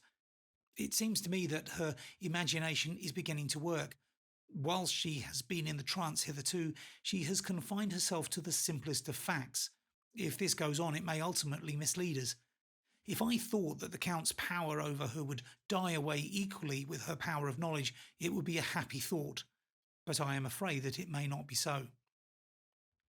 When she did speak, her words were enigmatical. Something is going out. I can feel it pass me, like a cold wind. I can hear, far off, confused sounds, as of men talking in strange tongues, fierce falling water, and the howling of wolves. She stopped, and a shudder ran through her, increasing in intensity for a few seconds, till at the end she shook as though in a palsy. She said no more, even in answer to the professor's imperative questioning. When she woke from the trance, she was cold and exhausted and languid, but her mind was all alert. She could not remember anything, but asked what she had said. When she was told, she pondered over it deeply for a long time and in silence. 30th October, 7 a.m. We are near Galatz now, and I may not have time to write later. Sunrise this morning was anxiously looked for by us all. Knowing of the increasing difficulty of procuring the hypnotic trance, Van Helsing began his passes earlier than usual. They produced no effect, however, until the regular time, when she yielded with a still greater difficulty only a minute before the sun rose. The professor lost no time in his questioning. Her answer came with equal quickness. All is dark. I hear water swirling by, level with my ears, and the creaking of wood on wood, cattle low, far off. There is another sound. A queer one, like... She stopped and grew white, and whiter still. Go on, speak, I command you, said Van Helsing in an agonised voice. At the same time there was despair in his eyes, for the risen sun was reddening even Mrs. Harker's pale face. She opened her eyes, and we all started as she said, sweetly and seemingly with the utmost unconcern. Oh, Professor, why ask me to do what you know I can't? I don't remember anything. Then, seeing the look of amazement on our faces, she said, turning from one to the other with a troubled look, What have I said? What have I done? I know nothing, only that I was lying here, half asleep, and I heard you say, Go on, speak, I command you. It seemed so funny to hear you order me about, as if I were a bad child. Oh, Madam Mina, he said sadly. It is proof, if proof be needed, of how I love and honour you, when a word for your good, spoken more earnest than ever, can seem so strange, because it is to order her whom I am proud to obey. The whistles are sounding. We are nearing Galatz. We are on fire with anxiety and eagerness. Mina Harker's journal. October 30th. Mr. Morris took me to the hotel where our rooms had been ordered by telegraph, he being the one who could best be spared, since he does not speak any foreign language. The forces were distributed much as they had been at Varna, except that Lord Godalming went to the vice-consul, as his rank might serve as an immediate guarantee of some sort to the official, we being in extreme hurry. Jonathan and the two doctors went to the shipping agent to learn particulars of the arrival of the Tsarina Catherine. Later. Lord Godalming has returned. The consul is away, and the vice-consul is sick, so the routine work has been attended to by a clerk. He was very obliging, and offered to do anything in his power. Jonathan Harker's journal. 30th October. At 9 o'clock, Dr. Van Helsing, Dr. Seward and I called on Messrs. Mackenzie and Stankoff, the agents of the London firm of Hapgood. They had received a wire from London in answer to Lord Godalming's telegraphed request, asking them to show us any civility in their power. They were more than kind and courteous, and took us at once on board the Tsarina Catherine, which lay at anchor out in the river harbour. There we saw the captain, Donaldson by name, who told us of his voyage. He said that in all his life he had never had so favourable a run.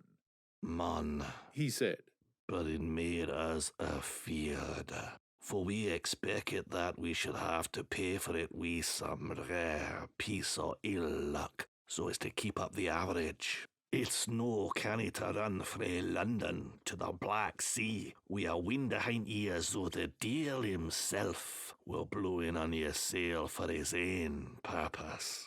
And at the time we could no spare a thing. Gin we were nigh a ship or a port or a headland, a fog fell on us and travelled wi' us, till when after it had lifted we looked out, the deil a thing could we see. We ran by Gibraltar without being able to signal, until we came to the Dardanelles and had to wait to get our permit to pass. We never were within hail of aught. At first I inclined to slack off sail and beat about until the fog was lifted. But whiles I thought that if the deil was minded to get us to the Black Sea quick, he was like to do it whether we would or no. If we had a quick voyage, it would be no to our miscredit with the owners, or no hurt to our traffic, and the old man who had served his ain purpose would be decently grateful to us for no hindering him. This mixture of simplicity and cunning, of superstition and commercial reasoning, aroused Van Helsing, who said, "Mein Freund, that devil is more clever than he is thought by some, and he know when he meet his match." The skipper was not displeased with the compliment, and went on, When we got past the Bosphorus, the men began to grumble. Some of them Romanians came and asked me to heave overboard a big box which had been put on board by a queer-looking old man just before we had started for London.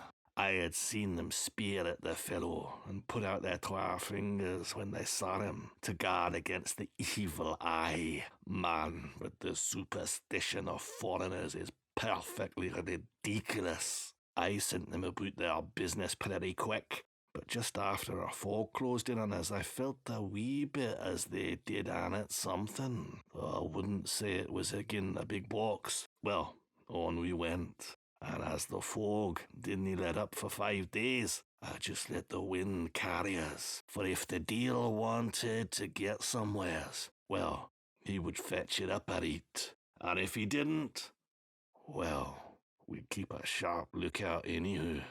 Sure enough, we had a fair way in a deep water all the time. And 2 days ago, when the morning sun came through the fog, we found ourselves just in the river, opposite Galatz. The Romanians were wild and wanted me, right or wrong, to take out the box and fling it in the river. I had to agree with him about it with a handspike. And when the last of them rose off the deck with his head in his hand, I had convinced them that evil eye or no evil eye, the property and the trust of my owners were better in my hands than in the river Danube. They had, mind ye, taken the box on the deck ready to fling in, and as it was marked Galatz via Varna, I thought I'd let it lie till we discharged in the port and get rid of it altogether. We didn't do much clearing that day, and had to remain the neat at anchor. But in the morning, broad and early, an hour before sunup, a man came aboard with an order, written to him from England, to receive a box marked for one Count Dracula. Sure enough, the matter was one already to his hand. He had his papers at it, and glad I was to be rid of the damn thing, for I was beginning myself to feel uneasy at it. If the deal did have any luggage aboard this ship, I'm thinking it was none other than that same. "What is the name of the man who took it?" asked Dr. Van Helsing with restrained eagerness. "I'll be telling ye quick," he answered, and stepping down to his cabin, produced a receipt signed Emanuel Hildesheim. Bergen-Strauss 16 was the address. We found out that this was all the captain knew, so with thanks we came away. We found Hildesheim in his office, a Hebrew of rather the Adelphi theatre type, with a nose like a sheep and a fez. His arguments were pointed with Speake, we doing the punctuation, and with a little bargaining he told us what he knew. This turned out to be simple but important. He had received a letter from Mr. Deville of London, telling him to receive, if possible before sunrise, so as to avoid customs, a box which would arrive at Galatz in the Tsarina Catherine. This he was to give in charge to a certain Petrov Skinsky, who dealt with the Slovaks who traded down the river to the port. He had been paid for his work by an English bank note, which had been duly cashed for gold at the Danube International Bank. When Skinsky had come to him, he had taken him to the ship and handed over the box so as to save porterage. That was all he knew. We then sought for Skinsky, but were unable to find him. One of his neighbours, who did not seem to bear him any affection, said that he had gone away 2 days before, no one knew whither. This was corroborated by his landlord, who had received by messenger the key of the house, together with rent due in English money. This had been between 10 and 11 o'clock last night. We were at a standstill again. Whilst we were talking, one came running and breathlessly gasped out that the body of Skinsky had been found inside the wall of the churchyard of St. Peter, and that the throat had been torn open as if by some wild animal. Those we had been speaking with ran off to see the horror, the women crying out, "This is the work of a Slovak!" We hurried away, lest we should have been in some way drawn into the affair, and so detained. As we came home, we could arrive at no definite conclusion. We were all convinced that the box was on its way by water to somewhere, but where that might be, we would have to discover. With heavy hearts, we came home to the hotel, to Mina. When we met together, the first thing was to consult as to taking Mina again into our confidence. Things are getting desperate, and it is at least a chance, though a hazardous one. As a preliminary step, I was released from my promise to her. Mina Harker's journal. October 30th. Evening.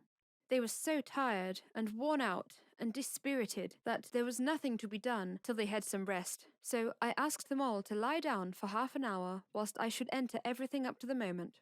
I feel so grateful to the man who invented the traveller's typewriter, and to Mr. Morris for getting this one for me.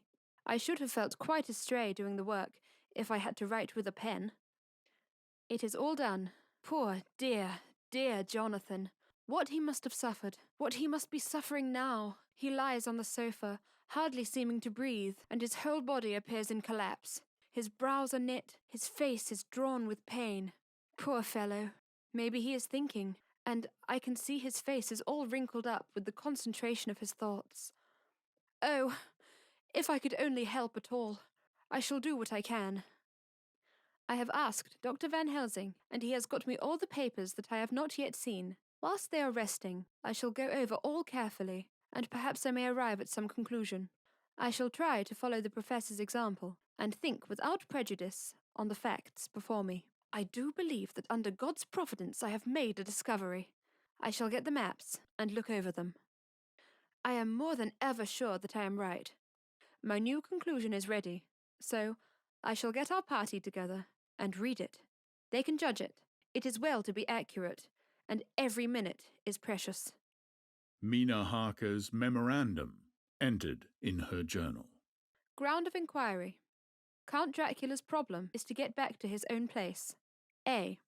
He must be brought back by someone. This is evident, for had he power to move himself as he wished, he could go either as man, or wolf, or bat, or in some other way. He evidently fears discovery, or interference, in the state of helplessness in which he must be, confined as he is between dawn and sunset in his wooden box. B. How is he to be taken? Here, a process of exclusions may help us. By road, by rail, by water. 1. By road, there are endless difficulties, especially in leaving the city. X. There are people, and people are curious, and investigate. A hint, a surmise, a doubt as to what might be in the box would destroy him. Y. There are, or there may be, customs and octroi officers to pass. Z. His pursuers might follow. This is his highest fear, and in order to prevent his being betrayed, he has repelled, so far as he can, even his victim, me. 2. By rail. There is no one in charge of the box. It would have to take its chance of being delayed, and delay would be fatal with enemies on the track. True, he might escape at night, but what would he be if left in a strange place with no refuge that he could fly to? This is not what he intends, and he does not mean to risk it. 3. By water. Here is the safest way, in one respect, but with most danger in another. On the water, he is powerless except at night. Even then, he can only summon fog, and storm, and snow, and his wolves. But were he wrecked, the living water would engulf him, helpless, and he would indeed be lost. He could have the vessel drive to land, but if it were unfriendly land, wherein he was not free to move, his position would still be desperate. We know from the record that he was on the water, so what we have to do is ascertain what water. The first thing is to realize exactly what he has done as yet. We may then get a light on what his task is to be. Firstly, we must differentiate between what he did in London as part of his general plan of action, when he was pressed for moments and had to arrange as best he could. Secondly, we must see, as well as we can surmise it from the facts we know of, what he has done here. As to the first, he evidently intended to arrive at Galatz, and sent invoice to Varna to deceive us, lest we should ascertain his means of exit from England. His immediate and sole purpose then was to escape. The proof of this is the letter of instructions sent to Emanuel Hildesheim to clear and take away the box before sunrise. There is also the instruction to Petrov Skinsky. These we must only guess at, but there must have been some letter or message, since Skinsky came to Hildesheim. That, so far, his plans were successful, we know. The Tsarina Catherine made a phenomenally quick journey. So much so that Captain Donaldson's suspicions were aroused. But his superstition, united with his canniness, played the Count's game for him, and he ran with his favouring wind, through fogs and all, till he brought up blindfold at Galatz. That the Count's arrangements were well made has been proved. Hildesheim cleared the box, took it off, and gave it to Skinsky. Skinsky took it, and here we lose the trail. We only know that the box is somewhere on the water, moving along. The customs and the octroi, if there be any, have been avoided. Now, we come to what the Count must have done after his arrival, on land, at Galatz. The box was given to Skinsky before sunrise. At sunrise, the Count could appear in his own form. Here, we ask why Skinsky was chosen at all to aid in the work. In my husband's diary, Skinsky is mentioned as dealing with the Slovaks who trade down the river to the port, and the man's remark that the murder was the work of a Slovak showed the general feeling against his class. The Count wanted isolation. My surmise is this, that in London the Count decided to get back to his castle by water, as the most safe and secret way. He was bought from the castle by Szgany, and probably they delivered their cargo to Slovaks who took the boxes to Varna, for there they were shipped to London. Thus, the Count had knowledge of the persons who could arrange this service. When the box was on land, before sunrise or after sunset, he came out from his box, met Skinsky, and instructed him what to do as to arranging the carriage of the box up some river. When this was done, and he knew that all was in train, he blotted out his traces, as he thought, by murdering his agent. I have examined the map, and find that the river most suitable for the Slovaks to have ascended is either the Pruth or the Sereth. I read in the typescript that in my trance I heard cows low, and water swirling level with my ears, and the creaking of wood. The Count in his box, then, was on a river in an open boat, propelled probably either by oars or poles, for the banks are near, and it is working against stream. There would be no such if floating downstream. Of course, it may not be either the Sereth or the Pruth, but we may possibly investigate further. Now, of these two, the Pruth is more easily navigated, but the Sereth is at Fundu, joined by the Bistritza, which runs up round the Borgo Pass. The loop it makes is manifestly as close to Dracula's castle as can be got by water. Mina Harker's journal continued. When I had done reading, Jonathan took me in his arms and kissed me. The others kept shaking me by both hands, and Dr. Van Helsing said, "Oh, dear Madam Mina is once more our teacher. Her eyes have been where we were blinded. Now we are on track once again, and this time we may succeed. Our enemy is at its most helpless, and if we can come on him by day on the water, our task will be over. He has a start, but he is powerless to hasten, and he may not leave his box, lest those who carry him may suspect. For them to suspect would be to prompt them to throw him in the stream where he perish. This he knows, and will not. Now, men, to our council of war, for here and now we must plan what each and all shall do." "I shall get a steam launch and follow him," said Lord Godalming. "And our horses to follow on the bank, lest by chance he land," said Mr. Morris. "Good," said the Professor. "Both good, but neither must go alone. There must be a force to overcome force if need be. The Slovak is strong and rough, and he carries rude arms." All the men smiled, for amongst them they carried a small arsenal. Said Mr. Morris, "I brought some Winchesters. They're pretty handy in a crowd, and there may be wolves. The Count, if you remember, took some other precautions. He made some requisitions on others that Mrs. Harker could not quite hear or understand. We must be ready at all points." Dr. Seward said, "I think I had better go with Quincy. We have been accustomed to hunt together, and we too, well armed, will be a match for whatever may come along. You must not be alone, Ahat. It may be necessary to fight the Slovaks, and a chance thrust, for I don't suppose these fellows carry guns, would undo all our plans. There may be no chances this time. We shall not rest until the Count's head and body have been separated, and we are sure that he cannot reincarnate. He looked at Jonathan as he spoke, and Jonathan looked at me. I could see that the poor dear was torn about in his mind. Of course, he wanted to be with me, but then the boat service would most likely be the one which would destroy the vampire. Why did I hesitate to write the word? He was silent a while, and during his silence, Dr. Van Helsing spoke.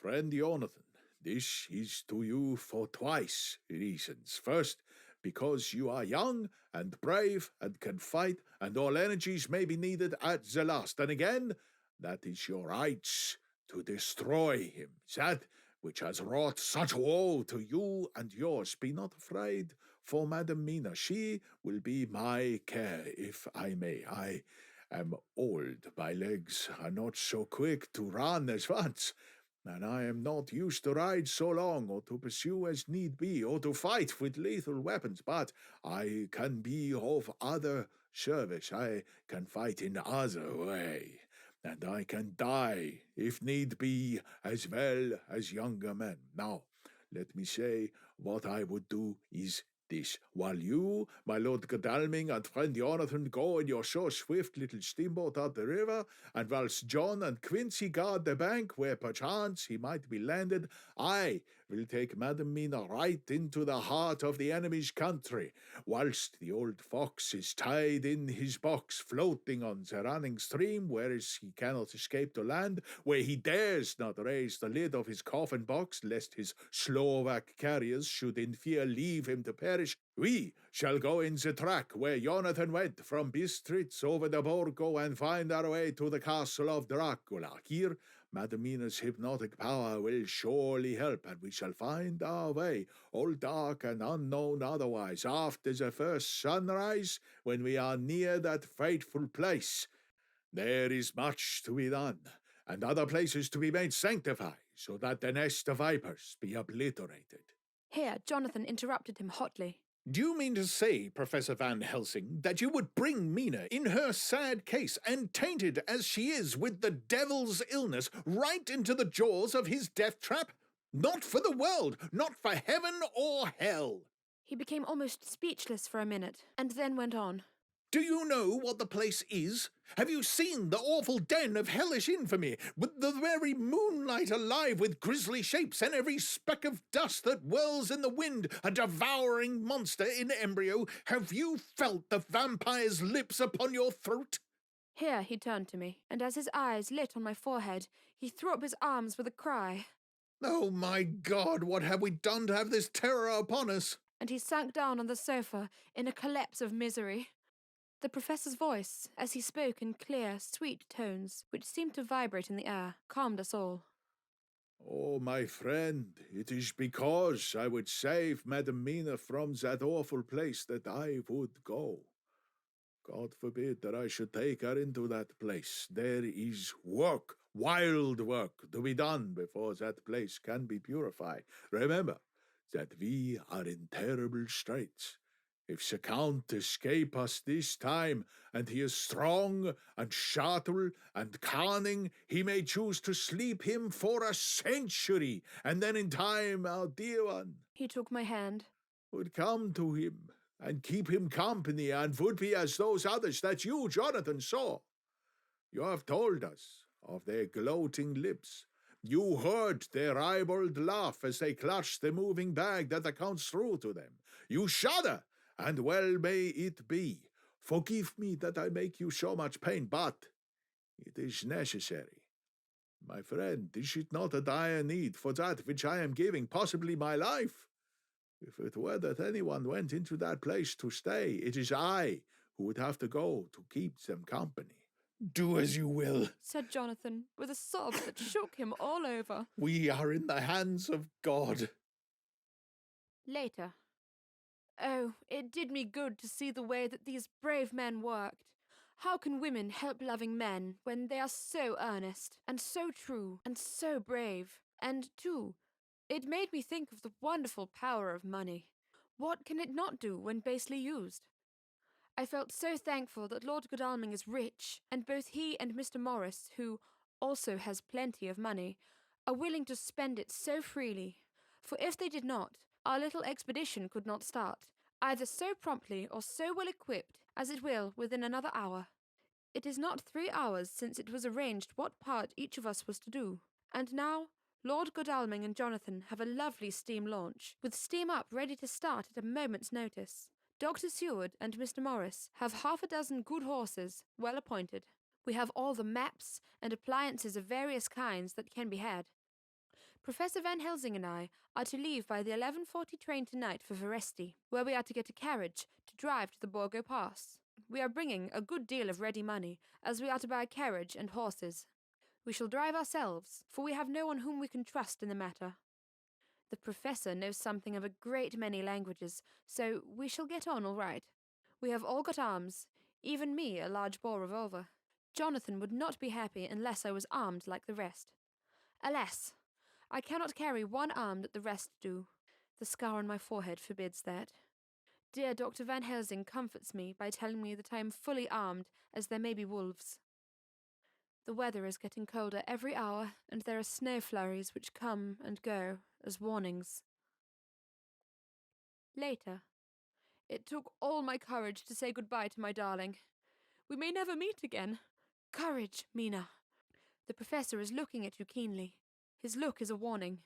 There must be no tears now, unless it may be that God will let them fall in gladness. Jonathan Harker's Journal. 30th October, night. I am writing this in the light from the furnace door of the steam launch. Lord Godalming is firing up. He is an experienced hand at the work, as he has had for years a launch of his own on the Thames and another on the Norfolk Broads. Regarding our plans, we finally decided that Mina's guess was correct, and that if any waterway was chosen for the Count's escape back to his castle, the Sereth and then the Bistritza at its junction would be the one. We took it that somewhere about the 47th degree north latitude would be the place chosen for crossing the country between the river and the Carpathians. We have no fear in running at good speed up the river at night. There is plenty of water, and the banks are wide enough apart to make steaming, even in the dark, easy enough. Lord Godalming tells me to sleep for a while, as it is enough for the present for one to be on watch, but I cannot sleep. How can I, with the terrible danger hanging over my darling, and her going out into that awful place? My only comfort is that we are in the hands of God. Only for that faith it would be easier to die than to live, and so be quit of all the trouble. Mr. Morris and Dr. Seward were off on their long ride before we started. They are to keep up the right bank, far enough off to get on higher lands where they can see a good stretch of river and avoid the following of its curves. They have, for the first stages, 2 men to ride with and lead their spare horses, 4 in all, so as not to excite curiosity. When they dismiss the men, which shall be shortly, they shall themselves look after the horses. It may be necessary for us to join forces. If so, they can mount our whole party. One of the saddles has a movable horn, and can be easily adapted for Mina, if required. It is a wild adventure we are on. Here, as we are rushing along through the darkness, with the cold from the river seeming to rise up and strike us, with all the mysterious voices of the night around us, it all comes home. We seem to be drifting into unknown places and unknown ways, into a whole world of dark and dreadful things. Godalming is shutting the furnace door. 31st October. Still hurrying along. The day has come and Godalming is sleeping. I am on watch. The morning is bitterly cold. The furnace heat is grateful, though we have heavy fur coats. As yet, we have passed only a few open boats, but none of them had on board any box or package of anything like the size of the one we seek. The men were scared every time we turned our electric lamp on them and fell on their knees and prayed. 1st November, evening. No news all day. We had found nothing of the kind we seek. We have now passed into the Bistritza, and if we are wrong in our surmise, our chance is gone. We have overhauled every boat, big and little. Early this morning, one crew took us for a government boat and treated us accordingly.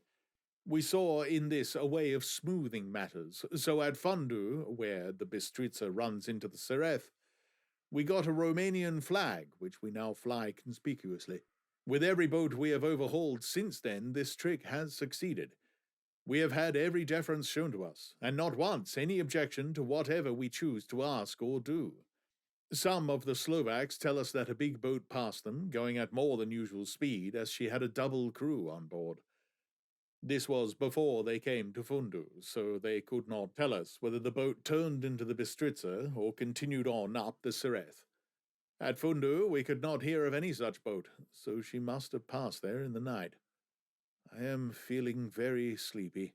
The cold is perhaps beginning to tell upon me, and nature must have rest sometime. Godalming insists that he shall keep the first watch. God bless him for all his goodness to poor dear Mina and me. 2nd November, morning. It is broad daylight. That good fellow would not wake me. He says it would have been a sin to, for I slept peacefully and was forgetting my trouble. It seems brutally selfish to me to have slept so long and let him watch all night, but he was quite right. I am a new man this morning, and as I sit here and watch him sleeping, I can do all that is necessary, both as to minding the engine, steering, and keeping watch. I can feel that my strength and energy are coming back to me. I wonder where Mina is now, and Van Helsing. They should have got to Veresti about noon on Wednesday. It would take them some time to get the carriage and horses, so if they had started and travelled hard, they would be about now at the Borgo Pass. God guide and help them. I am afraid to think what may happen. If we could only go faster, but we cannot. The engines are throbbing and doing their utmost. I wonder how Dr. Seward and Mr. Morris are getting on. There seem to be endless streams running down the mountains into this river, but as none of them are very large at present, at all events, though they are doubtless terrible in winter and when the snow melts, the horsemen may not have met much obstruction. I hope that before we get to Strabsa we may see them, for if by that time we have not overtaken the Count, it may be necessary to take counsel together what to do next. Dr. Seward's Diary.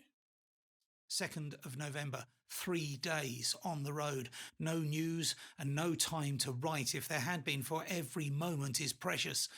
We have had only the rest needful for the horses, but we are both bearing it wonderfully. Those adventurous days of ours are turning up useful. We must push on. We shall never feel happy till we get the launch in sight again. 3rd of November, we heard at Fundu that the launch had gone up the Bistritza. I wish it wasn't so cold. There are signs of snow coming, and if it falls heavy, it will stop us. In such case, we must get a sledge and go on, Russian fashion. 4th of November. Today we heard of the launch having been detained by an accident when trying to force a way up the rapids. The Slovak boats get up all right by aid of a rope and steering with knowledge. Some went up only a few hours before. Godalming is an amateur fitter himself, and evidently it was he who put the launch in trim again. Finally, they got up the rapids all right, with local help, and are off on the chase afresh. I fear that the boat is not any better for the accident. The peasantry tell us that after she got up on smooth water again, she kept stopping every now and again, so long as she was in sight. We must push on harder than ever. Our help may be wanted soon. Mina Harker's Journal. The 31st of October. Arrived at Veresti at noon. The professor tells me that this morning at dawn he could hardly hypnotize me at all, and that all I could say was dark and quiet. He is off now, buying a carriage and horses. He says that he will later on try to buy additional horses, so that we may be able to change them on the way. We have something more than 70 miles before us. The country is lovely and most interesting. If only we were under different conditions, how delightful it would be to see it all. If Jonathan and I were driving through it alone, what a pleasure it would be. to stop and see people and learn something of their life, and to fill our minds and memories with all the colour and picturesqueness of the whole wild, beautiful country and the quaint people. But alas. Later. Dr. Van Helsing has returned. He has got the carriage and horses. We are to have some dinner, and to start in an hour. The landlady is putting us up a huge basket of provisions. It seems enough for a company of soldiers. The professor encourages her and whispers to me that it may be a week before we can get any food again. He has been shopping too, and has sent home such a wonderful lot of fur coats and wraps, and all sorts of warm things. There will not be any chance of our being cold. We shall soon be off. I am afraid to think what may happen to us. We are truly in the hands of God. He alone knows what may be, and I pray him, with all the strength of my sad and humble soul, that he will watch over my beloved husband, that whatever may happen, Jonathan may know that I loved him, and honoured him more than I can say, and that my latest and truest thought will always be for him.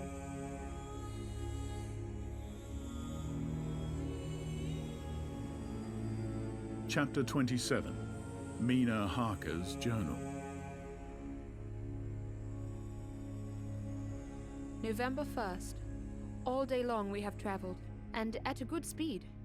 The horses seem to know that they are being kindly treated, for they go willingly their full stage at best speed. We have now had so many changes and find the same thing so constantly that we are encouraged to think that the journey will be an easy one. Dr. Van Helsing is laconic. He tells the farmers that he is hurrying to Bistritz and pays them well to make the exchange of horses. We get hot soup or coffee or tea, and off we go. It is a lovely country, full of beauties of all imaginable kinds, and the people are brave and strong and simple and seem full of nice qualities. They are very, very superstitious. In the first house where we stopped, when the woman who served us saw the scar on my forehead, she crossed herself and put out 2 fingers towards me to keep off the evil eye. I believe they went to the trouble of putting an extra amount of garlic into our food, and I can't abide garlic. Ever since then, I have taken care not to take off my hat or veil, and so have escaped their suspicions. We are travelling fast, and as we have no driver with us to carry tales, we go ahead of scandal, but I dare say that fear of the evil eye will follow hard behind us all the way. The professor seems tireless. All day he would not take any rest, though he made me sleep for a long spell. At sunset time, he hypnotized me, and he says I answered as usual. Darkness, lapping water, and creaking wood. So, our enemy is still on the river. I am afraid to think of Jonathan, but somehow I have now no fear for him, or for myself. I write this whilst we wait in a farmhouse for the horses to be ready. Dr. Van Helsing is sleeping. Poor dear. He looks very tired, and old, and grey, but his mouth is set as firmly as a conqueror's.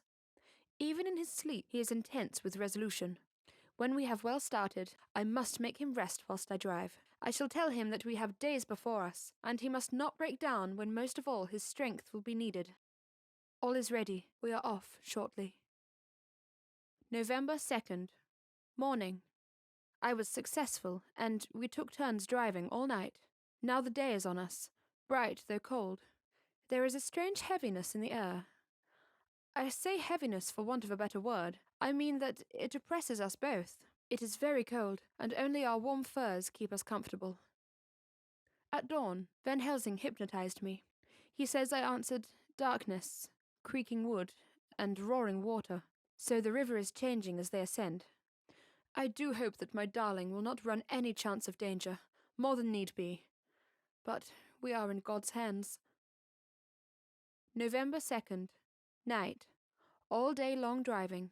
The country gets wilder as we go, and the great spurs of the Carpathians, which at Verestes seemed so far from us, and so low on the horizon, now seem to gather round us and tower in front. We both seem in good spirits. I think we make an effort each to cheer the other. In the doing so, we cheer ourselves. Dr. Van Helsing says that by morning we shall reach the Borgo Pass. The houses are very few here now, and the professor says that the last horse we got will have to go on with us, as we may not be able to change. He got 2 in addition to the 2 we changed, so that now we have a rude 4 in hand. The dear horses are so patient and good, and they give us no trouble. We are not worried with other travellers, and so even I can drive. We shall get to the pass in daylight. We do not want to arrive before. So we take it easy, and have each a long rest in turn. Oh, what will tomorrow bring to us? We go to seek the place where my poor darling suffered so much. God grant that we may be guided aright, and that he will deign to watch over my husband, and those dear to us both, who are in such deadly peril. As for me, I am not worthy in his sight. Alas, I am unclean to his eyes, and shall be, until he may deign to let me stand forth in his sight as one of those who have not incurred his wrath. Memorandum by Abraham van Helsing. 4th November. This is to my old and true friend Dr. Seward, M.D. of Purfleet, London, in case I may not see him. It may explain. It is morning, and I write by a fire which all night I have kept alive, Madam Mina aiding me. It is cold, so cold that the grey sky is full of snow, which, when it falls, will settle for all winter, as the ground is hardening to receive it. It seems to have affected Madam Mina. She has been so heavy of head all day, and she was not like herself. She sleeps and sleeps and sleeps. She, who is usually so alert, have done literally nothing all the day. She even have lost her appetite. She make no entry into her little diary, she who writes so faithful at every pause. Something whispered to me that all is not well. However, tonight she is more vif. Her long sleep all day have refreshed and restored her, for now she is all sweet and bright as ever. At sunset I try to hypnotize her, but, alas, with no effect. The power has grown less and less with each day, and tonight it failed me altogether. Well, God's will be done, whatever it may be, and whithersoever it may lead. Now, to the historical, for as Madam Mina write not in her stenography, I must, in my cumbrous old fashion, that so each day of us may not go unrecorded. We go to the Borgo Pass just after sunrise yesterday morning. When I saw the signs of the dawn, I got ready for the hypnotism. We stopped our carriage and got down so that there might be no disturbance. I made a couch with furs, and Madam Mina, lying down, yielded herself as usual, but more slow and more short times than ever to the hypnotic sleep. As before came the answer, darkness and the swirling of water. Then she woke, bright and radiant, and we go on our way and soon reach the pass. At this time and place, she become all on fire with zeal. Some new guiding power be in her manifested, for she point to a road and say, This is the way. How do you know it? I ask. Of course I know it. She answer, and with a pause add, Have not my Jonathan travelled it, and wrote of his travel? At first, I think somewhat strange, but soon I see that there be only one such by-road. It is used but little, and very different from the coach road from the Bukovna to Bistritz, which is more wide and hard and more of use. So we came down this road. When we meet other ways, not always were we sure that they were roads at all, for they be neglect, and light snow have fallen, the horses know, and they only. I give rein to them, and they go on so patient. By and by we find all things which Jonathan have noted in that wonderful diary of him. Then we go on for long hours and hours. At the first I tell Madam Mina to sleep. She try, and she succeed. She sleep all the time, till at the last I feel myself too suspicious grow, and attempt to wake her, but she sleep on, and I may not wake her though I try. I do not wish to try too hard lest I harm her, for I know that she have suffered much, and sleep at times be all in all to her. I think I drowse myself, for all of sudden I feel guilt as though I have done something. I find myself bolt up, with the reins in my hand, and the good horses go along, jog, just as ever. I look down and find Madam Mina still asleep. It is now not far off sunset time, and over the snow the light of the sun flow in big yellow flood, so that we throw great long shadow on where the mountain rise so steep. for we are going up, and all is so wild and rocky, as though it were the end of the world. Then I arouse Madam Mina. This time she wake with not much trouble, and then I try to put her to hypnotic sleep, but she sleep not, being as though I were not. Still, I try and try, till at once I find her and myself in dark, so I look round, and find that the sun have gone down. Madam Mina laugh, and I turn and look at her. She is now quite awake, and looks so well as I never saw her since that night at Carfax, when we first entered the Count's house. I am amazed, and not at ease then, but she is so bright and tender and thoughtful for me that I forget all fear. I light a fire, for we have brought supply of wood with us, and she prepare food while I undo the horses and set them tethered in shelter to feed. Then, when I return to the fire, she have my supper ready. I go to help her, but she smile and tell me that she have eat already, that she was so hungry that she would not wait. I like it not, and I have grave doubts, but I fear to affright her, and so I am silent of it. She help me, and I eat alone, and then we wrap in fur and lie beside the fire, and I tell her to sleep while I watch, but presently I forget all of watching, and when I suddenly remember that I watch, I find her lying quiet but awake, and looking at me with so bright eyes. Once, twice more the same occur, and I get much sleep till before morning. When I wake, I try to hypnotize her, but alas, though she shut her eyes obedient, she may not sleep. The sun rise up and up and up, and then sleep come to her too late, but so heavy that she will not wake. I have to lift her up and place her sleeping in the carriage when I have harnessed the horses and made all ready. Madam still sleep, and she look in her sleep more healthy and more redder than before, and I like it not, and I am afraid. I am afraid of all things, even to think, but I must go on my way. The stake we play for is life and death, or more than this, and we must not flinch. 5th November, morning. Let me be accurate in everything, for so you and I have seen some strange things together, you may at the first think that I, Van Helsing, am mad, that the very horrors and the so long strain on nerves has at last turned my brain. All yesterday we travel, always getting closer to the mountains and moving into a more and more wild and desert land. There are great frowning precipices and much falling water, and nature seemed to have held some time her carnival. Madam Mina still sleep, and though I did have hunger and appeased it, I could not waken her even for food. I began to fear that the fatal spell of the place was upon her, tainted as she is with that vampire baptism. Well, said I to myself, if it be that she sleep all the day, it shall also be that I do not sleep at night, as we travel on the rough road, for a road of ancient and imperfect kind there was. I held down my head and slept. Again I waked with a sense of guilt and of time past, and found Madam Mina still sleeping, and the sun low down. But all was indeed changed. The frowning mountains seemed further away, and we were near the top of a steep rising hill, on summit of which was such a castle as Jonathan tell of in his diary. At once I exulted and feared, for now, for good or ill, the end was near.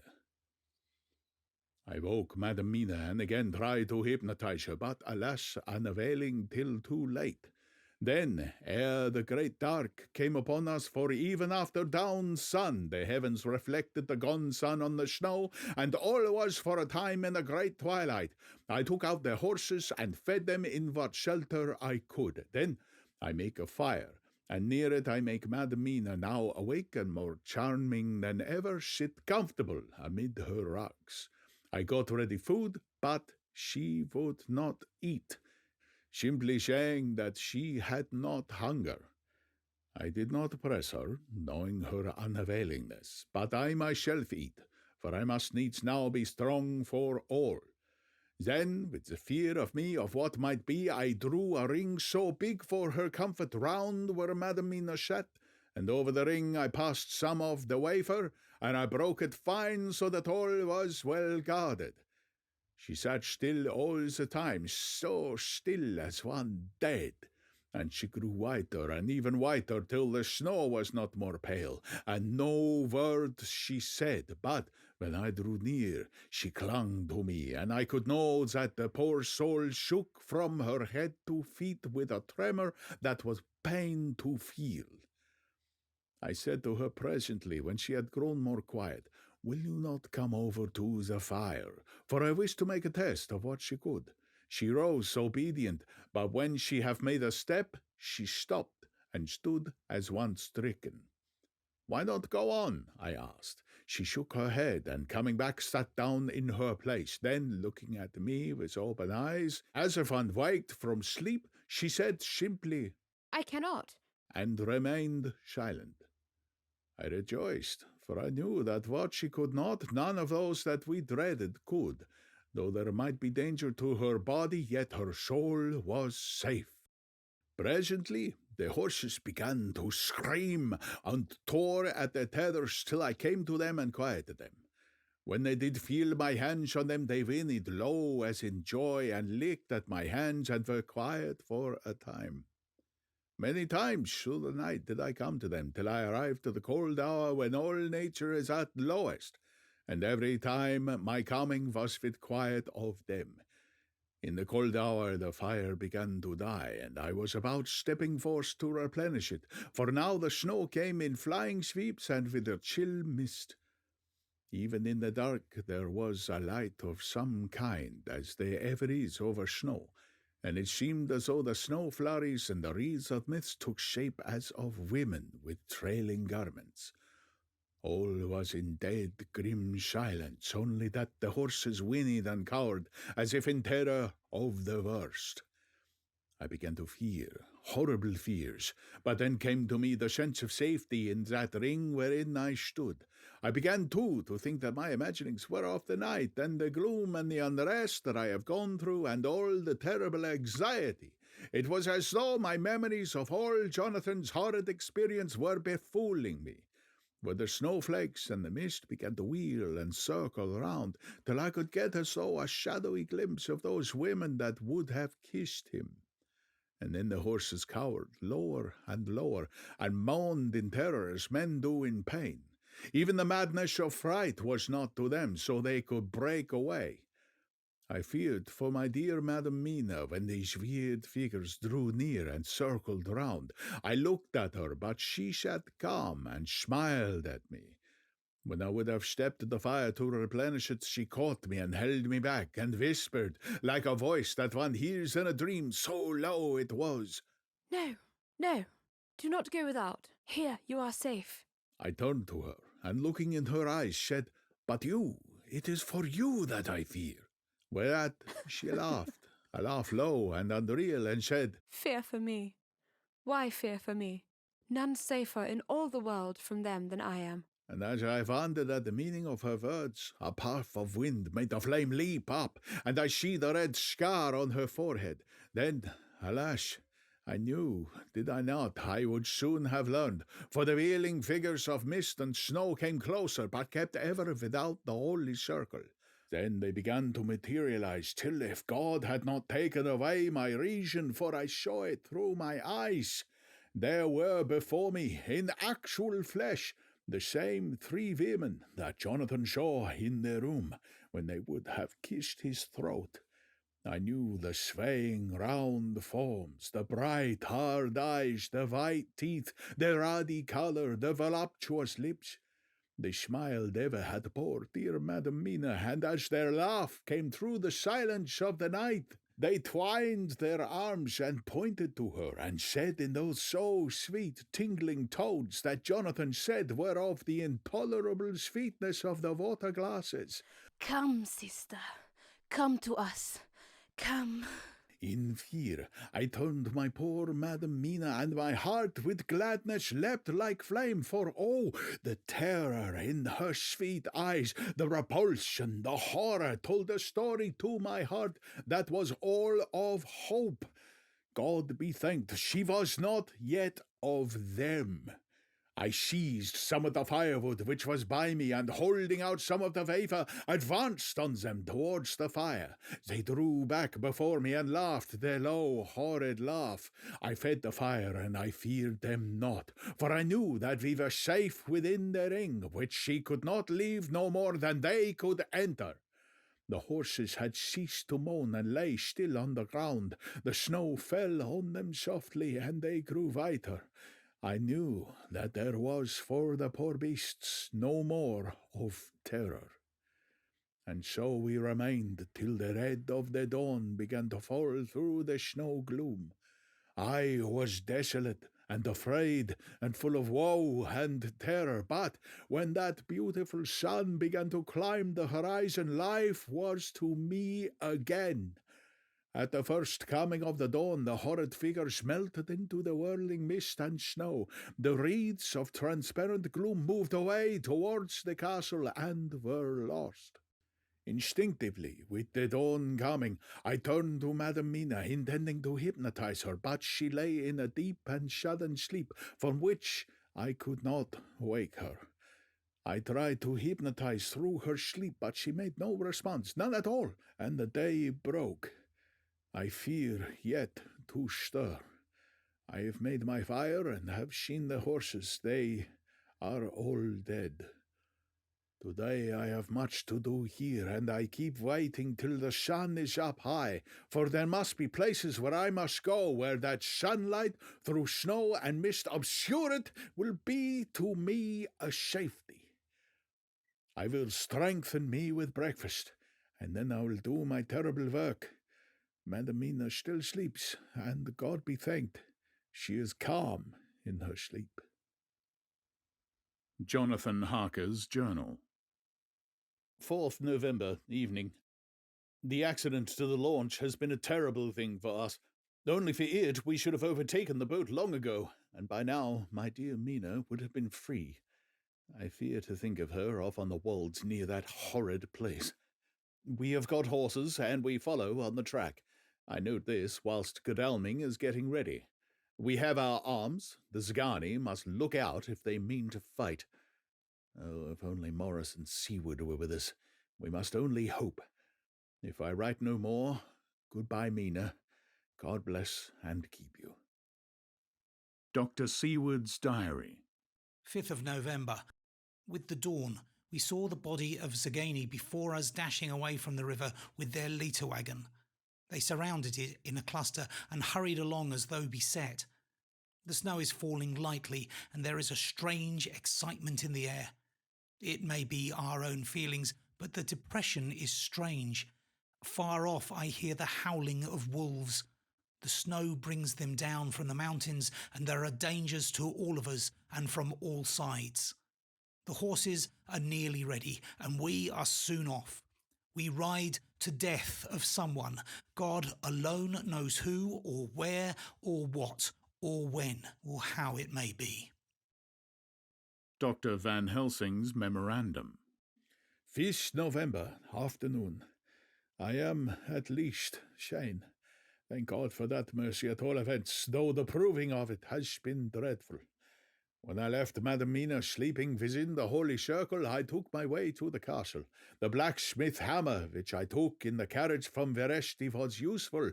Though the doors were all open, I broke them off the rusty hinges, lest some ill intent or ill chance should close them, so that being entered I might not get out.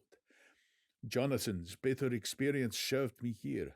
By memory of his diary, I found my way to the old chapel, for I knew that here my work lay.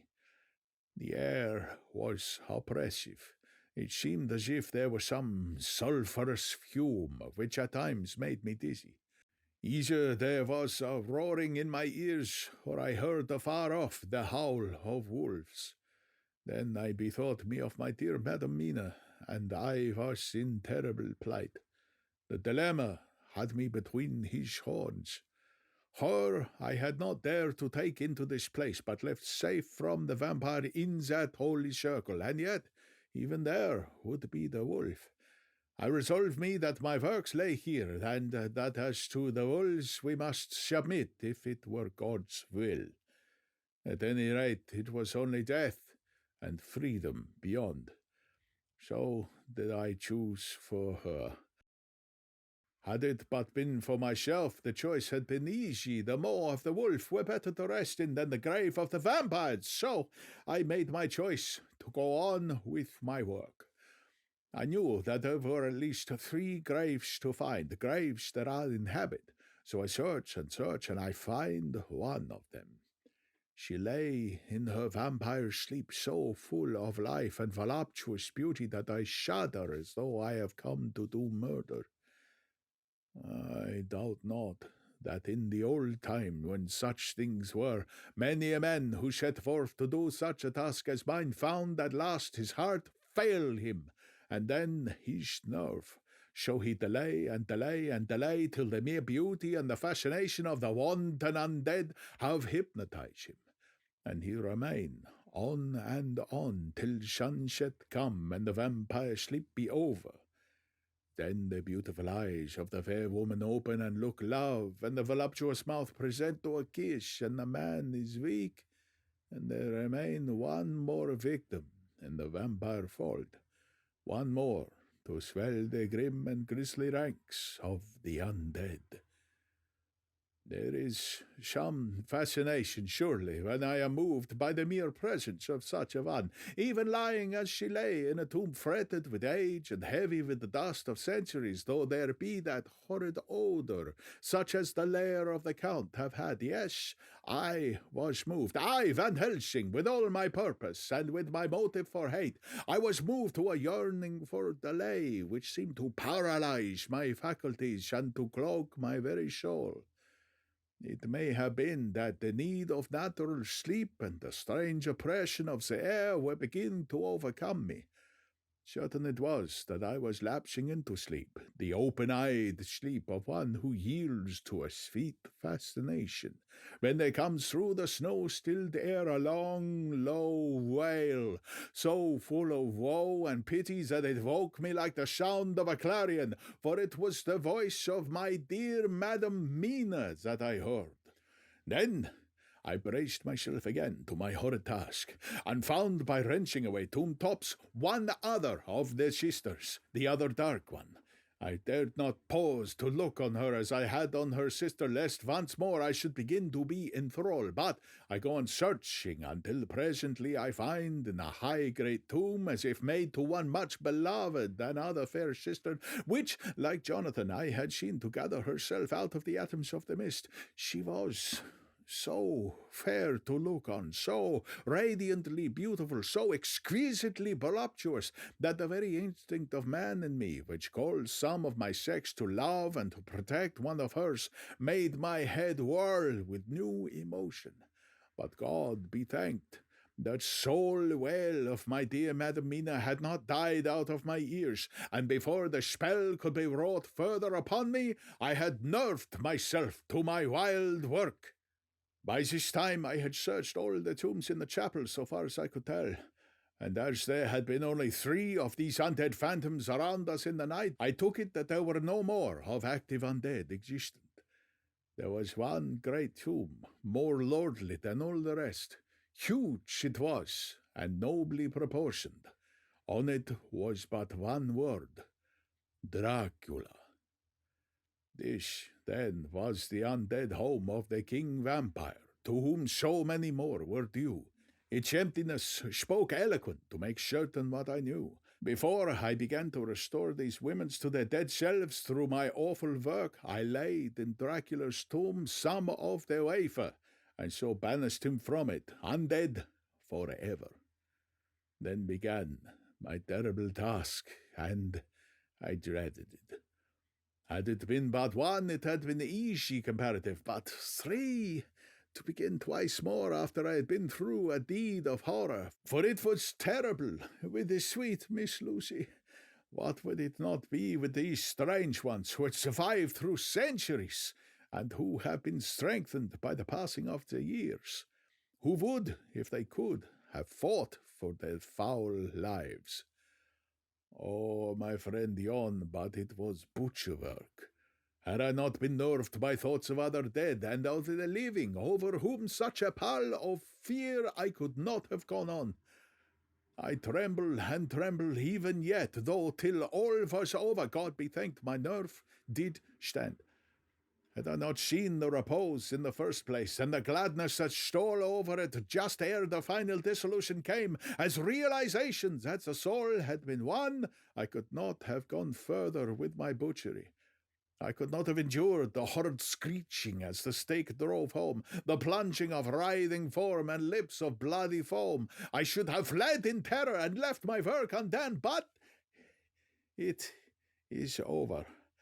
And the poor souls, I can pity them now, and weep as I think of them placid each in her full sleep of death for a short moment ere fading.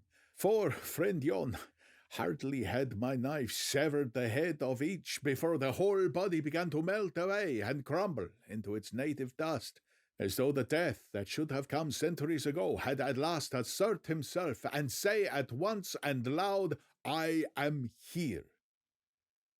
Before I left the castle, I so fixed its entrances that nevermore can the Count enter there undead. When I stepped into the circle where Madam Mina slept, she woke from her sleep, and seeing me cried out in pain that I had endured too much. Come, she said. Come away from this awful place. Let us go to meet my husband, who is, I know, coming towards us. She was looking thin and pale and weak, but her eyes were pure and glowed with fervour. I was glad to see her paleness and her illness, for my mind was full of the fresh horror of that ruddy vampire's sleep. And so, with trust and hope, and yet full of fear, we go eastward to meet our friends and him whom Madam Mina tell me that she know are coming to meet us. Mina Harker's Journal. November 6th. It was late in the afternoon when the Professor and I took our way towards the east, whence I knew Jonathan was coming. We did not go fast, though the way was steeply downhill, for we had to take heavy rugs and wraps with us. We dared not face the possibility of being left without warmth in the cold and the snow. We had to take some of our provisions, too, for we were in a perfect desolation, and so far as we could see through the snowfall, there was not even the sign of habitation. When we had gone for about a mile, I was tired with the heavy walking and sat down to rest. Then we looked back and saw where the clear line of Dracula's castle cut the sky, for we were so deep under the hill whereon it was set that the angle of perspective of the Carpathian Mountains was far below it. We saw it in all its grandeur, perched 1,000 feet on the summit of a sheer precipice, with a seemingly great gap between it and the steep of the adjacent mountain on any side. There was something wild and uncanny about the place. We could hear the distant howling of wolves. They were far off, but the sound, even though coming muffled through the deadening snowfall, was full of terror. I knew from the way Dr. Van Helsing was searching about that he was trying to seek some strategic point where we would be less exposed in case of attack. The rough roadway still led downwards. We could trace it through the drifted snow. In a little while, the Professor signalled to me, so I got up and joined him. He had found a wonderful spot, a sort of natural hollow in a rock, with an entrance like a doorway between two boulders. He took me by the hand and drew me in. She, he said, here you will be in shelter, and if the wolves do come, I can meet them one by one. He brought in our furs and made a snug nest for me, and got out some provisions and forced them upon me. But I could not eat. To even try to do so was repulsive to me, and much as I would have liked to please him, I could not bring myself to the attempt. He looked very sad, but did not reproach me. Taking his field glasses from the case, he stood on top of the rock and began to search the horizon. Suddenly, he called out, Look, Madam Mina, look, look! I sprang up and stood beside him on the rock. He handed me his glasses and pointed. The snow was now falling more heavily and swirled about fiercely, for a high wind was beginning to blow. However, There were times when there were pauses between the snow flurries, and I could see a long way round. From the height where we were, it was possible to see a great distance, and far off, beyond the white waste of snow, I could see the river lying like a black ribbon in kinks and curls as it wound its way. Straight in front of us, and not far off, in fact, so near that I wondered we had not noticed before, came a group of mounted men hurrying along. In the midst of them was a cart, a long lighter wagon, which swept from side to side like a dog's tail wagging, with each stern inequality of the road. Outlined against the snow as they were, I could see from the men's clothes that they were peasants or gypsies of some kind. On the cart was a great, square chest. My heart leapt as I saw it, for I felt that the end was coming.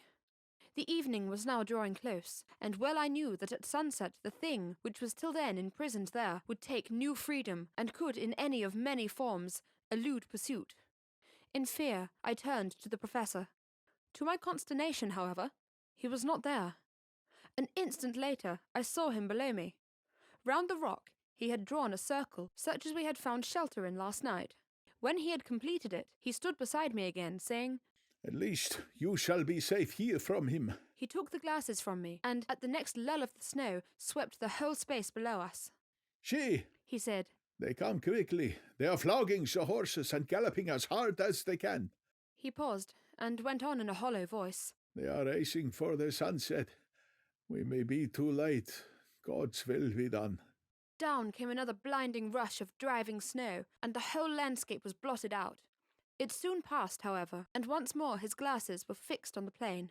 Then came a sudden cry. "Look, look, look! See, 2 horsemen follow fast, coming up from the south. It must be Quincy and Jon. Take the glass, look before the snow blots it all out." I took it and looked. The 2 men might be Dr. Seward and Mr. Morris. I knew at all events that neither of them was Jonathan. At the same time, I knew that Jonathan was not far off. Looking around, I saw on the north side of the coming party 2 other men, riding at breakneck speed. One of them I knew was Jonathan, and the other I took, of course, to be Lord Godalming. They, too, were pursuing the party with the cart. When I told the professor, he shouted in glee like a schoolboy, and after looking intently till a snowfall made sight impossible, he laid his Winchester rifle ready for use against the boulder at the opening of our shelter. "They are all converging," he said. "When the time comes, we shall have gypsies on all sides." I got out my revolver, ready to hand, for whilst we were speaking, the howling of wolves came louder and closer. When the snowstorm abated a moment, we looked again. It was strange to see the snow falling in such heavy flakes close to us, and beyond, the sun shining more and more brightly as it sank down towards the far mountain tops. Sweeping the glass all around us, I could see here and there dots moving singly and in 2s and 3s and larger numbers. The wolves were gathering for their prey. Every instant seemed an age whilst we waited. The wind came now in fierce bursts, and the snow was driven with fury as it swept upon us in circling eddies. At times, we could not see an arm's length before us, but at others, as the hollow-sounding wind swept by us, it seemed to clear the airspace around us so that we could see afar off. We had of late been so accustomed to watch for sunrise and sunset that we knew with fair accuracy when it would be, and we knew that before long the sun would set. It was hard to believe that by our watches it was less than an hour that we waited in that rocky shelter before the various bodies began to converge close upon us. The wind came now with fiercer and more bitter sweeps, and more steadily from the north. It seemingly had driven the snow clouds from us, for with only occasional bursts the snow fell. We could distinguish clearly the individuals of each party, the pursued and the pursuers. Strangely enough, those pursued did not seem to realize, or at least to care, that they were pursued. They seemed, however, to hasten with redoubled speed as the sun dropped lower and lower on the mountain tops. Closer and closer they drew. The professor and I crouched down behind our rock and held our weapons ready. I could see that he was determined that they should not pass. One and all were quite unaware of our presence. All at once, 2 voices shouted out to "Halt!" One was my Jonathan's, raised in a high key of passion. The other Mr. Morris's strong, resolute tone of quiet command. The gypsies may not have known the language, but there was no mistaking the tone, in whatever tongue the words were spoken. Instinctively they reined in, and at the instant Lord Godalming and Jonathan dashed up at one side, and Dr. Seward and Mr. Morris on the other. The leader of the gypsies, a splendid-looking fellow who sat his horse like a centaur, waved them back, and in a fierce voice gave to his companions some word to proceed. They lashed the horses, which sprang forward, but the four men raised their Winchester rifles, and in an unmistakable way commanded them to stop. At the same moment, Dr. Van Helsing and I rose behind the rock and pointed our weapons at them. Seeing that they were surrounded, the men tightened their reins and drew up.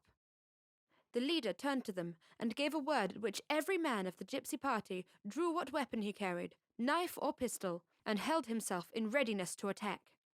The issue was joined in an instant. The leader, with a quick movement of his rein, threw his horse out in front and pointed first to the sun, now close down on the hilltops, and then to the castle, said something which I did not understand. For answer, all four men of our party threw themselves from their horses and dashed towards the cart. I should have felt terrible fear at seeing Jonathan in such danger, but that the ardour of battle must have been upon me as well as the rest of them. I felt no fear, but only a wild, surging desire to do something. Seeing the quick movement of our parties, the leader of the gypsies gave a command. His men instantly formed round the cart in a sort of undisciplined endeavour, each one shouldering and pushing the other in his eagerness to carry out the order. In the midst of this, I could see that Jonathan on one side of the ring of men and Quincy on the other were forcing a way to the cart. It was evident that they were bent on finishing their task before the sun should set. Nothing seemed to stop or even hinder them. Neither the levelled weapons, nor the flashing knives of the gypsies in front, nor the howling of the wolves behind, appeared to even attract their attention. Jonathan's impetuosity and the manifest singleness of his purpose seemed to overawe those in front of him. Instinctively, they cowered aside and let him pass. In an instant, he had jumped upon the cart, and with a strength which seemed incredible, raised the great box and flung it over the wheel to the ground. In the meantime, Mr. Morris had had to use force to pass through his side of the ring of Zazgani. All the time I had been breathlessly watching Jonathan, I had, with the tail of my eye, seen him pressing desperately forward, and had seen the knives of the gypsies flash as he won a way through them, and they cut at him.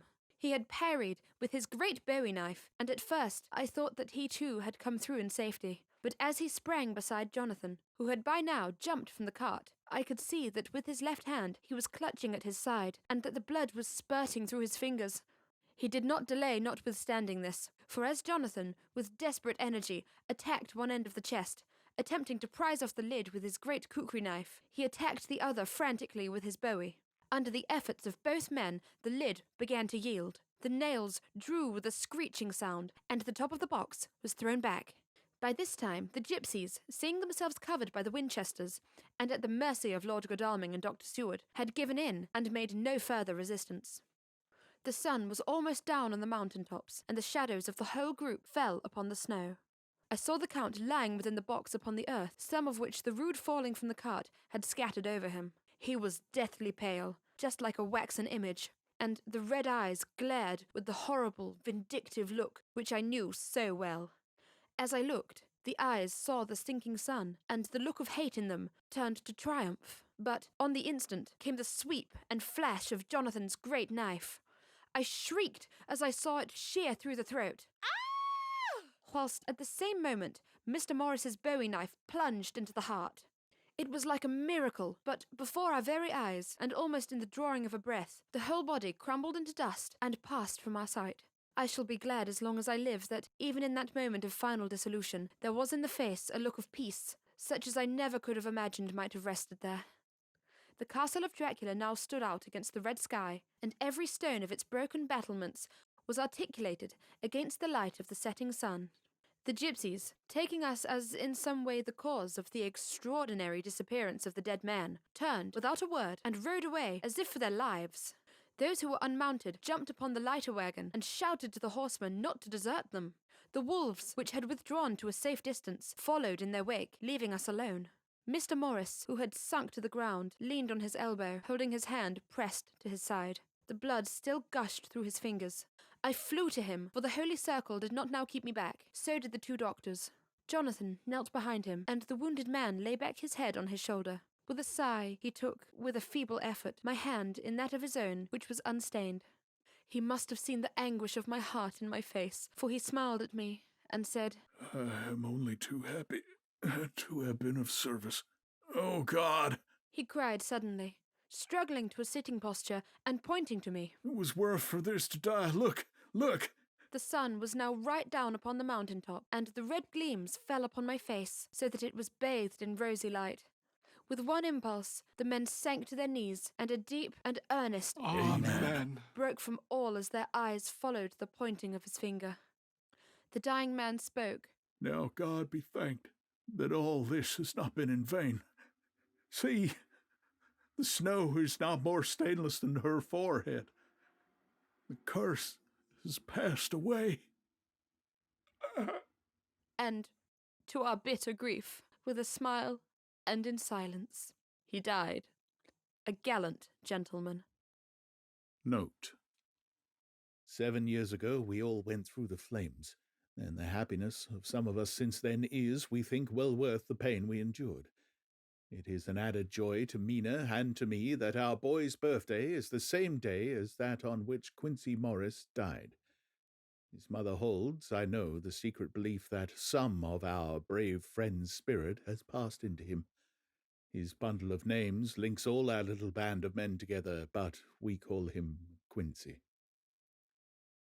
In the summer of this year, we made a journey to Transylvania and went over the old ground which was and is to us so full of vivid and terrible memories. It was almost impossible to believe that the things which we had seen with our own eyes and heard with our own ears were living truths. Every trace of all that had been was blotted out. The castle stood as before, reared high above a waste of desolation. When we got home, we were talking of the old time which we could all look back on without despair, for Godalming and Seward are both happily married.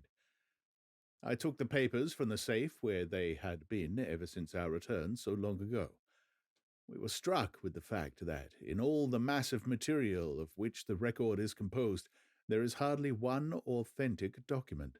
Nothing but a mass of typewriting, except the later notebooks of Mina and Seward and myself, and Van Helsing's memorandum. We could hardly ask anyone, even did we wish to accept these as proofs of so wild a story. Van Helsing summed it all up, as he said, with our boy on his knee.